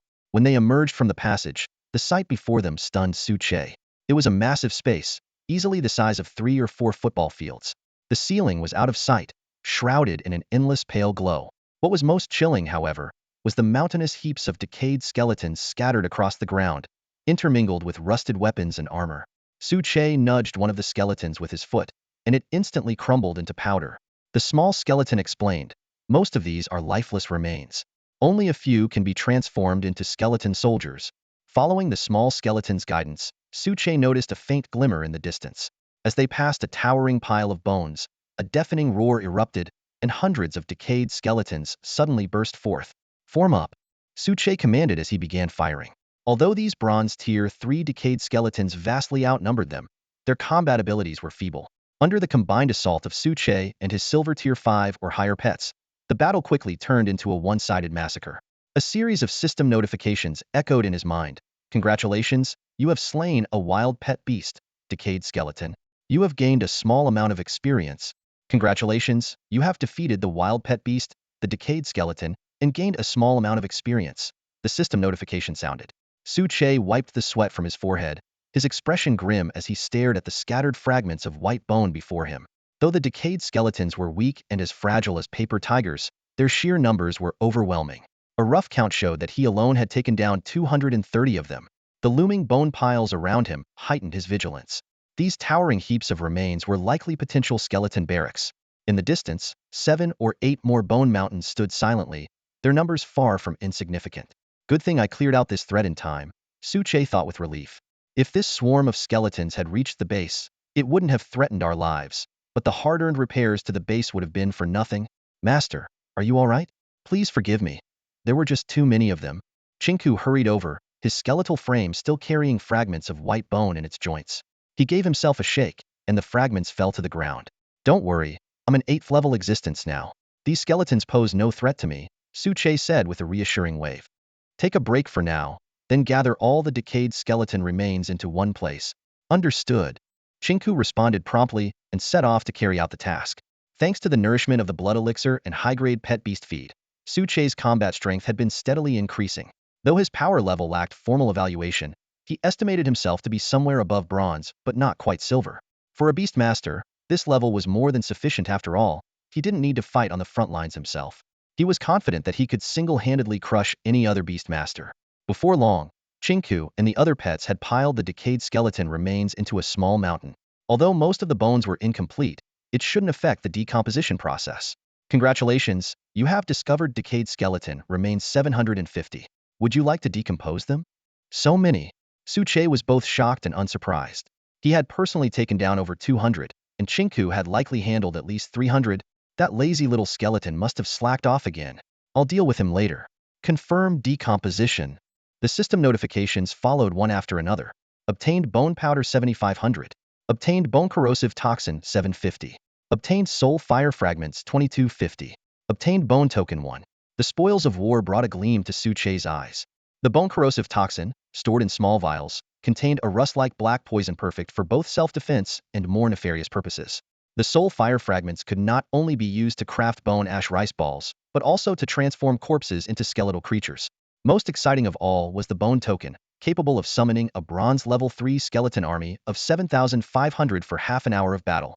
With these, I might not even need the fire spirit monkey to take down the greenhorn deer king. Suche mused as he tucked the items into his inventory. Gathering his pets, he pressed onward. Though the path ahead was lined with bone piles, no decayed skeletons ambushed them. About 100 meters ahead, another bone mountain stood silently. Suche gripped his bone fong spear tightly and shouted, "Everyone stay alert. There may be more decayed skeletons ahead. Little skeleton, stop slacking off at the back. Get to the front." The lazy little skeleton had been skulking at the rear of the group, hunched over, clutching its twin swords as its soul firelit eyes darted around nervously. Its posture oozed cowardice. "Ah, coming." The little skeleton straightened up immediately, scratching its smooth skull awkwardly under Suche's icy glare. "Master, I'll lead the charge. I promise to give 200 effort in the next fight." It gave a thumbs up, then dashed toward the next bone mountain, without waiting for further orders. With a thunderous roar, the mountain erupted, and countless decayed skeletons surged forth. Still decayed skeletons? No, this time there are too many. Retreat. Suche's expression changed drastically as he rushed to the little skeleton's side. The group quickly formed an impenetrable defensive formation. "Master, perhaps you should stay in the center." Chinku cautiously approached Suche, his voice tinged with worry. He glanced at the oncoming swarm of decayed skeletons, the flickering soul fire in his eyes betraying his unease. As a loyal companion, Chinku cared little for his own safety, focusing solely on protecting his master's life. "Don't worry. I've reached level 8. I can handle myself." Suche chuckled, waving dismissively. His eyes narrowed sharply as he let out a powerful shout. With a swift motion, he hurled the bone spear in his hand, sending it slicing through the air like a raging storm. A series of sharp, Cracking sounds erupted as several decayed skeletons crumbled under the impact, their shattered bones scattering in every direction. Some lifeless skulls were flung high into the air, only to come crashing down and striking others mid-charge, taking them out in the process. Focus on clearing them out, Su-che commanded in a low voice. Seeing his determination, Chinku stopped protesting and sprang into action. Yet, even as he fought fiercely, he instinctively positioned himself in front of Su-che, shielding his master from the brunt of the assault. This guy, he's way more dependable than that slacker, little skeleton, Su-che muttered with a smirk, shaking his head. Out of the corner of his eye, he caught a glimpse of little skeleton's antics and nearly burst out laughing. The small, scrappy skeleton charged headfirst into the horde, completely surrounded by the decayed foes. With a battered, scavenged blade in hand, it flailed wildly, resembling someone performing a chaotic, improvised martial art. System notifications flashed repeatedly, indicating experience points gained from kills. The fierce battle raged on for nearly half an hour before the last of the decayed skeletons fell. As the dust settled, a radiant golden light suddenly enveloped the 5 skeletal warriors. What's happening now? Su-che asked, puzzled. System notification. The skeletal warriors have leveled up and acquired new skills. Overwhelmed with excitement, Su-che quickly opened their attribute panels.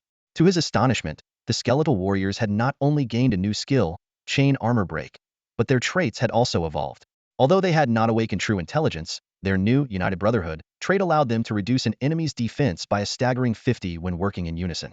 The story continues, describing the clearing of several bone mountains until they reached the final, most imposing one. The 8th bone mountain towered into the heavens, its peak shrouded in mist. At its base, 3 ominous black arrays pulsed with dark energy, exuding an oppressive aura of death. As Su-che and his companions drew closer, decayed skeletons began emerging from the mountain. But instead of charging, they formed orderly ranks, standing eerily still as if awaiting further orders.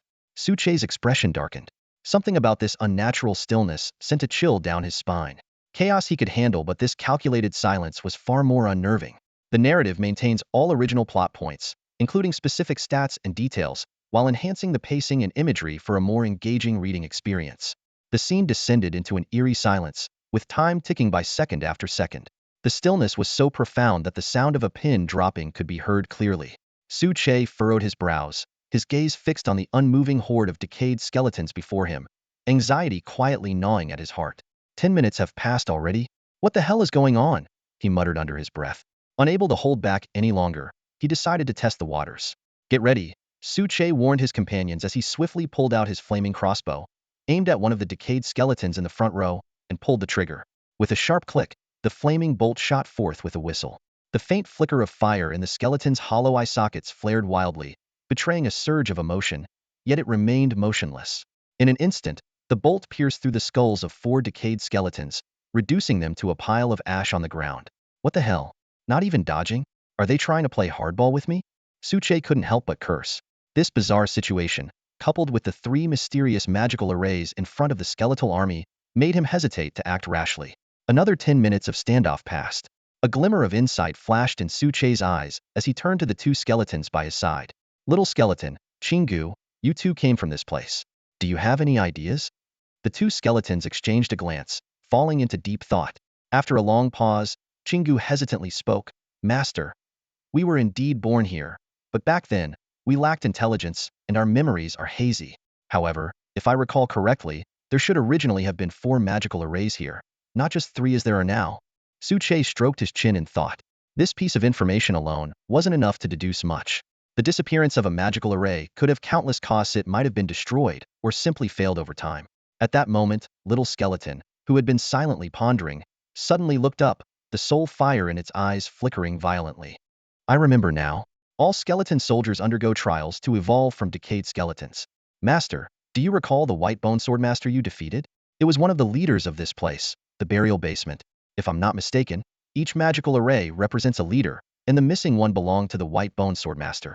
Compared to Chingu, little skeleton, being of golden quality, had absorbed the white bone swordmaster's legacy and awakened its intelligence early on, resulting in a more complete memory. So, these decayed skeletons are waiting for the remaining 3 leaders? Su-che's expression shifted. He had first-hand experience with the white bone swordmaster's strength. It had nearly wiped out his entire team. Although a silver level 6 opponent was no longer much of a threat to him now, if 3 wild silver level 10 beasts appeared alongside this massive decayed skeleton army. Before he could finish his thought, the 3 magical arrays suddenly erupted with a sinister crimson light, enveloping the area within 100 meters. A nauseating stench filled the air, accompanied by deafening roars as 3 massive figures began to take shape within the blood-red glow. As the light faded, the true forms of the 3 bosses were revealed. The one in the center was the largest, standing nearly 5 meters tall, its body covered in 10-centimeter-long spikes, wielding a 3-meter-long bone greatsword. The one on the left was slightly over 4 meters tall, with a slender frame, bone wings sprouting from its back, and a bow and arrows in its hands. The one on the right was just over 2 meters tall, hunched over, gripping a pair of short daggers in its hands, bearing a striking resemblance to Little Skeleton's current form. What caught Suche's attention was that, despite their imposing appearances, the soul fire in the eyes of these 3 bosses was surprisingly weak, only slightly stronger than that of the ordinary decayed skeletons, and far inferior to Little Skeleton and Chingu. Looks like they're a bit malnourished, Suche thought with a smirk as he immediately cast a detection spell to assess their stats. Thornbone King, a level 9 silver undead boss with skills including Thorn Body, Gravity Slash, and Bone Spike Barrage. It is characterized by its rage-driven greed and incredible health pool. Skeleton Archer, a level 8 silver undead boss with skills such as Piercing Shot, Quick Slide, and Rapid Fire. While its damage output is significant, it is exceedingly fragile. Skeleton Assassin, also a level 8 silver undead boss, skilled in Burst Dash, Backstab, and Chain Stab. It has a sneaky, opportunistic nature, though its devious tendencies are not fully developed yet. Suche scrutinized the 3 wild beasts in front of him, a hint of surprise flashing in his eyes. As expected of a mini-boss template, all 3 had reached silver tier quality, and their skills and attributes were truly impressive. The most eye-catching among them was the Thorned Bone King, a formidable level 9 silver tier creature. It boasted immense health and attack power, and if paired with mobility skills, it might even rival the Green Antlered Deer King. However, what truly made Suche wary was the Skeleton Archer. Despite being only level 7, it possessed a sliding ability within a 15-meter range that lasted 10 seconds, a form of aerial suppression that couldn't be underestimated. Suche quickly formulated a strategy in his mind. Although the little skeleton was only level 7, its gold tier quality and skill enhancements made it sufficient to suppress the Thorned Bone King. Chinku, with its mechanical grappling hook, could reliably eliminate the Skeleton Archer. As for the Skeleton Assassin, Suche decided to handle it personally.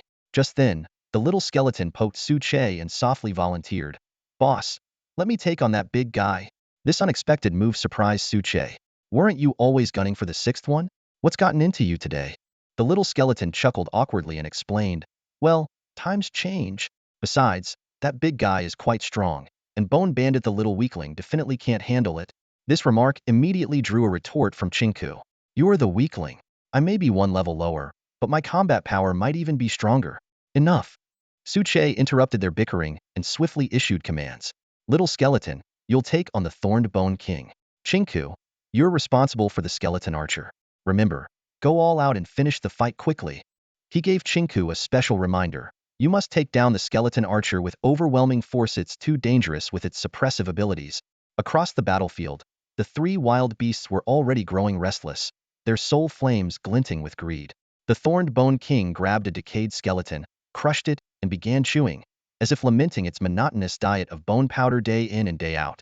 The battle erupted in an instant. Suche immediately crushed 7 bone cards, summoning over 7,000 decayed skeletons to balance the numbers, then focused his attention on the Skeleton Assassin. The Skeleton Assassin glanced contemptuously at Suche, as if mocking this fragile being of flesh and blood. With a roar, it scattered the surrounding decayed skeletons and assumed a dueling stance. Suche sneered and sent out 5 level 8 silver tier skeleton warriors to launch a whirlpool thrust. "I'm a beast tamer, why would I duel you, unknown?" Simultaneously, he adjusted his flame crossbow to rapid fire mode and began his assault. The Skeleton Assassin dodged with consecutive burst charge skills, but with the help of Suche's precision ring, nearly all 8 flaming bolts struck its skull. Enraged, it used burst charge twice more in quick succession, teleporting behind Suche and preparing to unleash a chain stab and backstab attack. But this played right into Suche's hands. He positioned his bone-tooth spear behind him, using the force of the first strike to propel himself forward.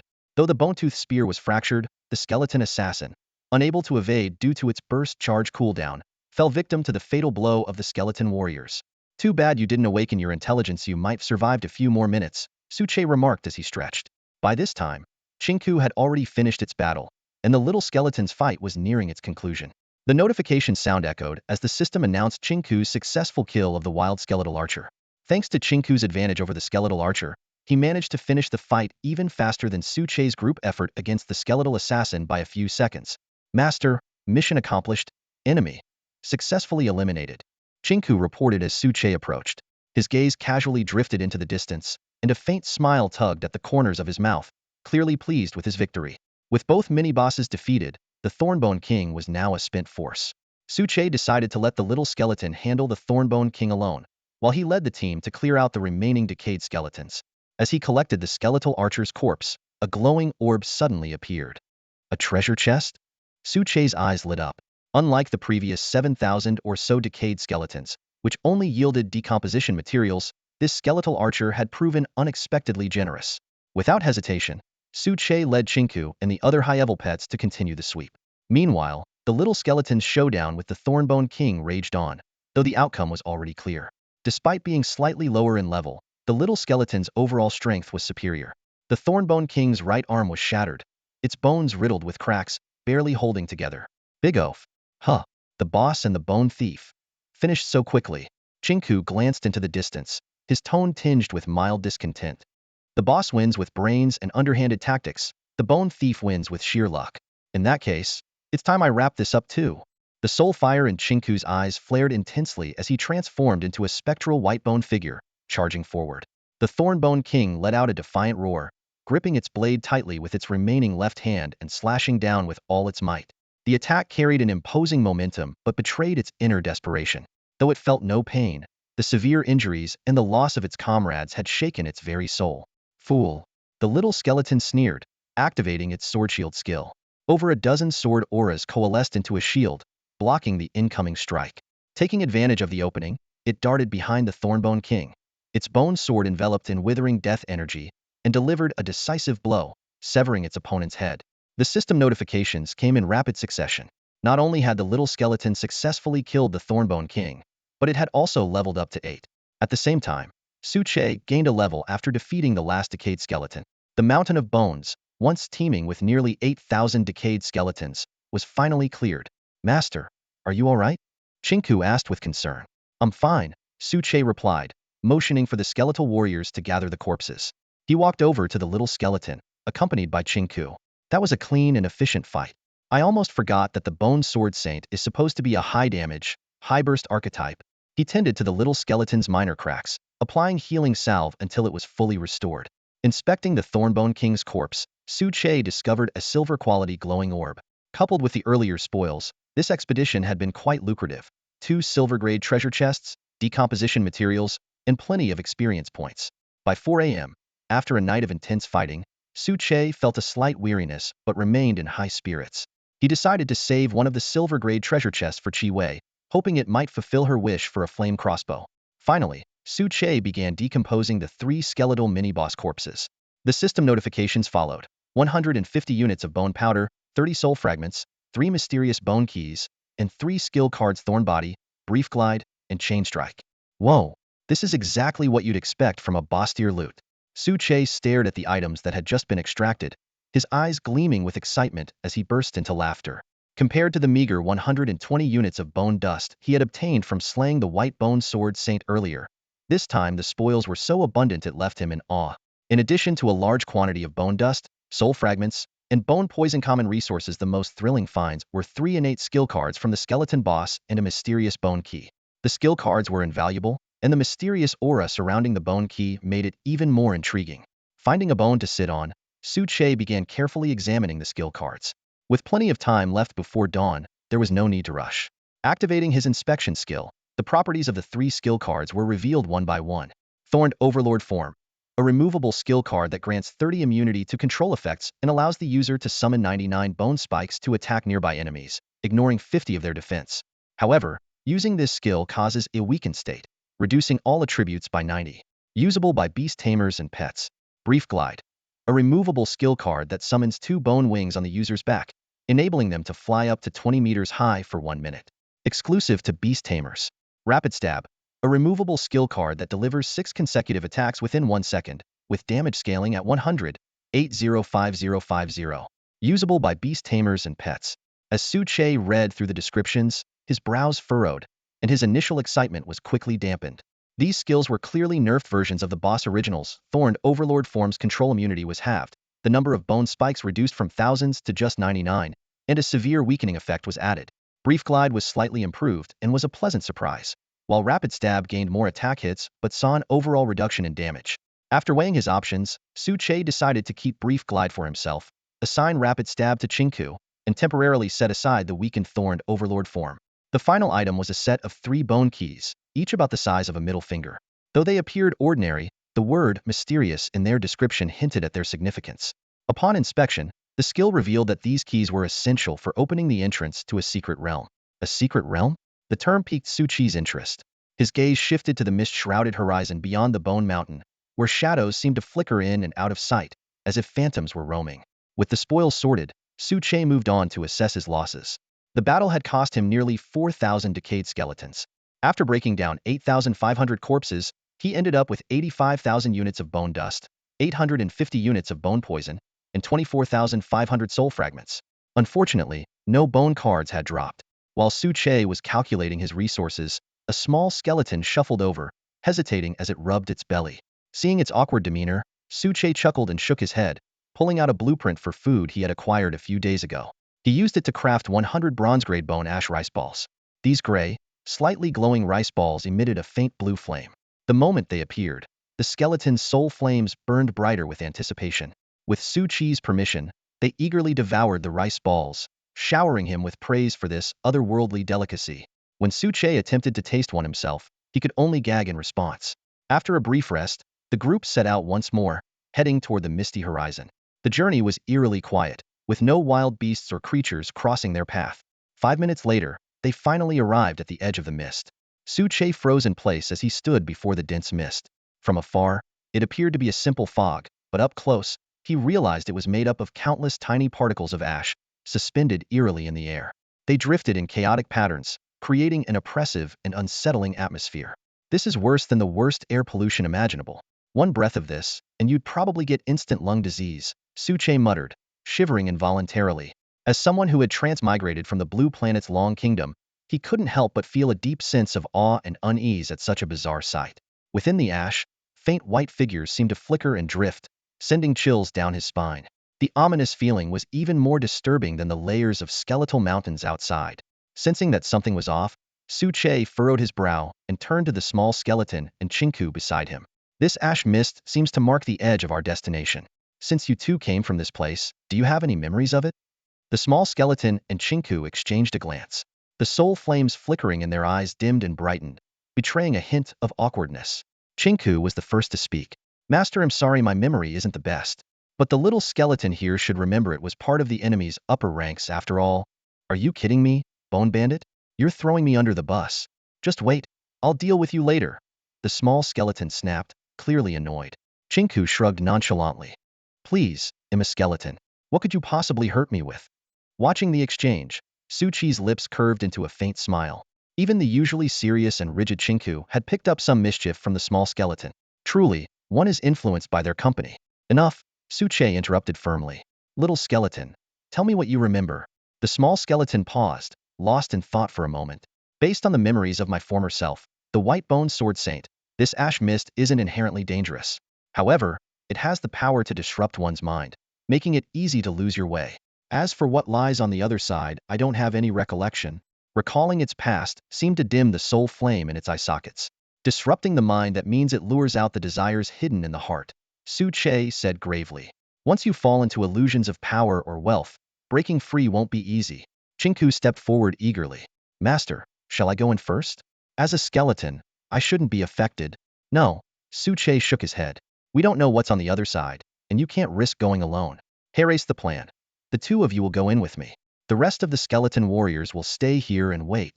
With that, Su Che took the lead and stepped into the ash mist. Instantly, an icy chill enveloped him, and the world seemed to spin. His vision blurred, and suddenly, he saw a dozen graceful women in translucent white veils approaching him. Some wore black stockings, others white, and a few even had fishnet tights. Hey there, handsome. Want to have some fun? Do you prefer the innocent type, or something spicier? The women leaned in, their voices soft and alluring, their eyes shimmering like rippling water. A vein throbbed on Suchi's forehead. He hadn't expected his inner desires to manifest so blatantly. What was worse, the illusion included his high school teacher, Chi Wei, Wu Cixin, and even Princess Kaibiluo. Break, he growled, biting down hard on his tongue. The sharp pain jolted him back to reality. When he opened his eyes, he saw the two skeletons staring at him with concern. Boss, you're awake? That's unexpected, the small skeleton blurted before realizing its mistake. It quickly clamped a hand over its mouth, laughing awkwardly. Get lost. Suche rolled his eyes. Stop wasting time. Let's keep moving. Holding his breath, Suche led the charge forward. After about a minute, the ash mist began to thin, and a faint bronze glow appeared in the distance. Suche quickened his pace, breaking free from the mist. The scene before him was breathtaking, a tranquil paradise, untouched by the skeletal remains and bone mountains they had left behind. But when he lifted his gaze, his pupils contracted sharply. This is. A colossal bronze tree stood less than 100 meters ahead, towering into the clouds. Its nearly 100-meter trunk was cast entirely from bronze, and its lush, sprawling canopy seemed poised to pierce the heavens. Behind the gigantic tree, a massive white bone gate loomed ominously. Formed from intertwining, robust skeletal remains, the gate's structure coiled and twisted like a serpentine dragon, exuding an eerie, pale glow in the dim light. The most chilling sight, however, was the enormous skull embedded at the center of the gate. Stretching over 10 meters in length, its hollow eye sockets flickered with ghostly blue flames, while its gaping mouth appeared to be silently roaring, radiating an oppressive aura that sent shivers down the spine. Xiao Kuluo? Suche called out a few times, but no response came. He turned to find Xiao Kuluo and Qingku frozen in place, their soul flames eerily synchronized with the ghostly blue flames of the massive skull. Suche's expression darkened as he realized this place was likely the birthplace of skeletons, and the skull seemed capable of controlling others of its kind. As time passed, the soul flames within Xiao Kuluo and Qingku's eyes gradually shifted from a cold white to an ominous blue, on the verge of being completely controlled. Without hesitation, Suche drew his bone-toothed spear, channeling his energy and strength into his right arm, and hurled it with all his might. Boom! A deafening crash echoed as the bone gate quaked violently, scattering a flurry of bone dust. Yet, when the dust settled, the giant skull remained unscathed. Its blue flames flared even brighter, as if mocking Suche's futile attempt. Just as Suche prepared to retreat, he noticed 4 irregularly shaped grooves beneath the massive skull. They bore a striking resemblance to the bone key fragments he had previously collected. Without wasting a moment, he retrieved 3 key fragments and inserted them into the grooves, only to discover that one final piece was missing.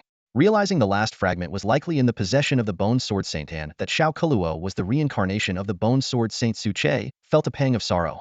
But as he steeled himself to act, a familiar voice broke the silence. Boss, what are you doing? Standing there with your eyes shut, looking like you're constipated. It turned out that Xiao Kuluo had evolved to a golden tier skeleton, not only breaking free from the skull's control but also successfully turning the tables on it. The once dominant skull now appeared dim and lifeless, its flames reduced to faint embers. When Suche asked about the whereabouts of the final key fragment, Xiao Kuluo reached into its own ribcage and pulled out the missing piece. Boss, is this what you were talking about? It's been here since I became the Bone Sword Saint. I just kind of forgot to mention it. Perfect. Now we can finally see what lies within this secret realm, Suche said with a sigh of relief. By the way, boss, earlier, when you told me to travel well, you weren't planning to get rid of me, were you? Xiao Kuluo asked, tilting its head in confusion. How could that be? Upon hearing the little skeleton's words, Suche exaggeratedly widened his eyes and put on a shocked expression. Speaking with genuine sincerity, he said, "You are my most reliable warrior, the top combat force under my command. Plus, you've been with me the longest and contributed the most to both me and the base. I wouldn't abandon you, no matter what." As he spoke, he thumped his chest dramatically, looking utterly heartbroken. Ah, little skeleton, thinking this way really hurts my feelings. Hee, that's good to hear, that's good to hear. The little skeleton chuckled awkwardly, clearly relieved. I just thought I saw a boss. You were about to grab the bone-toothed spear and stab me. I must have been mistaken. Suchi's mouth twitched slightly, choosing not to respond. Deep down, he knew he had indeed been considering something along the lines of discarding the donkey after it has done its work. If the little skeleton learned the truth, while it wouldn't cause huge problems, it might affect its loyalty. Any further discussion would only make things awkward for him. All right, go keep an eye on Qingku. Make sure nothing happens to it. It's only silver quality, after all. After the little skeleton left, Suche inserted the final bone key into the slot. As the last slot was filled, a thunderous rumble erupted. The massive bone gate, riddled with cracks, began to shake violently, sending clouds of bone dust cascading down. In just moments, the dust had piled up into a small mound nearly a meter high in front of the gate. A few seconds later, the towering bone gate could no longer bear the strain. Dozens of deep cracks spread across its surface before the entire gate collapsed with a deafening crash. The seemingly lifeless skeletal giant head atop the gate suddenly came alive, its hollow eyes flaring with an intense blue flame. But this was merely its final burst of energy. With a piercing wail, it shattered into countless bone fragments scattered across the ground. A system notification chimed in. Congratulations, you have defeated the Bone Gate Guardian and earned a small amount of experience points. Wait, that skeletal giant head was actually a wild pet beast? Suche froze for a moment, then laughed at the unexpected surprise. Corpse detected. Would you like to dismantle it? Confirm dismantle. As the bone gate collapsed, the scene beyond it was finally revealed. A swirling black vortex suspended midair, twisting and spinning while emitting an eerie howling sound. Surrounding it was a halo of milky white light, and the interplay of black and white created a strikingly three-dimensional visual effect. The system notifications continued to roll in. Congratulations, you have obtained Bone Dust X100. Congratulations, you have obtained Azure Corrosive Bone Flame X1. Congratulations, you have obtained Mind Shock Skill Card X1. Congratulations, you have obtained Blueprint for Bone Gate Construction X1. The sudden flood of notifications snapped Suche out of his thoughts. His gaze refocused as he muttered, "What the is this what they call a secret realm? Looks pretty cool. Wait, was I just being bewitched?" His expression shifted as he quickly realized the danger. The skeletal giant head's ability to mentally control skeleton-type pets was already unsettling, but to think the secret realm itself could influence him. If he had fallen for it, the consequences would have been unimaginable. Never thought I'd owe my life to system notifications. Guess it's true, when one door closes, another opens. Suche chuckled wryly at himself, but when he turned his attention back to the secret realm, his eyes were filled with caution. Having learned his lesson, he decided not to rush in blindly, but instead used his detection skill to gather information. This time, with the object right in front of him, the detection skill provided much clearer details. Bone Secret Realm. Level: Silver.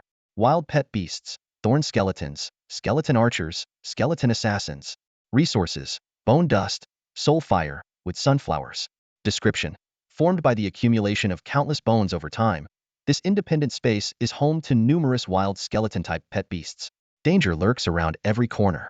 Note: the lowest level of wild pet beasts here is Silver Level 10. Proceed with caution. What the heck? The lowest is Silver Level 10? Are all Silver Level secret realms this terrifying? What about Gold Level or even Diamond Level ones? Suchi's heart raced as he gulped nervously. Silver was the second lowest tier, and he had assumed it would only contain creatures up to Silver quality at most. But this secret realm was practically overflowing with high-level silver beasts, making anything below that seem insignificant. Just then, the little skeleton returned with Chinku. Now that the skeletal giant head was dead, Chinku quickly regained its composure. Upon seeing Suche, it immediately tried to kneel. "Thank you, master, for saving me," it said, though it seemed a bit ashamed. After all, it wasn't supposed to be the master saving the petite, it was supposed to be the other way around. All right, it's no big deal." Suche waved dismissively before turning to the little skeleton. "Want to head in and try our luck?" "Sure. But let me remind you, everything in there is at least Silver Level 10. Clack! The little skeleton froze for a second before quickly retreating. On second thought, let's skip it. Ahem, it's not that I'm scared or anything, but I have to think about my good buddy Chinku here. It's too weak." Chinku? What the heck? Seriously? The little skeleton was currently at Gold Level 8, so it could take on Silver Level 10 wild pet beasts in unknown battles. But with the entire realm filled with such creatures, it was a different story. Deciding to avoid unnecessary trouble, it opted out. Thorn Skeletons, Skeleton Archers, Skeleton Assassins, all of these were considered mini-bosses outside. Clearly, this place would have to wait until they were much stronger. Suche shook his head regretfully but wasn't too disappointed. After all, the secret realm was right beneath his base, could explore it anytime he wanted. "Boss, are we still going in?" the little skeleton cautiously asked, seeing that Suche hadn't moved. "Are you kidding? I'm not ready to die yet. Let's go." Suche rolled his eyes, replying irritably. He wasn't about to act recklessly. After confirming that the skeletal giant head hadn't dropped any treasure chests, Suche led all his pets back to the surface. A flash of white light filled the stone chamber as their figures reappeared. Once outside, Suche moved his large bed back into place and lay down on it. A quick glance at the time revealed it was nearly 6 a.m. The first rays of dawn were beginning to break, though the sky was still dim. Right, didn't I just get a lot of loot? Let's take a look. Feeling wide awake, Suche opened his inventory and began examining the items he had obtained. Suche carefully examined the spoils of his recent victory. Among the ashes, he found 3 treasures: an ethereal blue flame called the bone-corroding blaze, a mind shock skill card, and a blueprint for crafting. Without hesitation, he used his appraisal skill to analyze the attributes of each item. The bone-corroding blaze was a mystical flame with terrifying properties. Once it touched bone, it was nearly impossible to extinguish, rapidly incinerating skeletal structures and inflicting immense pain and damage. Most intriguingly, its power could be absorbed through consumption. The Mind Shock skill card was a rare, detachable card imbued with psychic energy. When equipped, it unleashed a mental shockwave within a 50-meter radius, stunning all enemies for 3 to 5 seconds. However, if the target's mental strength was too high, the user risked suffering backlash. The blueprint for the silver-grade skeletal gate required 5,000 units of bone ash, 500 iron ingots, 500 copper ingots, 100 silver ingots, and 1 gold crystal stone and earth crystal stone each. Standing 15 meters tall and 10 meters wide, this colossal gate not only provided formidable defense, but also had the ability to control wild beasts of the same level or lower through its skeletal giant head. These items. Are you telling me these came from defeating a single skeletal giant? This is insane.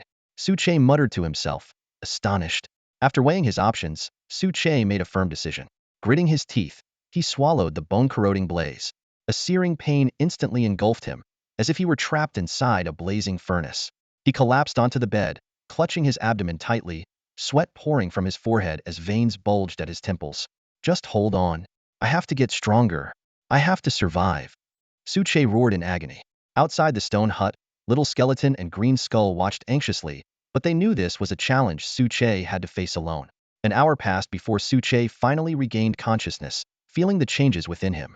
His bones now burned with the ethereal blue flame, and a faint azure glow emanated from his flesh. His combat strength had at least tripled. With a casual snap of his fingers, a small wisp of the eerie blue fire ignited at his fingertips. Confident in his mastery of the flame, he proceeded to equip the Mind Shock skill card. Stepping out of the hut, he was greeted by the sight of Little Skeleton and Green Skull waiting faithfully for him. Suche smirked mischievously. When Little Skeleton cheekily joked about his earlier pig-like screams, Suche responded without hesitation, summoning a wrist-thick stream of the bone-corroding blaze. Sensing imminent danger, Little Skeleton bolted without a second thought. Suche let it run 100 meters before flicking his wrist. The ethereal blue flame appeared to come alive, chasing after its target with unerring precision. The sky was faintly lit, as though the world had been draped in a hazy veil. In the dim cover of dawn, a ghostly blue flame clung silently to the Little Skeleton, radiating an eerie glow. The air carried only the faintest of sound so subtle that even Suche himself might not have noticed the deadly attack if it hadn't been his own handiwork. The Little Skeleton, still utterly clueless, glanced around in confusion. It seemed unaware that its end was near, and instead stood there with its hands on its hips, taunting, "Boss, what's the deal? Don't tell me you're running out of steam. Why do you stop halfway?" A dangerous smirk played on Suche's lips as he raised his right hand and snapped his fingers. In an instant, the flames roared to life. What had been a mere palm-sized blue fireball exploded into a blazing inferno, engulfing the Little Skeleton entirely. The fire illuminated the surrounding area for hundreds of meters, revealing only the faint silhouette of a figure frantically leaping and flailing within the sea of flames. Nearby, Chinku watched in horror, its soul fire shrinking to the size of a pinhead. Hiss. That flame is terrifying. If it were me, I wouldn't last more than a few minutes. As a silver-tier skeleton, Chinku could sense the fire's dreadful potency far more acutely than the golden-tier Little Skeleton. The sensation was akin to standing before a level 100 ancient beast, brimming with violence, slaughter, and the stench of death. "Master, what kind of flame is this? It feels especially lethal to us skeletons." Chinku stepped forward respectfully to ask, its loyalty now maxed out. On its attribute panel, the words "Fanatical Devotee" glimmered brightly. Suche casually summoned a wisp of blue flame to his hand. This is the ghostly blue bone-eroding flame, obtained from a skeletal overlord. It's not just powerful, it's specifically designed to target bones. Once it latches on, it's nearly impossible to extinguish. Chinku shrank back slightly. Good thing I kept my mouth shut earlier. Though undead creatures felt no physical pain, this flame somehow inflicted an excruciating, soul-deep agony. Remembering that the flame came from a skeletal overlord capable of manipulating their very souls, Chinku couldn't help but mentally label Suche as a skeleton slayer. Despite its fear, Chinku forced itself to stay by Su Chi's side. After all, the little skeleton was its good buddy. Boss, the little skeleton's going to be okay, right? It sounded like it was in a lot of pain. Relax, this fire won't kill it, Su Che replied with a wave of his hand. He had thought the two skeletons were starting to get along, given that their nightly bickering had decreased by nearly half. But reality soon proved him wrong. Suddenly, Chinku straightened up and declared, Master, you mustn't go easy on us. Both the little skeleton and I are your loyal pets. We exist to serve and protect you. Please, use your full strength. If the little skeleton burns to death, it'll take its place. What the hell, Chinku? What kind of nonsense are you spouting? Came an enraged roar from within the flames. You traitor! Are you hoping for my death? I'll deal with you myself. A skeleton wreathed in blue fire charged forward, flailing wildly, clearly intent on giving Chinku a warm embrace. Chinku quickly brandished its bone spear to block the attack.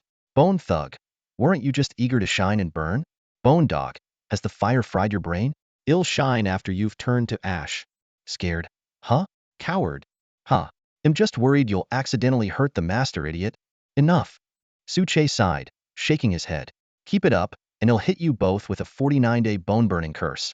Watching the two eternal rivals, a bold thought crossed his mind: could they possibly be a couple? As a self-proclaimed connoisseur of life's pleasures, he decided he'd need to keep a closer eye on them. He couldn't have any untoward behavior poisoning the base's atmosphere. Little skeleton, how are you feeling? Su Che extinguished the flames with a wave of his hand, eager to assess the fire's actual damage. Well, to be honest, the damage is quite high, the little skeleton admitted, scratching its head. I mean, I'm a skeleton, and I could actually feel my body being torn apart. But it's not that strong. Obviously, I only used 30% of its power, Su Che retorted with an eye roll. If he had unleashed 70% or more, the little skeleton would already be a pile of ashes. But without precise health data, relying on subjective impressions wasn't enough. After a moment's thought, he decided that practical testing was the way to go. After all, practice is the ultimate test of truth. Get ready. We're heading out to catch some monkeys today. If there's time, we might even pay a visit to the green-antlered deer king. After making his decision, Su Che instructed the little skeleton and his other pets to rest while he ventured out alone to meticulously survey the perimeter of the base. As he walked, he observed his surroundings, occasionally pulling up the base's interface to mark key locations. These marked spots were empty plots. Neither buildings nor ruins occupied them, but they were all situated adjacent to the existing structures. It was clear these prime locations were reserved for the base's future expansion. Bone Gate, City Walls, Dye Workshop, Alchemy Lab. Su Che silently tallied up the projects he planned to build. While he knew there would be more construction needs down the line, the base's limited space remained a pressing concern. He rubbed his temples, his gaze shifting toward the mist-shrouded outskirts. To expand the base, the first obstacle he needed to tackle was this dense fog. Although he had confirmed that no skeleton soldiers would respawn within it, the mist's greatest danger lay in its ability to disorient the little skeleton, and even the green skeleton struggled to find their way out once inside. Building anything within the mist would be a logistical nightmare, as merely locating the structures would waste an enormous amount of time. A cold wind swept through the area, making Su Che shiver despite his level 8 status. Instinctively, he pulled his tattered, short-sleeved shirt tighter around himself. The weather's getting colder. Best to prioritize building the dye workshop first, he muttered. He eventually stopped in front of the warehouse ruins, which he had designated as the future industrial zone for housing various manufacturing facilities. After confirming the location, Su Che opened the construction menu and selected the silver-grade dye workshop to review the required materials: 30 iron blocks, 50 stone blocks, 50 wood planks, 30 copper blocks, 30 plastic pieces, 5 silver ingots, and 1 earth crystal. Perfect. We've got plenty of materials, even 40 pieces of plastic more than enough. A sly grin spread across Su Che's face. Once I can start producing clothes, the next wave of trade trends will be mine to dominate. After all, everyone else's clothes are bound to wear out eventually. As the confirmation chime echoed, a massive building outline materialized at the designated spot. With a thunderous rumble, the ground shook violently, sending clouds of dust billowing into the air before everything settled. Cough, cough. Damn it, what a racket. Did it just crack the ground? Su Che waved away the dust, his expression shifting to astonishment as he took in the scene before him. Occupying roughly 100 square meters, the two-story structure was made of blue bricks and tiles, with walls painted a striking white lime wash that stood out vividly. Atop the roof, a glowing yellow magic array added an ancient, mystical charm to the building. However, the force of its construction had caused the ground beneath it to sink nearly 10 centimeters, though the earth element array embedded in the building would gradually repair the damage. Pushing open the door, Su Che stepped inside to find rows of large, empty dye vats lining the space. In the distance, he could see a row of windowless rooms. The second floor, designated as the drying area, was sparsely furnished with just a few bamboo poles for hanging clothes. Pretty bare bones, huh? Seems like there's not much difference between silver-grade and bronze-grade buildings, Su Che muttered, surveying his surroundings. It was then that a troubling thought struck him: there were no workers in sight. Was he supposed to rely on his skeletons and gold-eating ants to produce dye? Or would he have to do it himself? Just as he pondered this, the door to one of the distant rooms creaked open. Out stepped a group of women, dozens of them dressed in coarse linen garments and wearing white veils over their faces. They stopped about 10 meters away from Su Che. "Sir," one of them, clad in a red gauzy outfit, stepped forward and bowed. "We are the dye workshop workers, 57 in total. All of us are skilled in dye production and garment coloring." "So many of you," Su Che exclaimed, delighted at first, though confusion soon clouded his expression. These women were clearly neither wild beasts nor transmigrators like himself. Where had they come from? Noticing his puzzlement, the woman in red offered an explanation in a soft voice. "You needn't worry, sir. Our origins are not an issue. However, due to certain limitations, we can only assist with dye production and garment coloring, nothing else. Also, we'll need you to provide us with 3 meals a day." She playfully stuck out her tongue at the end.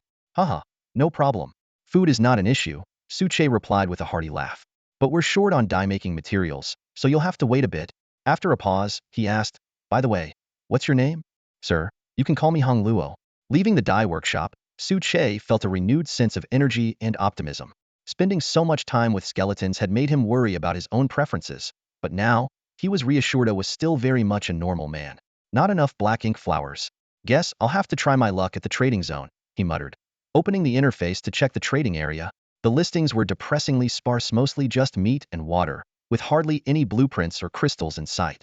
Letting out a sigh, he decided to check the chat channel instead. In the early morning hours, the chat channel was sparsely populated, but with the massive user base, there were still thousands of people online. Messages scrolled by like a constant stream. "LOL, the person above. Why does the water in the glass on your bedside table look yellow?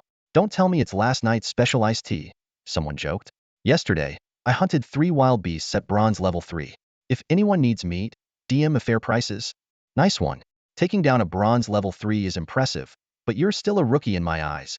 The chat quickly spiraled into a discussion about strength. Members of the Pharaoh Guild began bragging about their perks. "Yesterday, we handed out group rewards. Each protector level member received 10 portions of bronze level 4 beast meat." Su Che scrolled through the messages, bored. He thought back to the early days when the channel was filled with cries for help and survival tips.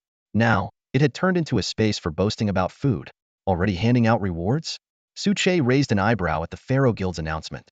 Their leader, Abigail, seemed adept at rallying her followers, but to Su Che, it was irrelevant. What intrigued him more was finding someone like Chi Wei, a so-called lucky girl. The discussion in the channel grew increasingly heated. Some asked about the Pharaoh Guild's ranking system, while others seized the opportunity to promote their own groups. Azim, a member of the 10th-ranked Shiva sect, jumped in to taunt. "Losers, Azim from Shiva sect, come join us. If Su Che hadn't stepped down, you wouldn't even be in the top 10. How dare you act tough?" Someone immediately retorted. Su Che ignored the petty arguments and headed straight to the trade section, posting 3 trade requests: black mantis meat, bone spike arrows, and coyote metal in exchange for black ink flowers. He didn't care if others figured out the flowers' purpose. After all, no one could replicate his dye workshop. Soon after, he posted an announcement in the chat channel. "I've listed 2 types of meat, 1000 pieces total plus 1 weapon. I'm buying black ink flowers in bulk. First come, first served." The channel erupted in excitement. At that moment, Su Chi's private messages began lighting up. It was Chi Wei. "Hey, big boss, you there? Want to grab a bite? Meet up?"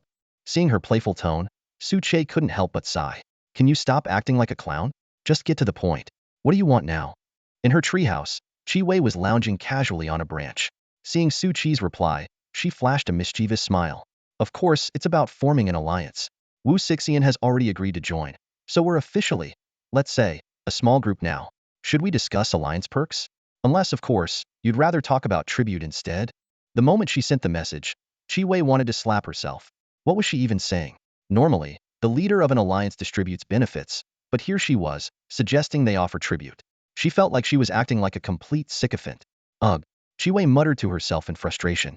"Why on earth did I say something so ridiculous as tribute?" She stared nervously at the interface, dreading the possibility that Su Che might actually agree. Throughout history, paying taxes has often led to ruin, and she certainly didn't want her budding potential to be drained dry before she even had a chance to shine. But the words were already out, and in this strange world, there was no option to unsend messages. On the other side, Su Che stared at Chi Wei's response, a vein practically popping on his forehead. To him, it was obvious she was trying to freeload some benefits, especially since they hadn't even finalized a name for their alliance yet. However, the last part of her message was oddly clever, appearing to concede but subtly hinting at ulterior motives. That said, based on his interactions with her over the past few days, Chi Wei didn't seem like the type to scheme unless there was something else going on. Cut the nonsense, Su Che said with a wry smile, shaking his head. There won't be any freebies, but don't worry, I'm not going to exploit you either. So, what are you really after? Chi Wei let out a sigh of relief upon hearing this. Heh, I knew you'd see right through me, leader. Actually, it's Wu Sixian who wants to talk to you. She asked me to reach out on her behalf. Wu Sixian? Su Che frowned slightly. Didn't she already join us? If she has something to say, she can just contact me directly. She said she sent you over 100 messages without a response and was worried she might have annoyed you, Chi Wei explained. Realization dawned on Su Che, and he quickly set Wu Sixian as a priority contact. After all, she was a teammate, and if she ever found herself in danger, he needed to be able to respond quickly. With his approval, Wu Sixian wasted no time initiating a video call. The screen lit up, revealing her in a slightly disheveled white gown. Her jade-like skin was tinged with a nervous blush, giving her the appearance of a startled fawn. Hello, leader, Wu Sixian greeted hesitantly, her delicate lips parting as she spoke with cautious politeness. Chi Wei couldn't resist teasing her. Sixian, don't tell me you've got a thing for the leader? She then gave Su Che a once-over and added with a mischievous grin. I mean, I can't blame Yoha is ridiculously handsome. Despite his modest attire, Su Chi's imposing height of 61-inch, coupled with his sharp brows, striking eyes, and a well-defined face, left quite an impression. The confidence and calm head developed over recent trials only added to his appeal. Chi Wei, suddenly aware of her own thoughts, gulped and quickly averted her gaze. Su Che shot Chi Wei an exasperated glance before turning his attention back to Wu Sixian. If not for the faint flush on her cheeks, Wu Sixian's composed demeanor would perfectly match the image of an aloof goddess. Unfortunately, your name is Wu Sixian, right? Su Che asked, his gaze resting on the woman before him. Her cool and composed demeanor was tinged with a shy blush, and even with his usual aloof personality, he couldn't resist teasing her. At his words, Wu Sixian's lips parted slightly as she let out a soft, bewildered, huh? Her clear, doe-like eyes brimmed with confusion, while the blush on her cheeks deepened and spread to her pale neck, painting it with a delicate pink hue. Standing off to the side, Chi Wei couldn't help but twitch the corners of her mouth at the scene. After spending the last couple of days with Wu Sixian, she had assumed the young woman was the epitome of calm detachment, someone who kept her distance from others both on Blue Star and in the beast-taming continent. Yet now, her flustered behavior was a stark contrast to her usual reserved self. That saying about keeping your guard up around your girlfriends is absolutely true. Chi Wei grumbled internally, stuffing a piece of meat into her mouth and chewing it with unnecessary force. To her, Wu Sixian and Su Che looked as though they were exchanging subtle glances of affection, leaving her feeling like an unwanted third wheel. No way, no way, Chi Wei thought to herself indignantly. I was here first. If there's going to be any secret deals, I should be the one involved. Clearing her throat, she broke the moment with a sharp tone. Sixian, are you out of your mind? The big boss is asking you a question. Be honesto, you have a thing for him? Is your brain throwing a whole firework display right now? Wu Sixian froze like a startled deer, flailing her hands in panic as a faint puff of white steam seemed to rise from her head. She let out an embarrassed stammer. No, that's not it. Chi Wei, don't say such nonsense. I didn't mean to open the video call, that's all. It wasn't on purpose. She snuck a glance at Su Che and only relaxed slightly when she saw his expression remained unchanged. After taking a moment to collect herself, Wu Sixian straightened up and said earnestly, Leader, please don't misunderstand. I contacted you because I didn't receive a reply yesterday. I wanted to discuss purchasing more healing salve from you. Su Che couldn't help but suppress a faint smile. Both Chi Wei and Wu Sixian were undeniably stunning, the kind of beauty that could easily outshine many celebrities back on Blue Star. Yet, here on the beast-taming continent, his focus was firmly on increasing his strength. Matters of romance were, for now, far from his priorities. He shot Chi Wei a brief warning glance before turning back to Wu Sixian with a nod. I must have forgotten in the chaos of yesterday, but don't worry, I still have plenty of healing salve available. As he spoke, he studied Wu Sixian's complexion carefully. Seeing no signs of injury, he couldn't help but feel a twinge of curiosity. After all, The bronze-grade healing salve had its limitations. If 3 applications weren't enough to heal someone, using more wouldn't make much difference. Noticing his unspoken question, Wu Sixian quickly explained, I'm not injured, it's my 2 pets that are hurt.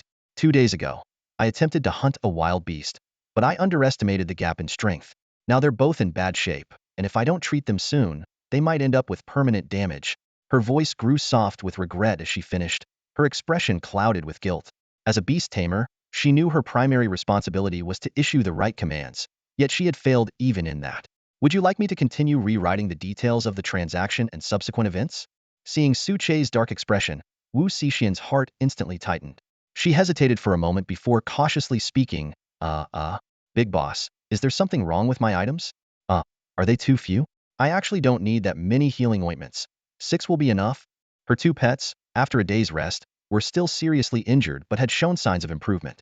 By her calculations, 3 healing ointments per pet would be sufficient for a full recovery. Chi Wei, standing nearby, shook her head helplessly as she watched the scene unfold. To her, Wu Sixian seemed like a naive little girl. 2 blueprints and 2 rare materials, how could that be considered too little? From Chi Wei's perspective, Su Che's expression clearly showed that he'd just been struck by a wave of good fortune. She thought to herself, Wu Sixian is indeed lucky, but probably still not as lucky as me. Su Che glanced at the nervous Wu Sixian and smiled as he explained, I was just thinking about something else earlier. These items are definitely worth exchanging for 10 healing ointments. What I wanted to ask is the supply of ironwood on your end. Can it be gathered in large quantities? Ironwood? Wu Sixian's eyes flashed with confusion. To her, it was the least valuable of all the items. This hard, black wood had no aesthetic appeal, no crafting blueprints associated with it, and was notoriously difficult to harvest. Even someone with 20 years of martial training couldn't collect it barehanded. Big boss, I only have 10 units of ironwood. While there's indeed an ironwood forest near my place, it's really hard to harvest. The ones I have were just fallen branches I picked up from the ground. I've got a way to harvest ironwood. Let's finalize the trade first. I'll show you the information about a wild pet beast after. After completing the trade, a system notification popped up. Congratulations! You have obtained Bronze-grade Metal Resistance Potion Blueprint X1, Bronze-grade Pants Blueprint X1, Green Wood Fruit X10, Ironwood X10. Su Che learned both blueprints and then opened the last image. It depicted a massive wild snake-like beast, about 10 meters long, with black and green spots covering its smooth, scaleless skin. Its bulging muscles were clearly visible, making it resemble a tank ready to charge. Su Che immediately used his appraisal skill. Tank Python. Quality, Bronze grade. Level, 8. Type, Beast. Skill 1. Bulldozer charge increases movement speed and charges forward, crushing objects in its path. Skill 2. Relentless constriction wraps around an enemy and crushes them violently, with a high chance of causing paralysis. Skill 3. Tank's momentum increases defense by 30 while moving quickly, with a 5 chance to reflect damage. Trait. Simple-minded but physically overwhelming. The discovery made Su Che both surprised and amused. For someone at his level, a bronze-grade level 8 beast was no longer a threat. Both his skeleton minion and Chinku could easily defeat it, and he was confident he could handle it himself. However, for other beast tamers, this creature would undoubtedly be considered a major boss. Big boss, did you get any info? Wu Sixian asked eagerly. She knew Su Che had the ability to appraise low-level wild beasts, but she wasn't sure if he could analyze this level 6 or 7 monster. Of course, warrior. Su Che grinned and shared the beast stats with the group. When Wu Sixian saw bronze grade, level 8, her eyes widened in disbelief. I thought the highest level was only bronze 7? Looks like I was overestimating myself. Chi Wei, on the other hand, thought quietly to herself. For Wu Sixian to survive an encounter with a bronze 8 wild beast, her pets must be of excellent quality, at least silver grade. Chi Wei, don't tease me, Wu Sixian said shyly. My pets are decent, 1 gold grade and 1 silver grade. Their levels are just a bit low. As she spoke, her voice became softer, noticing that Su Che's expression had darkened again. Heh, well, my pet is also gold grade. Big boss, yours must be higher than gold, right? Bronze grade, Su Che replied calmly. No way. You don't believe me? Both Chi Wei and Wu Sixian shook their heads vigorously. How could the number 1 player on the leaderboard be using a bronze grade pet? If that were true, wouldn't it mean everyone else was just too weak? Alright, today's meeting is over. Message me if anything comes up, Su Che said nonchalantly before closing the video call. Before leaving, he sent a photo of his PETA gold-devouring Antan left with a mischievous smirk. A tiny body, yet brimming with immense cuteness. The gold-eating ant was covered in a golden armored shell, its nimble antennae constantly swaying. If not for the pair of sharp mandibles at the corners of its mouth, this pet would have looked like nothing more than an adorable mascot. Suche recalled the first time he saw it, and how he was initially charmed by its cute appearance. However, after checking its attributes, he realized the truth: it wasn't just a mascot. It was practically useless. Thankfully, it had the ability to activate bloodline purification.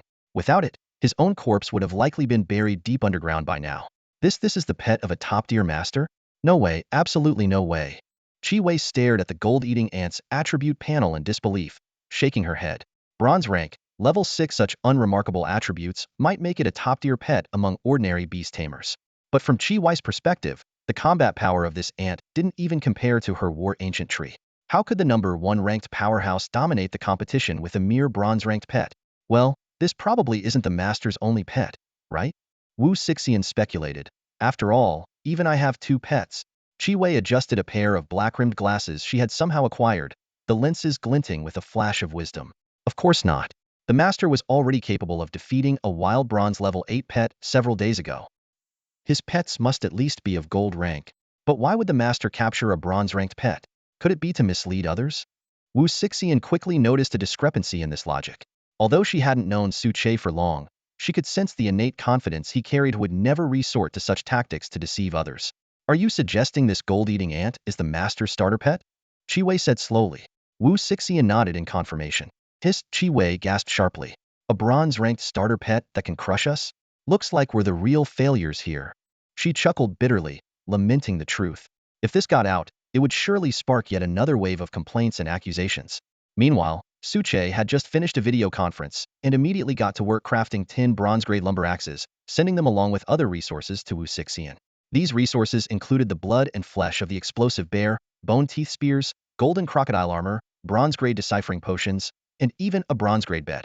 As a responsible young man of the new era, he firmly believed in fair trade. Nothing should be taken for free. Suche, these are bronze-grade lumber axes. They should be able to harvest ironwood. I'm in a bit of a hurry with this, so I hope you don't mind. I promise the price won't disappoint you, Wu Sixian messaged him. At that moment, Wu Sixian was in a bamboo grove, finishing applying healing ointment to her 2 pets. Watching them regain their vitality, she finally let out a sigh of relief. Suddenly, a series of urgent notifications popped up. Seeing the message from Suche, Wu Sixian wrinkled her delicate nose and replied, "Don't worry, master. With these lumber axes, we'll definitely speed up the harvesting process. And since you've helped me so much, there's no need to send me resources." Are you sure? Aren't you curious to see what's included? Suche replied with a mischievous emoji. A bed? Clothes? Wu Sixian couldn't help but gulp, her eyes lighting up as she scanned the resource images. Though she was wearing a white dress at the moment, it was her only piece of clothing and left her otherwise uncovered. A single gust of wind could reveal more than shed-like. Reflecting on her earlier refusal, Wu Sixian immediately regretted it. Am I an idiot? If the master offers resources, I should take them.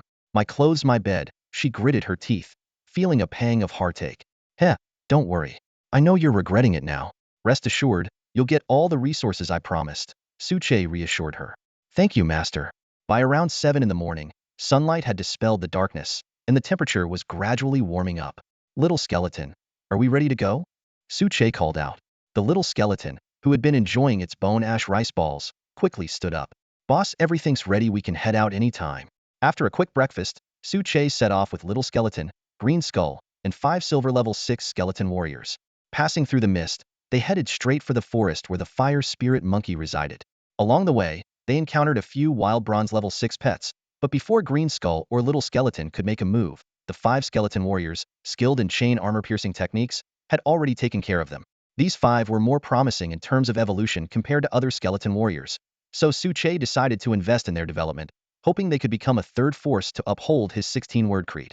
In less than half an hour, they arrived at the site of the earlier battle with the explosive bear. Though it had been trampled by many wild pets since, traces of the fight were still faintly visible. I wonder where that pesky monkey is, Suche murmured as he scanned the surroundings. This area was still unexplored, and finding a specific wild pet here would be no easy task.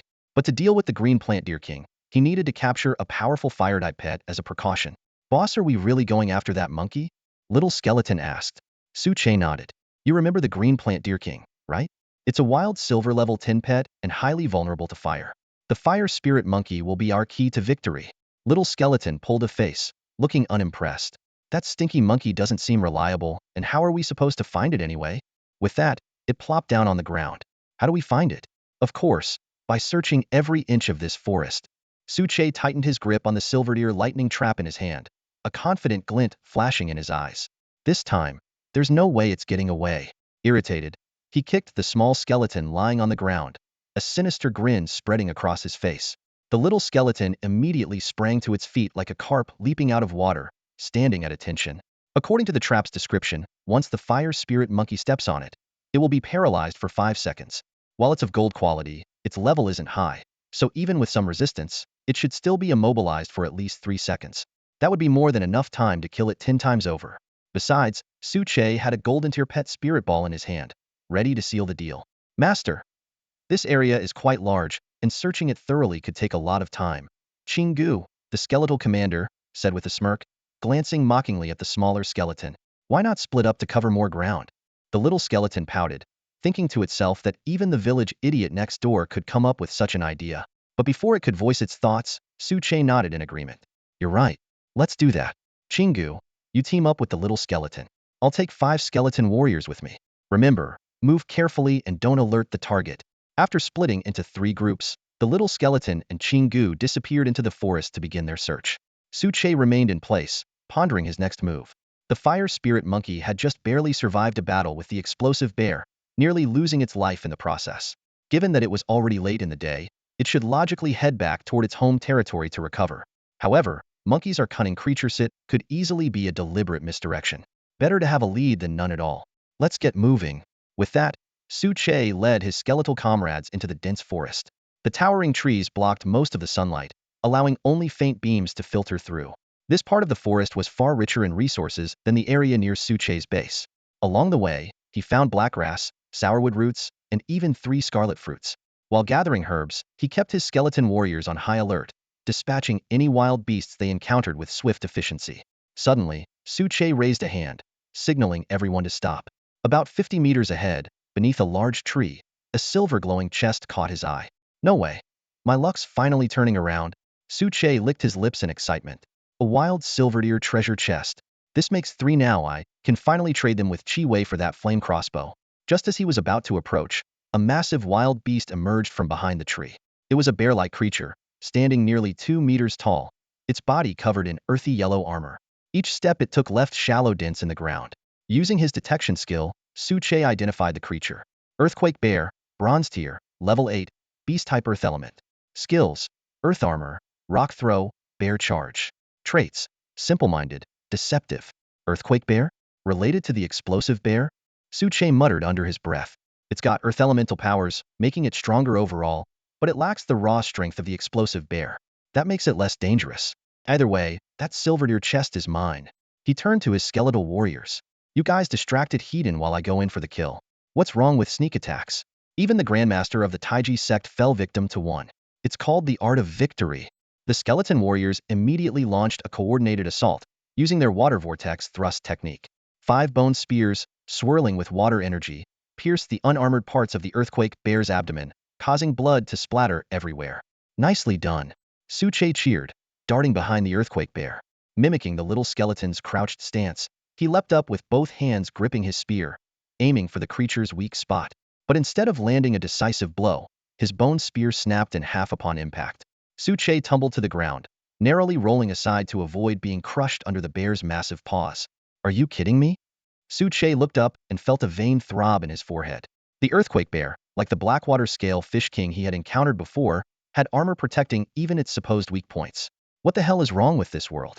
Can't there be a bit more trust between humans and wild beasts? And how does it even poop with all that armor? Sensing the disturbance behind it, the earthquake bear let out an enraged roar. These intruders were clearly after its treasure. Kill them. Kill them all. The earthburst bear roared with an earth-shaking fury, plunging into a state of uncontrollable rage. Its eyes blazed crimson, radiating an intense killing intent. With a thunderous stomp of its right foot, it activated its skill, Earthen Armor. In an instant, a swirling cloud of dust and stones erupted from the ground, encircling the earthburst bear before solidifying into a thick layer of earthy armor. Though crude and rugged in appearance, the armor exuded an undeniable sense of durability and strength. Undaunted, the 5 skeletal warriors charged again. Their bone-spiked spears slashed through the air, leaving trails of afterimages as they relentlessly struck the bear. Yet, their attacks merely scraped off bits of dirt from the armor, failing to penetrate its defenses. The Earthburst bear ignored the assault entirely. Raising its massive arms high above its head, it unleashed its skill, Earthen Boulder. The surrounding elemental energy was drawn toward its hands, coalescing into a boulder the size of a large basin. Not good. Dodge now. Suche's face turned grim as he shouted the command. This Earthburst bear, though lacking the raw strength of a normal bear, had clearly entered a berserk state, its combat power surging by at least 20. Why are these Earthburst bears so damn troublesome? Suche gritted his teeth, scanning his surroundings for a new opening. Now that it's covered in earthen armor, its first weakness is gone. He'll have to come up with something else. The skeletal warriors managed to evade the first wave of boulders with ease, but the bear quickly hurled 3 more massive rocks their way. This time, instead of dodging, the skeletal warriors exchanged glances, silently nodding in unison. The soul flames in their hollow eyes flared brighter, their usual ghostly blue now tinged with a sharp, cold white eerily reminiscent of little skeleton and Kinkus unique flames. They're planning something? Suche began, but before he could finish, the 5 skeletal warriors let out a collective, guttural cry and charged forward. Their bone spears swung with precision, shattering the incoming boulders into dust. In a flash, they surrounded the Earthburst bear, launching their synchronized skill, Chain Armor Break. Dozens of spectral white slashes crisscrossed the air, delivering 25 pinpoint strikes in just 3 seconds. When the dust finally settled, the Earthburst bear had collapsed to its knees. Its once imposing earthen armor lay in shattered pieces around it, its body riddled with wounds, and its face bruised and bloodied. A system notification promptly appeared. The skeletal warriors successfully reduced the Earthburst bear's defense by 50. Now's our chance. Suche roared. With a powerful movement, he hurled his bone spear, sending it hurtling through the air to strike the Earthburst bear squarely in the eye. System notifications for the kill and loot acquisition remain unchanged. At last, when Suche turned his attention back to the skeletal warriors, he noticed something unusual. The soul flames in their eyes had shifted completely from their usual ghostly blue to a cold, piercing white. He couldn't help but exclaim, "Wait, have you all awakened sentience?" The skeletal warriors glanced at one another before silently shaking their heads in unison. Suche frowned as he stared at the 5 skeletal warriors before him, his mind awash with confusion. By all accounts, creatures who had just awakened intelligence should be able to speak, like Chinku. So why not these? Could they be mentally impaired? The thought struck him like a bolt, his expression shifting as an uneasy realization settled in. The awakening of intelligence was supposed to be a good thing. It allowed creatures to analyze battle situations on their own and make optimal decisions, often dramatically boosting their combat effectiveness. Take Chinku, for instance. What was once a feeble fighter had grown into a formidable force. But if awakening intelligence somehow damaged their soul flames and rendered them, well, simple-minded, the implications were hard to swallow. Looking at his emotionally bonded pets, Suche sighed, his spirit sinking. He muttered to himself, "Oh well, if you're fools, you're fools. I won't abandon you because of it." The 5 skeletal warriors tilted their heads in unison, their empty sockets fixed on their self-talking master with obvious confusion. When the word fools escaped his lips, their collective demeanor shifted. As if suddenly enlightened, they all leaned back dramatically as though executing a synchronized tactical retreat. Though they couldn't speak yet, their newly awakened intelligence allowed them to fully understand Suchi's words. If they had flesh and blood, their faces would undoubtedly scream, speechless. The leading skeleton stepped forward, emitting a series of rattling sounds. When Suche turned to look, it pointed to its eye sockets, where its soul flame burned, and began gesturing in the air. Squinting, Suche noticed something he had overlooked. The soul flames of the 5 skeletons were undergoing a transformation, though not yet complete. At the center of the cold, white flames, a faint shadow of deep blue lingered, no larger than a fingernail. Under the intense heat, it quickly dissipated into nothingness. Master, one of the skeletal warriors finally spoke, its voice halting and rough but brimming with emotion. "We are not fools, just not fully awakened yet." Hearing them speak, Suche's lips twitched awkwardly, and he quickly brushed aside his earlier misunderstanding. Excitement replaced embarrassment as he recalled how he had anticipated their awakening just the night before. He hadn't expected it to happen so soon. Within just a few days, his skeletal companions had grown from a lone Chinku to a family of 6 intelligent pets. Pulling up their status panels, Suche was thrilled to see that the skeletal warriors had not only earned the title 5 Tigers of Bone Clan, but had also unlocked 2 powerful skills, Unified Resolve and Burning Death Aura. Their starting point was even higher than Kinkus. If not for Kinkus' unique, thoughtful strategist trait, it might have been overshadowed entirely. Just as Suche was about to move on in search of the fire spirit monkey, a sharp, high-pitched screech echoed in the distance. The forest erupted into chaos as startled birds and beasts scattered, their panicked cries filling the air. That grating sound could only belong to the fire monkey he had been hunting. A mischievous grin spread across Suchi's face. "You're not getting away today," he declared, charging toward the source of the noise with the 5 tigers of Bone Clan in tow. Meanwhile, Xiao Skeleton and Chinku, having just dealt with their own wild beast encounters, also started moving in the same direction. They, too, recognized that infuriating voiceat belonged to the very monkey that had been haunting their master's thoughts. Deep in the forest, a vibrant and lively scene unfolded before the eyes. Amid the dense trees, colorful wildflowers dotted the landscape, with low-tier butterflies and insect-like wild beasts flitting freely among the blooms. Even more astonishing, the area was abundant with berry bushes, and rare fruits like apples and bananas could be found, making it an ideal location for establishing a base. However, this tranquility was abruptly shattered by deafening footsteps. 3 massive fireballs, each 3 meters in diameter, came roaring through the air and crashed into the flower field, igniting a towering blaze. From the flames emerged a red figure, darting swiftly among the trees before perching on a treetop branch. It was a fire spirit monkey. At this moment, the fire spirit monkey looked utterly miserable. Its fur was almost entirely burned off, leaving its charred skin emitting wisps of black smoke.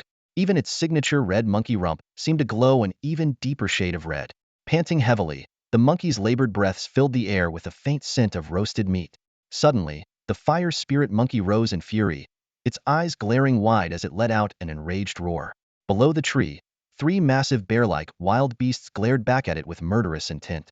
These 3 were the older brothers of an explosive bear that had been killed, and ever since learning of their younger sibling's demise, they had been relentlessly pursuing the fire spirit monkey for revenge. To the bears, there were only 2 potential culprits in the area: the mother crocodile and the fire spirit monkey. Considering the mother crocodile's terrifying ferocity, they unanimously decided to target the easier prey, the fire spirit monkey. But if the monkey could speak, it would have shouted, "I'm innocent, I swear."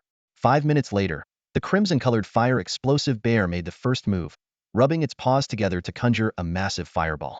The deep blue water explosive bear and the dark green wood explosive bear also prepared water and wood-based projectiles, standing ready for battle. The fire spirit monkey, unwilling to sit idly by, targeted the wood attribute wood explosive bear and launched a fireball attack.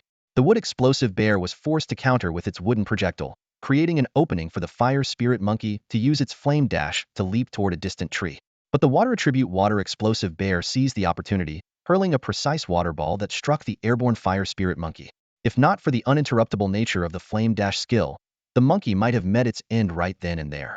Even so, it coughed up blood and collapsed weakly onto a branch, tears streaming down its face as it silently vowed that if it survived this ordeal, it would abandon its meddlesome tendencies for good. Meanwhile, Su Che, accompanied by Little Skeleton, Green Skull, and 7 other powerful pets, quietly approached the scene, hiding in the bushes as they observed everything unfold. Leisurely munching on a jus fruit from his storage to replenish energy, Su Che speculated that these 3 massive bears might be related to the earth explosive bear they had encountered earlier. Without delay, he activated his detection skill to examine the detailed information of each bear. Fire explosive bear, water explosive bear, wood explosive bear, 3 brothers, all bronze tier, level 10 wild beasts, each wielding skills tied to their respective attributes. The fire explosive bear was hot-tempered and volatile. The water explosive bear was slow-witted and often at odds with the wood explosive bear, while the wood explosive bear appeared clumsy and dim-witted. Each had its own distinct characteristics. Su Che gazed at the 3 elemental burst bears in front of him and couldn't help but smile. This was indeed a rare family group of wild pet beasts, with significant level disparities among them. The fire burst bear, as the leader, had reached silver rank level 1. The water burst bear came next at bronze rank level 10, and the weakest, the wood burst bear, was only bronze rank level 6. For the current Su Che, such opponents posed no real threat. He quickly devised a strategy: have Xiao Skull and Chingu each take on one of the burst bears, while the remaining one would be held off by the 5 bone tigers. Although the 5 bone tigers were 4 levels below their opponent, their silver tier quality and newly mastered skills ensured a high chance of victory. However, this discovery also gave Su Che pause for thought. If fire, water, wood, and earth burst bears already existed, it was highly likely there was also a metal burst bear. Not to mention the possibility of other elemental variants like poison or light. The idea of facing retaliation from an entire family of elemental burst bears sent a shiver down his spine. Just then, Xiao Skull's voice came from behind, asking if it was time to take action. It glanced at the battered fire spirit monkey and recalled the previous humiliating encounter, feeling a surge of satisfaction. Boss, I think we should just leave that filthy monkey alone. It's so annoying, catching it would only make our hands itch, Xiao Skull grumbled indignantly. Chingu, standing nearby, sneered, Bone Dog, doesn't your soul flame sting when you say that? You're the real annoying one here, calling others filthy. Su Che shot them a glare and whispered sternly, keep it down. Don't alert the burst bears. What we need to do now is take advantage of the fire spirit monkey being trapped and set up a proper trap. That monkey is cunning, we need to place it somewhere it can't avoid. Before long, Su Che discovered a vine-covered cave. The entrance was littered with rotting fruit, especially bananas, and buzzing with flies. This was clearly the fire spirit monkey's home. A sly grin spread across Su Chi's face. He ordered Xiao Skull to stay put while he quietly made his way to the cave. There, he dug a shallow pit, placed a silver-deer lightning trap inside, and camouflaged it with the rotting fruit. When he returned to the bushes, the 3 elemental burst bears had resumed their attack. The heavily injured fire spirit monkey had given up resisting and was lying on the ground, gnawing on a fresh banana. We can't wait any longer, Su Che commanded. Xiao Skull and Chingu, each take one. The 5 bone tigers will team up on the last one. The battle began swiftly. Xiao Skull stuck to its ambush tactics, while Chingu and the 5 bone tigers opted for frontal assaults. Chingu targeted the water burst bear, the 5 bone tigers went for the wood burst bear, and the strongest fire burst bear was left to Xiao Skull. The 3 burst bears were caught off guard and sustained heavy injuries right away. The water burst bear had its shoulder pierced by Chingu, the fire burst bear suffered deep, bone-revealing gashes on its legs, and the wood burst bear was pinned to a tree by the 5 bone tigers' coordinated attack. The cries of pain roused the fire spirit monkey, who had been pretending to be dead.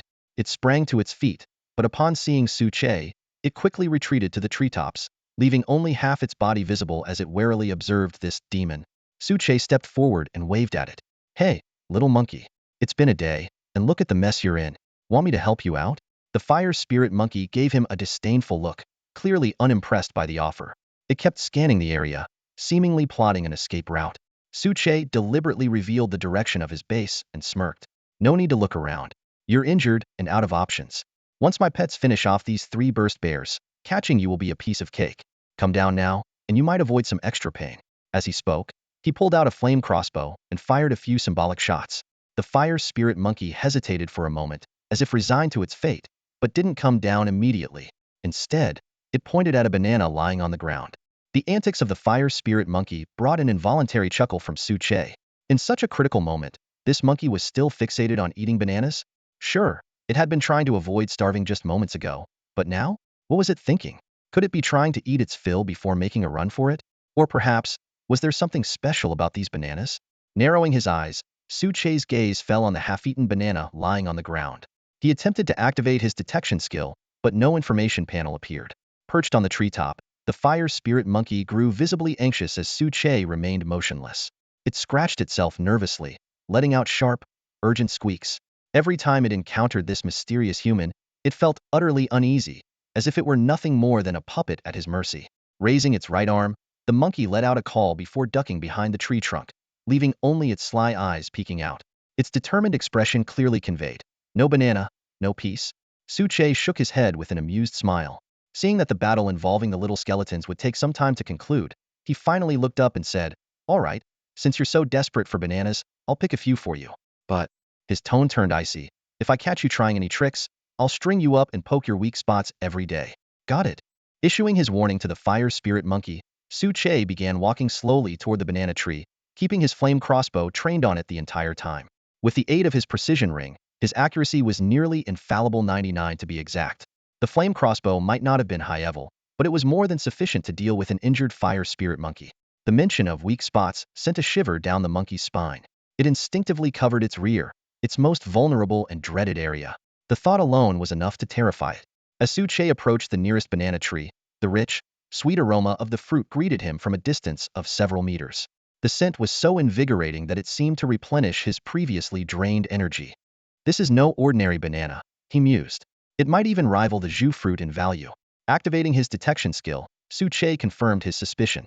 The system identified it as a premium banana, a rare fruit capable of rapidly restoring stamina and healing injuries, alleviating pain, and, with regular consumption, enhancing physical strength. This sneaky monkey definitely knew what it was after, Su Che thought with amusement. The bananas not only shared the long-term benefits of the Zhu fruit, but also boasted short-term effects superior to most healing salves. If the fire spirit monkey managed to eat a few more, it might actually recover enough to escape. A mischievous grin spread across Suche's face. Seizing the moment while the monkey was preoccupied, he retrieved several bottles of bronze-grade paralysis poison from his storage. Made from the venom sacs of green caterpillars, the poison's raw ingredients were foul-smelling, but the final product was a colorless, odorless liquid. Poking small holes into the bananas, he carefully injected the poison. In its agitated state, the fire spirit monkey would never notice. Suche tossed 3 bananas up into the tree.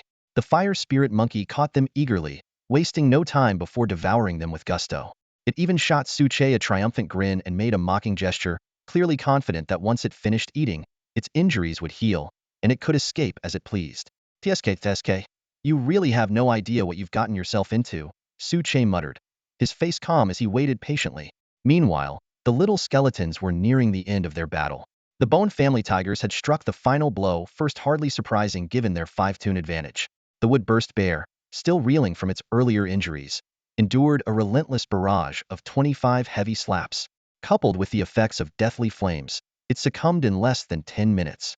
The fire-burst bear and water-burst bear soon met the same fate. System notifications chimed in rapid succession, confirming the deaths of all 3 burst bears. The little skeletons tossed the corpses at their feet, casting disdainful glances at the fire spirit monkey in the tree. Green Skull couldn't hide its excitement. Boss, we haven't tried the mechanical grappling claw yet. Should we give it a shot and pull that monkey down? No need, Suche replied with a shake of his head. The lightning trap is already set. Today, that monkey won't escape without learning a lesson. Before long, the fire spirit monkey finished the last bite of its banana. As expected, its injuries began to heal, and its stamina noticeably recovered. Just as it was about to make its getaway, however, its legs suddenly gave out. Its entire body began convulsing uncontrollably, and the energy it had just regained drained away in an instant. Squeak? Squeak? The monkey's eyes widened in panic as it scratched at itself helplessly. It couldn't understand bananas had always made it feel energized and refreshed. Why was this happening now? Could it have eaten something bad? A horrifying thought crossed its mind. Its face turned pale as it clenched its rear tightly. Could this be the prelude to becoming a projectile warrior? The unusual behavior of the fire spirit monkey caught everyone's attention. Normally, it could devour a dozen bananas in one go, but this time, something was off. In such a dangerous environment, showing any sign of weakness could lead to disastrous consequences. The fire spirit monkey feebly waved at Suche, signaling him to stay away. But instead of backing off, Suche moved closer, a sly grin spreading across his face. Stop faking it. I bet you're feeling completely weak, your muscles are twitching, and you're probably about to pass out, right? Chirp? How do you know that? The fire spirit monkey stretched its neck in surprise. Suche smugly pulled out a bronze-grade paralysis potion and shook it in front of the monkey. Here's a little secret. Those 3 bananas you ate? I spiked them with this.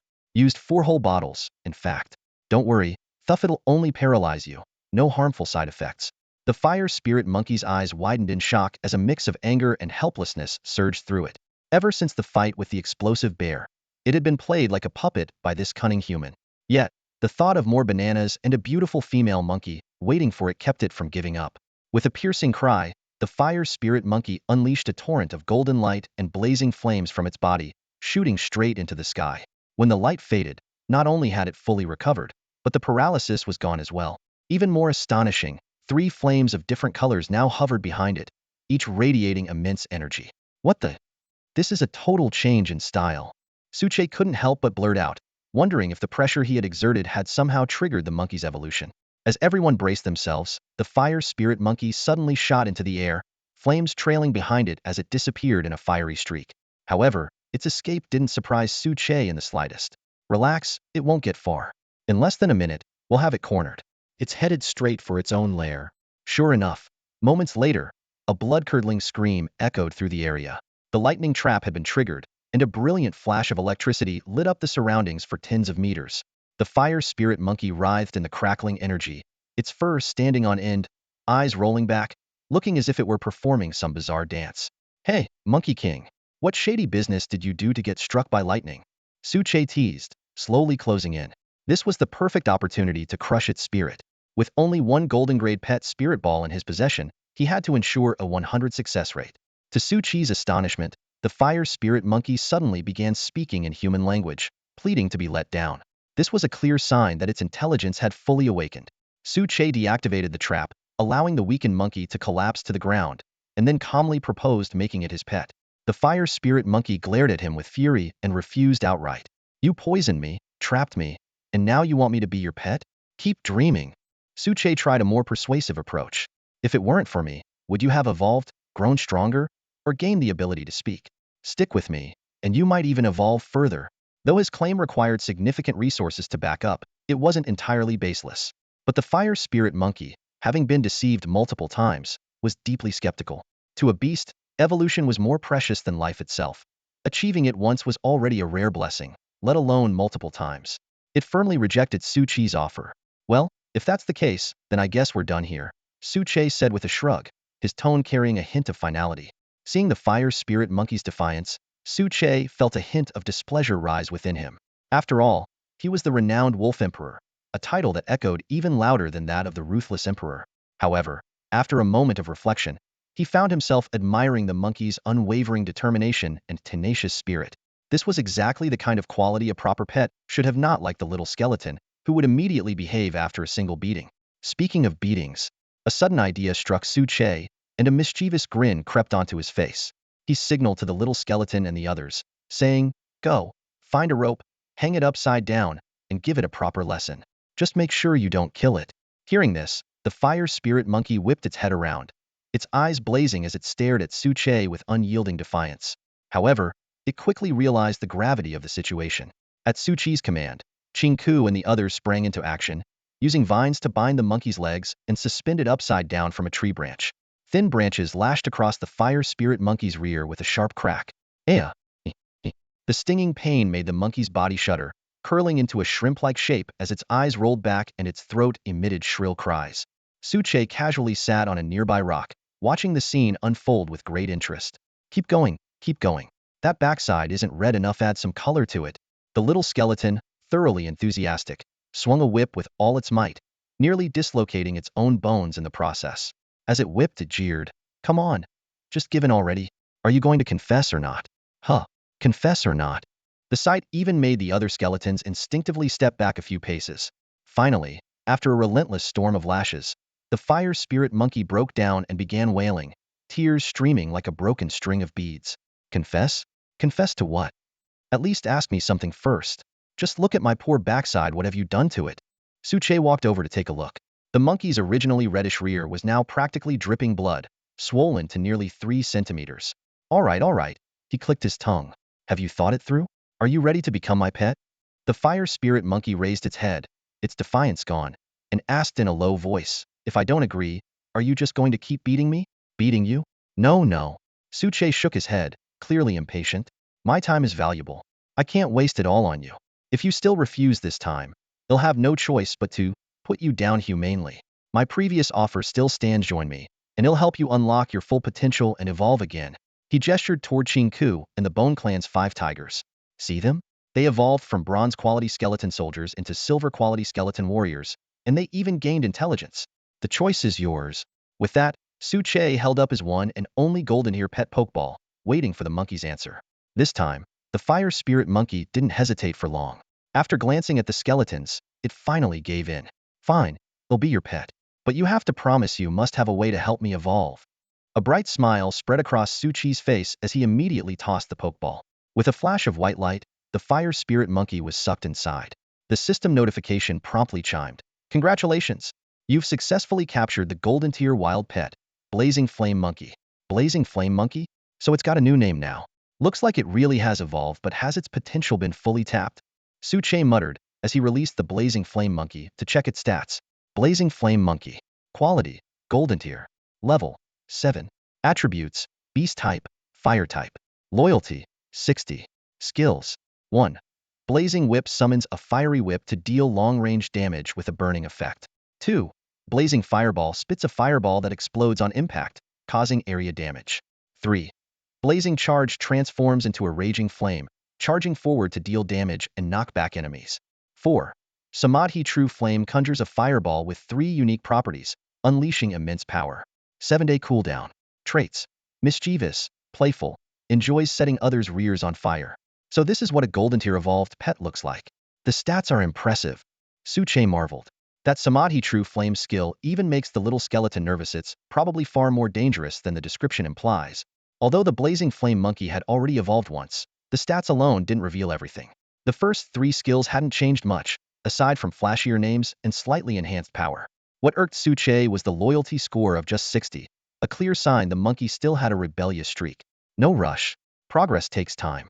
Once it's properly bound to me, its loyalty will rise eventually, Suche thought, turning his attention to the evolution paths. Evolution Path 1. Blazing Gorilla. Focus. Beast type, supplemented by fire type. Specialization. Enhanced close combat, capable of splitting mountains and breaking stones. Requirements. 1 Diamond Tier Beast type Skeleton, 1 Tempered Blazing Steel, 1 Beast King Fruit. Evolution Path 2. Blazing Demon Monkey. Focus. Fire type, supplemented by Beast type. Specialization. Amplified fire skills, capable of scorching the heavens and boiling the seas. Requirements. 1 Diamond Tier Fire type Wild Pet Skeleton, 1 Heart of Lava, 10 Fire Crystals. Thud. Suche's eyes widened in shock as he stared at the panel in front of him. 2 evolution paths. This was the first time he had encountered such a unique situation. What was even more astonishing was that the flame monkey, after completing an autonomous evolution, could develop 2 entirely different evolutionary routes. This meant its potential far surpassed that of the little skeleton and might even reach the level of a diamond-tier beast. Suche slowly shifted his gaze to the flame monkey at his feet, his expression turning peculiar. Since the specific panel was visible only to beast tamers, the flame monkey, seeing its master's unusual expression, immediately began scratching its head anxiously. Chirp, chirp, chirp, am I still okay? Can I still evolve? Or will I be stuck like this forever? The flame monkey's voice trailed off as it suddenly covered its mouth, choking back a sob, as if it had glimpsed a bleak and hopeless future. A vein popped on Suche's forehead as he sighed helplessly. All right, can you stop overthinking? I haven't even said anything yet. Besides, even if you really couldn't evolve, with our strength, we could still carve out a name for ourselves. He clenched his fists firmly as a sign of determination. This gesture, however, only made the flame monkey cry harder. So, I really can't evolve. Ahem, of course not. Suche quickly reassured it. Not only can you evolve, but you also have 2 evolution paths. TSK, TSK, TSK. Your potential is something I've never seen before. Is this what happens when a cheeky personality comes with freakish talent? He glanced over at the little skeleton, silently musing to himself. This one could be considered half a freak too. After all, being able to absorb a boss's legacy was unprecedented. None of the 3 bosses in the burial crypt had ever bestowed such an opportunity on the green skeleton or the Bone Clan's 5 tigers. I can evolve? And I have 2 paths? The flame monkey was so thrilled it started hopping up and down, almost reverting to its primal instincts. Behind it, the little skeleton and the other pets, though eyeless, revealed their envy through the flickering intensity of their soul flames. For a pet, evolution was as vital as life itself. Once the flame monkey calmed down, it eagerly asked, "What are my 2 evolution paths? And what materials do I need?" Suche smiled and explained. 1 path is the flame gorilla, which focuses on physical attack. The other is the flame demon ape, which specializes in elemental attacks. I recommend the latter. As for the materials, you'll need the bones of a diamond-tier wild beast, a heart of lava, and a fire crystal. Do you have those? Of course not. What kind of question is that? The flame monkey's excitement deflated instantly, slumping like a popped balloon. Diamond-tier beast bones were already rare, and even encountering a diamond-tier wild beast was a gamble, let alone defeating it. The heart of lava was something it had never even heard of, likely an equally elusive item. Only the fire crystal seemed relatively attainable. Don't worry. Since you're with me, I'll handle gathering the materials, Suche said, giving it a light kick with a chuckle. As a beast tamer, no one wanted their pets to grow stronger more than he did. Just then, a system notification chimed. Your pet flame monkey has been touched by your love. Loyalty 20. 80 loyalty points. This pet was now truly loyal to him. With another gold-tier pet joining his team, Suche was in high spirits. Turning to face the pitch-black cavern before him, Suche felt an unsettling sense of foreboding. The depths of the cave were shrouded in darkness, resembling the gaping maw of a beast waiting to devour its prey. The faint air currents brushing past his ears hinted at another exit deeper inside, forming a dual tunnel structure. Is this really your base? Suche asked the flame monkey, raising an eyebrow. It doesn't exactly look like, well, a monkey's home. The flame monkey scratched its head awkwardly. Actually, this used to be the hideout of those smelly bears. It's pretty deep inside, so I only hang around near the entrance. The deeper areas are their territory. Squatting in someone else's den? Huh? Suche gave it a strange look. You really have guts, living here after offending them. First, the rage bear was killed, then the earth bear and those 3 unlucky fools. So, there's probably just one gold bear left in there, right? The flame monkey shook its head uncertainly. Just dealing with 3 of the bears had been a life or death struggle. If it ran into a whole group, there wouldn't even be ashes left to scatter. That was why it never dared venture deeper. All it knew was that the bear family was large and not to be trifled with. Since we're here, let's take a look. Who knows? We might find something unexpected. Suche gestured for them to move forward. All right, little monkey, time to shine. With its loyalty now at 80, the flame monkey eagerly complied, conjuring a small flame to light the way as it led the group forward. Suche stayed in the middle, surrounded protectively by the little skeleton and the other pets, prepared for any surprises. As soon as they entered the cave, a foul stench hit them like a brick wall, far worse than the wolf den they had encountered earlier. The smell was so overpowering that Suche couldn't keep his eyes open. Ugh. Suche's face turned green as his stomach churned. Hey, boss, this isn't my fault. It's those filthy bears who don't know how to clean up, the flame monkey explained sheepishly. Suche rolled his eyes. In the flickering firelight, he could clearly see the ground littered with rotting fruit, especially an abundance of overripe bananas. The evidence was undeniable. He made a mental note to discipline the flame monkey later, otherwise their future base would turn into a garbage dump. As they ventured deeper, the space gradually opened up, and the rocky walls were covered with claw marks, some of which were still fresh. Crunch! The sudden sound of something snapping underfoot made Suche's heart skip a beat. He looked down to see a decayed skeleton and exhaled in relief. But as he surveyed his surroundings, his breath caught again. Bones were scattered everywhere. If he didn't know better, he might have thought he was back in the burial crypt. Chirp, chirp, chirp. Boss, should we keep going? The flame monkey, now visibly trembling, stopped in its tracks. Of course. We're just getting started. Suche shot at a stern look. Clearly, the little guy wasn't used to intense situations like this. To Suche, these bones were nothing more than a minor inconvenience. After another 2 or 3 minutes of walking, faint sounds began to echo from deeper within. Snore, snore. As they drew closer, the noise grew louder and more distinct. Is that snoring? Looks like there's a wild beast sleeping up ahead. The sound of snoring echoed through the cave, amplified by the enclosed space until it roared like thunder, deafeningly loud. Suche, relying on the rhythmic snores, visualized the outline of the wild pet beast in his Minda massive, golden-furred blast bear. Its size was likely more than twice that of an ordinary blast bear, its body sprawling on the ground like an imposing mountain. Boss, what now? Judging by that noise, this must be a big one. A voice from behind interrupted Suche's thoughts. He turned to see the small skeleton hunched over, holding a bone sword in its right hand, with 2 flames of soul fire in its skull flickering excitedly, illuminating its entire skeletal head. What's got you so worked up? Suche asked, exasperated, glaring at it. The small skeleton scratched its head and lowered its voice. Boss, don't you think this kind of environment is perfect for a sneak attack? Before Suche could respond, Chinku, another skeleton, chimed in eagerly. Master, I think so too. We could raid its whole place while it's asleep. With these 2 leading the charge, the other 5 skeletons quickly threw out increasingly bizarre suggestions, ranging from using plastic bags to knocking it out cold. All right, enough. All of you, shut up. Suche quickly silenced his increasingly wayward team. At this rate, his pet squad would turn into a band of criminals. Stop wasting time. Little monkey, put out the fire first. Well, sneak in quietly, no noise. Let me assess the blast bear's attributes before we make a move. Turning a corner, they were greeted by the sight of a massive shadow, rising and falling in sync with the snoring. Suche silently gasped. Its sheer size was staggering. If it stood upright, it would likely tower over 8 meters tall, and Suche wouldn't even reach its thigh. Taking a deep breath to calm himself, he activated his detection skill.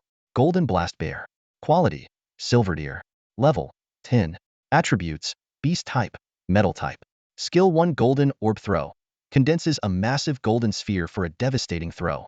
Explodes on contact, unleashing blade-like shrapnel with immense power. Skill 2 Claws of Gold. Infuses its claws with metallic energy, guaranteeing a bleeding effect. Skill 3 Absolute Pierce. After 1.5-second charge, summons metallic spikes that pierce through a 50-meter radius. Skill 4 Golden Shield. Arms transform into metallic shields, usable for both offense and defense. Trait. Elderly. Suffers from senility. What the? First the small fry, now the big boss shows up? Suchi's eyes widened in shock. Though he had anticipated a tough opponent, a wild pet beast of Silverdeer level 10 was still overwhelming. With its powerful skill set, it rivaled the combat strength of a level 15 bronze tier beast. After a rapid analysis, Suche identified two potential weaknesses. The cave's confined space limited the bear's movements, and its advanced age made it less agile. He quickly laid out his plan. Small skeleton, you've got the killer skill card and the treacherous bone ability. Use the darkness to target its weak spot, maximize damage. Chinku, take the bone 5 tigers and engage it hidden. Spread out to avoid its area attacks. Little monkey, adapt as needed, just don't die. With a decisive go, the small skeleton darted like a phantom to the blast bear's rear. Holding its sword with both hands, it leaped into the air, unleashing its ultimate move, Millennium Strike. The bone sword transformed into a mighty dragon, roaring through the wind as it pierced the bear's vulnerable side. The treacherous bone ability triggered a guaranteed critical hit, while the killer skill card doubled the damage. The blade sank deep, and blood gushed out in torrents. The golden blast bear let out a thunderous roar of pain, shaking the entire cave. Rocks and dust tumbled from above as the ground quaked violently. Success. Get ready to finish it off. Get ready to finish it off. On the battlefield, the golden explosion bear writhed in agony, feeling the searing pain in its weak spot, and descended into utter madness. It slammed its massive arms against the ground, struggling to rise and launch a counterattack against the little skeleton. The air around it surged with golden energy, flooding into its body and illuminating the entire cavern in an instant. However, its aged body, compounded by the grievous wound, betrayed it. Just as it managed to stand, it staggered and collapsed again, letting out a harrowing scream. Kneeling on the ground, it exposed its wound, hoping to ease the unbearable pain. The thought of its grandson, the Chi explosion bear, being struck down, and now facing the same grim fate itself, made it lament the cruel repetition of history. Chinku, Bone Clan 5 tigers. It's the perfect chance attack, Suche shouted, firing his flaming crossbow as he swiftly retreated to a safe distance of 50 meters, clearly wary of the bear's devastating piercing ability. The 6 skeletons immediately launched their water vortex thrust charge, but the seasoned golden explosion bear reacted with remarkable speed. Its arms transformed into solid steel in an instant, and with a sweeping strike that flashed with cold light, it sent all 6 skeletons flying into the cavern walls. Damn! Suche shook his head with a wry smile. The gap in quality and level really feels like a crushing blow. He quickly applied healing salve to the skeletons and reinforced the Bone Clan 5 tigers with golden scale armor, finally feeling a bit more at ease. The second assault began. Chinku activated its berserk skill, and the 6 skeletons coordinated seamlessly to unleash bone detonations, chain armor-piercing strikes, and death aura burns. Under the corrosive power of the death aura, the golden explosion bear's appearance aged rapidly, and a dark mist enveloped its body. Chinku struck 8 times in a single second, triggering 2 bone explosions and leaving the bear reeling, blood gushing from its back like a fountain. In a moment of desperation, the golden explosion bear blocked with its left arm while its right arm formed a glowing golden orb. Scatter! It's an area attack, Suche shouted in warning. The golden orb detonated, sending countless golden blades slashing outward, carving deep trenches several meters into the walls and a crater nearly a meter deep into the ground. Fortunately, the flame monkey retreated just in time. Chinku barely managed to shield itself with a water vortex barrier, and the little skeleton had already vanished without a trace. Seeing his pet's conditions deteriorating rapidly, Suche realized he had to break the stalemate as soon as possible. At the precise moment the golden explosion bear unleashed its lethal golden claw, Suche seized the opportunity and unleashed a spectral blue bone-corroding flame. However, this played right into the bear's trap. It immediately activated its ultimate piercing strike. A sharp spike shot up from the ground, aiming directly for Suche's chin. In the nick of time, 3 massive earth shields materialized around Suche, completely absorbing the fatal blow. Turning his head, he saw a tiny fairy hovering in the air, her hands glowing with an earthy yellow light and a sweet smile gracing her face. Little fairy, Fuya, what are you doing here? Looking at the tiny figure floating before him, Suche couldn't help but exclaim in surprise. After a whole day and night of separation, he had assumed Fuya wouldn't come looking for him again, leaving him feeling somewhat disappointed. After all, striking a deal with the Earth Elemental tribe would undoubtedly accelerate his development, especially when it came to rare resources like Earth crystals, which would no longer be a source of concern. Hee, are you not happy to see me? Fuya beamed brightly, her cheeks turning red as she landed in Suche's palm, basking in the familiar warmth. Her adorable, big eyes squinted into crescent moons. I was planning to head straight to your base, but when I passed by here, I sensed the signal of Earth Elemental friendship, so I came. Humph, have you forgotten about the bond between us? Hearing Fuya mention the Earth Elemental friendship token, Suche suddenly remembered the exquisite necklace around his neck. If he had summoned the Earth Elemental earlier, Dealing with the golden blast bear would have been effortless after all. Even the weakest earth elementals possessed gold tier level 10 strength. Fuya, didn't you say that earth elementals can't attack wild beasts? That move earlier, does it count as breaking the curse? Suche asked seriously. Fuya shook her head, nibbling on her finger as she explained.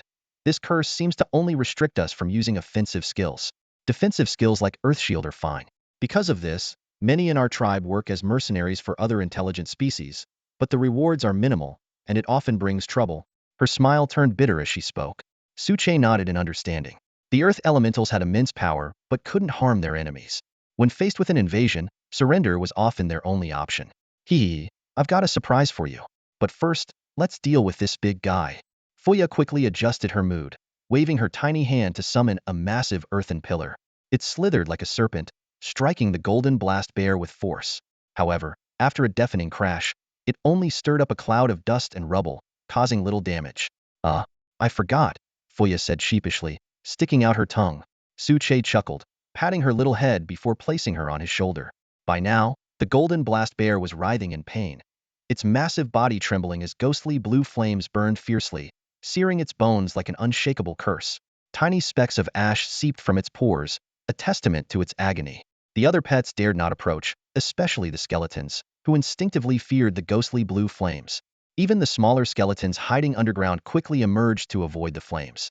While the group of pets was busy discussing a strategy, the flame monkey was secretly teasing one of the smaller skeletons, roasting its ribcage with a flick of fire. Are you seriously roasting my butt? The small skeleton roared in anger, its soul flames flaring up. But the cunning flame monkey had already darted away, shouting, "Boss, I'll take down the golden blast bear." With the flame monkey's fierce attacks and the relentless damage from the ghostly blue flames, the golden blast bear finally succumbed, collapsing to the ground. The system promptly announced, Flame Monkey has successfully slain the wild beast golden blast bear, gaining experience. The Bone Clan 5 tigers have leveled up, and Chinku gained a new skill.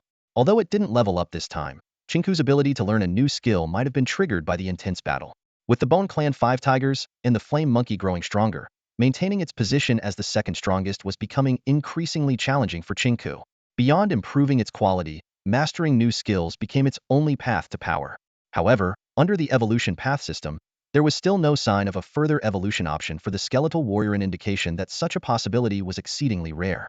Nevertheless, with the right skill cards or powerful equipment in the future, Chinku's potential might far exceed its current state. After making up his mind, Suche immediately pulled up Chinku's attribute panel for a closer look. Chinku, a Silverdeer undead, was only at level 8 but possessed dual attributes of the undead and water elements. What was even more astonishing was its loyalty level, which was displayed as infinite. As for skills, besides the basic ones like Undead Power, Water Vortex Thrust, Berserk, Water Vortex Shield, and Bone Explosion, it had an awe-inspiring skill Dragon Waterfall. This skill allowed Chinku to gather immense water elemental energy around itself, transforming into 3 massive water dragons to assist in battle. For 10 seconds, the water dragons could absorb unlimited damage, and at the end, they would crash into enemies, dealing massive damage with a 50 chance of inflicting a crippling effect. Hiss. This skill is insane. Suche couldn't help but gasp. Compared to ordinary Silverdeer skills like Bone Explosion and Water Vortex Thrust, Dragon Waterfall was at least gold tier in power, possibly even higher. Especially the crippling effect, it could directly reduce all of an enemy's attributes by 50, a truly terrifying ability. As Suche admired Ching-Ku's impressive attribute panel, he suddenly noticed the loyalty value labeled as infinite. This discovery left him puzzled. After all, even absolute loyalty only required 100 points, while infinite loyalty implied unwavering devotion unto death. Chinku, were you male or female when you were alive? Suche couldn't resist asking. Chinku glanced down at its bare skeleton. Though it bore no visible gender traits, it nodded firmly and replied, male. After closing the panel, Suche turned his attention to the exploding bear's corpse on the ground. With a wave of his hand, he retrieved the corpses of 4 exploding bears' gold, fire, wood, and water attributes and prepared to disassemble them. The system promptly went to work, quickly yielding a wealth of materials. Exploding bear meat, 200 portions. Exploding bear blood, 240 portions. Exploding bear hide, 4 pieces. Exploding bear paws, 8 units. Exploding bear bones, 4 sets. Elemental fragments, gold 20, fire 10, wood 10, water 10. This is quite the haul. Suche exclaimed, delighted. He picked up a piece of gold-attributed exploding bear meat for inspection.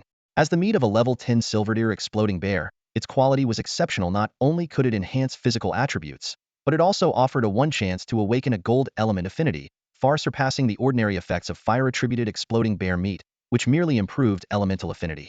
At that moment, the gold-attributed exploding bear's body disappeared, replaced by a silver-deer treasure chest. This brought Su Qi's collection of silver-deer treasure chests to 4. Although he had previously entrusted Qi Wang, the lucky one, to open them, this time he decided to try his own luck. Of course, he wisely chose a treasure chest obtained from the bone burial basement, rather than the freshly acquired gold-attributed exploding bear chest. A detection spell revealed no dangers, but warned that those with low luck should proceed with caution. I refuse to believe I'm that unlucky, Su Che declared as he confidently opened the chest. The result left him utterly speechless. 300 pieces of wood, 30 pieces of plastic, a single wind crystal, and 3 bronze-tier crafting blueprints. Boots, wooden spike torch, and hot pot table. A silver-deer chest, and not a single silver-deer item inside. Fuya initially wanted to comment, "What a letdown," but quickly realized it was unkind. Instead, she offered a consoling remark. "Actually, it's not that bad." "Not that bad? Are you kidding me?" Su Che laughed bitterly, shaking his head. He turned his focus to the 3 crafting blueprints in hopes of salvaging some value. Upon closer inspection, the blueprints had their own unique merits. Boots. Requires level 5 beast fur, thread, and dye, offering basic protection. Wooden spike torch. Crafted from wood, wild beast blood, and fire-enhancing grass, providing half an hour of illumination. Hot pot table. Combines stone, wood, iron, and a fire crystal to create an automatic yin-yang hot pot setup. The fire crystal needs replacement every 720 hours. Looking down at his worn-out sneakers, Su Che couldn't help but chuckle to himself. Even if he couldn't use these items personally, the blueprints could still fetch a decent price. Su Che carefully examined the crafting blueprints he had obtained. The bronze-tier boots, though lacking any special effects, had a massive market demand, just like shirts and pants. Days of relentless battles and long treks had left almost every beastmaster's clothing in tatters. Su Che's situation was relatively better while his attire was severely damaged from frequent combat. It still provided some modest cover. Others were far less fortunate. Even Wu Sixian, known for her formidable strength, was left with nothing but a thin white veil, barely draped over her otherwise bare form. Glancing at the other 2 blueprints, Su Che's eyes gleamed with excitement. Though the wooden torch blueprint seemed nearly useless, the bronze-tier hot pot table was an entirely different story. While it wouldn't enhance combat capabilities, its value was no less significant than weaponry or armor. A hot pot, a culinary icon of the Dragon Kingdom, and to top it off, it was a dual-flavor hot pot. Even though crafting it would require a rare and precious fire crystal, Su Che made up his mind to build it immediately. As he lamented the lack of vegetables and other ingredients, Fuya, who was perched on his shoulder, blinked her large, curious eyes and asked, "Su Chejij, what's hot pot? And what are vegetables? They sound so delicious." She rubbed her empty stomach, her expression pitiful. It turned out the meat she had brought back to her tribe barely lasted a day, and she had left this morning with nothing but water in her belly. Hearing this centuries-old little creature call him Gij made Su Che feel slightly awkward, but he patiently explained, "Hot pot is a type of cuisine where you simmer a flavorful broth and cook ingredients in it by dipping them in. Vegetables are edible plants that can be cooked or eaten raw." Fuya listened intently, nearly drooling at the description. Suddenly, her eyes lit up as she raised her hand excitedly. "Su Chejij, I know where we can find vegetables. My grandpa has a secret farm where he grows all kinds of strange plants. Maybe he has vegetables there. We can, borrow some." Su Che couldn't help but laugh at her enthusiasm. Who would have thought this little one was such a foodie? The mere idea of hot pot had her so captivated. If she ever got a taste of the delicacies from Blue Star, she'd probably start calling him Dad. Still, this presented a perfect opportunity to win her favor. If he could break the curse that bound her, his own strength would undoubtedly soar. After confirming the location of the farm, Su Che first used his flame monkey to illuminate a nearby cave for resources. Inside, he discovered walls covered with pale yellow vines that resembled strands of gold. His detection ability revealed them to be 1,000 gold vines, a key ingredient for crafting swift potions and a natural pain reliever. With the help of his skeletal companion, they harvested 120 units of 1,000 gold vine, roots and all, planning to cultivate them back at base. Outside the cave, the team cleared out an abundance of fruit, 325 apples, 150 premium bananas, 100 watermelons, and 630 wild berries. Among these, only the premium bananas possessed any unique properties, while the wild berries were sour and astringent but still provided essential nutrients.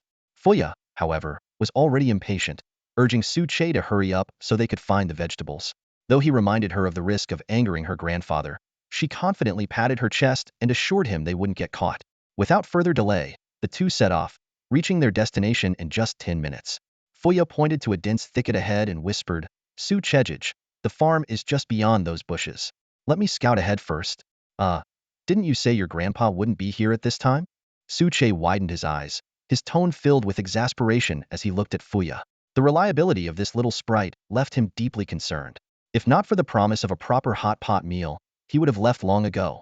I wasn't completely sure. "Wait for me, Su Chejij." Fuya playfully stuck out her tongue before fluttering her tiny wings and disappearing into the bushes. Watching the little sprite vanish, Su Che let out a sigh, a faint sense of unease creeping into his thoughts. But he quickly brushed it off. At worst, getting caught would just be awkward, not dangerous. After all, no matter how powerful earth elementals were, they couldn't inflict real harm on other creatures. Besides, Fuya could always serve as his shield if things went south. Turning around, Su Che surveyed his companions. His gaze first landed on the little skeleton. After a moment of contemplation, he shook his head. This guy could barely eat anything but bone ash porridge, so pinning the blame on it didn't make sense. Finally, his eyes rested on the flame monkey. Satisfied, he patted its shoulder. The flame monkey froze as if struck by lightning, nervously scratching its head as an ominous feeling washed over it.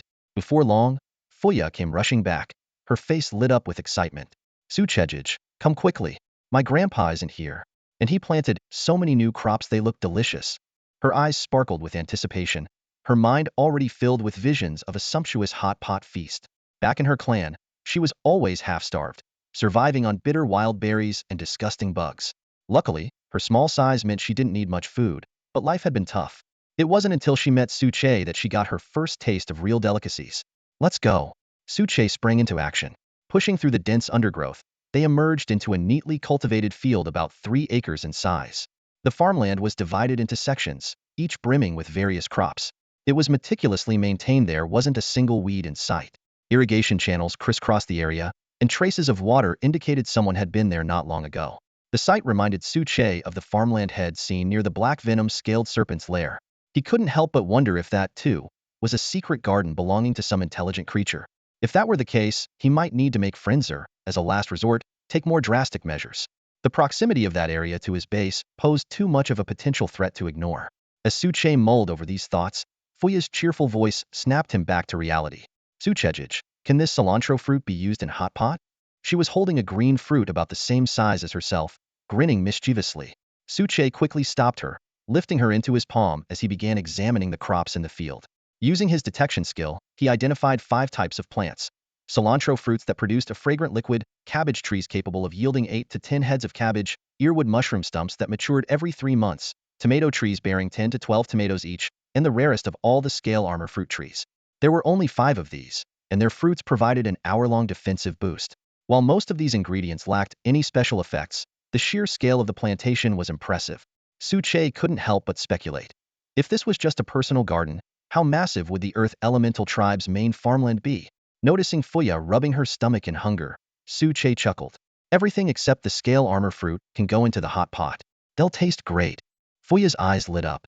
Overjoyed, she immediately began collecting the ripened vegetables, while Su Che helped store them in his inventory. As much as he wanted the defense-boosting scale armor fruits, their scarcity made him hesitate. For the sake of maintaining good relations with the Earth Elementals, he decided to hold back. System notifications kept popping up, listing the various ingredients they had gathered. It wasn't until the field was nearly stripped bare that Su Che suddenly froze, realization dawning on him. "Wait a minute. This isn't our garden." Su Che surveyed the barren farmland around him and involuntarily shivered. That little rascal had gone way too far. If her grandfather, who was at least a high-level golden hair powerhouse, found out, just the thought of the long-bearded elder's wrath sent chills down his spine. "Hey, little one, stop picking." Su Che gently scooped up Fuya, who was clutching a massive cabbage, and lightly patted her head. Is it enough already?" Fuya blinked and glanced around, her face showing a hint of reluctance. "I don't think we've picked that much yet." Su Che opened his storage interface. 50 cabbages, 107 cilantro fruits, 40 portions of wood ear mushrooms, and 65 tomatoes. As for the coveted linjia fruits, none had been collected since he hadn't asked Fuya to pick them. "We've got more than enough cilantro fruits to last us several meals. Time to go." Su Che stored the cabbage from Fuya's hands into the inventory and prepared to call back his skeletal minions and other pets to retreat. "Wait." Fuya suddenly broke free and darted off. "Su Chejij, just wait a moment." They'll grab a few more things and be right back. Before he could stop her, she had disappeared into the farmland. Moments later, Fuya returned, clutching 3 enormous linjia fruits. The fruit surfaces were covered with black, scale-like patterns that shimmered coldly under the sunlight, resembling tiny black snakes coiled around them from a distance. Here you go, Suchejij. Fuya handed him the fruits with a bright smile before happily perching on his shoulder, her small legs swinging playfully. These fruits are really valuable, aren't they? What about your grandpa? Suche asked hesitantly, concern evident in his voice. Don't worry. Fuya puffed out her tiny chest confidently. Even though linjia fruits are rare, Grandpa won't mind if I take a few. You're always out there fighting dangerous battles, and these can protect you. Plus, she leaned closer and lowered her voice conspiratorially. Even a golden tier level 20 beast can't break through their defense. As it turned out, the linjia fruits were a critical discovery for protecting young earth elemental spirits. These spirits, particularly the juveniles that could only use basic earth shields, often suffered high mortality rates against powerful wild beasts. The linjia fruits provided a vital layer of defense. Touched by Fuya's thoughtfulness, Su Che felt a warm glow in his chest. This little one must have sensed his desire for the linjia fruits and acted on it. Back at the base, Su Che began scouting for the perfect spot to set up the hot pot table. The stone house was too cramped, and once the table was constructed, it couldn't be moved. He eventually chose a spot beneath a large tree not far from the stone house. The area was shady, spacious, and ideal for the setup. With a flash of white light, the bronze-tier hot pot table materialized before him. Its stone surface was intricately carved with ornate patterns, and embedded in the center was a dual-section iron pot. A fiery magical array beneath the table glowed intermittently, exuding a sense of warmth and energy. Wow, is this hot pot? It looks so delicious. Fuya's eyes widened in wonder as she giggled with excitement. Su Che, too, was impressed. If a mere bronze-tier hot pot table was this exquisite, he couldn't imagine what the higher-tier versions would look like. Wasting no time, he began preparing the ingredients. He washed the vegetables, retrieved some bear meat, and filled the pot with water. Soon, the pot was simmering with the inyang broth, half spicy red soup, half creamy bone broth. Fuya eagerly dipped a slice of bear meat into the bubbling broth and popped it into her mouth. So good, she exclaimed with delight. Back home, we only had disgusting bug soup and tough raw vegetables. She closed her eyes in bliss, savoring every bite, while shoveling food into her mouth with relentless enthusiasm. Even the vegetables she normally disliked tasted heavenly in the hot pot. Su Chejij, Fuya said between bites, her cheeks puffed out and glistening with spicy oil. Can we buy one of these hot pot tables too? My people have never had anything this tasty. It's possible, Su Che replied with a shrug, but as you've seen, it requires fire crystals. I've only got 2 left. At the very least, you'd need to trade me 2 elemental crystals for 1 hot pot table. Fuya was devouring the delicious meat, while pondering over the cost of the hot pot tables. Each table required 2 fire crystal stones to craft. Although pricey, she thought it was absolutely worth it considering the incredible food they could produce. However, her enthusiasm was quickly dampened by reality.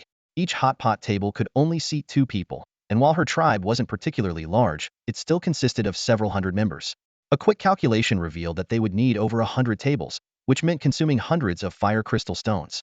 To make matters worse, her tribe had an abundance of earth crystal stones, but fire crystal stones were extremely scarce. Suddenly, an idea flashed through Fuya's mind: she could trade with other intelligent races. Her eyes lit up instantly at this solution, and the worry on her face vanished. Brother Su Che, don't worry. Our chief is someone who keeps her word. Before I left, she specifically reminded me not to let you suffer any losses, Fuya said. Then, remembering the main purpose of her visit, she added, "Oh right, I'm here today to discuss trade matters with you." She quickly put on a serious expression and took out a folded piece of paper from her bag. When she unfolded it, the sheet revealed numerous trade details and pricing information written in the blood of wild beasts. Brother Su Che, the chief sent me here to discuss the matter of wild beast meat. She asked me to convey her regards and assured me that she's approaching this trade with utmost sincerity, Fuya said. Her tone became a little hesitant as she continued. But there are still some in the tribe who oppose working with you, so only I was sent to negotiate. She cautiously observed Su Chi's expression, worried that he might take offense. After all, it wasn't exactly polite to seek trade for food while harboring hostility toward the other party. To make up for it, the tribe had offered Su Che a very favorable deal this time. Don't worry, little one. It's normal to be cautious around unfamiliar beings. It's just you who seems to trust me completely, Su Che said, gently patting Fuya's head with a carefree attitude. In his mind, as long as he could benefit from the deal, any hostility was irrelevant. Besides, he believed that prolonged trading would eventually soften their stance. After all, It was he who had initiated this trade in the first place. Hearing his response, Fuya felt completely at ease. She handed the pricing sheet to Su Che and then resumed her focus on enjoying the food. Su Che took the paper and carefully examined the densely written symbols on it. Although the text was somewhat cryptic, thanks to the effects of the language fruit, he could barely make sense of its content. The specific details of the pricing sheet remained consistent with the original text. After reading through the sheet, Su Che couldn't help but marvel at how well established this tribe was. However, he noticed that most of the transactions were settled using gold coins, which made him hesitate. Compared to gold coins, he preferred trading with elemental crystal stones or materials. Although he had a few hundred gold coins in his storage, he wasn't entirely sure of their actual value and didn't want to risk being shortchanged. At that moment, he glanced at Fuya, who was still feasting voraciously, and realized she could be his perfect little encyclopedia. "Hey, little one, are gold coins the currency used exclusively within your tribe?" he asked. Fuya looked up, puzzled by his question. "Gold coins are valuable. They're not just used within our tribe, they're the universal currency for all beings on the continent." "I see." Su Che nodded, finally understanding. "Oh, and another thing." Fuya suddenly remembered, her eyes lighting up. "It's not just living beings. According to the chief, there are mysterious black-robed merchants wandering the continent. You can use gold coins to buy all kinds of amazing things from them, like this big." She spread her arms wide to illustrate, but in doing so, accidentally snapped the strap of her outfit, revealing her round little belly. "Oops, I ate too much," she said sheepishly, sticking out her tongue as her cheeks flushed bright red. Su Che couldn't help but chuckle inwardly. This little one was bound to grow into a stunning beauty someday. As a beast tamer, who wouldn't want a beautiful companion beast? It was like how he had always loved Angewoman from Digimon, a powerful and capable T0 tier entity. Pulling his thoughts back to the matter at hand, Su Che opened his storage to take stock of his supplies. The low tier meat he had sent back with Fuya a few days ago was gone, leaving only high-grade meat like that of the explosive bear clan, blackwater scalefish, and black venom scale serpents. After setting aside what he needed for himself, there wasn't much left for trading. "Wait, is this all I have left? Looks like he'll need to hunt more wild beasts or trade with other beast tamers." He suddenly remembered the trade he had initiated earlier that morning and hurriedly opened the trading panel. But the sight before him left him dumbfounded. Nearly 1,000 portions of meat had been completely sold out. Su Che stared at the trading panel, his brows slightly furrowed. In just a few hours, all the goods had been swept clean far faster than he had anticipated. What puzzled him the most were the orders paid with black ink flowers. How could such a rare item be collected in such large quantities so easily? Did I set the price too low? Su Che rubbed his temples, a hint of bitterness flickering in his heart. Originally, he estimated that selling 1,000 pieces of meat along with 30 bone-tipped arrows would take at least a day, even with billions of beast tamers as potential buyers. But reality had completely defied his expectations. Then again, with this many black ink flowers, he could start making dyes and later sell clothing to generate even greater profits. With that thought, Su Che immediately collected all the items from the trading zone. System notifications chimed in rapid succession. "Congratulations! You have received black ink flowers 26,250. Congratulations! You have received fire crystal stone 1. Congratulations! You have received water crystal stone 4. Over 26,000 black ink flowers. Well, that's within expectations. But these 5 elemental crystal stones." Su Che's eyes narrowed, especially as he focused on the 4 water crystal stones. The likelihood that they came from the same individual was high.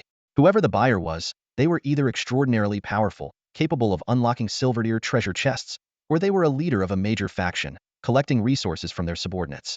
His gaze shifted to the leaderboard displayed in the upper right corner of the panel, its prominent ranking almost taunting in its permanence. Johnson's Eagle Federation, ranked as the #1 faction, certainly had the strength to hunt down bronze-level monsters of level 6 or 7. However, the recent surge in members of the Pharaoh Pavilion also caught his attention. Leaning back lazily in his chair, Su Che took a bite of the apple in his hand. The breeze brushed past his hair, and a glimmer of thought flickered now and then in his cool, distant eyes. If not for his tattered clothing, the scene might have been considered rather picturesque. "Su Chejij, aren't you eating anymore?" Thea asked, letting out a satisfied burp as she curiously glanced at him, stuffing another piece of roasted bear meat into her mouth. "Look at you, with your round little belly. Careful, or you'll turn into a chubby piglet," Su Che teased, poking her plump stomach. This girl had a particular fondness for spicy hot pot, so much so that even as she gasped from the heat, she couldn't stop eating. Hee. Thea dodged his hand and said smugly, "I have a special constitution, I can't gain weight. We elves digest food super quickly. If there's hot pot, I could easily eat 3 more plates of meat." "Can't gain weight? More like you're never full," Suche chuckled, patting her head. As long as she didn't overeat, he supposed it didn't matter. Opening the chat channel, he was immediately met with a flood of messages. The system seemed to have undergone an update now. Each user's name was tagged with their level, and they could only send messages once every 30 seconds. It was clearly an effort to curb spamming. As Suche skimmed through the various discussions, one message caught his attention. Someone mentioned that his goods had sold out in under an hour. Coupled with the 4 water crystal stones, it seemed likely this was part of a premeditated plan by either a faction or an individual. Before long, a faction called the Moonlight Merchant Guild emerged, claiming credit for purchasing the batch. Despite being ranked outside the top 100, they were known to rival even the top 10 beast Tamers, a testament to their strength, especially their guild leader. Just then, a private message from the Moonlight Merchant Guild's leader, Peyuehua, appeared on his screen. Suketaleo, Impeyuehua, the leader of the Moonlight Merchant Guild. Could we get to know each other? I feel like our paths are perfectly aligned. Suche was about to close the panel and ignore the message when the system notification chimed again. Another new message had arrived. Peyuehua sat in front of the private message panel, anxiously waiting for a reply. Minutes ticked by, yet no response came. A wry smile played on her lips as she shook her head in disbelief. She was certain Suche had seen her message. The new version of the private messaging system clearly displayed the read status. By a majestic waterfall stood a modest wooden cabin. A simple wooden fence encircled the area, offering little protection against high-level wild beasts, but at least providing a small sense of security. Really? Peyuehua glared at the read notification on the screen, her delicate face darkening with frustration. He actually left me on read? Could he have entered some sort of sage mode right now? The more she thought about it, the more agitated she became. Her body trembled slightly in irritation, causing the thin fabric barely covering her to slip off, revealing her flawless figure. Yet she appeared unfazed, lazily stretching her limbs. After all, there was no one else around, so there was no need to be self-conscious. She let out a sigh, her expression clouded with worry. I shouldn't be so impatient. He is, after all, the top-ranked beast tamer, and he hasn't even bothered to establish his own faction yet. Clearly, he's the aloof type. But mobilizing the entire Moonlight Commerce Guild to search for the black ink flower has already angered a lot of people. If I've miscalculated, he'll have no choice but to start over. In truth, the large-scale procurement by the Moonlight Commerce Guild was not as smooth as it appeared on the surface. Most factions had only been formed for a day or two, and while alliances were possible, internal conflicts were rampant. When it came to major interests, even the factions led by Johnson and Ida Wong could easily fall apart. This was precisely why Suche had no interest in forming his own faction. Could simply offer high-quality meat, and resources would naturally flow to him. Peyuehua wandered to the edge of the waterfall, dipping her long, slender legs into the cool water. Determined to make another attempt, she composed a new message and sent it. The following is the dialogue between the two characters, unchanged. Suche read Peyuehua's message, a faint smirk forming on his lips. He had already guessed her intentions. When Peyuehua proposed a collaboration, Suche felt a flicker of amusement. The profit margins on clothing? How could he not understand? Once listed for sale, there would be no shortage of buyers, even if the prices were set high. With that in mind, why should he share this lucrative slice of the pie with anyone else? Inside the mist base, Suche had just sent a message, his demeanor relaxed and composed. He seemed entirely unconcerned about the potential losses from rejecting Peyuehua's trade request. In truth, given the current situation where beast tamers couldn't meet face-to-face, the so-called Yuehua Trading Guild posed no real threat. The existence of the trading zone turned every beast tamer into an independent merchant, significantly diminishing the influence of collective guilds. Suche understood that unless beast tamers could interact directly or a guild monopolized exclusive trade items, it would be challenging for any guild to truly expand and thrive. This Peyuehua does have some brains and guts. Suche chuckled as he leaned back in his chair, a playful glint in his eyes as he stared at the interface. It was as if he had already anticipated her sending another private message. Sure enough, half a minute later, a new private message and trade proposal arrived simultaneously. Suche opened it to find that Peyuehua had gotten straight to the point. She proposed obtaining the rights to sell the clothing, with the base price set by Suche. Not only did she waive any base profits, but she also promised to share 50 of the Yuehua Guild's sales revenue with Suche, while offering black ink flowers for free. To top it off, she attached a selfie emphasizing her own appeal.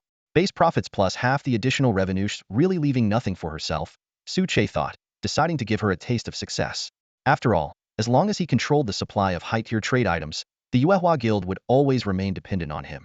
Wait for my follow-up, he replied succinctly. After carefully reviewing the trade agreement and confirming its accuracy, he signed his name.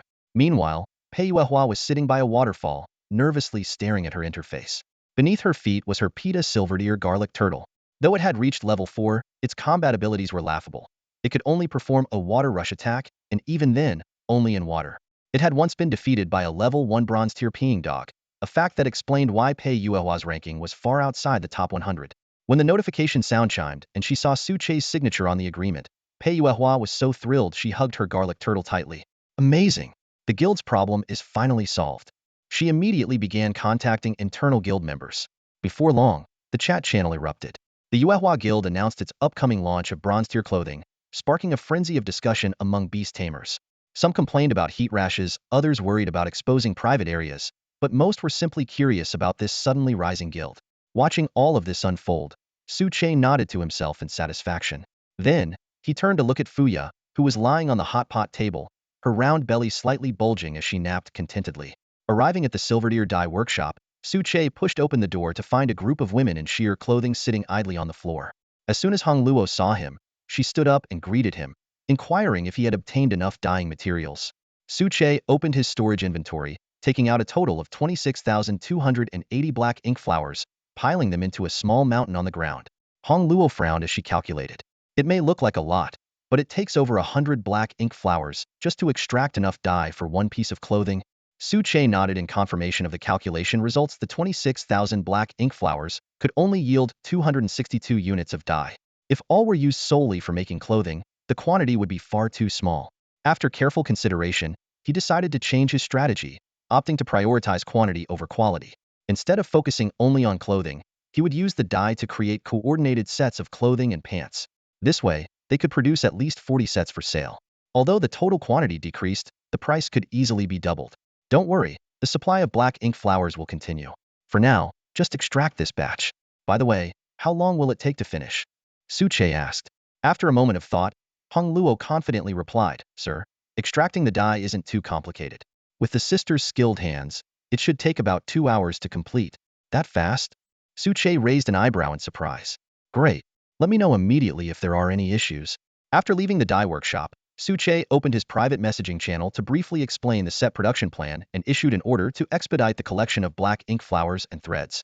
He then began preparations for a mission to hunt down the Green Plant Elk King. Taking stock of his skeletal army, Su Che counted 18 regular skeleton warriors at the base, along with Xiao Skull, Qinggu, and the Bone family's 5 tigers, totaling 25 skeletal pets. Such a force was nearly unrivaled among beast tamers.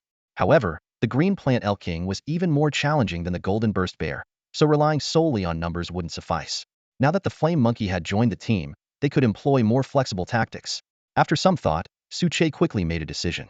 He assigned one of the higher-level skeleton warriors as the leader and instructed it to lead the other skeletons to hunt wild pet beasts in the surrounding area, bringing the carcasses back to the base. Since skeleton warriors could only follow commands instinctively, he carefully explained the specific requirements. Then, Su Che turned his attention to Xiao Skull and the other elite pets. You're coming with me to take down the boss. Boss, are we going to hunt that Elk King? Xiao Skull raised its hand curiously. When Su Che nodded, Xiao Skull let out a sinister laugh and glanced at Qinggu. That Elk King isn't easy. Bone Bandit, you better be careful leading the charge this time. Don't die again. Su Che immediately shot Xiao Skull a glare. The Green Plant Elk King is a wild pet beast at silver level 10, much tougher than the aging Golden Burst Bear. If you dare slack off, it'll dismantle you first. With that, he shared the Elk King's information panel with all his pets. Boss, don't worry. This time Illinois, give it my all. Xiao Skull scratched its head, not daring to argue. With everything ready, Su Che was about to set off when he heard a crisp voice calling from behind. It was Fuya, who had hurriedly caught up after finishing her meal.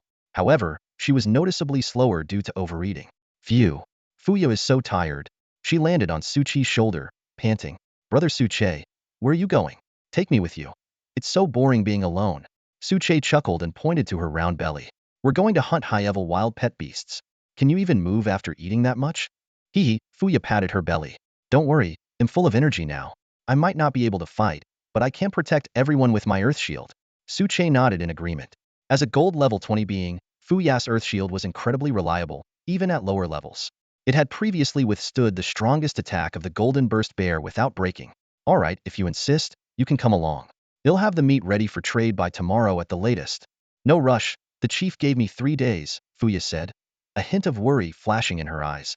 I just hope my people aren't going hungry. Led by Xiao Skull, The group passed through dense woods and arrived at a sunken clearing. The area was surrounded by berry bushes, their fruits laced with toxins that could cause vomiting and diarrhea. Boss, we're here. They're down below? Xiao's skull whispered, stopping in its tracks. Suche stepped forward to take a look. In the grass of the clearing, the figure of the green plant elk king was clearly visible. Not much had changed over the past few days. 3 ordinary green plant elks still accompanied it, and no other wild pet beasts were nearby. A glint of determination flashed in Suchi's eyes as he cast a probing spell on the ordinary green plant elks. Green plant elk. Quality, bronze. Level, 9. Attributes, beast type, wood type. Skill 1. Quick charge of forward dash causing a piercing attack with considerable power. Skill 2. Thorn armor covers its body with thorns, inflicting damage to anyone who touches it, with a chance of causing bleeding. Traits. Master of camouflage, weak against fire.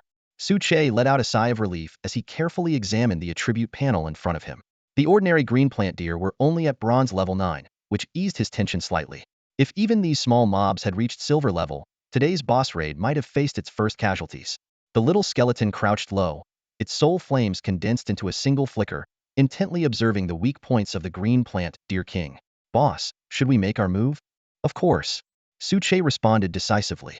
Defeating the green plant deer king will level you all up by 1, and then we'll be ready to explore the other side of the riverbank. He quickly laid out the battle plan. The gold level 8 little skeleton would serve as the primary attacker, with the flame monkey and the blue skeleton providing support to take down the silver level 10 boss. As for the 3 bronze level 9 ordinary green plant deer, they would be left to the bone 5 tigers to handle. Fuya, Suche turned to the small figure looking up at him with bright, sparkling eyes. You stay in the back and focus on shielding us when needed. Roger that. Fuya saluted with a puffed-up belly and then floated gently to the ground. The moment her feet touched the ground, golden ripples surged up her legs and merged into her body, glowing conspicuously even in daylight. This was the Earth's protection skill, ensuring at least her safety amidst the chaos. With Suche's command, the battle commenced instantly. The little skeleton moved like a phantom, teleporting behind the green plant deer king. Its bone sword, shrouded in dark death energy, aimed straight for the weak point. Although the boss sensed the danger and counterattacked with its antlers, it played right into the skeleton's hands. The skeleton teleported again, reappearing behind the boss and striking its weak point with precision. However, thanks to the boss's thorn armor, the damage was minimal. Enraged by the taunting attacks, the green plant deer king let out a furious snort, white mist billowing from its nostrils as green light radiated from its body, signaling it was about to go berserk. The little skeleton quickly called for backup. The flame monkey lashed out with its fiery whip, while the blue skeleton, though grumbling, joined the fray with its bone-tooth spear swirling with blue water energy, targeting the boss's flank with sharp precision.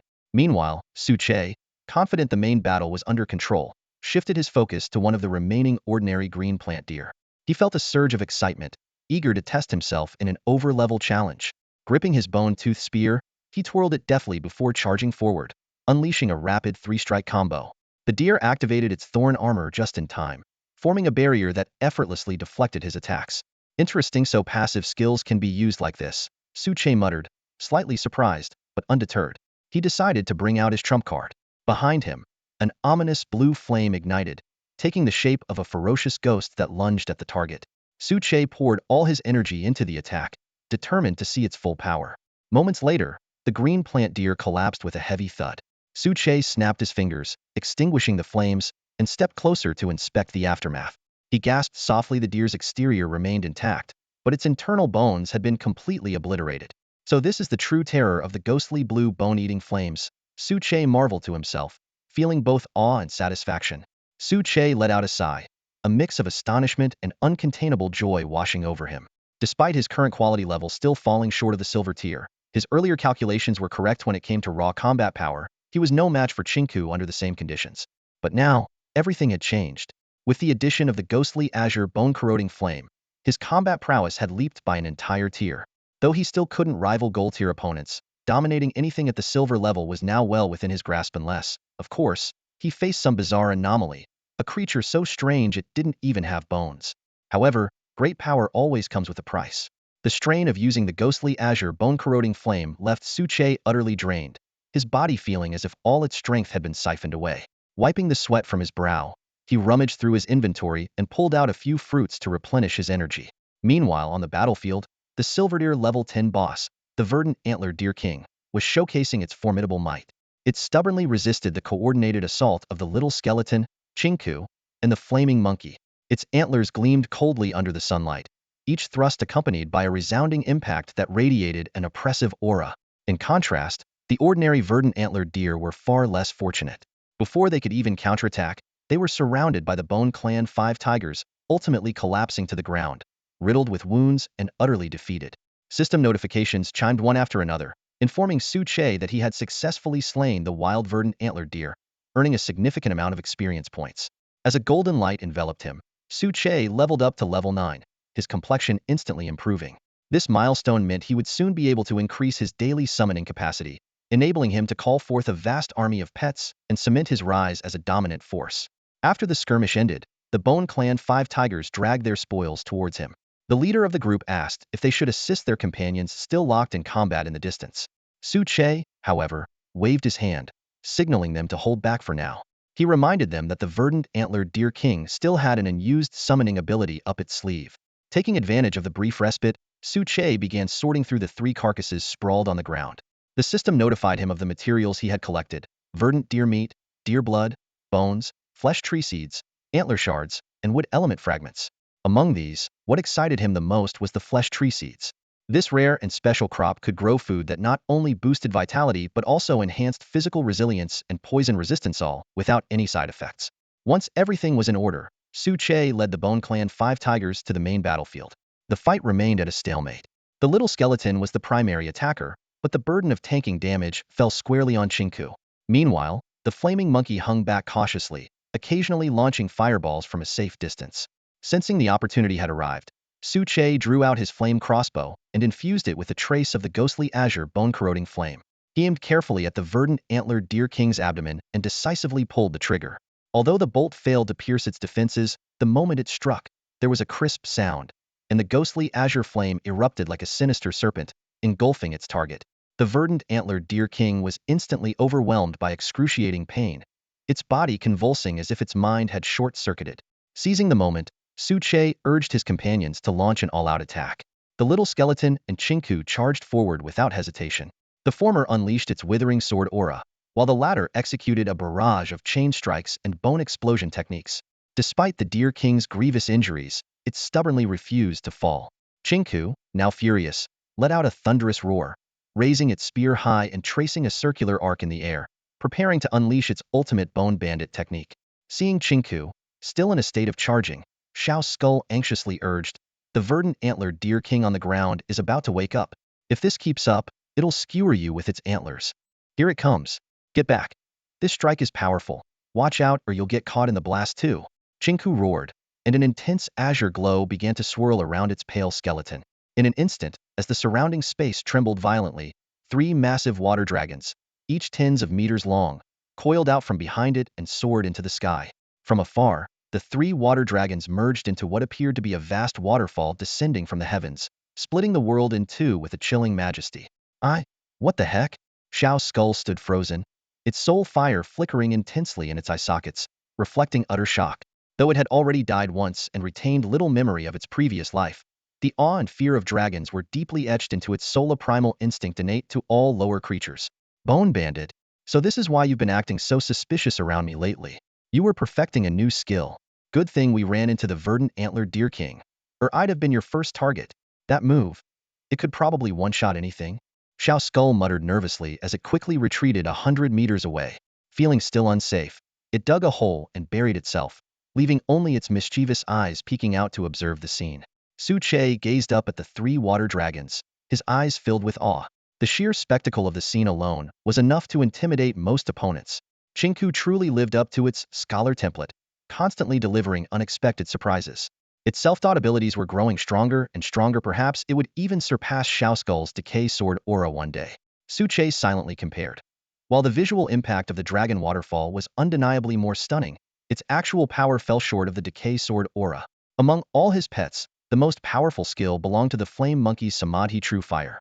However, due to the flame monkey's lower level and the long cooldown time of the fire, its overall rating was only on par with the trackable decay sword aura. The dragon waterfall securely held 3rd place.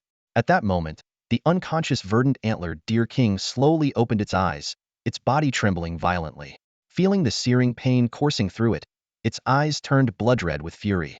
It opened its mouth wide, emitting a strange sound wave that spread outward. Not good. It's using the lure swarm skill. Suche's expression darkened. He immediately signaled the Bone Family 5 tigers to prepare for battle and called Xiao Skull over. Boss, what's wrong? I swear I didn't slack off this time. Xiao Skull muttered weakly, its ribs still covered in dirt. It had indeed been fighting earnestly, and had even been jabbed multiple times by the verdant antlered deer king. It hurt like hell. You did well this time. I'll reward you with a nice treasure later. The verdant antlered deer king just activated its lure swarm skill, so wild pet beasts might show up soon. You and the Bone Family 5 tigers need to intercept them. Suche patted Xiao Skull on the shoulder, his tone encouraging. Xiao Skull nodded vigorously, thinking, if nothing else, at least the boss didn't scold me today.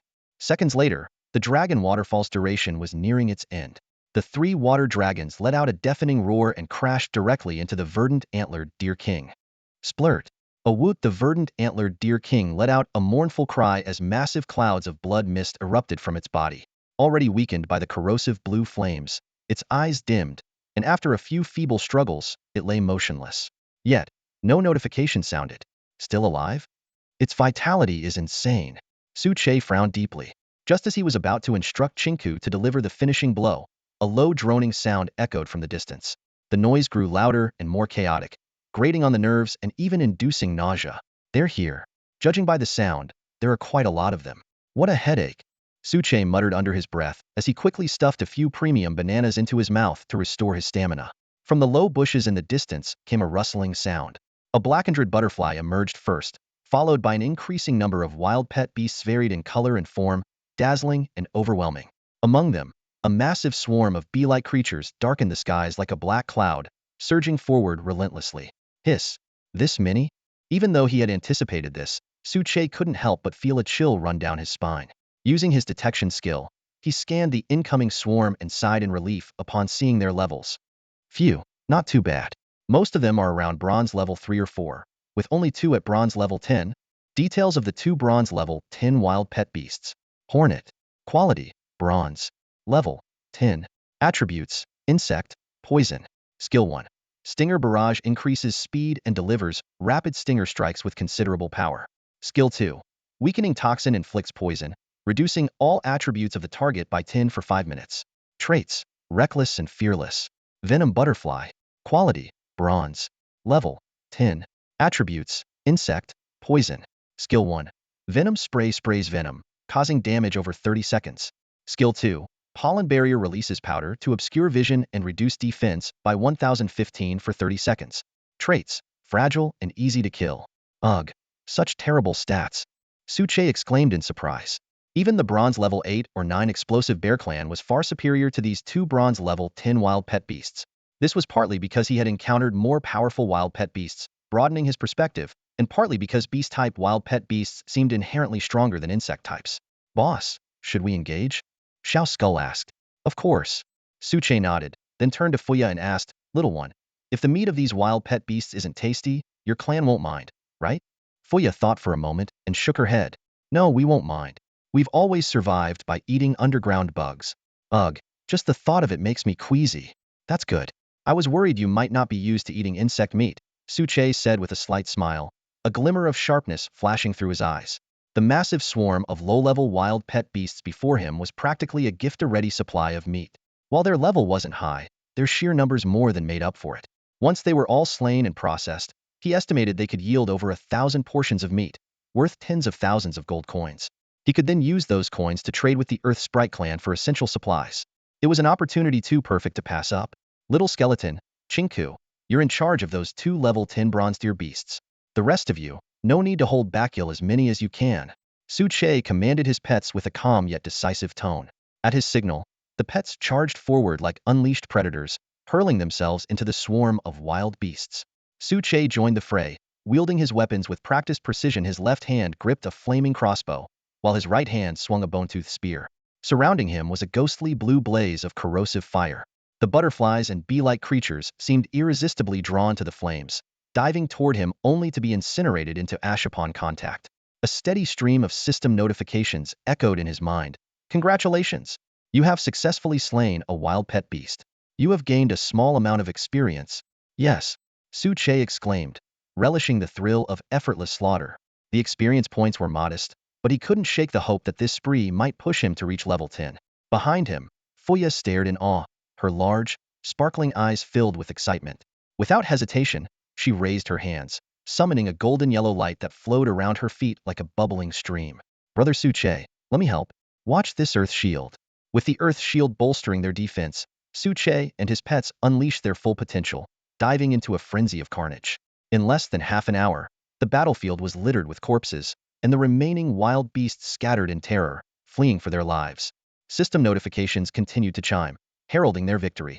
Chinku had successfully slain the Greenwood Stag King, and all the pets had leveled up. Little Skeleton even unlocked a new skill. Suche eagerly inspected Little Skeleton's new ability, Dazzling Sword Light. The skill unleashed up to 12 swirling blades with each attack, each dealing 50 of the pet's attack damage. He couldn't help but grin. A perfect skill for unknown combat, he thought, thrilled by the potential it held. He turned his attention to the spoils. The Greenwood Stag King's corpse yielded a treasure trove of resources.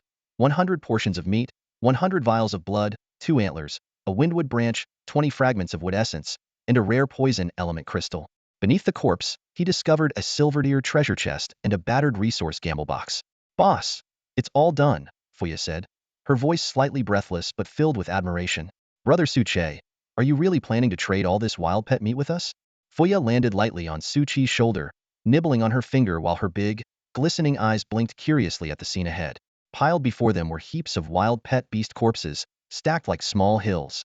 Though they were mostly small insect and butterfly-type beasts, the sheer number was staggering. Each one doesn't yield much meat after processing, but we can get around 20 or 30 portions per beast. Altogether, this batch should provide at least 1,000, maybe even 10,000 portions of meat, Suche explained. Your people won't have to go hungry anymore. The taste of insect beast meat isn't great, but for now, it's the best we can do.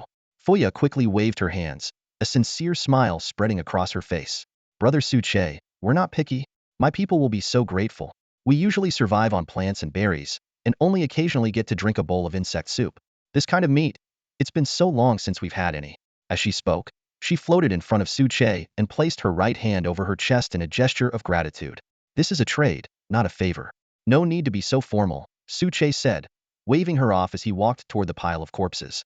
Let me process these first. There appear to be around 300 or 400 wild pet beasts in total. Based on his experience, that should yield at least 10,000 portions of meat. Taking a deep breath to steady himself, Suche began the disassembly process. System notifications started popping up. Acquired Bronze Tier 3 Wild Pet Beast Meat 6,000. Acquired Bronze Tier 4 Wild Pet Beast Meat 7,000. Acquired Bronze Tier 3 Wild Pet Beast Blood 6,000. Acquired Bronze Tier 4 Wild Pet Beast Blood 7,000. Acquired Poison Needle Arrows 120. Acquired Sentinel Butterflies 150. Acquired Honey-Producing Beehives 30. Apart from the blood and meat, the rest were fairly ordinary materials. However, the unexpected total of 13,000 portions of meat far exceeded Suchi's expectations, prompting him to consider taking on bolder ventures in the future. Fuya immediately floated over, curiosity sparkling in her eyes. Brother Suche, how much meat did we get? With a mysterious smile, Suche opened his storage inventory. Little one, this haul is beyond imagination. When Fuya saw the staggering numbers, her eyes widened in disbelief. 13,000 portions of meat? She clutched her tiny hands in excitement. There are 350 of us in the tribe right now.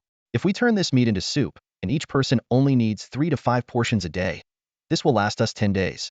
Tears of joy welled up in Fuya's eyes and rolled down her cheeks. For a century, under the curse that plagued them, her tribe had dwindled from a thriving population of 5 or 6,000 to barely a few hundred, enduring endless hunger and loss. All right, little one, this is just the appetizer. There will be better food in the future, Suche said, gently patting her head. For now, stay here tonight. Head back tomorrow. Okay, tonight, I want hot pot. Fuya nodded enthusiastically. After settling Fuya, Suche turned his attention to the attributes of the last 3 items. Poison Needle Arrows. Made from bee stingers, low damage but inflicts continuous poison effects. Sentinel Butterflies. Summons invincible butterflies that can detect enemies within a 100-meter radius for 10 seconds. Honey-Producing Beehives. Automatically produces honey every 3 days without requiring any materials. The small, jet-black butterfly tool with its glowing, mechanical red eyes was particularly striking. It seemed highly practical in forest or desert environments and could likely fetch a good price. The honey-producing beehive could serve as a stable source of food. while the poison needle arrows were less useful and would likely end up in the trading market. As the sun dipped below the horizon, darkness crept in, and the air grew colder. Suche pulled his tattered clothes tighter around himself, shivering slightly. Judging by the temperature, it seemed snow might fall tomorrow. Let's go back to the base. Tonight, we're having hot pot. Hot pot? Really? Not your business, you're only worthy of bone ash porridge, retorted Chinku, leading the way. Ever since showing off its dragon waterfall technique, it had been strutting confidently in front of the smaller skeletons. Bone Bandit, do you think you're all that now? Let me tell you, I've mastered a new skill, two-swirling sword chi. Want to test it out? Listening to the two skeletons bickering along the way, Su Che felt a rare sense of ease. No life-threatening dangers, no worries about food. This kind of life didn't seem so bad. But that thought was quickly snuffed out. In its infancy, his current strength was far from enough. If there had been one attack by a wild pet beast, there would inevitably be a second and a third, and the levels would only get higher. As the sky darkened, it was already 6 p.m. by the time they returned to the base. Su Che skillfully set up the hot pot table, poured in drinking water, and took out 2 fish to make soup. Nearby, Fuya stared intently at the steaming pot, her small face full of anticipation. Brother Su Che, what is this? It smells so good, Fuya asked softly, wiping away the drool unconsciously dripping from the corner of her mouth. This is fish soup. Has your tribe never eaten fish before? Su Che asked, somewhat surprised. Fuya shook her head. We've seen them, but they're all wild pet beasts. We could never catch them. Understanding dawned on Su Che.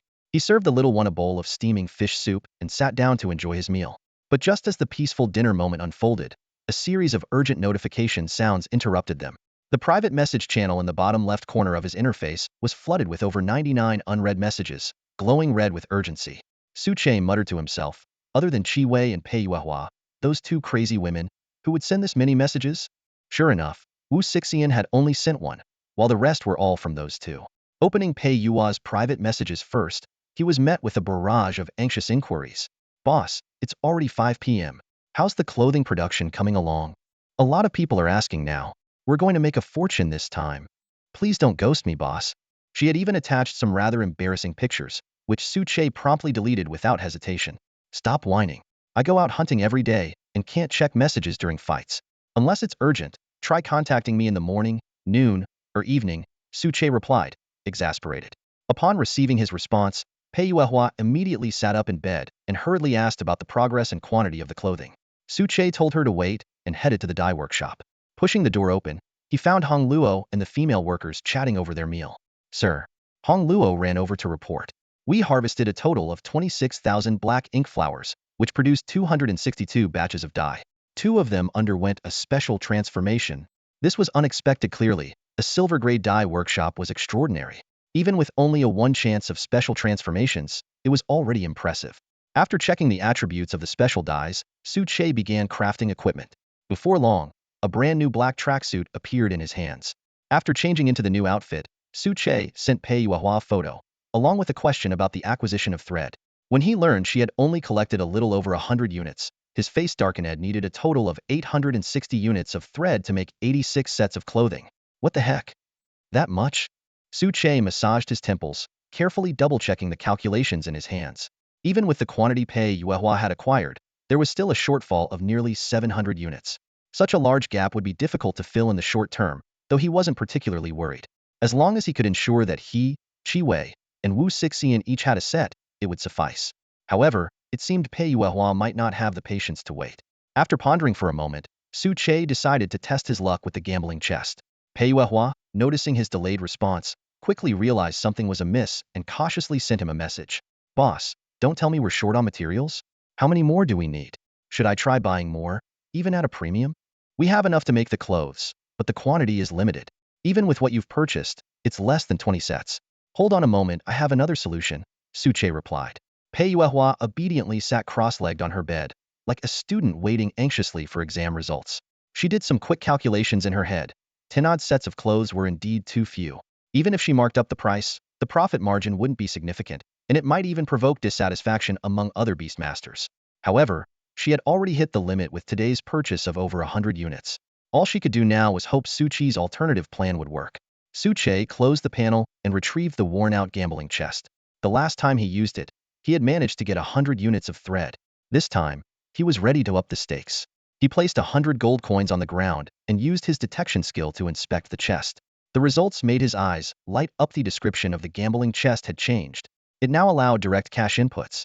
As someone who considered himself perpetually unlucky, Su Che didn't hesitate to take the pay-to-win route.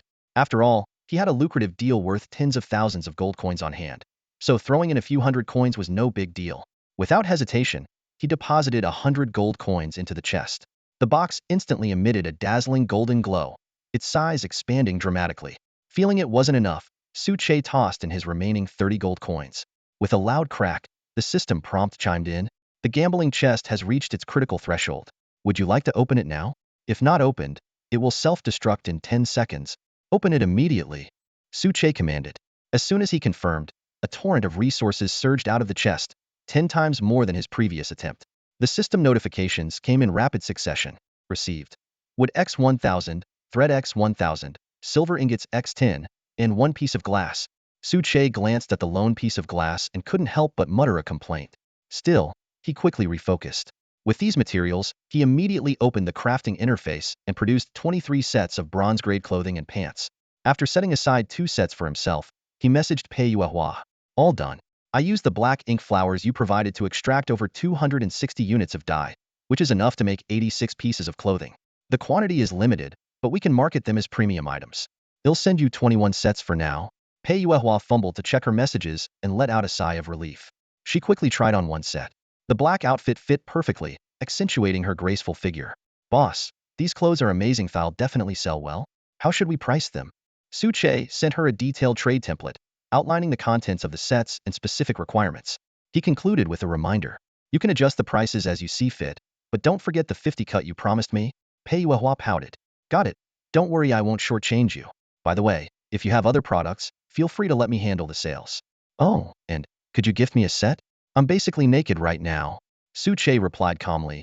Do you think you're worth more than a crafting blueprint or an elemental crystal? Ugh, this steel-hearted guy. Pei Yuehua fumed, shaking her fists in frustration. I don't need you to buy me clothes. Once I finish my trade, I can buy myself a whole wardrobe. Suddenly, something occurred to her, and she asked, didn't you make 23 outfits? What about the other 2? They're gifts for my allies, Su Che responded coolly. That's not something you need to ask about for the trade. You should hurry to the merchants instead.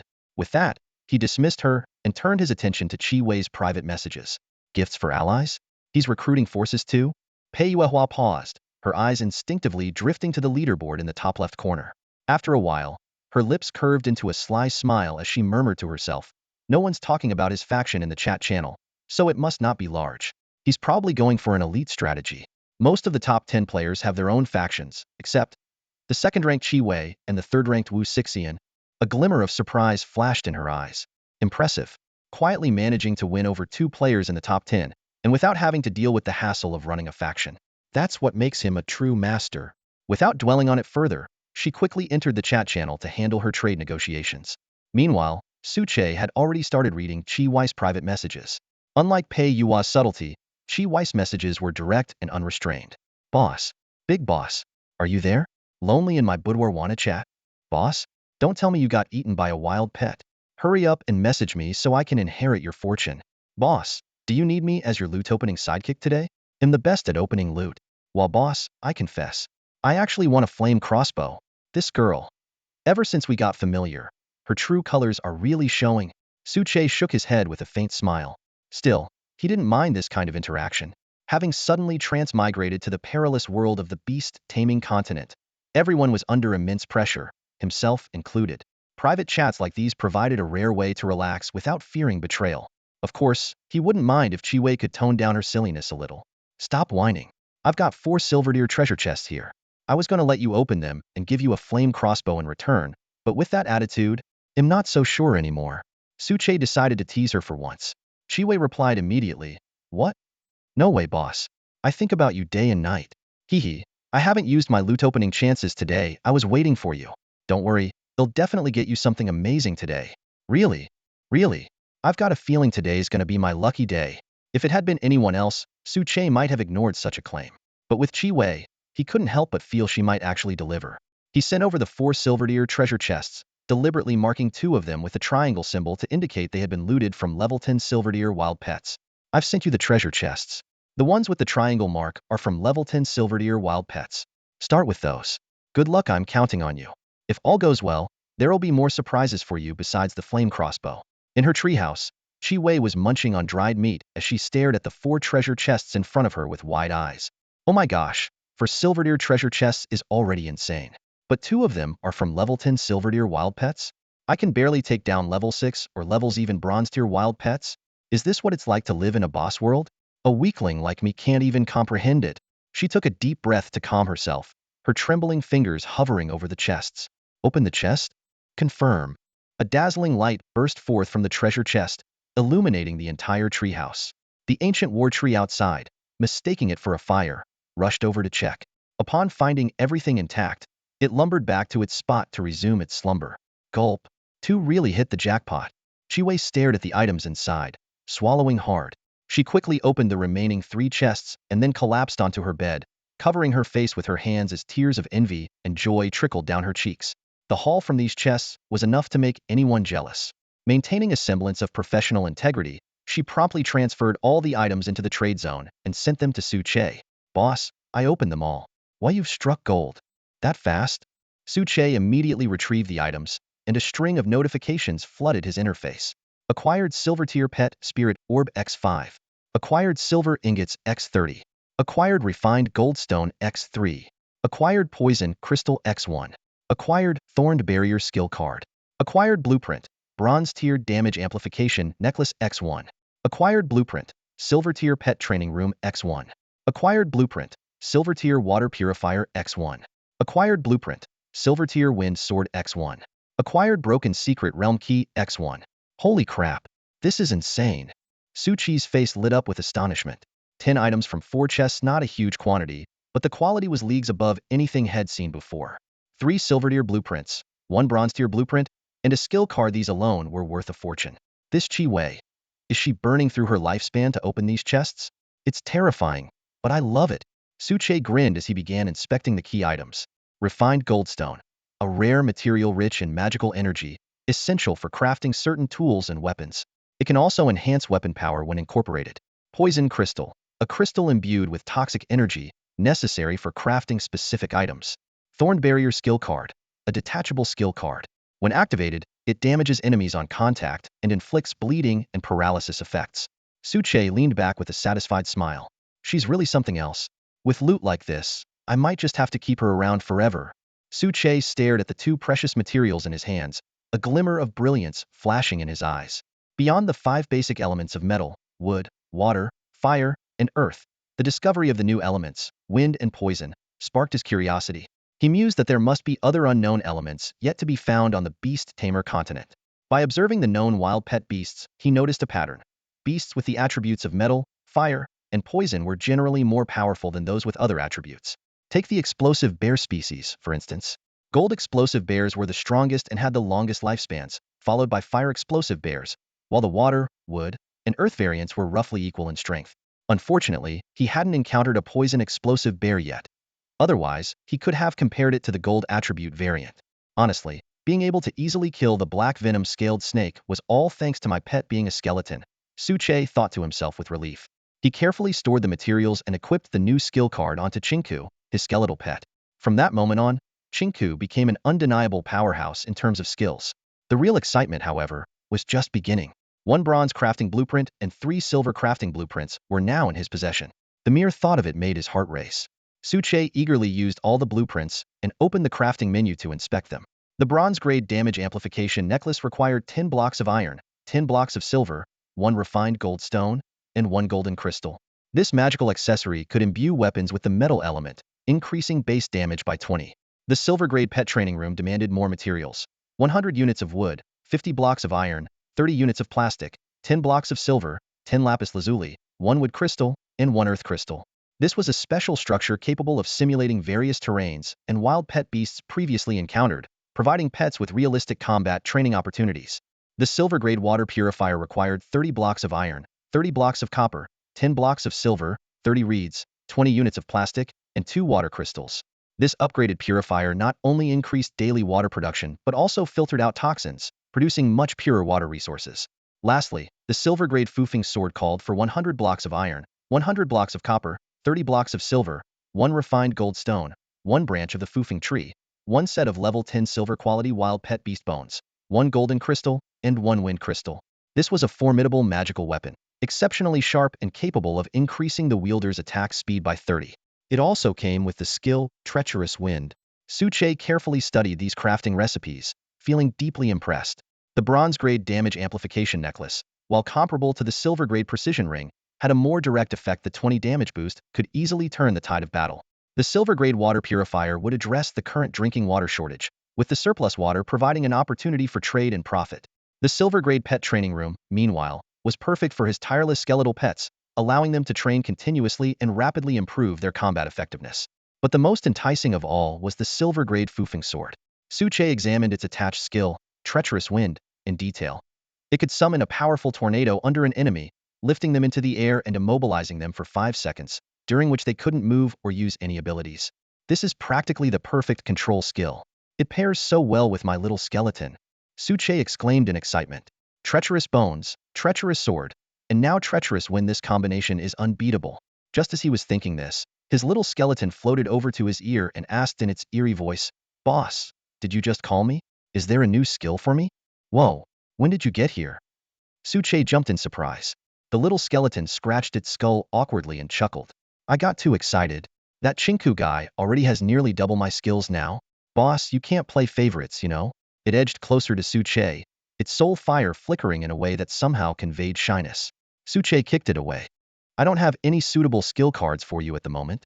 However, seeing the skeleton's disappointment, he changed his tone. "I just got a silver-grade weapon, and I have all the materials needed to craft it. Your current bone sword is too low of elegance level 10 wild pet beasts. It might not even break through their defenses." The little skeleton nodded eagerly. A silver-grade weapon was far more exciting than a mere skill. Without hesitation, Suche selected the blueprint and crafted the foofing sword. The weapon, approximately 1.2 meters long, was entirely pale white, with green and white tree branches coiled around the blade. Its hilt bore a magical array, golden on one side and pale green on the other, constantly radiating energy. As soon as it was completed, it instantly cut down the surrounding grass within several meters. Whoa! If a silver-grade weapon is this powerful, I can't imagine what a gold-grade one would be like. Suche marveled, handing the sword to the little skeleton. The little skeleton trembled with excitement as it took the weapon. "Boss, don't worry. With this sword, it'll be unstoppable." Suche waved him off dismissively. As expected, the moment he gave the okay, the little skeleton vanished in a flash, and its triumphant laughter echoed from the distance. Suche shook his head and opened Chi Wei's private message interface. "The stuff I got this time is pretty decent. I'll send it over to you. Make sure to accept it." As he spoke, he transferred the clothes and the flame crossbow to her through the trading system. After a moment's thought, he added some fruits and meat from the earth exploding bear as a bonus. "Eat well, drink well, and make sure you get enough nutrition," Suche mused to himself. "The longer she lasts, the more treasure chests I can open." Beep finally. Chi Wei's eyes sparkled with joy as she looked at the flame crossbow in front of her. This weapon was far superior to the Bone Fong spear, whether for luring enemies or assisting in battle. At last, she wouldn't have to worry about getting hurt because she couldn't run fast enough. Huh, what's this clothes? She was surprised to find additional items in the trade window: a new outfit, apples, and meat from a bronze tier level 8 creature. When did this stingy boss become so generous? After days of intense battles, her clothes were torn to shreds and reeked of an awful stench. As for her undergarments, those had long since been discarded. She quickly stripped off her tattered clothes, wiped herself down, and changed into the new outfit. Hee, not bad, it fits well and feels warm. Suddenly, she remembered something the Yuehua Trading Guild had mentioned earlier about selling clothes. Could it be that the boss is the supplier? Thinking of Yuehua Trading Guild and Pei Yuehua, she narrowed her eyes and took a bite of the sweet apple. "Boss, now that you've given me the flame crossbow, don't you need a weapon yourself?" she asked. "No worries, I've got something even better," Suche replied, sending her an image of a Silverdeer Gale crossbow. Ugh, Chi Wei almost spat out her apple. Her face instantly turned dark. Ugh, this boss is too much, giving me his leftovers. Suddenly, this flame crossbow doesn't feel so great anymore. "Hey boss, if I let you use me a bit more, think you'll give me a Gale crossbow?" Ignoring her teasing, Suche turned his attention to Wu Sixian. After learning that only a few dozen pieces of ironwood had been harvested, he told her not to rush the trade and sent her a set of clothes before closing the panel. "These 3 opening treasure chests for me, one chopping wood in the forest, and another handling sales thievy, all turned into my tools," Suche thought with a smirk. "Still, a little compensation is necessary. A set of clothes doesn't cost much." He headed to the dining table, where Fuya was sitting with a round belly, still munching on an apple. When she saw Suche, she quickly finished the fruit and wobbled to her feet. Brother Suche, hick, I'm so full. That was amazing, she said, patting her stomach contentedly. Little one, are you sure you're okay eating so much? If you get sick here, your grandfather will skin me alive, Suche said, a bit concerned. He couldn't help but think about how he had taken her to raid her family's vegetable garden. The consequences of that alone could be catastrophic. I'm fine. Trust me, I can eat 100 cabbages in one go. Fuya spread her arms wide. She had initially wanted to say she could eat an entire pig, but since she'd only ever seen pigs run and never eaten their meat, she decided to change her claim. All right, next time, I'll find you a pig and see if you can finish it, Suche said, patting her head. After tidying up, he went inside to rest. Fuya followed him, eventually sprawling out on top of him. The next morning, Suche got up quietly, careful not to wake the sleeping Fuya. He made his way to the pile of corpses. These were the spoils from yesterday's hunts. To gather as much meat as possible, he had ordered Little Skeleton and Chinku to lead the other pets on a night-long hunting spree. Within a kilometer of the base, there was barely a single wild pet left alive, apart from the ones that had just respawned. Yesterday's haul amounted to 13,000 pieces of meat, which would only fetch about 4,000 or 5,000 gold coins, not even enough to get elemental crystals. Suche sighed and began dissecting the corpses. System notifications popped up one after another. Acquired 1,500 pieces of bronze tier level 1 pet meat. Acquired 800 pieces of bronze tier level 5 pet meat. Acquired 800 pieces of bronze tier level 6 pet meat. Acquired 500 pieces of bronze tier level 8 pet meat. That's it? Just a few dozen in total? Suche smirked. Why is there so much level 1 meat? Did I overwork them, or something? Just then, Little Skeleton climbed out of the grave, clutching the wind follower sword tightly in its hands. Boss, it's not our fault. All the wild pets around the base have been wiped out. We only managed to find a few unlucky ones. We even went as far as the place where we caught the pesky monkeys, Little Skeleton said, shrugging in frustration. Suche frowned, sensing something unusual. A few days ago, he couldn't take a single step in the forest without running into 3 wild pets. Now, he was struggling to find enough prey. But since he hadn't engaged in large-scale hunting, this didn't seem normal. Forget it. This is enough to exchange for 10 elemental crystals. As for the gold coins, I'll figure out a way to trade with the earth elemental spirits for more useful resources. Otherwise, having tens of thousands of coins is pointless, Suche muttered. He set up a campfire and started roasting meat. The aroma soon woke Fuya from her slumber. Rubbing her sleepy eyes, the little girl walked out. Brother Suche, are we having roasted meat for breakfast? Little one, after breakfast, it's time for you to head back, Suche said, handing her a piece of roasted meat. I've prepared over 10,000 pieces of meat for you. How are you planning to carry it all? Fuya patted the backpack on her back and grinned. Don't worry, Brother Suche. My backpack is a storage item. It can hold tons and tons of stuff. The magical properties of the storage gear left Suche in awe. He curiously examined Fuya's small backpack, thinking to himself that storing 15 or 16,000 pieces of meat was no small feat. Even his storage slots could barely hold that amount, and only by stacking similar items together. Fuya quickly finished the roasted meat in her hand, clapped her small hands, and took off her backpack, aiming it at the pile of meat. Store, she commanded. As her words fell, a bright light shot out from the backpack, and in just a few seconds, over 10,000 pieces of meat vanished without a trace, leaving the backpack only slightly bulging.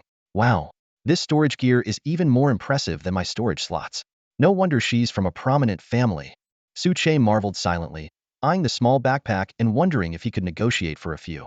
If he could equip each of his skeleton minions with one, they could gather resources directly while out hunting. How convenient that would be. Fuya carefully put the backpack away and grinned at Suche. What do you think, Brother Suche? Even if there were double the meat, my backpack could still hold it. This was personally crafted by the elder blacksmith of our tribe. Oh, right. She suddenly remembered something. I brought you some gifts this time, all from our tribe to thank you. As she spoke, Fuya quickly rummaged through her bag and handed a few items to Suche. A piece of earth crystal, a pouch of golden yellow soil, and a precision instrument. Brother Suche, I have to go now, but I'll come back to find you later. She grabbed a piece of roasted meat and eagerly headed back to her tribe to share the feast with her people. Watching Fuya leave, Suche carefully examined the items in his hands. The system identified the golden yellow soil as golden earth, a rare material that, while unsuitable for plant growth, was essential for crafting certain tools. The precision instrument, labeled electronic spark, was a level-free magical device that could be equipped on ranged weapons like crossbows and firearms. It not only boosted the weapon's power by 50 but also added dual fire and lightning attributes, causing burning and paralysis effects. This is insane. Suche gasped in shock. Without hesitation, he opened the crafting menu and created a swift crossbow. This silver-grade weapon was already exceptional, but once equipped with the electronic spark, its power became overwhelming. At a range of 100 meters, it could obliterate 5 trees with a single shot, leaving only ashes behind. After eating and resting, Suche set out with his companion's little skeleton, green skeleton, and flame monkey toward the river, while the rest of his pets, led by the Bone family 5 tigers, busied themselves hunting nearby. Upon reaching the riverbank, a few wild beasts were leisurely drinking water on the opposite side. Boss, are we going on an expedition? I might not be able to handle the water. My bones are light, and I might get swept away, little skeleton said, scratching its head. Suche shot at a glare and promptly crafted 4 pairs of bronze-grade water-stride boots to distribute among his pets. These boots, made from the black-scaled hide of the Blackwater phosphorus fish king, not only looked imposing but also had excellent attributes. Although their bronze iron structure made them somewhat heavy, slightly affecting movement speed, it was no issue for Suche, who had already reached level 9. With these boots, you'll be able to walk on water. But remember, if you encounter wild beasts attacking, don't engage in prolonged fights on the water, Suche instructed. Seeing his pets nod in agreement, he took the lead and stepped onto the water surface. Green Skeleton, being water-affiliated, adapted quickly, while Little Skeleton and Flame Monkey appeared stiff and uneasy, especially the little monkey, whose legs trembled visibly. Before long, the group successfully crossed the river. The wild beasts on the opposite bank eyed them warily before deciding against confrontation and retreating in haste. Suche stood cautiously at the edge of the forest, carefully surveying the area ahead. The wild creatures in this region were clearly of a higher level than those in his previous location.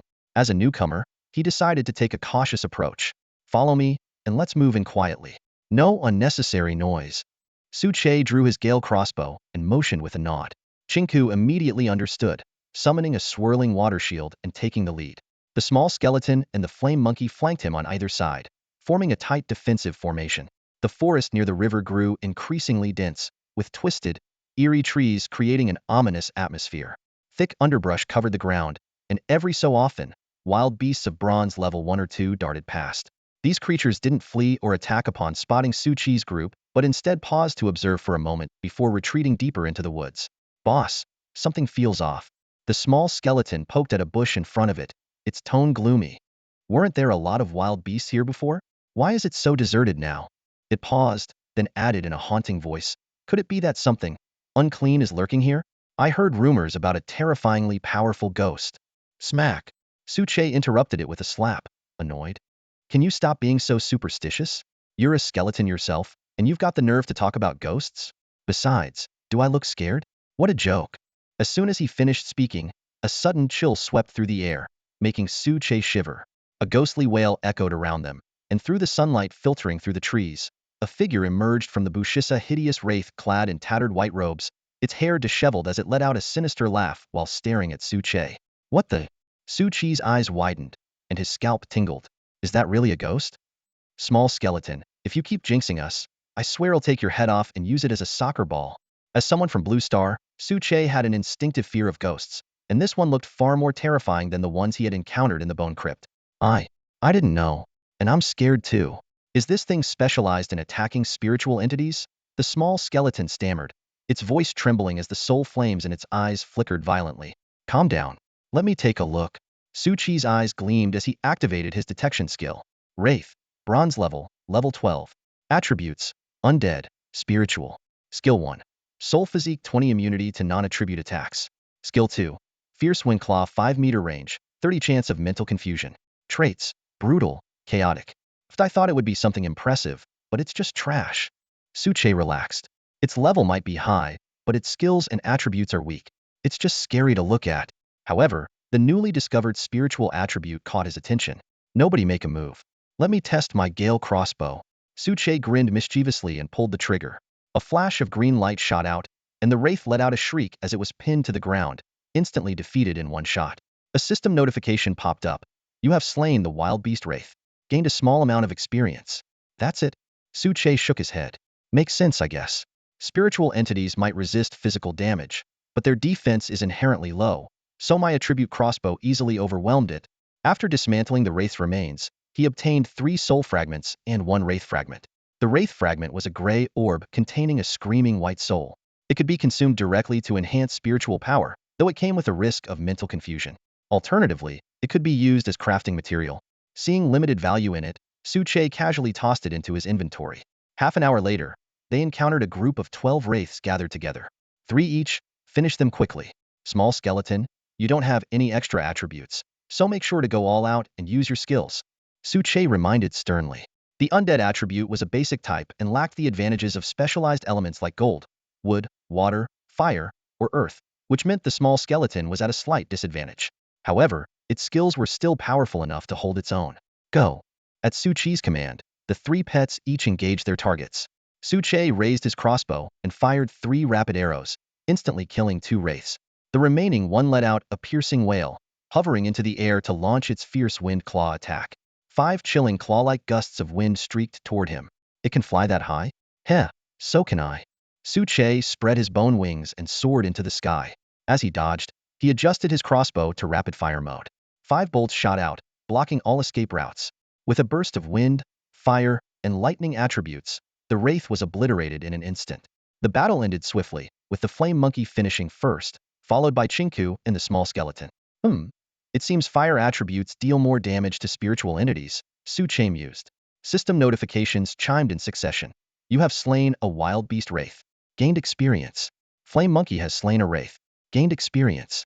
After dismantling the remains, Suche approached the spot where the wraiths had been congregating. Before Suche could even approach, a chilling aura enveloped him, creeping over his body like an icy shroud. Instinctively, he pulled his clothing tighter around himself, trembling uncontrollably as his face took on an unsettling, pale grayish-blue hue. What kind of thing is this? Suche thought to himself, his heart pounding. Anything related to ghosts is never simple. Just being here for a moment has left my limbs stiff. Lowering his gaze, he noticed the ground in the area where the malicious spirits gathered was covered with strange, dark purple plants resembling mushrooms.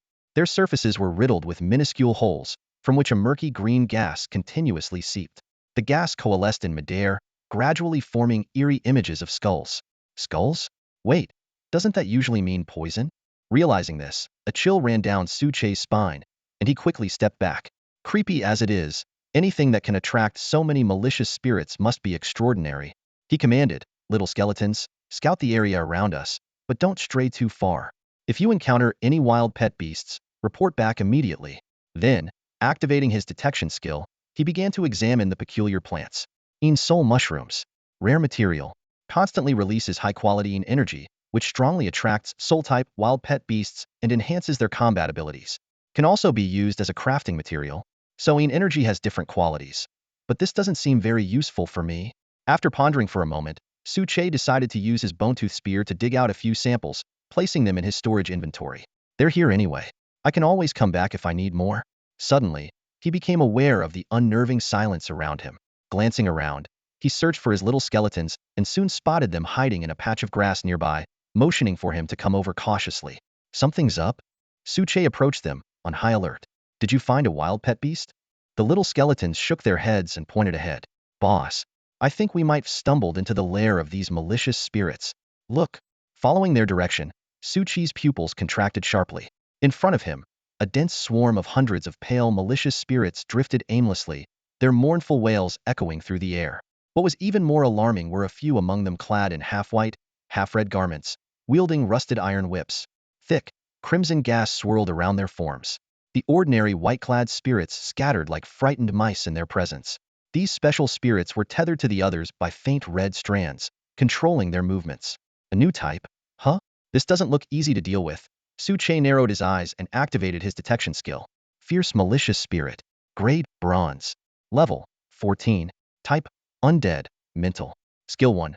Painful Lash swings an iron chain to attack targets within a 10-meter radius, dealing damage and 100 inflicting a pain state, amplifying the target's pain sensation by 200. Skill 2. Soul Physique composed of countless fragmented souls. It has no physical body and gains 25 damage immunity against non-elemental attacks. Skill 3. Soul Explosion can control up to 10 malicious spirits, transferring fatal damage to them and forcing them to self-destruct, causing massive damage. Traits: Ruthless, Cunning, Highly Suspicious. It's only 2 levels higher than a regular malicious spirit, but the difference in combat ability is immense, Suche analyzed. Painful lash is far more dangerous than savage wind claw, and soul explosion is like an excessively brutal version of life-linking chains. Boss, should we give it a shot? I mean, we probably won't die immediately, right? One of the little skeletons asked hesitantly, though its weapon was already in hand, itching for action. Suche nodded. Let's test the waters. We can't just run every time we face something strong. He raised his gale crossbow, aiming at one of the fierce malicious spirits. Whoosh! The bolt flew silently through the air. Though the malicious spirit sensed the attack, it wasn't fast enough to evade. The bolt, imbued with wind, fire, and lightning elements, struck its chest and exploded with a loud bang. Yet no kill notification came. The fierce malicious spirit's shattered form slowly began to reassemble, its body noticeably weaker but still intact. It let out a piercing wail, fixing its malevolent gaze on Suche. However, instead of charging recklessly, it cautiously sent forth a regular malicious spirit to probe the situation. It's not even fully sentient, yet it's this cautious? That must be its trait in action, Suche mused. He easily dispatched the probing spirit with another shot and, recalling the fierce malicious spirit's cunning nature, understood the challenge. If I can't lure it out, it'll just have to look for other prey. Just as Suche was about to leave, something caught his eye, causing him to freeze in place. Suche's gaze fell on the soul mushroom in his hand, a sly smile tugging at the corner of his lips. This peculiar mushroom had an irresistible allure for malevolent spirits, making it the perfect bait to lure out the ferocious, fiendish wraith. Without hesitation, he reached into his inventory and retrieved several soul mushrooms, along with a silver-grade fishing rod. He carefully secured a mushroom onto the hook. This time, he wasn't fishing for fish, was fishing for ghosts. When the fiendish wraith shows up, strike immediately and take it down as fast as possible. Suche instructed his companions with a commanding tone. The little skeleton nodded and replied confidently, "Relax, boss. You know you can count on us, right?" "Ha, one scheming trickster. One cheeky monkey, at least Chingku's somewhat normal," Suche muttered with a smirk. "Define normal, will you?" the skeleton retorted. Once everything was set, Suche took a deep breath. With a flick of his wrist, the fishing line sailed through the air, landing precisely within 10 meters of the fiendish wraith's territory. Immediately, the soul mushroom emitted a green, ghostly mist. The surrounding hundreds of minor wraiths froze in place, their movements stiff and mechanical as they turned their crimson eyes toward the mushroom, drooling uncontrollably. Within moments, a few weaker wraiths couldn't resist and lunged forward. But before they could reach the bait, the fiendish wraith swung its iron chains with devastating force, sending them flying. It let out an ear-splitting roar, scattering the lesser wraiths, and then hungrily descended to inhale the mushroom's enticing mist. "Gotcha," Suche thought triumphantly. "I knew you weren't that smart. No matter how cunning or cautious you are, instinct always wins out. Now, come to Papa." He began to slowly reel in the line, baiting the wraith closer, before yanking it sharply. The fiendish wraith, consumed by greed, lunged at the vanishing mushroom only to find itself face-to-face with Suche, the monkey, and the two skeletons, all glaring at it with predatory intent. Roar! The fiendish wraith froze, momentarily dumbfounded. The little skeleton raised its sword and quipped, "Boss, is it just me? Or does this thing seem a bit slow in the head? Less talk, more action, take it down now." Suche barked. Without delay, Suche aimed his crossbow and fired a bolt straight at the wraith's forehead. The little skeleton unleashed a wave of decaying sword energy. Chingku followed up with a triple strike that triggered an explosive bone detonation, and the fiery monkey hurled a blazing fireball. Boom, boom, boom. The explosions rang out in quick succession. The fiendish wraith didn't even have time to scream before it collapsed lifelessly to the ground. A system notification chimed in as Chingku received the kill credit. Meanwhile, the 10 lesser wraiths that had been bound nearby were suddenly freed and scattered in all directions. Did I just accidentally lead a slave liberation movement? Suche scratched his nose awkwardly as he glanced down at the wraith's remains. After dismantling the corpse, Suche acquired some soul fragments, a shard of the fiendish wraith's essence, and a tumper-long chain called the Chain of Agony. Upon closer inspection, he realized the rusted chain was a rare crafting material that could inflict intense pain, though it wasn't usable as a weapon. Slightly disappointed that it wasn't a powerful weapon, Suche's mood quickly lifted when he noticed his experience bar had increased by 10. A single wild pet above level 10 was enough to yield such a substantial gain, filling him with anticipation for future battles. As he prepared to continue hunting, he noticed that his next target was farther away, requiring him to move closer to cast his fishing rod effectively. Gesturing for his companions to stay put, Suche crept forward cautiously. Just as he was about to cast his line, a message suddenly appeared in front of him. "You have entered a special map, Land of Lost Souls. This unique area, formed by the congregation of numerous wild pets, was rumored to hold mysterious opportunities. Before he could process this information, another alert popped up. The map's boss has detected your presence. It is now enraged and pursuing you. A deafening roar erupted from the distance, sending a powerful gust of wind that flattened shrubs, scattered debris, and even snapped a few fragile trees. All around, the surrounding wraiths turned their attention to Su-che, their eyes glowing a furious red as they snarled and bristled with hostility. It was as if they had been injected with an uncontrollable surge of energy. What the hell? Are you kidding me? Su-che's eyes widened in disbelief. Without a second thought, he stowed his fishing rod, signaled his companions, and bolted. Facing hundreds of wild pets above level 10 was an entirely different scenario from dealing with low-level skeletons. This was chaos incarnate, and Su-che had no intention of sticking around to test his luck. Above the forest of the beast tamer continent, a flock of birds and beasts circled in panic, refusing to descend. Deep within the woods, Su-che was leading a group of his pets, darting and sprinting through the dense foliage. Behind them, a horde of wailing, ghastly wraiths gave chase, their grotesque forms relentless in pursuit. More terrifyingly, at the rear of the pack, a particularly savage wraith wielded iron chains, lashing the ordinary wraiths ahead, driving them to speed up. Boss, what do we do? They seem to be multiplying, and their speed is increasing. The little skeleton glanced back, so frightened that the flames of its soul almost flickered out. A massive swarm of wraiths covered the sky like a dark cloud, their numbers seemingly exceeding 1,000. Boss, watch out. Suddenly, the little skeleton caught a glimpse of a red shadow out of the corner of its eye. It raised its gale sword, ready to unleash its withering sword aura. But Su-che was quicker. With a nimble roll, he repositioned himself, his silvering finger flashing as he raised his crossbow and fired a green bolt, striking the red shadow with precision. "Huh, trying to ambush me? Good thing I've got sharp reflexes." Su-che smirked coldly and kept running. Unexpectedly, as the red-clad wraith was injured, the pursuing horde abruptly stopped, falling into an eerie silence. Su-che's heart sank. He quickly cast a detection spell, and the results made him suck in a breath of cold air. It was a level 15 silver-deer red-clad wraith, possessing 3 attributes: undead, psychic, and poison. Not only did it wield powerful skills like Gale Poison Claws, Soul Physique, Wailing Agony, and Soul Charge, but it was also notoriously cunning and ruthless. "This wild beast is way out of our league," Su-che muttered to the little skeleton. In a moment, use Deceptive Wind to disorient it and run. No lingering. The little skeleton and green skull nodded solemnly. Even the usually rowdy flame monkey was unusually quiet, clearly sensing the red-clad wraith's terrifying aura. The red-clad wraith, disheveled and eerie, sized up Su-che and let out a chilling laugh. "Kakik. After all these years, finally, a living, intelligent creature has wandered here. Wonderful. Come closer so I can savor your scent." "It can talk?" Su-che was startled, but knew time was not on their side. He discreetly switched his crossbow to rapid-fire mode, signaling to the little skeleton with a glance. The red-clad wraith, seeing Su-che remain silent, suddenly shrieked, "I said come closer. Let me feast on the aroma of your fresh flesh and soul." Then, its tone softened. "Never mind, little bug. Don't worry, I won't kill you. In fact, I have a task for one." Before it could finish, Deceptive Wind was unleashed. The red-clad wraith staggered, its vision spinning. The little skeleton clenched its fists in excitement. It worked. So satisfying. "Don't celebrate, hit it and retreat," Su-che commanded, firing his crossbow in rapid succession.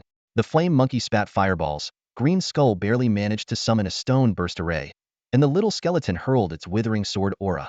Without hesitation, the group immediately retreated. As the effects of Deceptive Wind wore off, the red-clad wraith steadied itself, dazed, and stared at the distant figures of Su-che and his companions. "They just ran? Arg, how could you let them escape?" It roared at the wraith horde, its voice resonating with a force so powerful that hundreds of wraiths were obliterated on the spot. "Damn it, I was so close to seeing hope for escape, and now it's gone? Just how much longer must I wait?"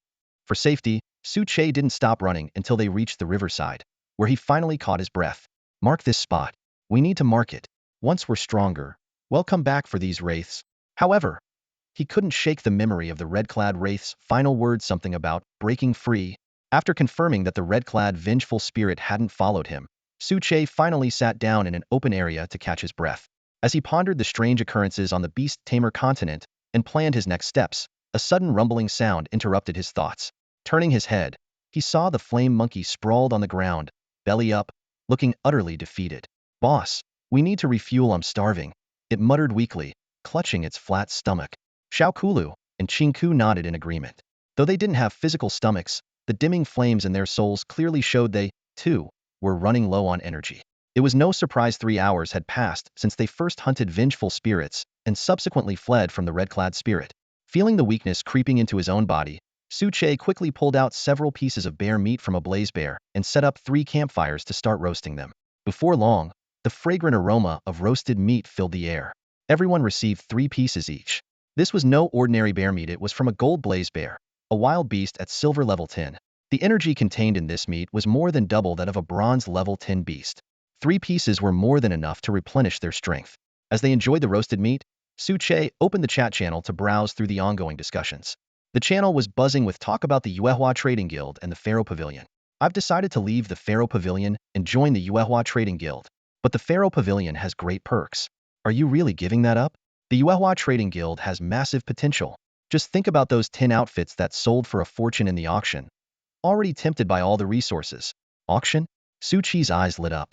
So Pei Yuehua had been auctioning off the outfits he provided. That was indeed a clever idea. As long as the demand was high, the auction earnings would far exceed ordinary transactions. Yuehua Trading Guild's ability to overshadow the currently popular Pharaoh Pavilion in such a short time was a testament to Pei Yuehua's ingenuity. But wait, wasn't there no auction feature on the system interface? As he was lost in thought, Pei Yuehua's announcement popped up. Everyone, the second Yuehua auction is now live. 30 outfits available, first come, first served. Place your bids by lot number. Starting now. The chat instantly exploded. 1.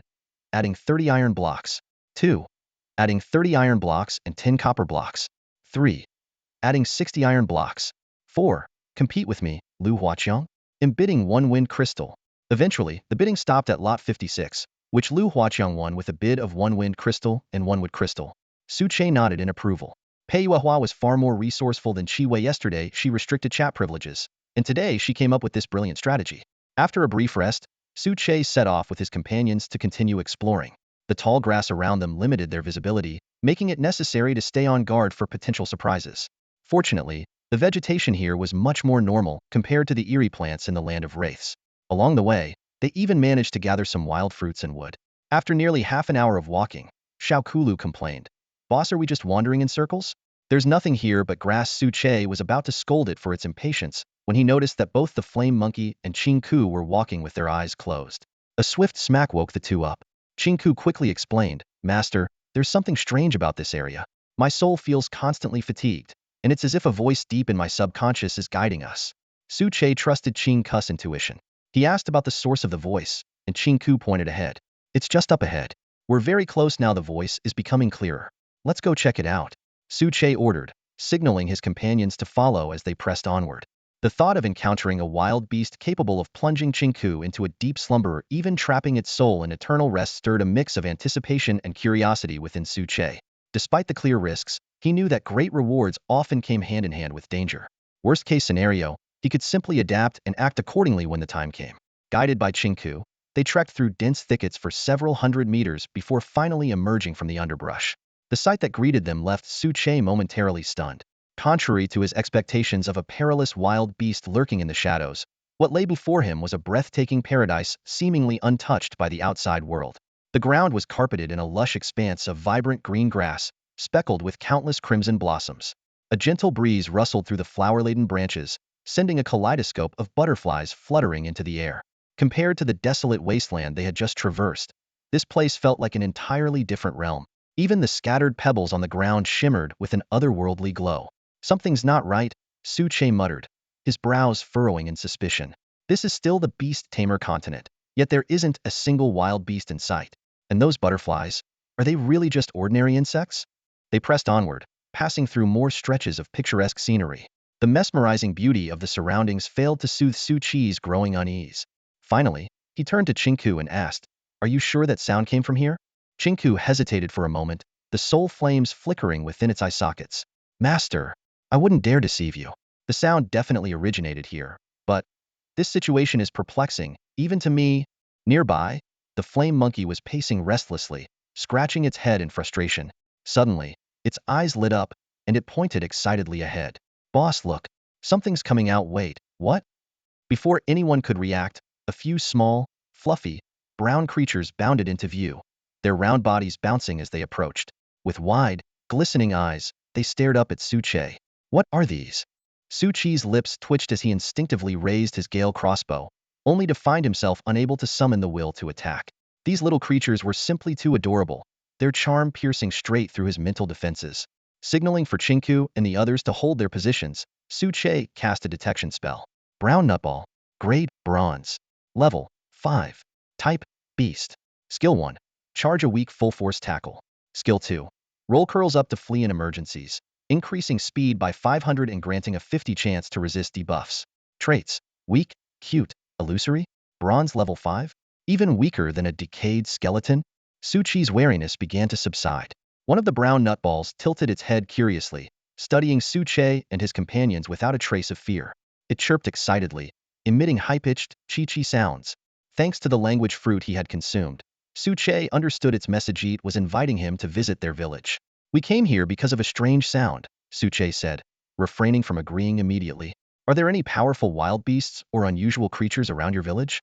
The brown nutballs exchanged hesitant glances before replying that a fearsome flower spirit resided nearby. This creature often lured them in, only to devour any who ventured too close. Suche nodded thoughtfully, his curiosity piqued. He decided to follow the hopeful gazes of the brown nutballs and see what lay ahead. It wasn't long before a small, makeshift village came into view.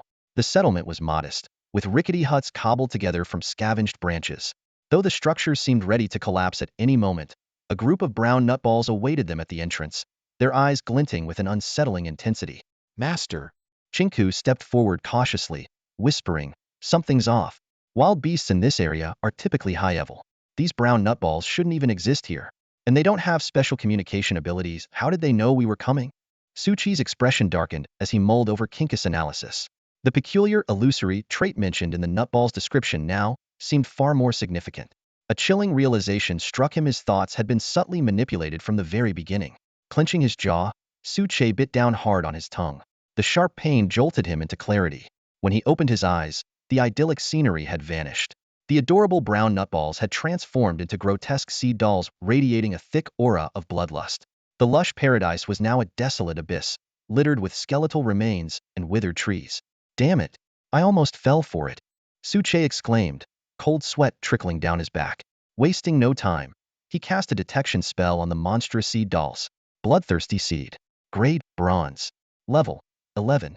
Type, Plant. Skill 1. Frenzied Assault loses all intelligence, but gains a 25 boost to attack power and speed. Skill 2. Slow Growth sacrifices 3 health per second to increase all attributes by 1, with no cap. Skill 3. Leech converts 10 of damage dealt into health. Traits. Savage, Chaotic. Plant type? A new fundamental type, huh? Suche sneered, his gaze sharpening. Bronze level 11, and there's quite a few of you. Think you can gang up on me? Striding forward, he raised his Gale crossbow and aimed it at the nearest seed doll. The creature tilted its head in confusion as Suche pulled the trigger without hesitation. With a sharp crack, the seed doll's head was blown clean off, its body collapsing lifelessly to the ground. A system notification echoed in Suchi's mind. Congratulations! You have successfully slain the wild beast bloodthirsty seed. You gain a small amount of experience. A sudden chirping sound broke the tense silence, startling not only the bloodthirsty seeds, but also the little skeleton and Chinku. They froze in confusion, caught off guard. Suchi's abrupt move left everyone stunned, had followed silently all this time, only to strike with lethal precision at the pivotal moment. Classic boss move, the little skeleton muttered to itself in admiration. A bit of conscience, but not too much. Suche let out a cold chuckle. Trying to lure me into a trap? Do I look like a fool to you?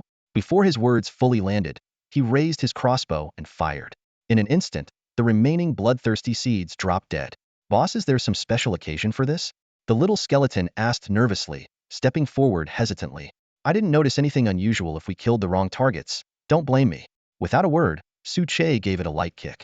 We might all be under an illusion. Take a closer look at those bodies. What are they? Really? The little skeleton squinted at the corpses, its expression shifting dramatically. The chestnut balls, they're gone? No, wait. The chestnut balls are the bloodthirsty seeds. How did I not see that?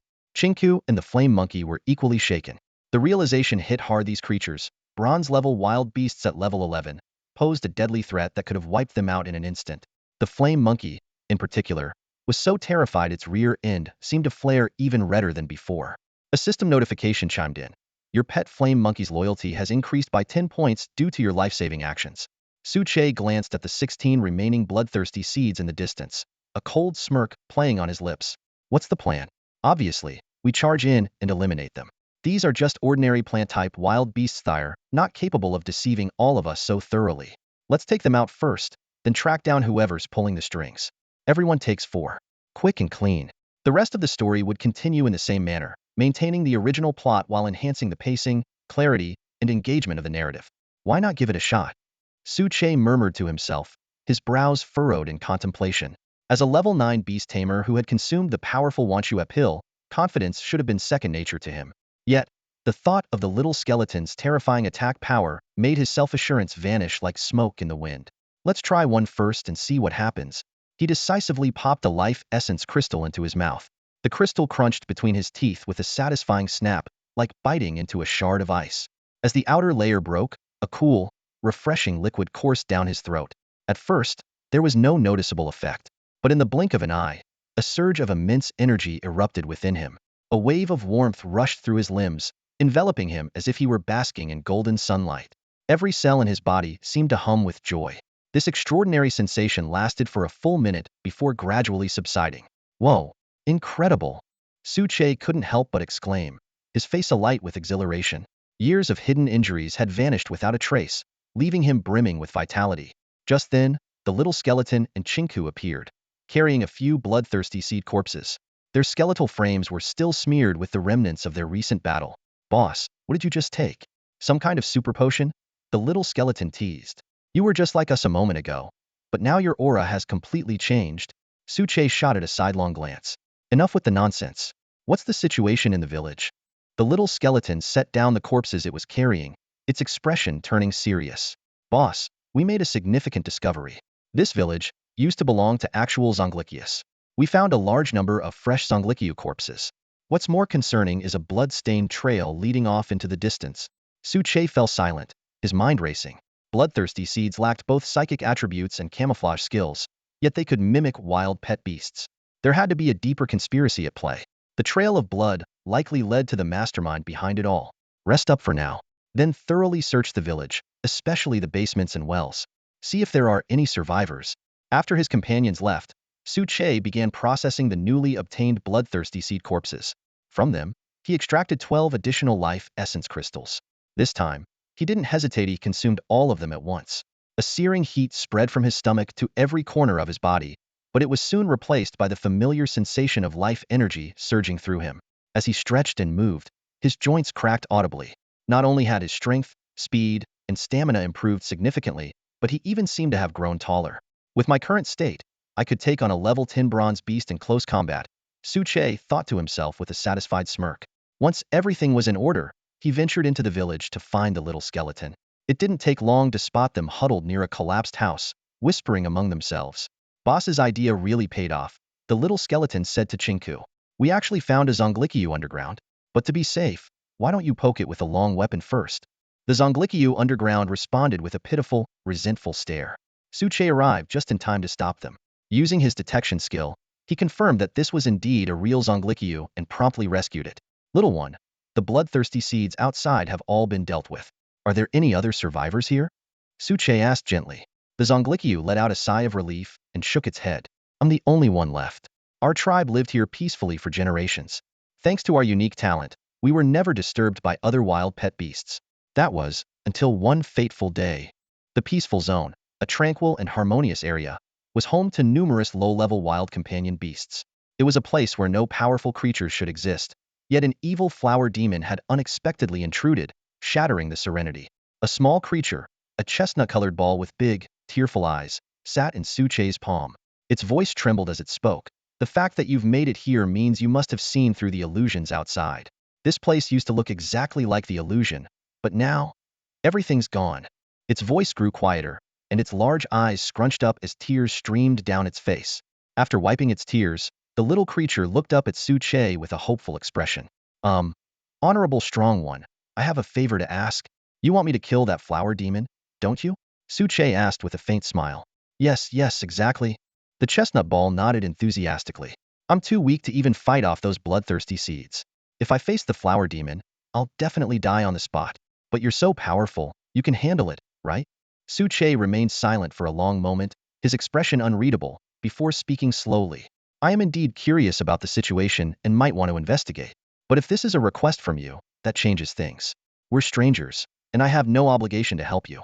So, you understand, don't you?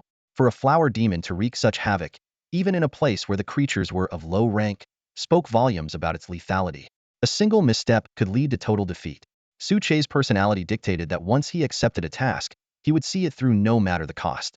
Thus, the best course of action was to decline from the start, lest there was additional compensation involved. Ah, the little creature blinked, momentarily confused, before realization dawned. You mean a reward, right? No problem. Please follow me. With that, it leaped off Suche's palm and hopped toward the village center. Before long, they arrived at a dried-up water bay. This water bay has been dry for over a decade. It used to be the lifeblood of our village, the chestnut ball explained, pointing to the center of the bay. Buried in the middle is our village's greatest secret treasure. The village elder told me about it personally. A secret treasure? Suche raised an eyebrow. He was all too familiar with this kind of scenario, some village hiding a priceless treasure, only to have its existence discovered by a villain who then massacred the villagers to claim it. But could a group of wild beasts at bronze rank really possess anything of value? With skepticism, Suche gestured to his skeletal companion. The small skeleton immediately began digging. It wasn't long before it unearthed a tiny box, just large enough to fit in one hand. The box was severely decayed, and a light shake caused numerous ant larvae to spill out. This is the treasure you mentioned? It looks like trash, it's practically falling apart, Suche said, scrutinizing the box with disdain. A quick scan with his detection skill revealed it to be nothing more than a rotting wooden container. It's not trash, the chestnut ball insisted, its eyes wide with determination. The village elder wouldn't lie to me. This is the box, please. Open it. If it's not valuable, he'll think of another reward. Suche chuckled softly and shook his head. What else could this little creature offer besides itself? Though it lacked combat prowess, it might make for a cute companion. The moment Suche opened the box, a surge of radiant green light shot into the sky. The withered plants in the surrounding area were instantly revitalized, bursting with life under the glow. Even Suche felt a wave of energy coursing through his body, a warmth spreading with his blood that surpassed the effects of consuming life elixirs. The skeletal companion let out a strangely euphoric moan. Suche glanced at it, exasperated. You don't even have a body of flesh, and you're already feeling it in your soul? Inside the box lay a fist-sized crystalline object, glowing with vibrant green energy.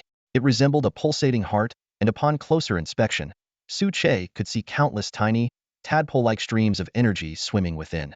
His detection skill provided the following information. Life core supreme-grade material.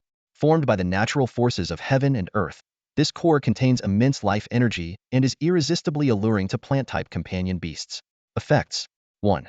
Consuming it significantly increases vitality, with a 50 chance to enhance the quality of a non-mythical companion beast. 2. For plant-type beasts, guarantees quality enhancement with a 50 chance to awaken life-based attributes and skills. 3. Can be used to craft items, potentially yielding resurrection elixirs. Unbelievable. A supreme-grade material. Suche's eyes widened in astonishment. It was the first time he had encountered a material with so many listed effects. Quality enhancement, attribute awakening, resurrection elixirs, each one was enough to drive anyone mad with desire. Suddenly, his expression shifted. That flower demon, could it have come here for this life core? Seeing the towering column of light, Suche cursed under his breath and quickly covered the core.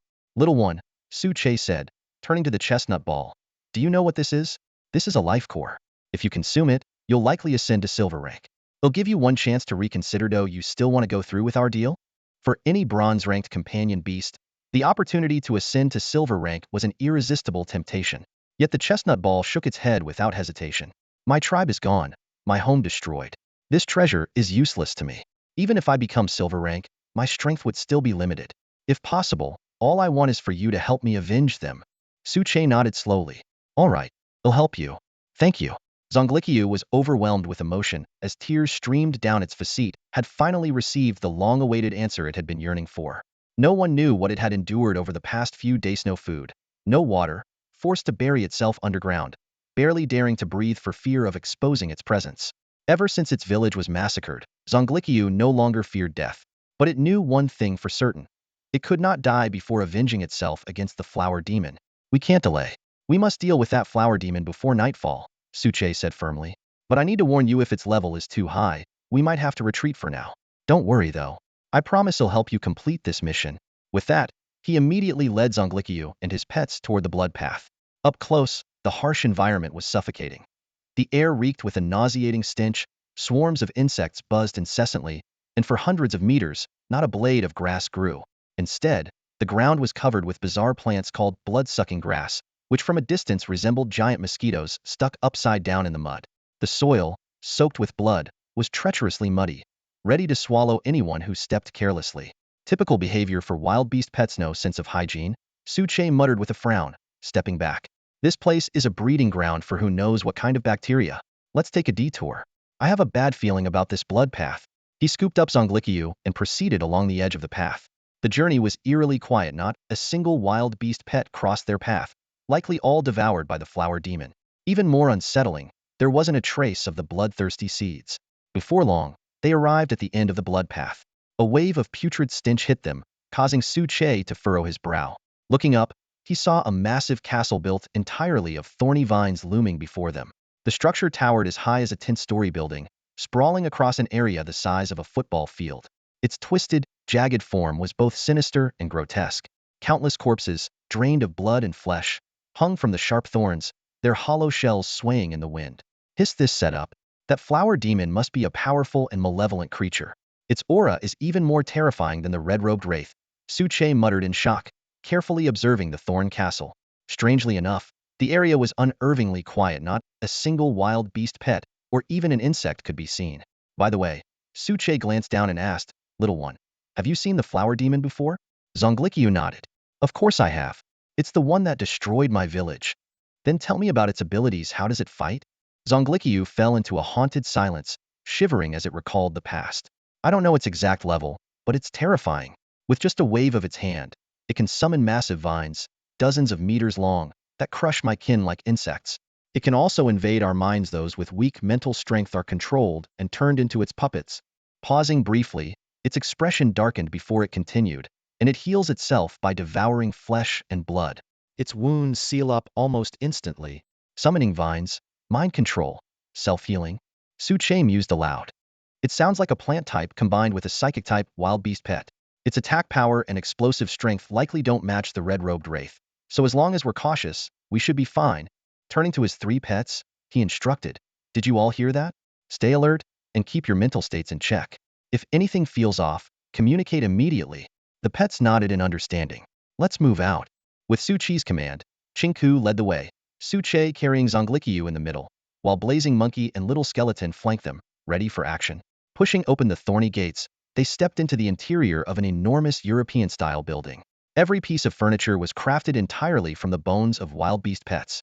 The entire structure was connected by a long, spiraling staircase. Roar! A deep, oppressive growl echoed from the distance as soon as they entered the first hall, followed by the sound of frantic footsteps. Seconds later, a dozen bloodthirsty seeds appeared at the far end of the hall, staring at them with crazed intensity. Finally, some action. "It feels strange when there aren't wild beast pets around," Suche remarked with a calm smile, motioning with his hand. His pets immediately charged forward, and in an instant, the hall was filled with blood and anguished cries. Even without Suchi's intervention, Little Skeleton and the others easily held the upper hand against the bloodthirsty seeds, though it required some time. There are more bloodthirsty seeds on the second floor?" Suche glanced up to see large numbers of the creatures crowding the staircase, their gaping maws roaring in fury. However, they seemed to be restrained by something, hesitant to charge down. These must have been created by the flower demon. "How helpful," Suche chuckled coldly. "If all these bloodthirsty seeds attack together, things might get tricky. But as long as they come at us in small groups, we can wear them down." "This is the flower demon shooting itself in the foot." Suche stood still, waiting for the battle to conclude. In his arms, Zonglikiu trembled and shrank further into his embrace. "Mighty warrior, are we really capable of defeating so many terrifying bloodthirsty seeds? What's this? Are you scared?" Suche looked down at the trembling creature, finding its reaction somewhat amusing. The rapid shift in Zonglikiu's attitude brought a faint smile to Suche's lips. Just moments ago, this little creature had been boldly declaring its intent for revenge, only to now reveal a timid demeanor, embodying the very essence of a fleeting burst of courage. "I'm not scared, okay?" Zonglikiu widened its eyes and stubbornly argued, puffing up its chest. I'm just worried that if I die before avenging my kin, I'd have no face to meet my people in the afterlife. Honestly, if I could, I'd charge in right now and slay that flower demon." Suche chuckled softly, choosing not to argue. The pain of an annihilated clan was indeed hard to let go of. But in this beast-taming world where the strong preyed on the weak, power was the ultimate truth. Eyeing the little creature curiously, he asked, "Hey, little guy, are all your kin really that weak? In the flower demon's illusion, I saw your entire clan at bronze level 5, yet you've all awakened intelligence. Could there be some hidden potential in you? We're not just weak. We're incredibly weak." Zhongli Qiu's eyes welled up with tears. "My whole race is naturally as fragile as paper. We can't even beat a bronze level 1 chicken." Su Che's face froze awkwardly, and he quickly abandoned any thoughts of taming it. Instead, he shifted his focus to clearing out the flower demon's lair. 3 minutes later, the first layer's dozen bloodthirsty seeds were completely wiped out. The little skeleton companion, visibly excited, turned its gaze to the enemies on the second layer. It could sense that it was on the verge of breaking through to gold level 10, a leap that would more than double its current strength. As they ascended layer by layer, the number of enemies multiplied, 30 on the second layer, 50 on the third, 80 on the fourth. By the seventh layer, the environment took a sudden turn. The air felt cleaner, the rancid stench was gone, and the bloodthirsty seeds displayed a newfound level of tactical discipline. They didn't rush to attack, but instead gathered in an organized formation, staring Su Che down. Then, without warning, nearly 100 bloodthirsty seeds let out piercing screeches simultaneously. As a thick blood mist enveloped them, they entered a berserk state, their speed increasing unnaturally. Su Che cautiously took down one with a precise shot, only to watch it surge forward by several meters before exploding violently, obliterating its nearby allies in the blast. "What the? That's insane. It's that flower demon." Su Che quickly realized this was a deadly trap. Turning to Qinggu, he said, "You've got your dragon waterfall move and a ton of defensive skills. I'm counting on you to hold the front line." "Master, I am yours to command. I will clear any obstacle for you, even if it costs my life." Qinggu knelt on one knee before charging into the enemy swarm. Amid the relentless explosions, it stood like an immovable mountain, enduring immense damage. Yet the flames of its soul within its eyes only burned brighter, as if threatening to engulf its entire being. Roar! Roar! Roar! Roar! Qinggu let out an earth-shaking bellow. With one powerful step forward, the bone spear in its hand obliterated a bloodthirsty seed in an instant. At this moment, Qinggu resembled a skeletal war god, its pale bones radiating an eerie blue glow, 3 massive dragons spiraling around its frame.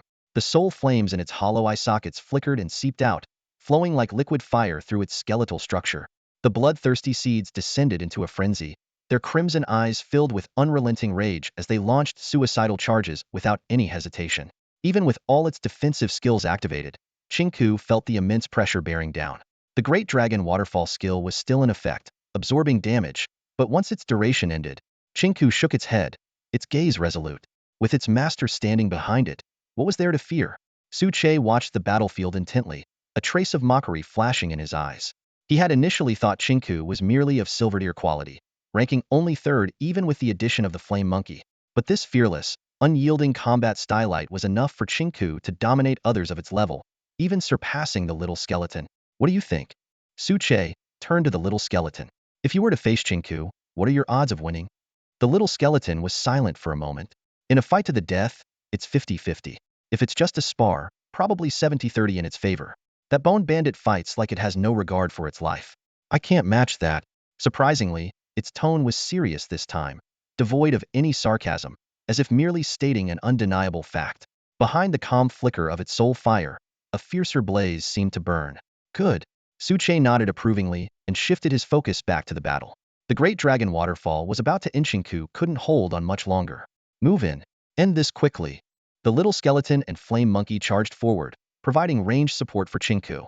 Unlike Qinggu, they couldn't withstand much damage. Just a few of those self-destructive attacks would cost them dearly. Su Che also drew his windstorm crossbow, each arrow striking its mark with deadly precision, thanks to his silverdeer precision ring. The battle raged on for nearly half an hour. Finally, with one last reluctant screech, the hundreds of bloodthirsty seeds fell lifeless to the ground. "Huh." Su Che surveyed the battlefield, littered with shattered remains. "Not a single intact corpse. This flower demon is ruthless." He briskly approached one of the mangled remains for closer inspection. A system prompt appeared, asking if he wanted to dissect the corpse.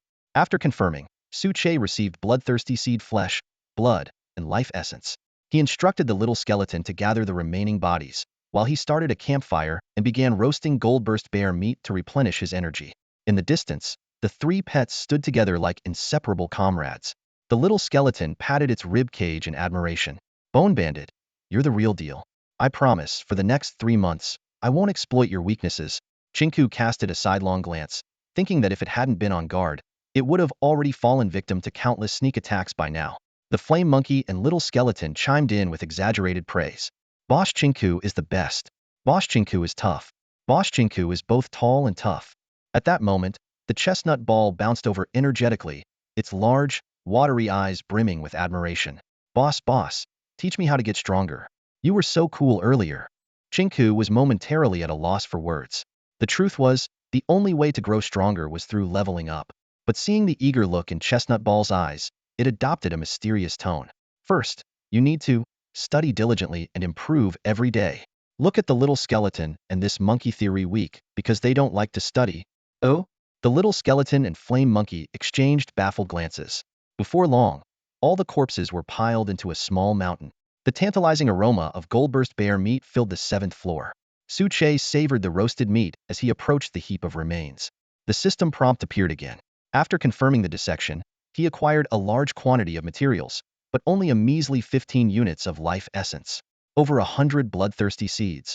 And this is all the life essence I get? Su Che gritted his teeth as he quickly finished the meat in his hand.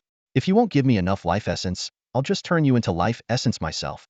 He raised his gaze to the 8th floor, his eyes gleaming with a dangerous determination. The flame monkey devoured the roasted meat voraciously and then sprawled on the ground with a satisfied look, its round belly bulging high. Nearby, the little skeleton and the green skull could only nibble pitifully on ash rice balls, looking like a pair of downtrodden companions in misfortune. To play it safe, Su Che allowed his companions to rest for half an hour before leading them to the 8th floor. As he pushed open the door, a strong stench of blood hit him instantly. This floor was the smallest, roughly about 100 square meters. The walls were bare, with no furniture or decoration in sight. By the light of a tossed torch, Su Che saw piles of corpses stacked in the 4 corners. Each corpse was pierced through by thorny vines, and with a sickening slurping sound, the bodies were visibly withering at an alarming speed. The eerie scene made Su Chi's scalp tingle, and he muttered to himself, "This has to be something truly sinister." Yet, the flower demon mentioned by the brown chestnut ball was nowhere to be seen. Su Che sent out a scouting butterfly for reconnaissance, but it immediately burst into flames and turned to ash, an ominous sign of extreme danger ahead. Stay alert. The flower demon is nearby. Su Che gripped his wind crossbow tightly, ready for action. The brown chestnut ball, nestled in Su Che's arms, suddenly poked its head out and pointed forward. Look over there. Something's moving. It's a huge flower bud. The ground cracked open, and a massive flower bud, 4 to 5 meters tall, emerged from the earth. The bud was an unnerving crimson, pulsating like a giant beating heart, as blood and flesh from the corner corpses were continuously funneled into it. Boss, this doesn't look good, the little skeleton muttered, though its tone betrayed an unusual excitement. An evil being like this is the perfect target for us righteous warriors. Keep your voice down. Su Che glared at it. Between this flower demon and the red-clad evil spirit, who do you think is stronger? The little skeleton pondered for a moment. The red-clad evil spirit is stronger. This flower demon might need both hands to crush me, but the red-clad evil spirit could do it with just one. The flower buds pulsating grew more intense, causing the entire floor to tremble. As cracks began to appear on the bud's surface, Su Che made a decisive call to attack. The flame monkey immediately unleashed 3 massive fireballs, each the size of a basin, straight at the bud. The bud shuddered violently, bleeding profusely from the ruptures before collapsing, shriveled and lifeless, onto the ground. Su Che exhaled in relief, but his reprieve was short-lived. The withered bud suddenly swelled again, and a massive vine-like hand burst through the outer shell, tearing it apart. As the dust settled, the flower demon's true form was revealed, a humanoid creature composed entirely of thorny vines. It stood as tall as an average person but appeared far more robust, with its feet rooted to the ground by countless vines that connected to a fortress of brambles. That's it!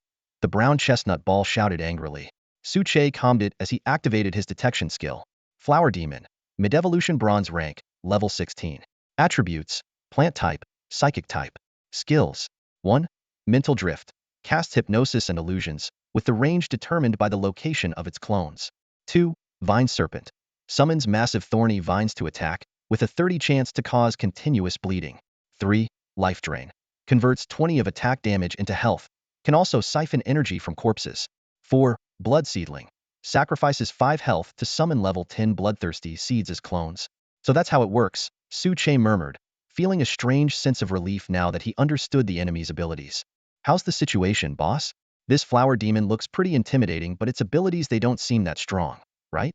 The little skeleton focused on the flower demon ahead with a wary gaze, its voice tinged with hesitation. It carefully sensed the creature's aura. While the surface pressure it emitted was indeed on par with the red-clad evil spirit, a deeper examination revealed that its internal energy lacked the same overwhelming power. Instead, it felt ephemeral and insubstantial. It's like the boss when he's feeling drained. The little skeleton suddenly had an epiphany and began to nod, letting out a series of eerie chuckles. Its odd reaction drew a puzzled glance from Su Che. According to the status panel, the flower demon was at level 16, one level higher than the red-clad evil spirit. Yet, surprisingly, it was only of bronze quality, and the quality section included the words in evolution. Su Chi's eyes narrowed as he looked at the remnants of the flower bud on the ground. A thought sparked in his mind.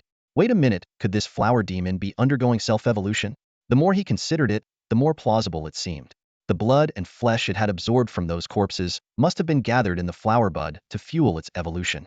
No, this doesn't feel right. Su Che shook his head. Wild beasts, like pets, require specific materials for evolution. And this one is plant-based. Pet evolution typically followed 2 paths: deepening existing attributes, like the evolution of a flame monkey, or developing new attributes, as with Chinku. But no matter the path, the required materials had to align with the evolution's direction. For a plant-based and psychic-type creature like the flower demon, blood and flesh shouldn't be the medium for its evolution. Unless Su Chi's eyelids twitched as a grim realization struck him. Could this flower demon be aiming to acquire a blood attribute? The air grew eerily still. The flower demon glared at Su Che and his group, its eyes brimming with rage and malice. The flower demon let out a piercing scream, its voice laced with a psychic shockwave that rippled outward. You filthy insects, I know you. A remnant from that village I slaughtered, aren't you? How dare you interrupt my evolution? Do you have any idea how much effort I've put into this? As it roared, its eyes turned a deeper shade of crimson, and its expression became increasingly twisted. Countless thorny vines shot up from the ground beneath it, writhing violently in the air. The sheer pressure it exuded was indeed more intimidating than that of the red-clad evil spirit. However, the little skeleton remained unimpressed, wearing its usual mischievous grin. Chinku stood expressionless, while the flame monkey seemed eager to leap into action, its fire attribute a natural counter to plant-based creatures. Gulp. The chestnut ball trembled in Su Chi's arms, its wide, frightened eyes peeking out. Boss of bosses, what do we do now? Boss of bosses? What kind of nickname is that? Su Che muttered, rolling his eyes. Then, in a reassuring tone, he added, don't worry. This flower demon may be strong, but it's not enough to make me back down. Raising his voice deliberately, he declared, your life core, I'm taking it. The flower demon froze for a moment, its focus sharpening. Life core? Did you just say life core? That's it. If I can get the life core, it'll evolve into a height-tier plant-type form instead of relying on blood and flesh. Give it to me. Hand over the life core now. The flower demon's demeanor turned frenzied, and with a wave of its hand, countless thorny vines condensed into sharp spears that shot towards Su Che. Heh, give it to you? Don't worry, we'll give you plenty. Su Che sneered, gesturing to his pets. They immediately launched into action, with the flame monkey letting out an excited howl as it charged forward, engulfed in flames. Su Che grabbed the little skeleton and whispered, don't rush in.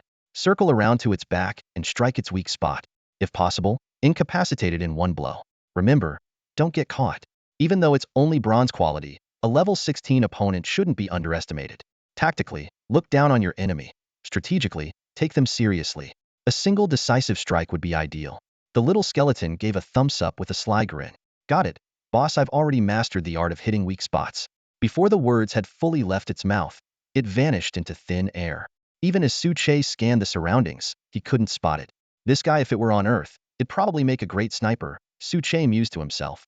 No, more like a sneaky battlefield rogue. Meanwhile, Chinku and the flame monkey had already engaged the flower demon in combat. The flame monkey led with a blazing fireball, a searing sphere nearly a meter in diameter that roared through the air, scorching every vine in its path. Delighted by the results, the flame monkey clapped its hands excitedly before conjuring 2 flaming whips, each 5 or 6 meters long, to lash at the flower demon. The damage was substantial, but the humiliation was even greater. Caught off guard, the flower demon hastily defended itself before redirecting its focus to summon vines against the flame monkey. Its twisted face radiated murderous intent. Watching the flame monkey's unusually spirited performance, Suche couldn't help but speculate. Could it have eaten too much gold bear meat? Did it even get the kidneys? If I'd eaten them myself, would I have turned into a super scion? What a waste. The flower demon's roars grew louder, but the flame monkey, with its agility and the boost from Flame Dash, managed to evade every attack at the last moment. After nearly 5 minutes of relentless pursuit, the flower demon still hadn't landed a single hit, while Chinku had inflicted numerous injuries, driving it into a deeper rage. Damn it, damn it. I'll kill you all, grind you into dust, crush your bones to ash and feed you to my children. The flower demon let out a hysterical roar, its health dropping to a critical level after enduring Chinku's relentless assault. Yet, it showed no signs of panic. Spreading its arms wide, it activated the blood seed propagation skill. In an instant, countless blood-red, rubber tree-like seeds shot out from its body, embedding themselves into the surrounding walls. These seeds absorbed the blood energy in the air, trembling violently before bursting open with a pop, revealing delicate limbs and infant-like faces. Ha ha ha, my children, kill it for me at all costs, the flower demon commanded, pointing at Suche with a murderous tone.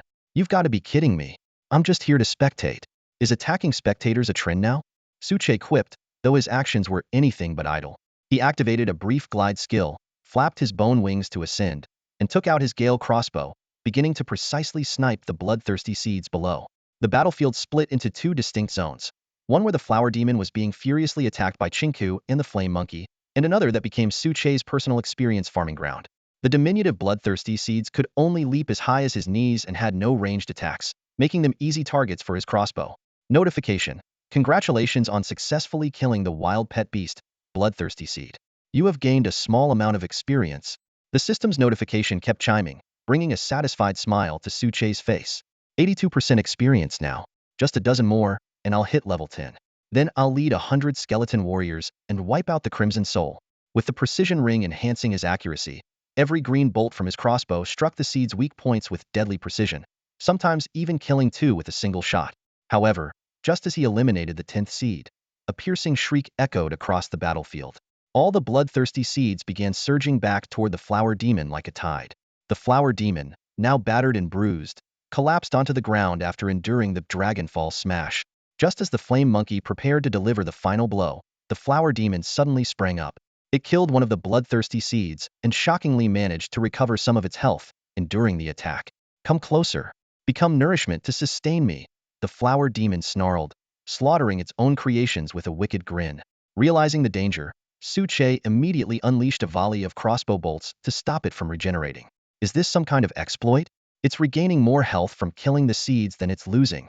Everyone, attack now. Don't let it recover. Little skeleton, look for an opening.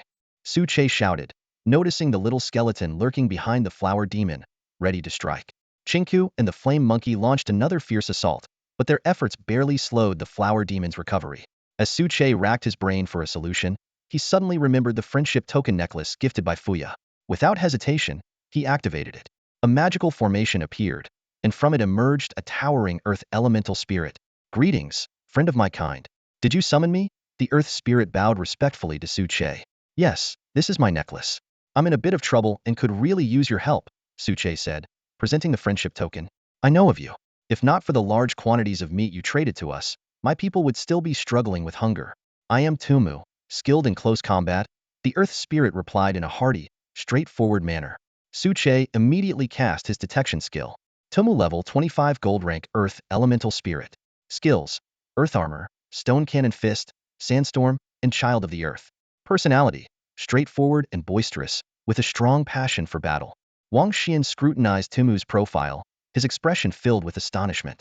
This earth element warrior's abilities were entirely different from Fuisone was a pure fighter, while the other leaned more toward a mage and support role. But what truly shocked him was Tumu's quality level gold, level 25. Coupled with 4 formidable skills, Tumu could probably annihilate all of Wang Xian's pets within a minute. Even the flower demon wouldn't stand a chance. I summoned you to help me fight, Wang Xian said, frowning at Tumu. But Fuya mentioned that your Earth Sprite clan is cursed and incapable of battle? That's true, Tumu nodded, explaining. We were cursed by an unknown entity, forever unable to harm other living beings. However, when summoned by the symbol of Earth Sprite friendship, The curse is temporarily lifted for 5 minutes. Wait, what? That's amazing. Wang Xian's face lit up with joy as he immediately pointed to the flower demon. That's the one. Help me kill it. Bronze, level 16? Piece of cake. Tumu grinned, his eyes gleaming with excitement. He stretched his limbs, and in the next moment, shot forward like a cannonball. It's been so many years since I could fight. Even if the enemy's weak, this should still be fun.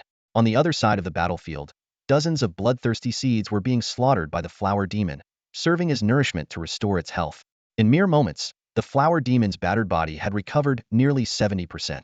Meanwhile, the attacks of Chinku and the flame monkey were losing steam, dwindling from one skill every few seconds to barely one every minute. Boss Chinku, this flower demon just won't die. Flame monkey spat out a fireball, collapsing to the ground in exhaustion. He regretted not conserving his strength earlier. At that moment, a voice came from the little skeleton. Bone Bandit, monkey, follow my lead. I've made it to the back of the flower demon. Launch a full assault to distract it, then retreat quickly. Chinku and Flame Monkey acted immediately. A massive water dragon and a 2-meter-wide fireball surged toward the flower demon simultaneously. The flower demon sneered, effortlessly regenerating. But just as it reveled in its invincibility, the little skeleton appeared like a ghost, its Windrider sword glowing with a mix of cyan and black energies, infused with intertwined magical forces. Kakaka, time for my 1,000-year strike. The little skeleton cackled, activating 3 skills simultaneously: power of the deceased, bone of deceit, and kill. The sword plunged into the flower demon's vulnerable side. Blood splattered everywhere as the flower demon instantly lost more than half its health, its face contorted in agony. Buddy, your weak spot's right next to a major artery, the little skeleton quipped, wiping the blood off its face with a mischievous grin. You look like you're in pain. Let me put you out of your misery. 2 decay sword blades slashed out as the flower demon retaliated wildly with massive vine serpent strikes. At the critical moment, Tumu stepped in front of the little skeleton, smashing the several-ton vines into dust with a single punch. Not bad, little one, Tumu remarked, glancing at the little skeleton. Normally, we earth sprites are bound to destroy undead creatures on sight, but since you're the pet of our benefactor, you've earned my respect. The flower demon seized the chance to flee to the staircase, but Tumu casually swung his fist. A deafening boom shook the entire castle, cracks spreading across the walls. The flower demon was crushed beneath a massive boulder, its body embedded deep into the ground, utterly immobilized and beyond saving. The system notification chimed abruptly, announcing that the flower demon had been successfully slain by Tumu. Due to the demon's unique nature, its experience points were automatically distributed among Wang Xian's other pets. That fast? Wang Xian stared in astonishment at the scene before him. The flower demon had still retained about 20 of its health moments ago, yet it was obliterated in a single devastating striking, awe-inspiring demonstration of the raw power of a level 25 gold-tier combatant. His eyes sparkled with excitement as he let his imagination run wild. If he could tame an earth elemental as a pet and use his mass production base to multiply their numbers, wouldn't he become unstoppable? But his daydreams were promptly interrupted by a series of system alerts. His pet's little skeleton, Green Skull, and Flame Monkey had gained experience points from the flower demon's defeat. Both Little Skeleton and Green Skull leveled up, and to Wang Xian's delight, Green Skull's diligent nature had earned it a new skill modification. Meanwhile, Little Skeleton's stats panel showed a mysterious transformation. This is a huge win, Wang Xian exclaimed, barely able to contain his excitement. One pet had reached silver level 10, and another upgraded to bronze level 10, significantly bolstering his team's overall strength. While they still weren't quite ready to take on the red-clad wraith, this was undoubtedly a promising step forward. Without wasting a moment, he eagerly inspected the updated attribute panels of his pets. Little Skeleton had retained its title as the Bone Sword Saint, with its quality remaining at gold tier and its level now at 10. It possessed dual affinities for the undead and metal elements, along with a repertoire of formidable skills like Undead Physique and Death's Power. Most notably, its 3 signature moves: Withering Sword Aura, Chaotic Blade Light, and Metallic Force, paired with its penchant for ambushes and cunning tactics, made it a formidable force on the battlefield. Green Skull, on the other hand, had undergone even more dramatic changes. The Skeletal Warrior had ascended to silver level 10, with its skills receiving comprehensive upgrades. Its Undead Physique had evolved into an Immortal Physique, granting enhanced resistances and brief invincibility. Additionally, it had acquired 2 new abilities, Whirlpool Surge and Whirlpool Shield, which made it an even more formidable combatant. As Wang Xian reveled in his pet's progress, Tumu approached him with the 3 companions in tow. Benefactor, the flower demon has been vanquished, Tumu said with a respectful bow. I hope you'll summon me again in the future. By the way, your pets are truly remarkable. Next time, I'll bring you some gifts as thanks." Before Wang Xian could respond, Tumu's figure began fading away into the magic circle. Wang Xian felt a twinge of regret, had intended to offer Tumu some high-quality meat as a token of gratitude, but hadn't acted quickly enough. Shaking off the thought, he turned his attention to his two upgraded pets, curious about their newfound capabilities. Little Skeleton buzzed with excitement, proudly showcasing its newly awakened metal element. Its blade gleamed with radiant golden light, and with a casual swing, it seemed to slice through the very air itself. Green Skull, not to be outdone, boasted about the qualitative leap in its abilities, claiming that defeating bone dogs would now be child's play. It even shot a cheeky, competitive glance at Little Skeleton, a clear challenge in its glowing eyes. Finally, Wang Xian approached the Flower Demon's remains and began the process of dismantling its level 16 bronze tier body. System notifications flooded in as he harvested a bounty of rare materials: flower demon meat, blood, bloodthirsty grass seeds, economic castle flower saplings, life essence, and spirit fragments, among other treasures. Su Che carefully retrieved the 6 items extracted from the flower demon, a faint trace of surprise flickering across his eyes. As a small boss-level wild pet beast of bronze quality, the flower demon typically yields blood, bones, and fur upon disassembly. However, this time, aside from the usual blood, flesh, and life essence, there were an additional 3 unique items. He first picked up the flower demon's flesh and blood for closer inspection. Both exuded a slightly bitter aura. While consuming them over time could permanently increase health points, there was also a risk of poisoning. The life essence, on the other hand, was a special plant-based material filled with pure life energy. Consuming it not only significantly boosted permanent health points, but also accelerated recovery speed. Just like the flesh and blood of the black venom scale snake, the side effects are too severe, Su Che muttered with a frown. The current bronze-grade antidotes might not be enough to counteract this debuff. Still, the health boost is valuable enough to make the side effects acceptable. He then turned his attention to the remaining unique items. The bloodthirsty grass seed caught his eye. It was a plant that required soil soaked in the blood of wild pet beasts to grow. Once matured, it could produce 10 level 10 bronze-grade bloodthirsty seeds daily as combat aids. System, take a look at this. One plant produces more units than your so-called mass production, Su Che quipped sarcastically. To his surprise, the long-silent system suddenly responded. The system's production capacity is entirely dependent on the master's strength. You are currently too weak. Having too many pets might expose you to abnormal invasions. Please level up as soon as possible. At the next level, the daily capacity will increase to 50 units. With that, the system fell silent again. The last 2 items were a thorn castle sapling and a mental fragment. The sapling could grow into a massive thorn-covered vine castle, serving as a base. The mental fragment, a transparent crystalline object with glowing energy flowing within, could be used to significantly enhance mental strength or boost the power of psychic-type pet beasts when 100 fragments were collected. As Su Che was putting the items away, 2 glowing orbs suddenly appeared on the ground, one blue and one silver. "Double treasure chests?" he exclaimed, dispersing the light to reveal a bronze chest and a silver chest. The system explained this as a lucky drop phenomenon triggered by high-level wild pet beasts. Proceeding cautiously, Su Che decided to open the bronze chest first. Inside, he found a fragment of a secret realm key, 10 units of wood, and 3 liters of potable water. Not bad. Seems like my luck isn't too shabby, Su Che mused, fiddling with the key fragment before storing it in his inventory thoughtfully. Su Che stood at the entrance of the Silverdeer's secret realm, pondering its level compared to the bone burial basement. While the wild beasts here were indeed of a higher level, finding the right secret realm could still be a valuable opportunity for growth. His gaze fell on a Silverdeer treasure chest at his feet.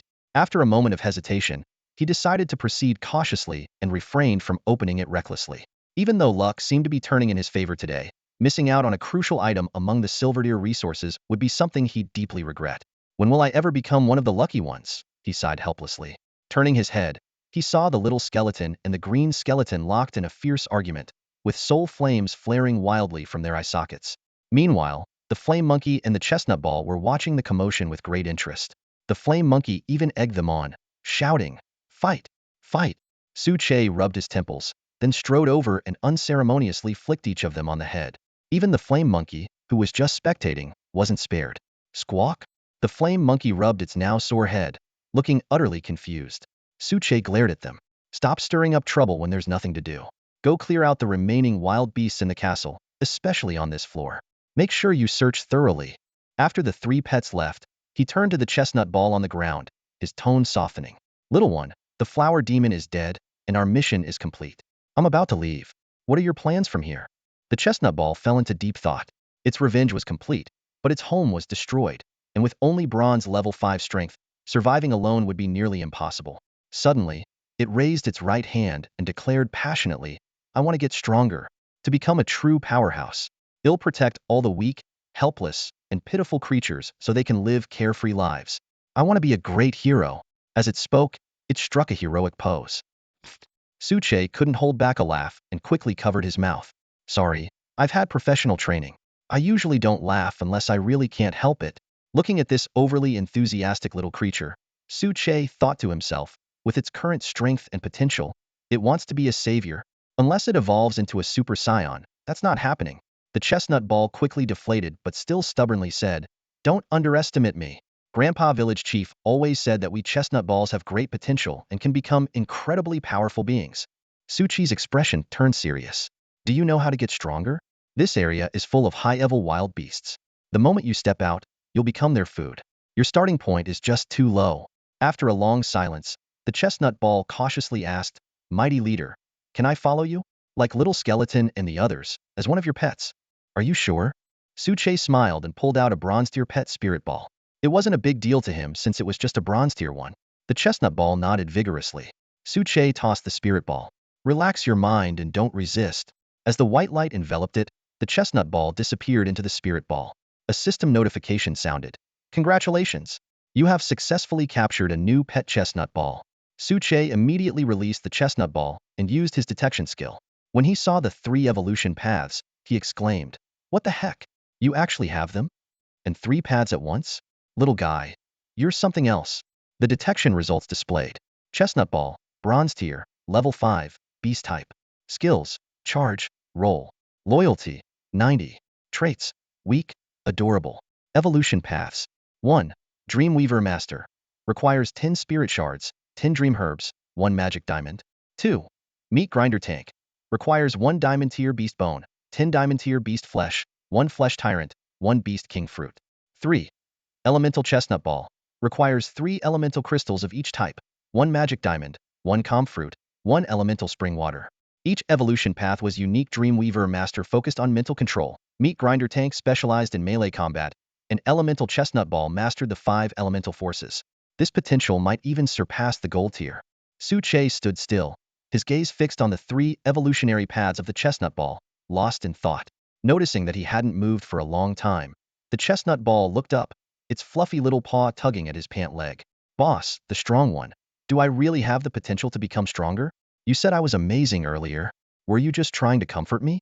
Am I destined to be a weakling? As it spoke, the chestnut ball plopped down on the ground and began wailing toward the sky. These words revealed its deep-seated insecurities.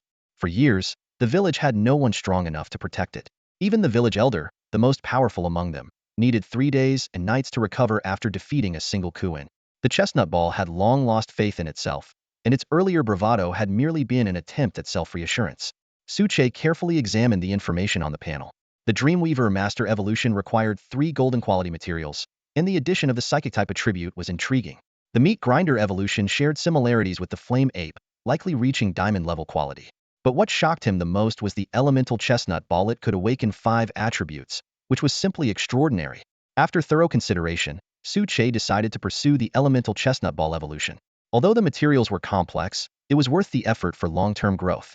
Only then did he notice the chestnut ball in the corner, dejectedly drawing circles on the ground. Boss, the strong one. Am I really destined to be a weakling? The chestnut ball asked again, its voice tinged with despair. Suche couldn't help but chuckle. Weakling? Nonsense.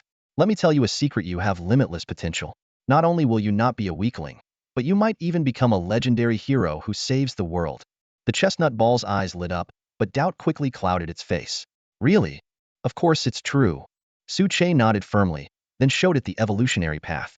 A few seconds later, an excited cheer echoed through the Thorn Castle. The chestnut ball blinked its adorable eyes, its face beaming with joy. Boss, the strong one. Look, I can really evolve. When I grow stronger, I'll eliminate evil and become the hero who saves the world. It scratched its little face in confusion. But what are these materials? Dreamgrass, tranquility fruit, flesh puppet. I've never heard of them. Suche patted its head reassuringly. Don't worry, we'll gather them bit by bit. It might take some time, but you just need to be patient. The chestnut ball nodded earnestly, signaling its willingness to wait. A system notification promptly chimed in. Your pet chestnut ball has sensed your sincerity and has decided to follow you wholeheartedly. Loyalty 10 points. Seeing the chestnut ball's loyalty reach 100 points, Su-Che smiled warmly and picked it up to go find the others. Meanwhile, deep within the 8th floor, Xiao Skelly, Ching Skelly, and the flame monkey stood before a wall, deep in thought. Ching Skelly knocked on the wall, and the hollow echo confirmed that it was empty behind. Based on my years of experience as a bandit, Ching Skelly declared confidently, there must be another space behind this. It's either a treasure vault or a passage to a mysterious area. The flame monkey's eyes sparkled with excitement. Then what are we waiting for? The boss told us to find treasures, right? Let's report back quickly, maybe we can even score some bananas as a reward. Just the thought of bananas made it drool. Ever since joining Su-Che, its life had been a tough grind. Although it now had premium beast meat daily, it still felt like something was missing. Xiao Skelly smacked the flame monkey on the head. Come on, have some ambition. Let's go in and loot the place ourselves. Then we can hand over the treasures to the boss. It's quicker and easier, and we'll get much more in return. The flame monkey's eyes lit up. You're right. Xiao Skelly, you're brilliant. Xiao Skelly grinned smugly, drew its windblade sword, and struck the wall. With a flash of cold light, the wall cracked open, revealing a dark tunnel with a faint breeze flowing through it.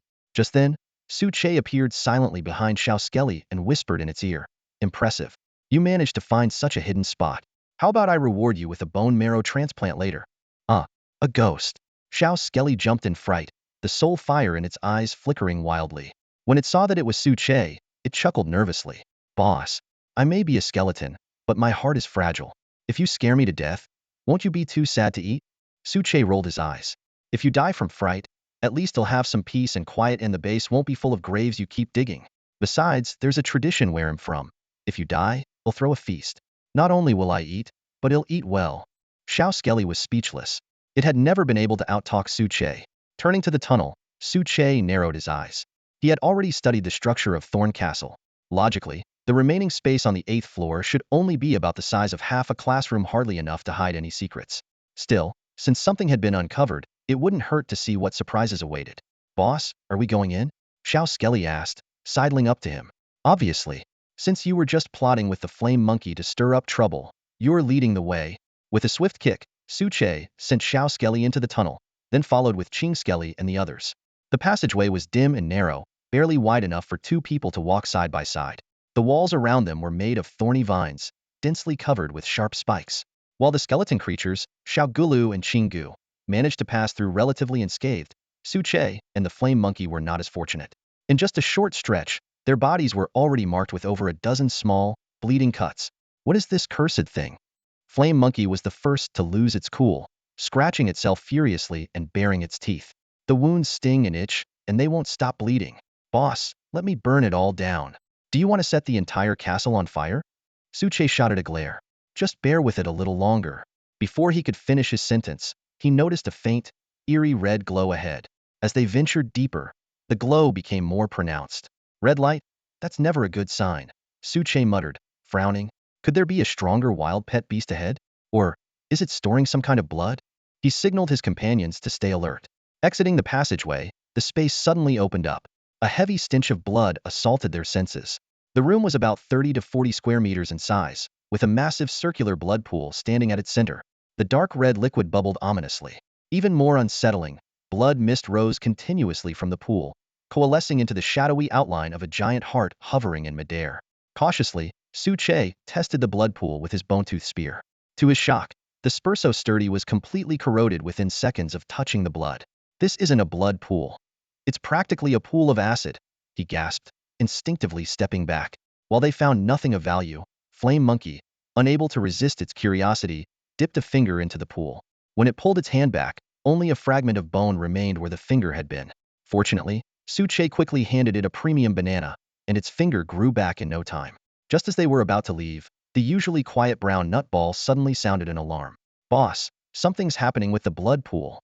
Sure enough, a loud rumble echoed through the room as the ground trembled violently. The blood pool churned, and a massive stone platform slowly rose from its center. Blood flowed along the base of the platform, forming intricate and cryptic runes. What a sinister aura, murmured Xiaogalu. Su-Che nodded in agreement, a chill running down his spine as if something unseen was watching him. Flame Monkey then spotted a small, red-covered booklet resting at the center of the stone platform. It looked ancient and worn. Motivated by another premium banana, it carefully retrieved the booklet using its fire whip. Suche cautiously cast a detection spell on the object.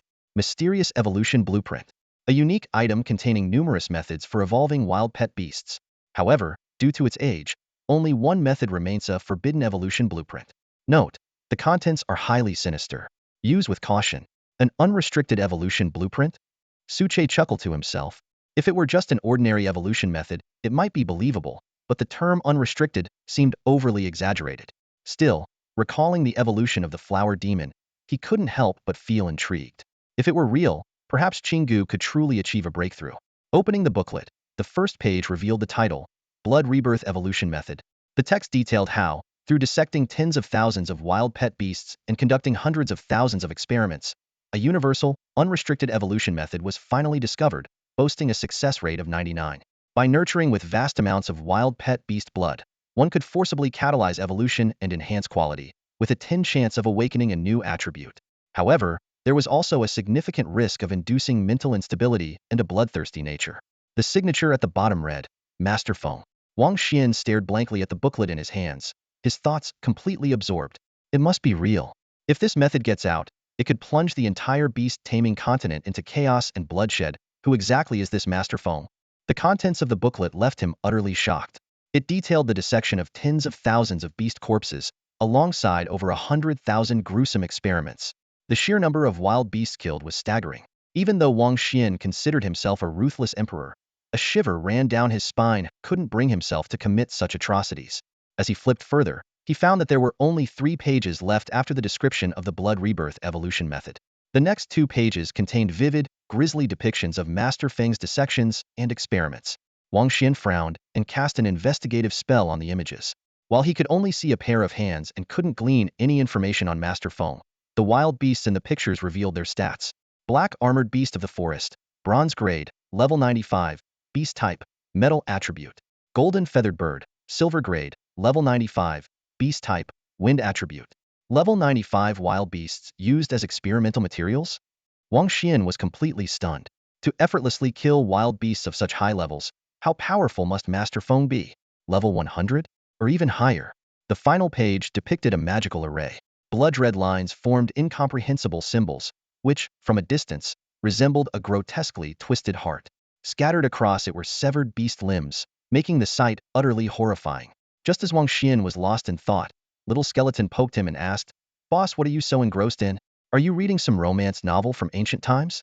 Green Skull and Flame Monkey joined in with teasing laughter, while even the young brown nutball chimed in cluelessly, shouting, Vent your feelings.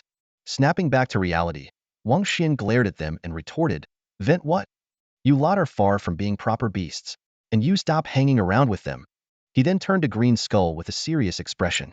You and Little Skeleton have both reached level 10, but your combat power is almost the same. This means your quality is too low. Green Skull lowered its head in silence, well aware that the gap in quality was like an insurmountable chasm. Wang Xian patted its shoulder. Don't lose hope. I have a way to help you evolve, but it's risky. You might lose your mind and become bloodthirsty. Do you want to try? Boss, I want to try, Green Skull replied without hesitation. This is my only chance. Wang Xian nodded. All right, we'll start preparing as soon as we're back. In his mind, any method that made him stronger was justified. At that moment, Little Skeleton stepped forward eagerly. Boss, don't forget about me. I think my current gold grade isn't enough. Diamond grade should do just fine. Wang Xian almost burst out laughing in exasperation at its shamelessness. However, this reminded him of something. Had never really looked into Little Skeleton's evolution paths. He quickly opened its information panel and, sure enough, found several potential evolution routes listed at the very bottom. Hold on. I need to reassess your potential. Feeling the skeptical gaze of the Little Skeleton, Suche couldn't help but feel a tinge of doubt himself. He carefully recalled every detail of the times he'd reviewed the Little Skeleton's stats and was certain that the evolution paths had never appeared before, unless they only became visible after reaching gold level 10. Quite possible. Suche nodded to himself, murmuring as he began to thoroughly examine the panel. Quality, gold, level, 10. Attributes, beast type, metal type. Loyalty, 100. Evolution paths. 1. Death Swordmaster. 2. Golden Blade Wielder. Only 2 paths? Suche frowned in thought for a moment before suddenly slapping his forehead in realization. With a wry smile, he muttered, this is already a high potential. It seems the recent appearances of the blaze monkey and the chestnut ball have unknowingly raised my standards. He then delved into the detailed descriptions of the two evolution paths. Death Swordmaster focuses on developing undead-type potential, supplemented by metal-type abilities. Enhances swordsmanship and mastery of death energy. One swing of the sword unleashes a wave of deathly aura. Required materials. Diamond Grade Wild Pet Beast Bones 1. Netherworld Flowers 10. Undead Essence 1. Golden Blade Wielder. Focuses on enhancing metal-type potential, supplemented by undead-type abilities. Improves attack capabilities, delivering lightning-fast strikes with countless sword lights. Required materials. Gold Crystal or 3. Black Iron 10. Sword Spirit Pearl 1. Impressive. Su Che's eyes lit up. Both paths only require 3 materials, and the Death Swordmaster even needs diamond-grade beast bones. Seeing the smile on Su Che's face, the little skeleton grew excited and asked, Master, do I have a chance? Of course, and a very good one at that. Su Che gave it a thumbs up. You have 2 evolution paths, Death Swordmaster and Golden Blade Wielder. Among them, the Death Swordmaster is definitely a diamond-grade template. Though the materials are plenty, with effort, we can achieve it. Hearing this, the little skeleton was overjoyed. As for the number of materials, it wasn't worried at all after all. Even the blaze monkey required more materials than it did. So what was there to fear? After confirming he hadn't missed anything, Su Che led his pets out of the economic castle. By now, the sun was setting, leaving only a faint glow on the horizon. The cool breeze carried a slight chill, though the bronze-grade clothing he wore provided enough warmth. Let's go. We need to hurry back. This area isn't safe to linger in. The group moved quickly, and after half an hour, they managed to return to the base just before nightfall. Su Che immediately began preparing dinner. This time, instead of hot pot, he grilled some golden burst bear meat and simmered a pot of fresh fish soup, pairing it with a variety of fruits. It'd be perfect if I had a recliner, Su Che mused as he enjoyed the meal. And maybe a maid. His thoughts trailed off as an image of Hong Luo's delicate figure and sweet voice floated into his mind. Alas, she was still trapped in the dye workshop, unable to meet him. Maybe I should move into the dye workshop? The idea had barely formed before Su Che quickly dismissed it. The workshop housed dozens of female workers. Thinking like this would make him no different from a lecherous villain. I'm a man of principles. As he savored the grilled meat, Su Che opened the panel to check the day's chat messages. The channel was bustling with activity. I killed a bronze level 6 wild pet today, feeling great. Johnson took down a bronze level 8 wild pet. Impressive, right? Stop bragging. He only had 1 pet left at the end and was seriously injured himself. Did you all forget who's the real number 1 beastmaster while Su Che isn't around? I spotted a silver level wild pet today but didn't dare to make a move. Next time, we'll catch it for sure. New benefit packs are out. Show some support, love you all. Johnson? Su Che scratched his head in thought, glancing at the leaderboard before remembering the second-ranked beastmaster. So the current number 2 can only manage to kill a bronze level 8 pet? He frowned slightly, though he didn't realize this was already an impressive feat after all. They'd only been in the Beastmaster continent for a few days. Being able to defeat a bronze level 8 creature was already remarkable. Only when compared to Su Che did it seem underwhelming. While pondering the achievements of Chi Wei with her flame crossbow and the unresolved matters involving Wu Sixian and Pei Yuehua, a notification sound interrupted his thoughts. Su Che exited the chat channel to find that all 3 had sent him private messages. He opened Chi Wei's message first. Boss, the flame crossbow is amazing. Today, I soloed 3 bronze level 6 wild pets and, with the help of the War Ancient Tree, even took down a bronze level 8 one. What's Johnson compared to that? Boss, are we meeting up tonight? She also killed a bronze level 8 pet? Su Che nodded in approval. While the crossbow played a big role, her courage was certainly commendable. Not bad. No need for you to help open treasure chests tonight. Just as he was about to close the message, Chi Wei sent over a trade request. Notification. Received bronze level 8 King Kong beef 30. This girl. Su Che chuckled, shaking his head. Chi Wei followed up with another message. Boss, this is from the bronze level 8 pet I killed today. Sharing half with you. The King Kong beef is super chewy. Su Che didn't hesitate to accept, then sent her a dozen apples in return. Had plenty in reserve anyway. Moments later, Chi Wei excitedly replied, Fruits? Boss, do you have more? I want more. Inside the treehouse, Chi Wei held a bright red apple in her hands, greedily inhaling its refreshing fragrance.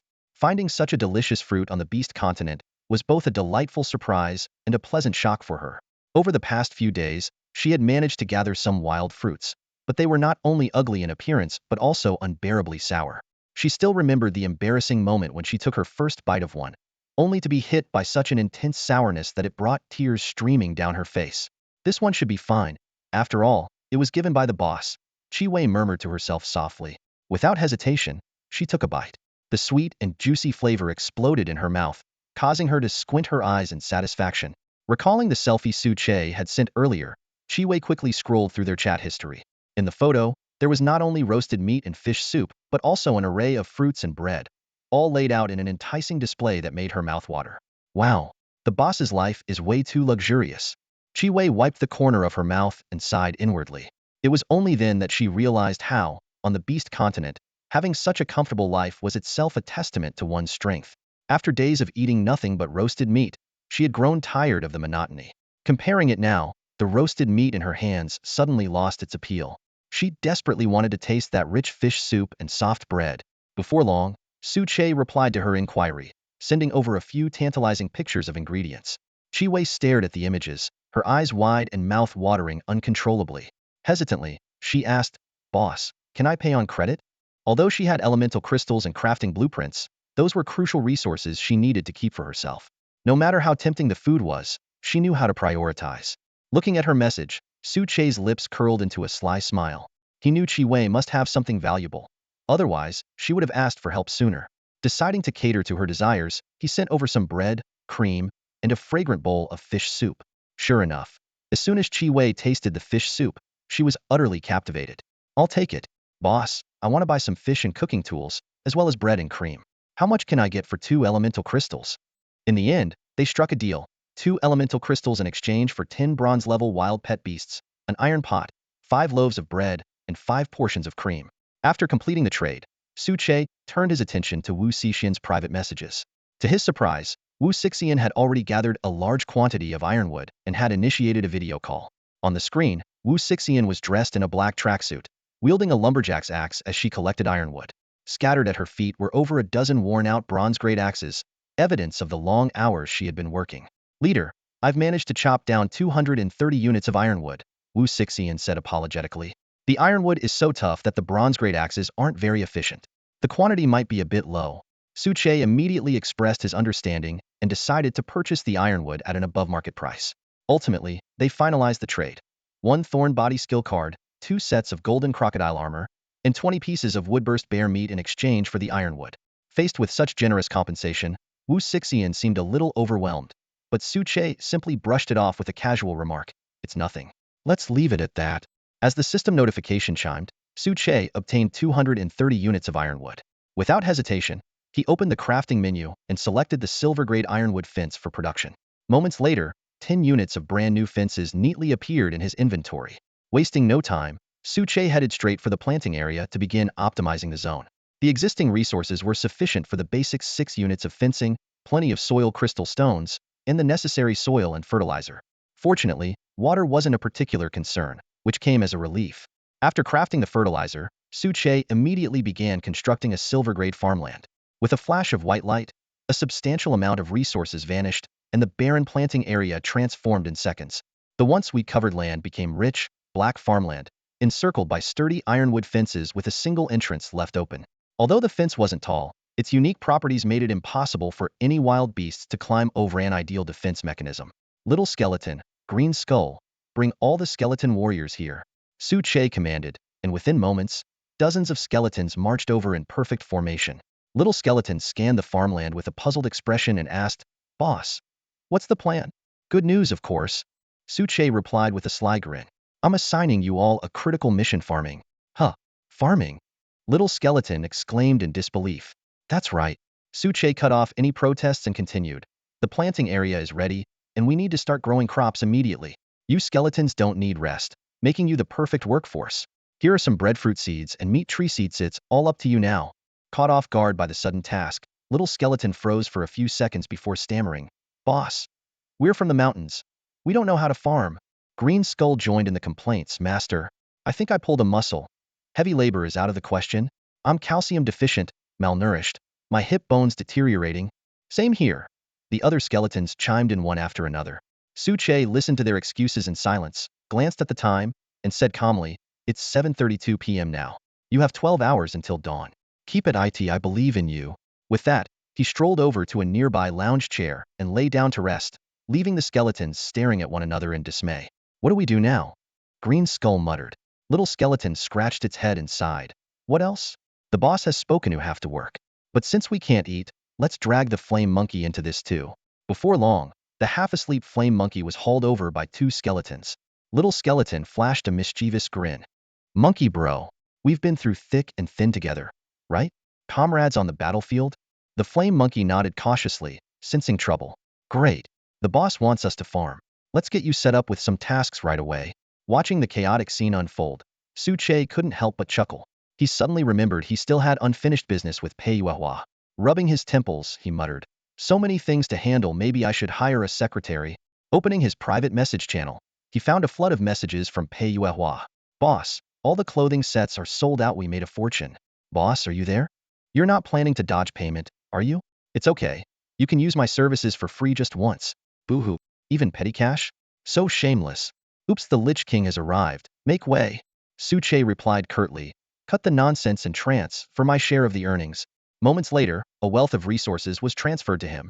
25 bronze-grade crafting blueprints, 730 units of thread, 180 units of plastic, 5 elemental crystals with various attributes, 20 units of softwood roots, 200 units of iron ingots, and 10 purified fruit seeds, among other items. As he reviewed the haul, Su Che's eyes widened in astonishment. Just the 25 blueprints alone, even at bronze grade, were incredibly valuable. If even half of them turned out to be practical, it would be a massive gain. Not to mention the additional material, she even had the softwood roots needed for crafting elemental resistance potions. Now, all he lacked was the Jingu soil to complete the formula. Leaning back in his chair, Su Che exhaled deeply, a satisfied smile spreading across his face. This trade had been truly remarkable. Pei Yuehua had earned 8 blueprints herself, along with other profits. No doubt Shed made a killing as well. Perhaps it was time to consider collaborating with Yua's trading guild, or even establishing his own guild. Just as he was mulling over the idea, Chiwei sent another message. Boss, what do you think? Impressed? I told you I wouldn't disappoint. This auction was a resounding success. Even I was shocked by the final results. But this kind of trading model can only last for 2 or 3 more rounds unless we find more valuable auction items. Outside the wooden cabin, by the cascading waterfall, Pei Yuehua strolled along with light and cheerful steps. Her rosy lips were slightly pursed as she occasionally hummed a tune. Thinking about the substantial gains she had made over the past 2 days, a radiant smile spread across her face. In the water, the soft-shell turtle seemed to sense its owner's joyful mood. It burst out of the water, spraying a stream into the distance. Pei Yuehua crouched down, gently stroking its head as a sly look flickered across her delicate face. Little guy, now I don't even need you to fight tooth and nail to get resources. Once I save up enough pokeballs, we'll go catch a powerful wild pet beast. Then I won't have to worry so much when venturing out. She paused, a mischievous glint flashing in her eyes. As for you, I've heard turtle soup is quite nourishing. Maybe I'll stew you up, keep half for myself, and give the other half to Suche. Who knows? It might earn me even more benefits. The soft-shell turtle gave her a speechless glance before silently retreating back into the water. In its heart, it grumbled. I came out to celebrate, and you're already thinking of turning me into soup to bribe someone? Beautiful female creatures truly can't be trusted. With a wave of her right hand, Pei Yuehua summoned a large amount of resources, which fell from the sky and piled up into a small mountain before her. While the quantity was impressive, the quality was somewhat lacking compared to Suchi's haul. Most of it was basic materials like wood, stone, copper, and iron. Even meat from wild pet beasts above bronze level 5 was scarce, let alone more advanced items. This trade not only resolved the internal conflicts within the business guild, but also brought in decent profits, Pei Yuehua remarked, licking her lips as a fiery determination ignited in her bright eyes. I wonder if he has even more valuable items in store. At this point, she had already made up her mind to fully align herself with Suche. After all, she could obtain abundant resources without having to battle like other beastmasters. Why not take the easier path? Besides, she was merely affiliating herself with Suche. The Yuehua Business Guild still remained under her control, and her status remained largely unaffected. However, thoughts of Qi Wei and Wu Sixian stirred a sense of unease in her heart. One was ranked the second best beastmaster, and the other the third. Not only were they powerful, but they were also stunning beauties. Pei Yuehua wasn't confident she could outshine them. As she pondered, a notification sound from the Alliance caught her attention. She opened it to find a message from Suche. This haul was indeed better than I expected. I've got some other items for trade as well. I'll sort them out and send them over to you later. From now on, I'll leave these matters entirely in your hands. Fantastic! Pei Yuehua exclaimed, pumping her fist in excitement. This meant she was officially one of his trusted allies. With time, Their bond could only deepen. She immediately replied, "Then, mighty leader, please don't forget to favor this humble servant in the future. Don't leave me in the cold palace." After a brief silence, Suche replied curtly, "Stop being cringy." With that, he closed the private chat. Suche turned to his crafting menu, deep in thought. The next batch of trade items couldn't be too low tier, as that wouldn't inspire much interest from others. However, they also couldn't be too valuable. Materials were scarce, and even though rare items could fetch high prices, the returns might still be limited. Plus, other beast masters might not be able to afford them. For instance, items like the Gale crossbow or silver-level farmland would likely be out of reach for most. What others needed most at the moment were weapons, base infrastructure, and skill cards. A sudden idea struck him. I could put the Bone Fong spear up for sale, along with the newly acquired silver-level water purifier. It's a good opportunity to replace the bronze level one anyway. He quickly sent images of the bronze level Bone Fong spear and water purifier to Pei Yuehua, adding a few other items like the bronze level thorn fence, a large bed, and antidote potions. Before long, Pei Yuehua responded enthusiastically, especially praising the Bone Fong spear and water purifier, predicting they would sell like hotcakes. After handling these matters, Su Che stretched lazily and leaned back in his wooden chair. Once he confirmed that the skeleton workers were tending the fields properly, he took out 25 bronze-level crafting blueprints to examine them one by one. Most were of mediocre quality, such as furniture like bronze-level wooden chairs and tables, with many duplicates. He casually crafted a few pieces to decorate his stone house before narrowing the selection down to 7 somewhat useful blueprints. 1. Bronze-level recovery belt. Requires materials like bronze-level tin wild pet beast hide, copper, iron, and wood crystal stones. This magical item increases health regeneration speed. 2. Bronze-level iron bug helm. Crafted from copper, refined iron, wild pet beast hide, and the carapace of a green-striped iron beetle. It significantly boosts defense. 3. Bronze-level generator. Requires refined iron, copper, silver, and lapis lazuli. It's a basic energy production device. 4. Bronze-level heater. Made with stone, iron, and refined iron, it can generate heat to regulate temperature. 5. Bronze-level alarm device. Crafted with blue crystal, silver, and materials from watcher butterflies. It extends the range and duration of alerts. 6. Bronze-level storage backpack. Requires high-grade wild pet beast hide, thread, and spatial energy beads. It can store up to 20 slots of items. 7. Bronze-level bone ash staff. Made with bone ash, wild pet beast blood, and fragments of soul fire. It serves as both a delicious food item and a weapon for undead pet beasts. Holy crap! Suche couldn't help but curse as he stared at the detailed descriptions of 7 bronze-tier crafting blueprints. Their value far exceeded his expectations, even rivaling the practicality of some ordinary silver-tier blueprints. 2 of the blueprints were for equipment, one for magical gear and the other for defensive gear. Judging by the materials required, the defensive gear would likely outperform his current golden crocodile armor, making it a perfect replacement. The bronze-tier generator, however, was the item he coveted the most. With it, he could finally hatch the diamond-tier pet egg sitting in his inventory. The blueprints for a heater and an alarm system brought Suche some relief. The temperature had been dropping steadily, and he suspected that winter was approaching fast. Without proper cold weather gear, the extreme chill could be fatal. As for the storage backpack blueprint, while it was undoubtedly a rare treasure, the materials required were completely unfamiliar, so he had to put it aside for now. Finally, his gaze fell on the last blueprint, the recipe for an ash breadstick. A grin tugged at the corner of Suchi's mouth. The little skeletons had been gnawing on ash rice balls day in and day out. It was time to switch things up for them. Without hesitation, he crafted a single ash breadstick to test it out. As he swung it through the air, it emitted a sharp whooshing sound, and its weight felt solid and formidable.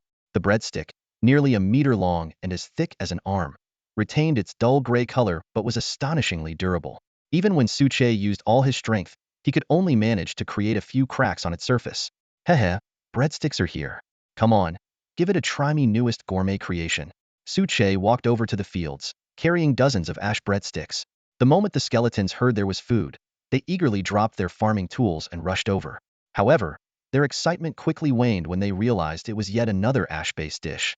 Boss, it's ash again, one skeleton muttered under its breath, glancing nervously at Suchi's expression, ready to kneel and beg for mercy at any moment. We've been eating ash for so long, and it hasn't helped us grow any flesh. At this rate, when I get cremated, my ashes and the urn combined might only weigh 3.5 pounds. What else can skeletons eat besides ash?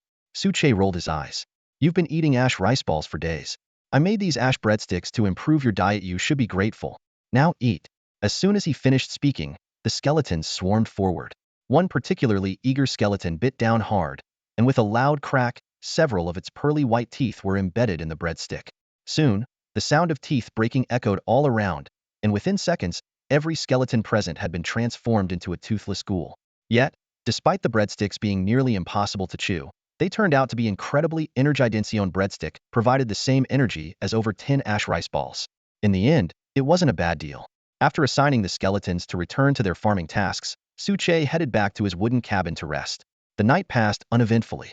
The next morning, he whipped up a simple pot of fish soup for breakfast and crafted another batch of ash breadsticks before summoning the skeletons for a break. Have all the seeds been planted? Suche asked. One skeleton, struggling to gnaw on a breadstick, replied, Boss, we planted all the seeds, but it seems like there weren't enough. Wait a second, Suche said, narrowing his eyes suspiciously. How many seeds are you planting at a time? Oh, we don't know, however many we feel like. Usually, it's around 10 or so per spot. I knew it. Suche smacked his forehead in frustration. These farming novices were wasting seeds left and right. Sensing his irritation, the skeleton quickly tried to shift the blame. Boss, it's not our fault, it's all because of the flame monkey's instructions. The other skeletons nodded vigorously in agreement. What the? The flame monkey glared at them, ready to argue. But when its eyes met Suchi's stony expression, it immediately backed down. Boss, these skeletons are just guilt-tripping me. I swear I'm innocent. Enough. Suche waved them off. If we're out of seeds, so be it. There's still a patch of crops on the mountain behind us. Grab them all when we get the chance. For now, let's eat. We've got big plans for today. The group fell silent as they ate. Meanwhile, Suche retrieved 3 fragmented keys from his inventory. If everything went smoothly, he planned to enter a dungeon today and level up his wild pet beast. Once that was done, it would be time to settle the score with the red-clad wraith. A system notification chimed. 3 fragments of a secret realm key detected. Would you like to combine them? Confirm combination. Suche replied. Combination successful. Congratulations, you've obtained 1 Silverdeer secret realm key. A plain stone key materialized in Suchi's hand, looking deceptively fragile. He immediately activated his detection skill. Cliffside secret realm Silverdeer. Wild beasts, Skyhawk beast, carrion mite. Resource distribution, meat sources, windcliff grass, cloud dream fruit seeds. Description. An isolated realm high in the clouds, consisting of several small mountaintops. It is home to ferocious wild beasts and perilous mountain winds, making it extremely dangerous. Note: the current wild beasts in this secret realm are between Silver level 10 and Silver level 12. Explore with caution. The Cliff Abyss. Suche's eyes lit up, and a delighted smile spread across his face. Compared to the Bone Crypt, the wild beasts in this secret realm were of much lower levels, with the strongest only reaching Silver level 12. For his current team of pets, it might not be a complete sweep, but it was close enough, making it an ideal place to level up. However, Suche didn't let his guard down. Instead, he became even more cautious. He understood all too well that since the Cliff Abyss and the Bone Crypt were both categorized as silver-level secret realms, the dangers lurking here were not to be underestimated. If the threat didn't lie in the wild beasts, then it must be hidden elsewhere. Carefully reviewing the details of the realm, Suche's gaze landed on 4 key words. Fierce mountaintop winds. This secret realm, located high above the clouds, likely experienced wind speeds at hurricane levels. Combined with the treacherous cliff terrain, a single misstep or a strong gust could result in a fatal fall. Looks like I'll need to prepare thoroughly, Suche muttered, his expression growing serious. While his pets, including Little Skeleton, were still enjoying their breakfast, he sprang into action. First, he tackled the food supply. He lit over a dozen campfires to roast large quantities of meat and crafted hundreds of bronze-grade bone ash baguettes using the abundant resources he had gathered from the Bone Crypt. Next, he headed to the trading market to purchase large amounts of stone heather grass and sourwood roots, planning to produce bronze-grade healing salves for emergencies. Once his preparations were complete, Suche posted a buy request in the chat channel. The moment his message went live, the channel fell silent before erupting with excitement. Players flooded him with admiration, referring to him as Big Boss Suche and eagerly offering the materials he needed. Within no time, he had acquired over 500 units of resources and quickly crafted 100 bottles of healing salves. With everything ready, Suche waited for his pets to finish recharging their energy. Then, without hesitation, he activated the secret realm key. The key radiated a dazzling white light, spinning gently in the air before opening a dark, swirling portal. Little Skeleton scratched his head and asked, Boss, are we heading into a dungeon? Feels weaker than the Bone Crypt though. Suche explained patiently, even though you and Green Skull have reached level 10, you're still not strong enough to handle a horde of malevolent spirits. This trip is mainly to boost everyone's levels. Once we're stronger, we'll come back and settle the score with the red-clad wraith. These words ignited the spirits of his pets. None of them had forgotten the humiliation of being chased by the red-clad wraith. This time, in addition to Little Skeleton, Green Skull, and Flame Monkey, Su Che brought along the Bone Clan's 5 tigers and 20 skeletal warriors, leaving only a few pets at home to watch over Brown Nutball. The moment they teleported, the scene before them made Su Che suck in a sharp breath. They found themselves on a cliff platform no larger than a classroom, surrounded by thick, heavy clouds that completely obscured visibility.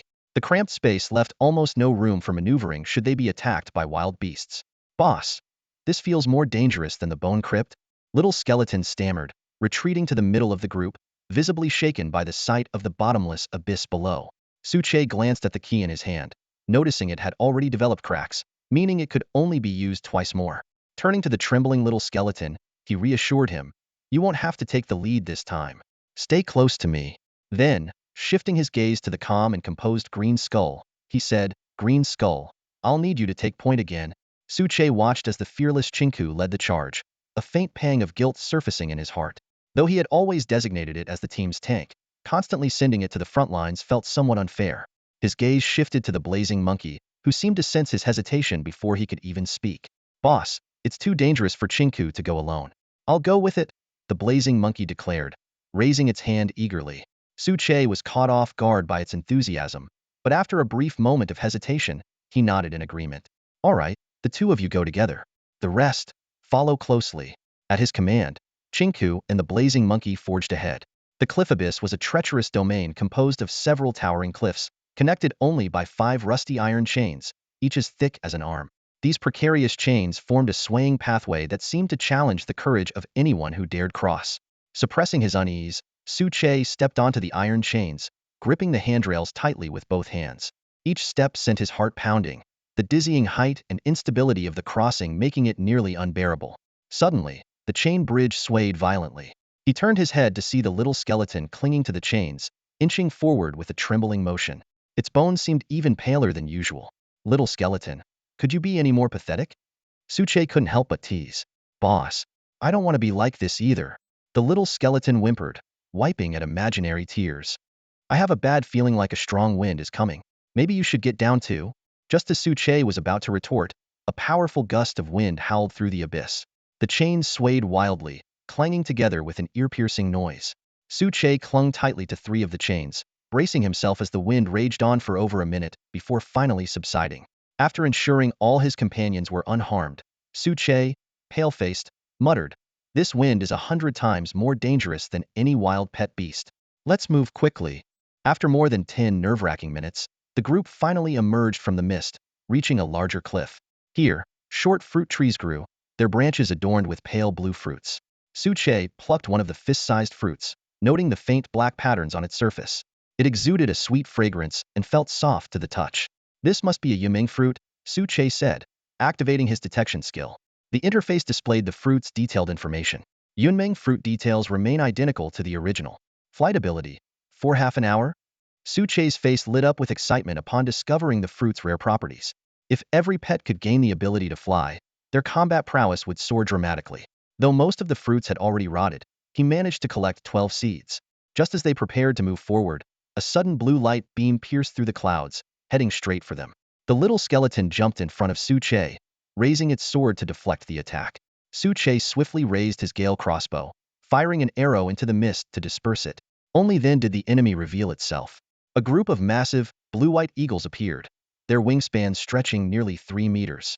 Their bodies were shrouded in swirling white mist, and their piercing eyes radiated lethal intent as they locked onto Su Che and his team. "Sky Eagles?" Su Che muttered, activating his detection skill. Sky Eagle details remain identical to the original. Level 11 Silverdeer, wild pet beasts. Their attributes are fairly balanced, he observed with a frown. But their ability to fly makes this a tricky situation. Su Che gazed intently at the domineering flying eagle beasts soaring in the sky, his brows tightly furrowed. Despite their seemingly delicate appearance, these level 11 silver-ranked creatures were a nightmare for his ground forces due to their aerial advantage. The Bone family's 5 tigers and the skeleton warriors could do nothing but watch helplessly, while even the flame monkey's attacks struggled to hit these nimble targets. The 5 flying eagle beasts clearly recognized their advantage, their eyes gleaming with cruelty and cunning. The leader let out a sharp screech, gathering wind elements from the air into a massive wind blade over a meter long at its beak. The other 4 followed suit, and 5 wind blades streaked through the air, creating fierce gusts as they closed in. Despite the incoming assault, Su Che remained composed. He quickly issued orders. Qinggu, wait for an opportunity to pull one down with the mechanical claw. Xiaogu, use withering sword aura to deal with the rest. Flame Monkey, stay on standby to assist. Before he even finished speaking, a cold determination flashed in Su Che's eyes. In his hands, the Swiftwind crossbow crackled with electric energy. Over 20 bolts infused with wind, fire, and lightning elements roared out like a ferocious beast, effortlessly shattering the wind blades before hurtling toward the flying eagle beasts. Startled, the flying eagle beasts immediately activated Wind's Dominion, boosting their speed by 40. In a blink, they zipped behind Su Che. But just then, Qinggu's mechanical claw struck with precision, capturing one of them and dragging it to the ground. Su Che approached the captured flying eagle beast. Its feathers, a blend of pale blue and white, rippled gracefully in the wind. If not for its trembling, curled-up state, it could almost be mistaken for a divine creature. Lowering the Swiftwind crossbow aimed at its belly, Su Che spoke with a calm yet persuasive tone. You look decent, your skills are impressive, and your overall quality is passable. How about becoming my pet? It'll spare your life. After failing to capture it with a Silverdeer spirit ball on the first attempt, Su Che pulled out a bronze tier 1, his tone turning cold. You've already wasted one of my silver balls. Now you only get this. Your fate is in your hands. This time, the flying eagle beast submitted, allowing itself to be sealed within the ball. Once the system confirmed the successful capture, Su Che examined the flying eagle beast's stats panel. Silverdeer, level 11, beast type with wind affinity, 4 skills, 65 loyalty points, and traits described as cruel, fragile, and vain. Its evolution paths included the beast-focused Skyhawk or the wind-specialized Galehawk. 65 loyalty? Huh? Looks like you're a bit of a troublemaker, Su Che remarked, casting a meaningful glance at the creature. But pets, after all, can always be trained to behave. Su Che carefully studied the evolution paths of the Windhawk beast, a glint of excitement flashing in his eyes. Although the names of the 2 routes seemed a bit rough, judging by the required materials, both could potentially reach gold tier strength. With a soft chuckle, he reached out to stroke the Windhawk beast's feathers, nodding to himself in approval. The Windhawk beast let out a disgruntled cuckoo, hurriedly lowering its head to tidy its ruffled feathers. At that moment, Qingku, with its bony hand, pressed the bone fong spear against the Windhawk beast's side. The flames of its soul flickered wildly in its hollow eye sockets. Instantly, the Windhawk beast froze in place, its demeanor becoming unusually obedient. A system notification promptly appeared. Your pet Windhawk beast has been subjected to violent coercion. Its fragile heart is deeply shaken. Loyalty 5. Coercion actually increases loyalty? Su Che's mouth twitched. This seemingly mighty Windhawk beast, could it be a bit of a submissive type? Qingku, I'll leave this one to you for training. I have faith in you. Meanwhile, Little Skeleton swiftly unleashed 4 decay sword strikes, annihilating the remaining Windhawk beasts. With an air of ease, it gave a casual wave. Boss. All done. No pressure at all. Su Che patted its bony shoulder approvingly before approaching the 4 Windhawk beast corpses. When the system prompted him to disassemble them, he confirmed without hesitation. Soon, a series of item notifications popped up. Windhawk beast meat 200. Windhawk beast blood 200. Wind element crystals 20. Windhawk wings 4. Windhawk feathers 12. Su Che quickly examined the loot. While the meat and element crystals were fairly standard, the Windhawk wings caught his attention as they were crucial materials for upgrading the Skyhawk. Taking out the item, he carefully inspected its attributes. The description revealed that Windhawk wings were rare materials imbued with potent wind elemental energy. When used, they could increase movement speed by 30 for 1 minute, or be utilized in crafting tools. The Windhawk feathers, formed from concentrated wind elements, were also valuable crafting materials. Nice find. Su Che's eyes lit up. The Windhawk wings could not only be used to evolve the Skyhawk, but also provide a significant speed boost that could turn the tide of battle. As for the Windhawk feathers, though they had no immediate use, they were worth keeping for future needs. After storing all the items, Su Che scanned the area. The cliffside had been thoroughly looted. It was time to move on. Glancing at the Windhawk beast beside him, he casually asked, Little Hawk, do you know how many cliffs like this are around here? The Windhawk beast tilted its head in confusion, letting out a few unintelligible cuckoo sounds. Damn it, I forgot it hasn't gained intelligence yet. Su Che smacked his forehead in frustration, abandoning the idea of communicating with the bird. With a wave of his hand, he led his dozens of pets onward. The new path was another chain bridge, but this time the iron chains appeared far less weathered than the previous ones. Su Che gripped the chains on either side tightly, his eyes wary as he peered into the distant clouds. Pick up the pace. I have a feeling the wind will pick up again soon. Little Skeleton crouched at his feet, nodding in agreement. Boss, I feel it too. Before the words were fully spoken, a sudden gust of howling wind swept through, dispersing the dense clouds around them in an instant. The chain bridge swayed violently in the air, leaving the group like a string of helpless ants in a storm, unable to move. Little Skeleton, you jinxed it, Su Che shouted against the roaring wind. Little Skeleton tilted its head, the flames of its soul almost blown into the skeleton warrior behind it. Boss, you said it first? I was just agreeing. Boss, this wind seems stronger than before. Out of nowhere, there was a sharp snap, and one of the chains broke apart. Su Che's body tensed, his face darkening. Although the remaining chains could still barely hold, if they all snapped, the consequences would be disastrous. Inspecting the broken chain carefully, Su Che noticed the cut was clean and smooth, not something caused by the wind, but rather as if it had been deliberately severed. Looking up, he spotted a formation of over a dozen windhawk beasts approaching from the direction of the gale. Leading the group was a particularly imposing windhawk beast, its size noticeably larger than the others, and its feathers a striking shade of blue-green. Every flap of its wings seemed to intensify the surrounding winds. Great, just great, Su Che muttered with a wry smile. A wind-controlling ability. Could this be a boss? Normally, he wouldn't shy away from a boss fight, but with his hands gripping the chains for dear life, he had no room to maneuver. Was he really about to be a sitting duck? No, there had to be a way. Su Che quickly cast a detection spell. Windhawk Beast King. Quality: Silverdeer. Level: 12. Attributes: Beast Type, Wind Element. Skills: 1. Silent Wind Blade creates wind element blades that strike silently. 2. Wind Stride. 3. Hurricane Barrier. 4. Wind's Might. 5. Gale Assistance intensifies wind speed with wing flaps but cannot move while casting. Traits: Hot-tempered, decisive. As expected, it's the Windhawk Beast King. Su Che's eyes gleamed with a mix of tension and determination. The intensified wind must be from its gale assistance skill. But if it can't move while casting, that might just be our opening. Su Che fixed his gaze on the approaching swarm of skyhawk beasts, his expression growing increasingly grim. The predicament at hand demanded his full attention needed to fend off the relentless gale while countering the beast's attacks, all to make it to the next cliff edge just 5 minutes away. Beyond the Gale crossbow, his only effective tools against the airborne predators were the decay sword chi of his skeletal companion and the mechanical grab of Chinku. This is going to be tricky, Su Che muttered to himself, his eyes flickering with deliberation as he weighed his options. The top priority was to ensure the Skyhawk Beast King wasn't interrupted mid-spell. The swirling winds it had already conjured were enough trouble, but if it managed to free itself up to coordinate an attack, Su Che would face not just the fierce gale but also deadly, silent wind blades. Secondly, he needed to draw the Skyhawk beasts closer, bringing them within range of his skeletal warriors. Nearby, the little skeleton was swaying precariously in the wind, its soul flames flickering as if they might be extinguished at any moment.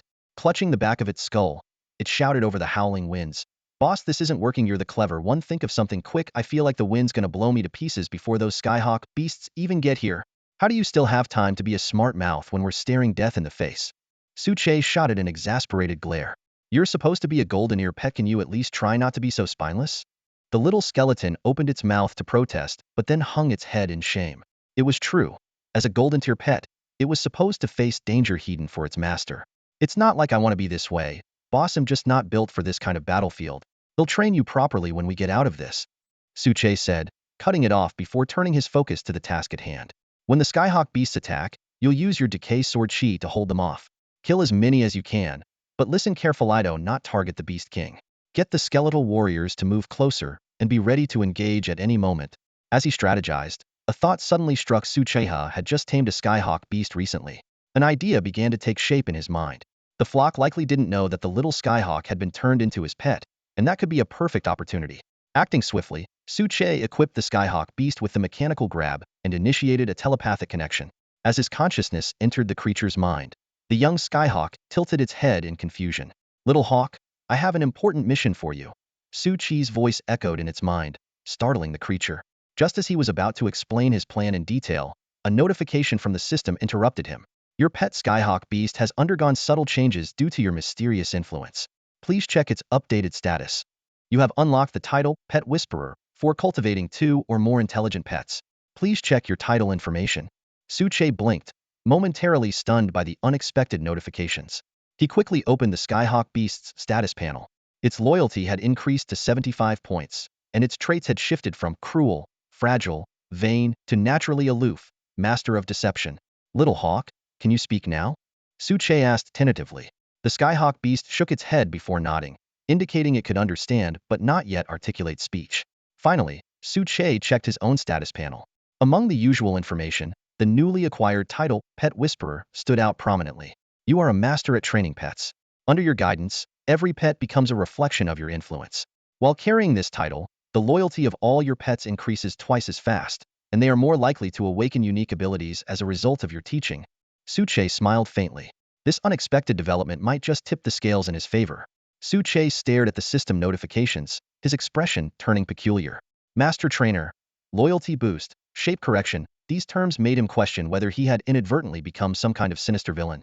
He silently justified himself, thinking, aside from hanging the little skeleton on a tree and swatting the flame monkey's backside with a branch, he hadn't done anything particularly outrageous. Go go go! The feathered eagle beast suddenly cried out in alarm. In the distance, a group of wild beasts was approaching. Snapping out of his thoughts, Suche quickly focused and whispered to his feathered eagle beast, Little eagle, it's your turn now. Wait for my command to act. 12 wild feathered eagle beasts formed a sharp arrow formation, soaring straight toward them. At 50 meters away, they halted, hovering midair with ease, as if they were gliding effortlessly through the fierce winds. They're here. Suche's eyes sharpened. He turned to the little skeleton and said, Get ready to attack and hold back your strength. The little skeleton nodded, gripping an iron chain in one hand and unsheathing the Gale sword with the other, assuming an offensive stance. Without hesitation, it slashed the air, unleashing 8 streaks of withering sword energy, each imbued with pure death aura. The attacks tore through the air, leaving white trails of devastation in their wake. The strike was devastating, taking down 6 of the feathered eagle beasts in one fell swoop. However, the effort left the little skeleton visibly drained. If not for Suche catching it in time, it might have tumbled off the narrow chain bridge. You okay? Suche asked with concern. The little skeleton gave him a thumbs up, signaling that it was fine. Suche handed it over to the skeletal warriors stationed at the rear and even stuffed a few ash bone breadsticks into its hands to help it recover some energy. Meanwhile, the remaining feathered eagle beasts, bolstered by their leader's aura, maneuvered deftly in the wind, harassing with occasional wind blades. Suche responded by pulling out his storm crossbow, loosing a bolt that pierced through the chest of one of the beasts in a single shot. When the moment was right, their spy, Little Eagle, who had been blending in with the enemy flock, suddenly turned on its own kind. It delivered a powerful kick, sending one of the wild feathered eagle beasts hurtling toward the chain bridge. The skeletal warriors wasted no time, swarming the fallen beast and tearing it apart with their blades. Little Eagle, seizing the momentum, swiftly took down 2 more of its kin. The last remaining beast, overwhelmed with terror, fled in a frantic panic.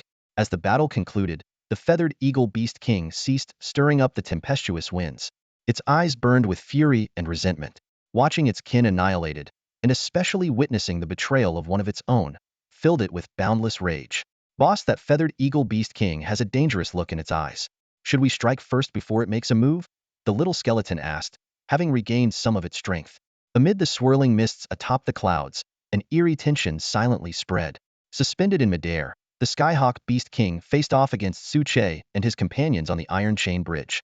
Both sides scrutinized one another in silence, neither willing to break the stillness.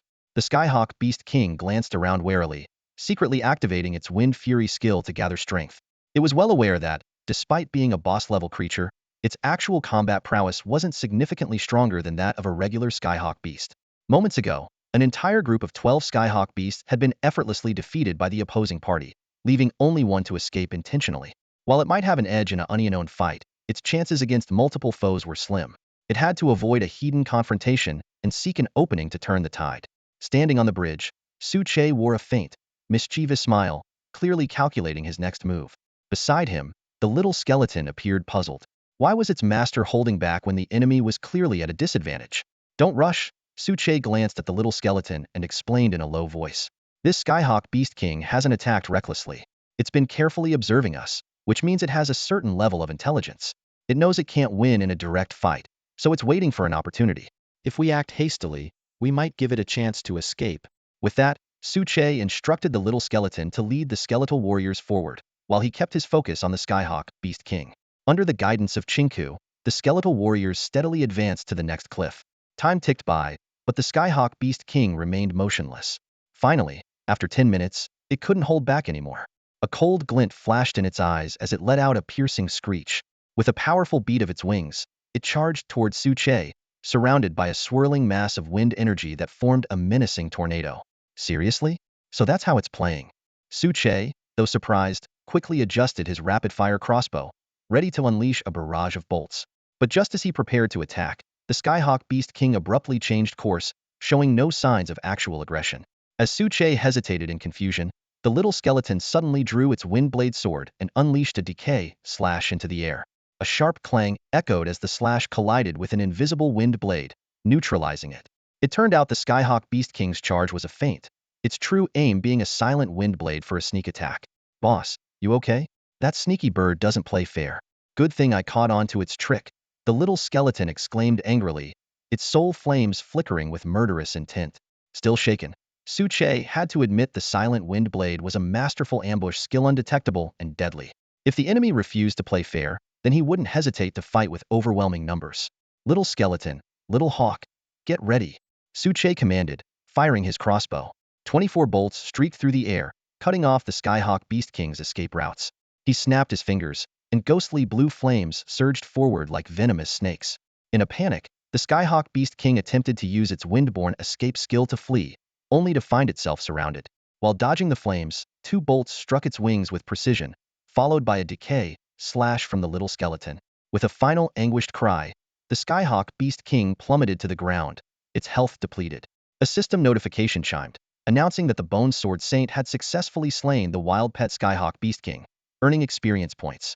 Su-che directed Little Hawk to retrieve the body with its mechanical grappling claw and remarked, "Too bad you're only at silver level 12. If you were stronger and had better flight capabilities, I might have had a real challenge on my hands."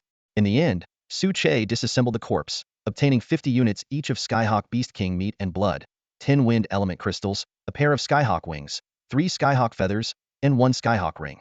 A series of crisp notification sounds rang out as Su-che quickly checked the dropped items. Flesh, crystal fragments, wind feathers. These were all common drops from ordinary wind eagle beasts, fully exposing how underwhelming this so-called boss was. However, the final item made his eyes light up. It was an exceptionally ornate ring, radiating a dazzling golden glow. At its center was an intricately carved wind eagle beast, its slightly open beak holding a wind element crystal. Gasp! A wind element crystal? Could this be magical gear? Su-che's heart raced as he immediately cast an inspection spell. Wind eagle ring. Quality: Silverdeer magical equipment. Attributes: forged using wind element crystals, wind eagle beast materials, and rare minerals, imbued with powerful magic. Effect: permanently increases the wearer's movement speed by 30. Bonus skills: Wind Eagle Soul, Call of the Wind. Holy crap! Silverdeer magical equipment. Su-che couldn't hide his excitement, overjoyed by the rewards of this adventure. The value of this gear even surpassed the Gale Sword of the little skeleton. He proceeded to examine the details of the 2 skills. Wind Eagle Soul summons the spirit of the Wind Eagle beast to possess the wearer, granting 10 minutes of flight and a 50 chance of randomly acquiring one of its skills. Call of the Wind summons a gale to rush forward, provides a 30 movement speed boost to allies and reduces enemies' speed by 50. Duration varies. Without hesitation, Su-che slipped on the ring, already strategizing how to utilize these gaudier abilities. The flight capability from Wind Eagle Soul far surpassed his current Bone Wings gliding ability, while Call of the Wind was essentially an upgraded wind support skill, effectively granting his allies an 80 speed advantage. As he daydreamed about whether the Wind Eagle Beast King might respawn and if he could collect more rings to establish an aerial force, Chinku, one of his skeletal subordinates, approached to report on their exploration progress. It handed Su-che some rotting yumeng fruit seeds and mentioned that the flame monkeys were clearing the boulder obstacles ahead. Before Chinku could finish speaking, a loud explosion echoed in the distance, accompanied by firelight and the panicked cries of the flame monkeys. A skeletal warrior came running to warn him, and Su-che immediately rushed to the scene. As the mist cleared, the sight before him was astonishing. Shattered rocks littered the ground, sparks flew in all directions, and the flame monkeys stood on high alert, facing an endless swarm of gray insects emerging from beneath the broken boulders. These palm-sized creatures had thick gray carapaces covered in sharp spikes, and within seconds, their numbers had swelled to over 100. After inspecting them, Su-che identified these creatures as another wild beast species, native to the cliff abyss scavenger mites. Scavenger mite. Quality: Silverdeer level 10. Type, insect. Skills. 1. Scavenger nourishment. Increases stamina recovery rate by 200 while feeding. 2. Spiked rush. Rolls into a spiked ball to deal impact damage. 3. Desperation split. Splits into 2 bronze tier mites when its health drops below 10. Recognizing this as a perfect leveling opportunity, Suche couldn't contain his excitement. If he could annihilate this swarm of mites, not only could he reach level 10, but his pets would also gain at least 1 level across the board. However, he refrained from acting impulsively and instead led his team to retreat to the cliffside to regroup. Form up. Suche commanded decisively. Chinku, lead the high-level skeleton warriors to secure the perimeter. Little skeleton, coat all bone spears with the bone-seizing toxin. Watching his subordinates spring into action, Suche couldn't help but mutter to himself, still not enough. If only I had a pet with long-range attacks. Suche stood at the edge of the cliff, his gaze sweeping over the bustling crowd of his pets. His team was primarily composed of water attribute skeleton warriors. While these melee units were formidable in close combat, they struggled against large groups of enemies. His long-range firepower was limited to just a handful of flame monkeys and flying beasts, which were barely a drop in the ocean during large-scale battles. If only I could add more ranged attackers. Suche mused over his tactical layout. Suddenly, an idea struck him, and his eyes fell on the flame monkey. Its flame ball skill had an explosive effect, and if he could somehow replicate it. With this thought, Suche immediately opened the system panel to check his energy points. Confirming that the numbers were sufficient, he wasted no time and began summoning. As the energy points rapidly depleted, massive glowing orbs materialized in the air, accompanied by a low, resonant hum of energy waves. The original flame monkey watched curiously at first, but it quickly recalled its past misfortunes and cautiously retreated to the back of the group. What's wrong, little monkey? Don't you want to come and take a look? Suche crouched down, smiling as he beckoned. The flame monkey pouted. Humph, after dealing with the exploding bear fight and getting caught twice, I'm not falling for that again. A few minutes later, the glowing orbs dissipated, and 10 new flame monkeys appeared on the ground. They were identical to the original gold tier level 7, but their experience points were at 0, and they hadn't yet awakened intelligence. However, judging by their similar expressions, it seemed the word mischief was already ingrained in their genes. The original flame monkey stared in disbelief. I've never seen others like me before. Boss, how did you do this? That's a secret, Suche replied with a mysterious smile. All you need to know is that from now on, they're your underlings. At the mention of underlings, the flame monkey's excitement skyrocketed. It immediately began lecturing its new companions. As a social creature, it had always envied the way the little skeleton and green skeleton commanded large groups with such authority. Just as the flame monkey was basking in its imagined glorious future, the little skeleton silently appeared behind it. With a flick of its wind sword, it lightly poked the flame monkey's backside. Monkey, what was that you were saying earlier? Suche rolled his eyes at the scene but quickly shifted focus. Little skeleton, is everything ready? After receiving confirmation, Suche retrieved the bone tile he had acquired from the buried bone basement. This treasure could summon 7,500 decayed skeletons. Although they were only bronze tier level 3, their sheer numbers made up for their lack of strength. Considering the limited space on the cliff, he decided to summon just 200 for now. The newly summoned decayed skeletons were the very definition of a ragtag army. Short in stature, brittle in bone, covered in black spots, and standing crookedly. Their equipment was in utter disrepair. Whatever, Suche muttered to himself, trying to stay optimistic. They're cannon fodder anyway. No point in getting sentimental if they die. On the edge of the cliff, over 200 decayed skeletons huddled together. Under Suche's command, they finally managed to form a battle formation. Each group of 10 decayed skeletons surrounded a skeletal warrior, creating several small combat units. The skeletal warriors gripped their spears tightly, ready to strike at any moment. Suche stood fully armed at the forefront of the formation, holding a wind crossbow in his left hand and a bone fong spear in his right. Behind him followed Little Rascal the monkey and its 10 fiery flame monkey underlings. Boss, these flame monkeys are not only the same level as me, but they can also use Samadhi True Fire. The flame monkey crossed its arms, grumbling. Aside from not understanding monkey language, they're practically identical to me. Suche knocked on its head. Focus. You're my only ranged attack force.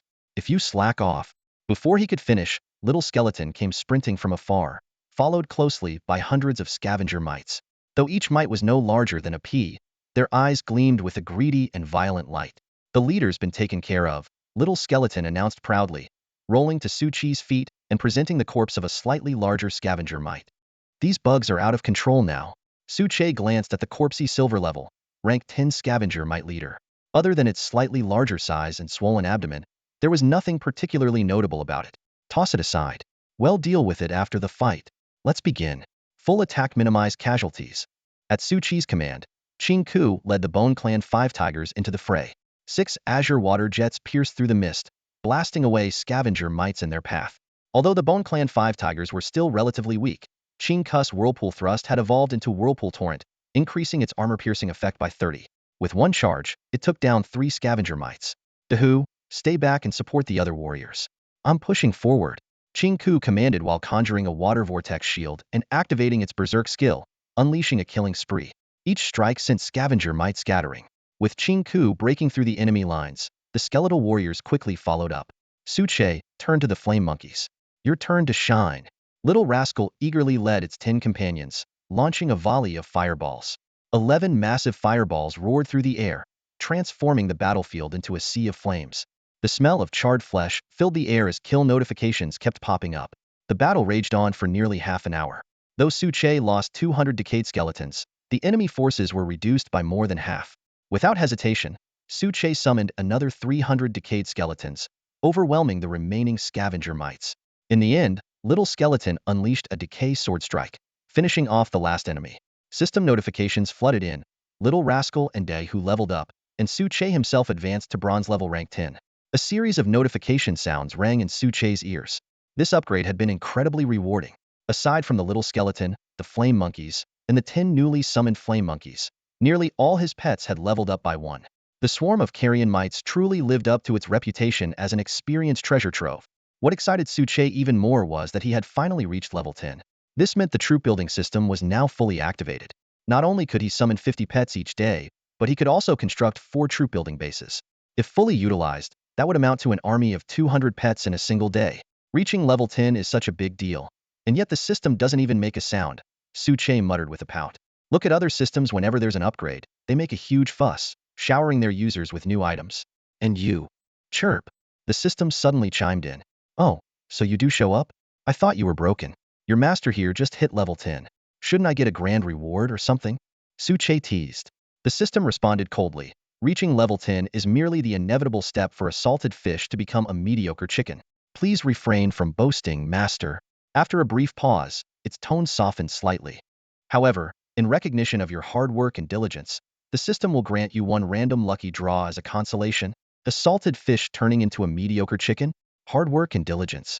Su Che almost choked with frustration, but the mention of a random lucky draw immediately piqued his interest. What exactly is a random lucky draw?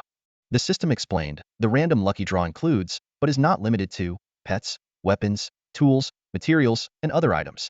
The value of the item drawn depends entirely on the master's luck. Even this system has no authority to interfere. Got it. So it's basically a loot box relying on personal luck. But that last part makes me suspicious. Are you sure there's no rigging involved? I am not, and there is no such thing, the system quickly denied. Would you like to begin the draw? Let's do it. As soon as Su Che gave the command, a dazzling gacha machine descended from the sky, landing in front of him with a loud thud, kicking up a cloud of dust. He couldn't shake the feeling that something was off about the machine. Walking around to the back, he saw, to his astonishment, the words rigged mechanism boldly written on it. This is what you call fair and transparent? System, come out and take responsibility. But the system had already gone silent, pretending to be dead. With a sigh of resignation, Su Che muttered, fine. I'll trust that the system is a good one. Saying this, he pressed the yellow button. Ding ding ding. The machine vanished, leaving behind a plain-looking black capsule. When Su Che opened it, a sticky, ink-black light oozed out, swirling and intertwining in the air. What is this? Nothing inside? Just as Su Che was feeling disappointed, a notification sounded. Congratulations. You have obtained the Filthy Water Een Thunder. Su Che immediately activated his detection ability.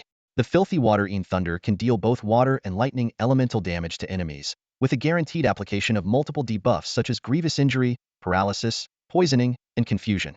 Even more terrifying, it causes contamination that reduces all target attributes by 50 and reveals their coordinates without any range limitation.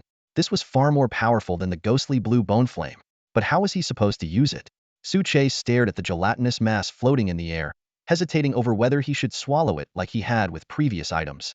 However, this black thunder was the size of 2 heads. Swallowing it might just make him explode. System, how about giving me a manual or something? Su Che stared at the grotesque mass in front of him, the filthwater in thunder hesitating as he spoke. Silence was his only reply. You've got to be kidding me. Is this some kind of shady, unregulated product? Su Che muttered, frowning as he studied the eerie substance. True to its name, the filthwater in thunder was nauseatingly grotesque, a sticky, gray-black sludge intertwined with streaks of yellow-brown sewage, its surface occasionally crackling with dark purple lightning. The stench was overwhelming, an acrid odor that made breathing near it an ordeal. Honestly, eating this stuff might be worse than chewing on concrete mixed with spaghetti, Su Che grumbled. But his resolve to grow stronger outweighed his revulsion. Closing his eyes tightly, he opened his mouth and took a bite. The moment it touched his tongue, an indescribable stench exploded in his mouth, making his throat feel as though it was choking on some foreign obstruction. Gagging, he quickly grabbed a bottle of water and forced the vile substance down. An entire hour later, drenched in sweat, Su Che finally managed to consume the entirety of the filthwater in thunder. Initially, he thought the stench and difficulty swallowing were the worst of it. How naive he had been. Midway through, the real trial revealed itself.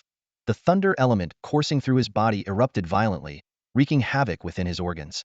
If not for the suppression of his ghostly azure bone flame, he would have been reduced to ashes. Thankfully, the filthwater element proved somewhat cooperative, quickly coalescing into a small pool within his dantian. Not only did it refrain from causing additional harm, but it also granted him a new skill, corrupt body. This ability made his body resistant to negative effects, reducing their influence by 50 and providing a 20 chance to reflect them back at their source. Between corrupt body and controlling the filthwater in thunder, this was worth the suffering. Su Che exclaimed in exhilaration.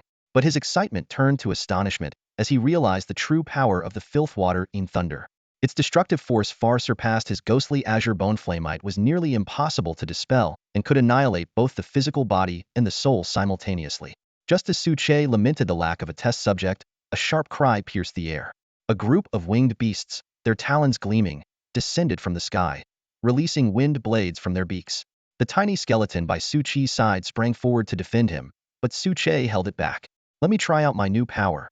Raising his right hand slowly, a viscous, black-gray tendril emerged from behind him, twisting the air around it. Go!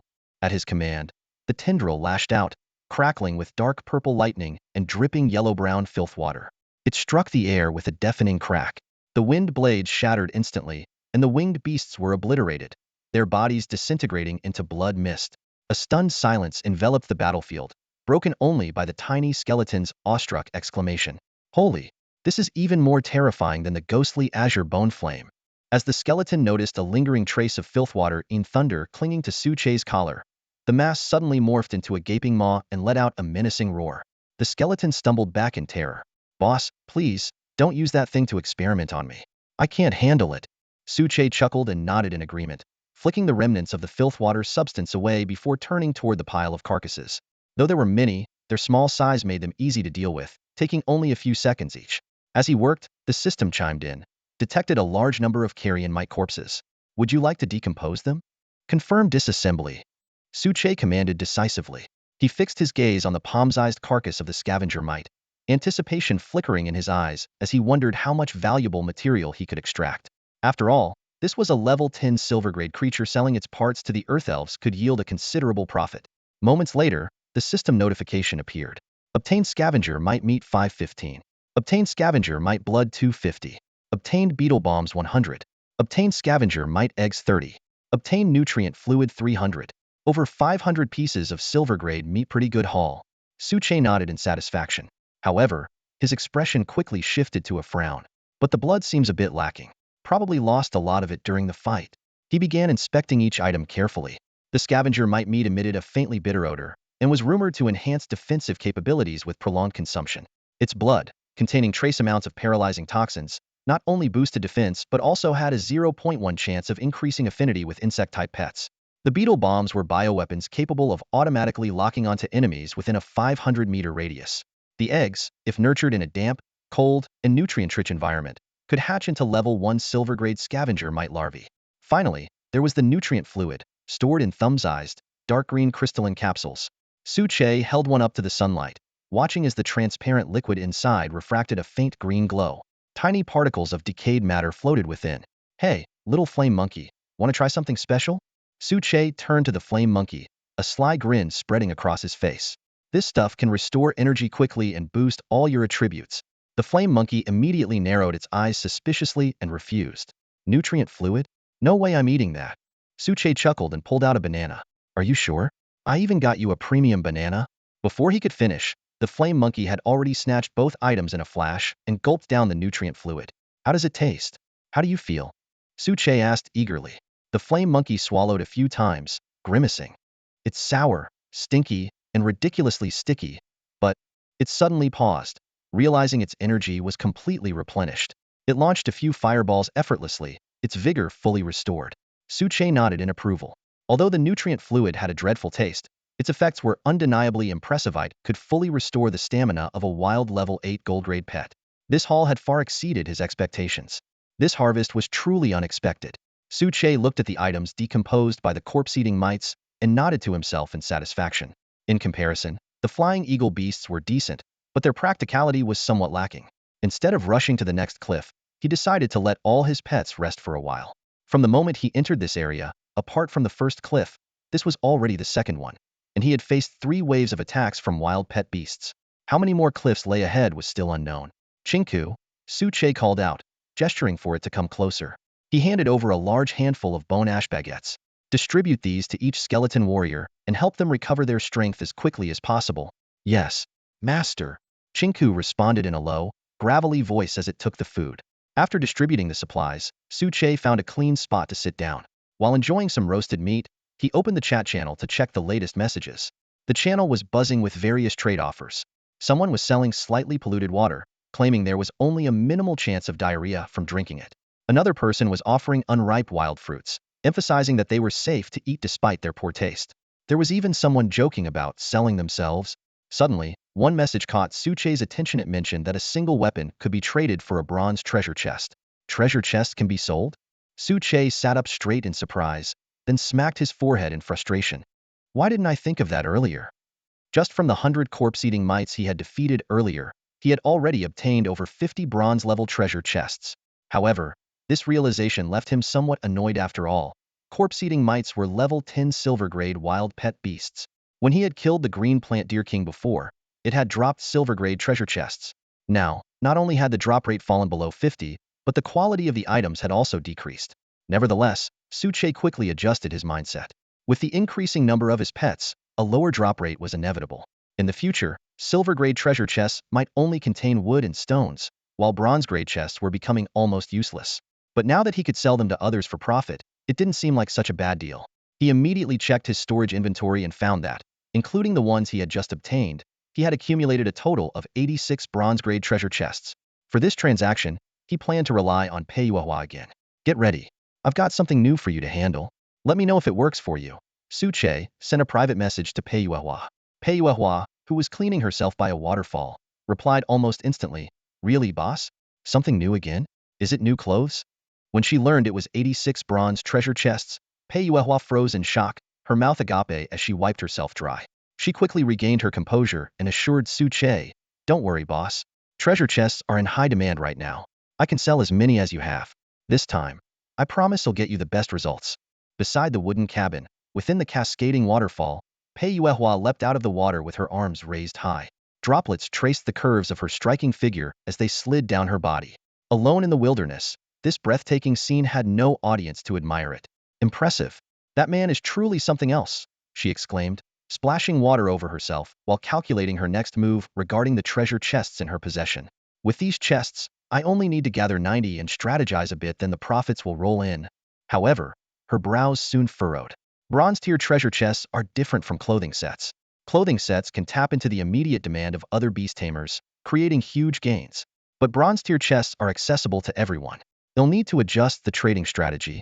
After pondering for a moment, she decided to discuss the matter in detail with Suche.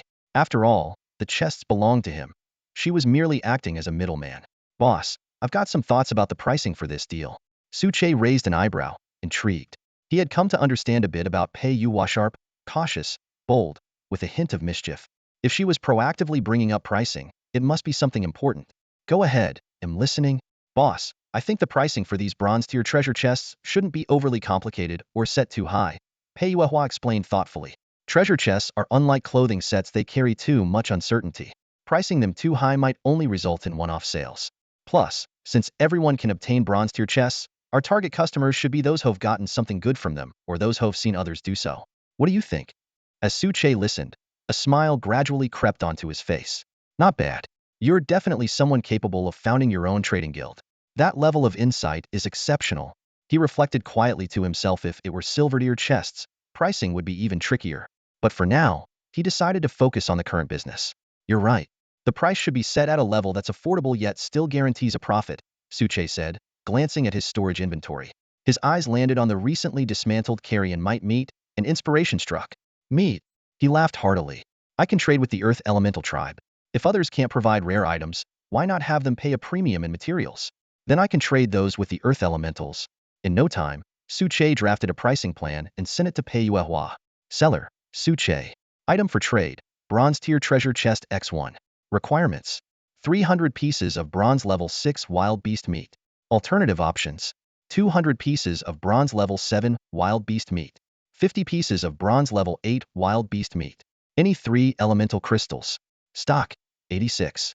A lot of people can hunt bronze level 6 wild beasts now. Collecting 300 pieces of meat isn't too hard. A normal-sized wild beast can yield 40 to 50 pieces of meat, so less than 10 kills should suffice. Meat? Pei Yuehua was momentarily stunned but quickly nodded. Food is indeed abundant right now, so trading with meat makes sense. The quantity is a bit high, but I can work around it. Boss, leave it to me. We'll be ready to start selling by tomorrow. After finalizing the agreement, Suche handed over all the bronze tier treasure chests to her, leaving himself with nothing to do but wait for the profits to roll in. Pei Yuehua collected the chests and exhaled deeply. If this major deal succeeded, the members of the Yuehua Trading Guild would also reap the benefits, further solidifying the guild's foundation. Just then, the garlic turtle, which had been lurking underwater, surfaced and let out a cheerful cry upon seeing its master in high spirits. Pei Yuehua bent down to scoop it up. Garlic turtle, I've sealed another big deal. This time, we'll get plenty of high-grade meat. Who knows, maybe you'll even acquire a powerful pet. She gave it the gentlest smile. But you, my dear, are getting closer and closer to becoming soup. The garlic turtle's mouth twitched as it silently retreated back into the water, vowing never to surface again. With such a kind and caring master, it couldn't help but wonder what kind of turtle karma it had accumulated in its past life. Pei Yuehua stepped out of the water, dried herself off, and walked into the warm wooden cabin without a stitch on. After closing her private chat with Suche, she reached out to someone else. Xiao Lianqing, time to get to work. Send me a photo to prove you're up already. Yuajua, I've been up for ages. I even took down 2 bronze level 5 wild beasts. Lianqing quickly replied. Not bad, not bad. You're improving, Xiao Lianqing. Now, down to business. I've got a new batch of goods. 90 bronze tier treasure chests. That many? Lianqing gasped. Yuajua, how did you manage that? Did you get them by hunting wild beasts? No, that doesn't make sense. Your combat skills are only slightly better than a total novice. I've got it. She suddenly became serious. Yuajua, be honest, did someone sponsor you? Pei Yuehua rolled her eyes. What nonsense are you thinking about now? I have a task for you, and hey race what I need you to do. After issuing a series of instructions, Pei Yuehua let out a soft sigh and relaxed onto the bed. This should be about right. Meanwhile, Suche swallowed the last bite of roasted meat jerky, then retreated from the panel into the chat channel. His sharp eyes scanned through the flood of incoming messages. Within minutes, over 1 million messages flashed before him, yet there was no sign of Pei Yuehua. Strange, with how confident she was. Suche rubbed his tired eyes. Just as he was about to close the panel, one particular message caught his attention. Brothers, we hit the jackpot today. Got a silver tier weapon from a bronze treasure chest. Super OP. Huh. Suche almost burst out laughing. What a clumsy lie. A silver weapon from a bronze chest? That's impossible unless, of course, you're as lucky as Chi Wei, who might as well share a bed with Lady Luck herself. That message seemed to light a fuse, triggering a chain reaction in the chat. I got lucky too. 2 bronze chests, one gave me 10 liters of drinking water, and the other had a water purifier. I scored an armor crafting blueprint? Pathetic. I got a silver quality pet. The last message made Suche pause and think. Special treasure chests from the Yuehua Guild, rumored to have secret techniques to boost drop rates, so it's all just paid shills. Suche suddenly realized. Despite the exaggerated claims, he had to admit the strategy was effective. If he weren't the one who'd created these treasure chests in the first place, even he might have fallen for it. The comment section exploded. Fake. Clearly just hired shills. Not necessarily. These posters are all high-level water kings. Who cares if it's fake? "I'm buying one today." Suche chuckled to himself. Pei Yua's move was clever, planting shills everywhere to subtly stoke desire. This is the power of numbers. Though their alliance might be fragile, in moments like this, it had an edge over other forces. After a half-hour break, Qinghua jogged over. "Master, we're ready to go whenever you are." The blazing monkey tagged along, looking at Suche with eager eyes. "Boss, got a banana for me?" Suche casually tossed it a few ordinary bananas, then gave the order. "Move out. Qinghua, lead the skeleton warriors at the front. Little naughty monkey, take the blazing monkey troop and guard the rear. Little skeleton, stay with me in the center." The group resumed their journey along the iron chain bridge. Though the fierce wind howled around them, no flying beasts appeared to harass them. Before long, they reached the next cliff edge, where a few scattered yumeng fruit trees came into view. After some searching, they collected 8 yumeng fruit seeds. Upon inspection, they discovered that large boulders in the area had been moved, leaving behind the corpses of carrion mites, all bearing bite marks. Clearly, this was the work of flying beasts. They cleared several more cliffs in succession, eliminating over 300 wild creatures, mostly carrion mites, with only about 30 flying beasts among them. The rewards were considerable. A large number of wild creature corpses, a general 2-level increase for the skeleton warriors, Qinghua advancing to silver tier level 11, and little skeleton on the verge of a breakthrough. Finally, the group halted at the 9th cliff. The area was stained with blood, and the air reeked of a metallic tang. A Silverdeer's secret realm shouldn't be this vast. Suche murmured, deep in thought, before signaling Qinghua to scout ahead. Meanwhile, he began taking out the collected wild creature corpses from his storage and piling them in front of him. That's all for today. Thank you so much for watching. I hope you guys enjoyed. If you wish to have another part of this recap, please give us at least 1,000 likes. Please don't forget to comment and subscribe to our channel for more content like this. Until next time.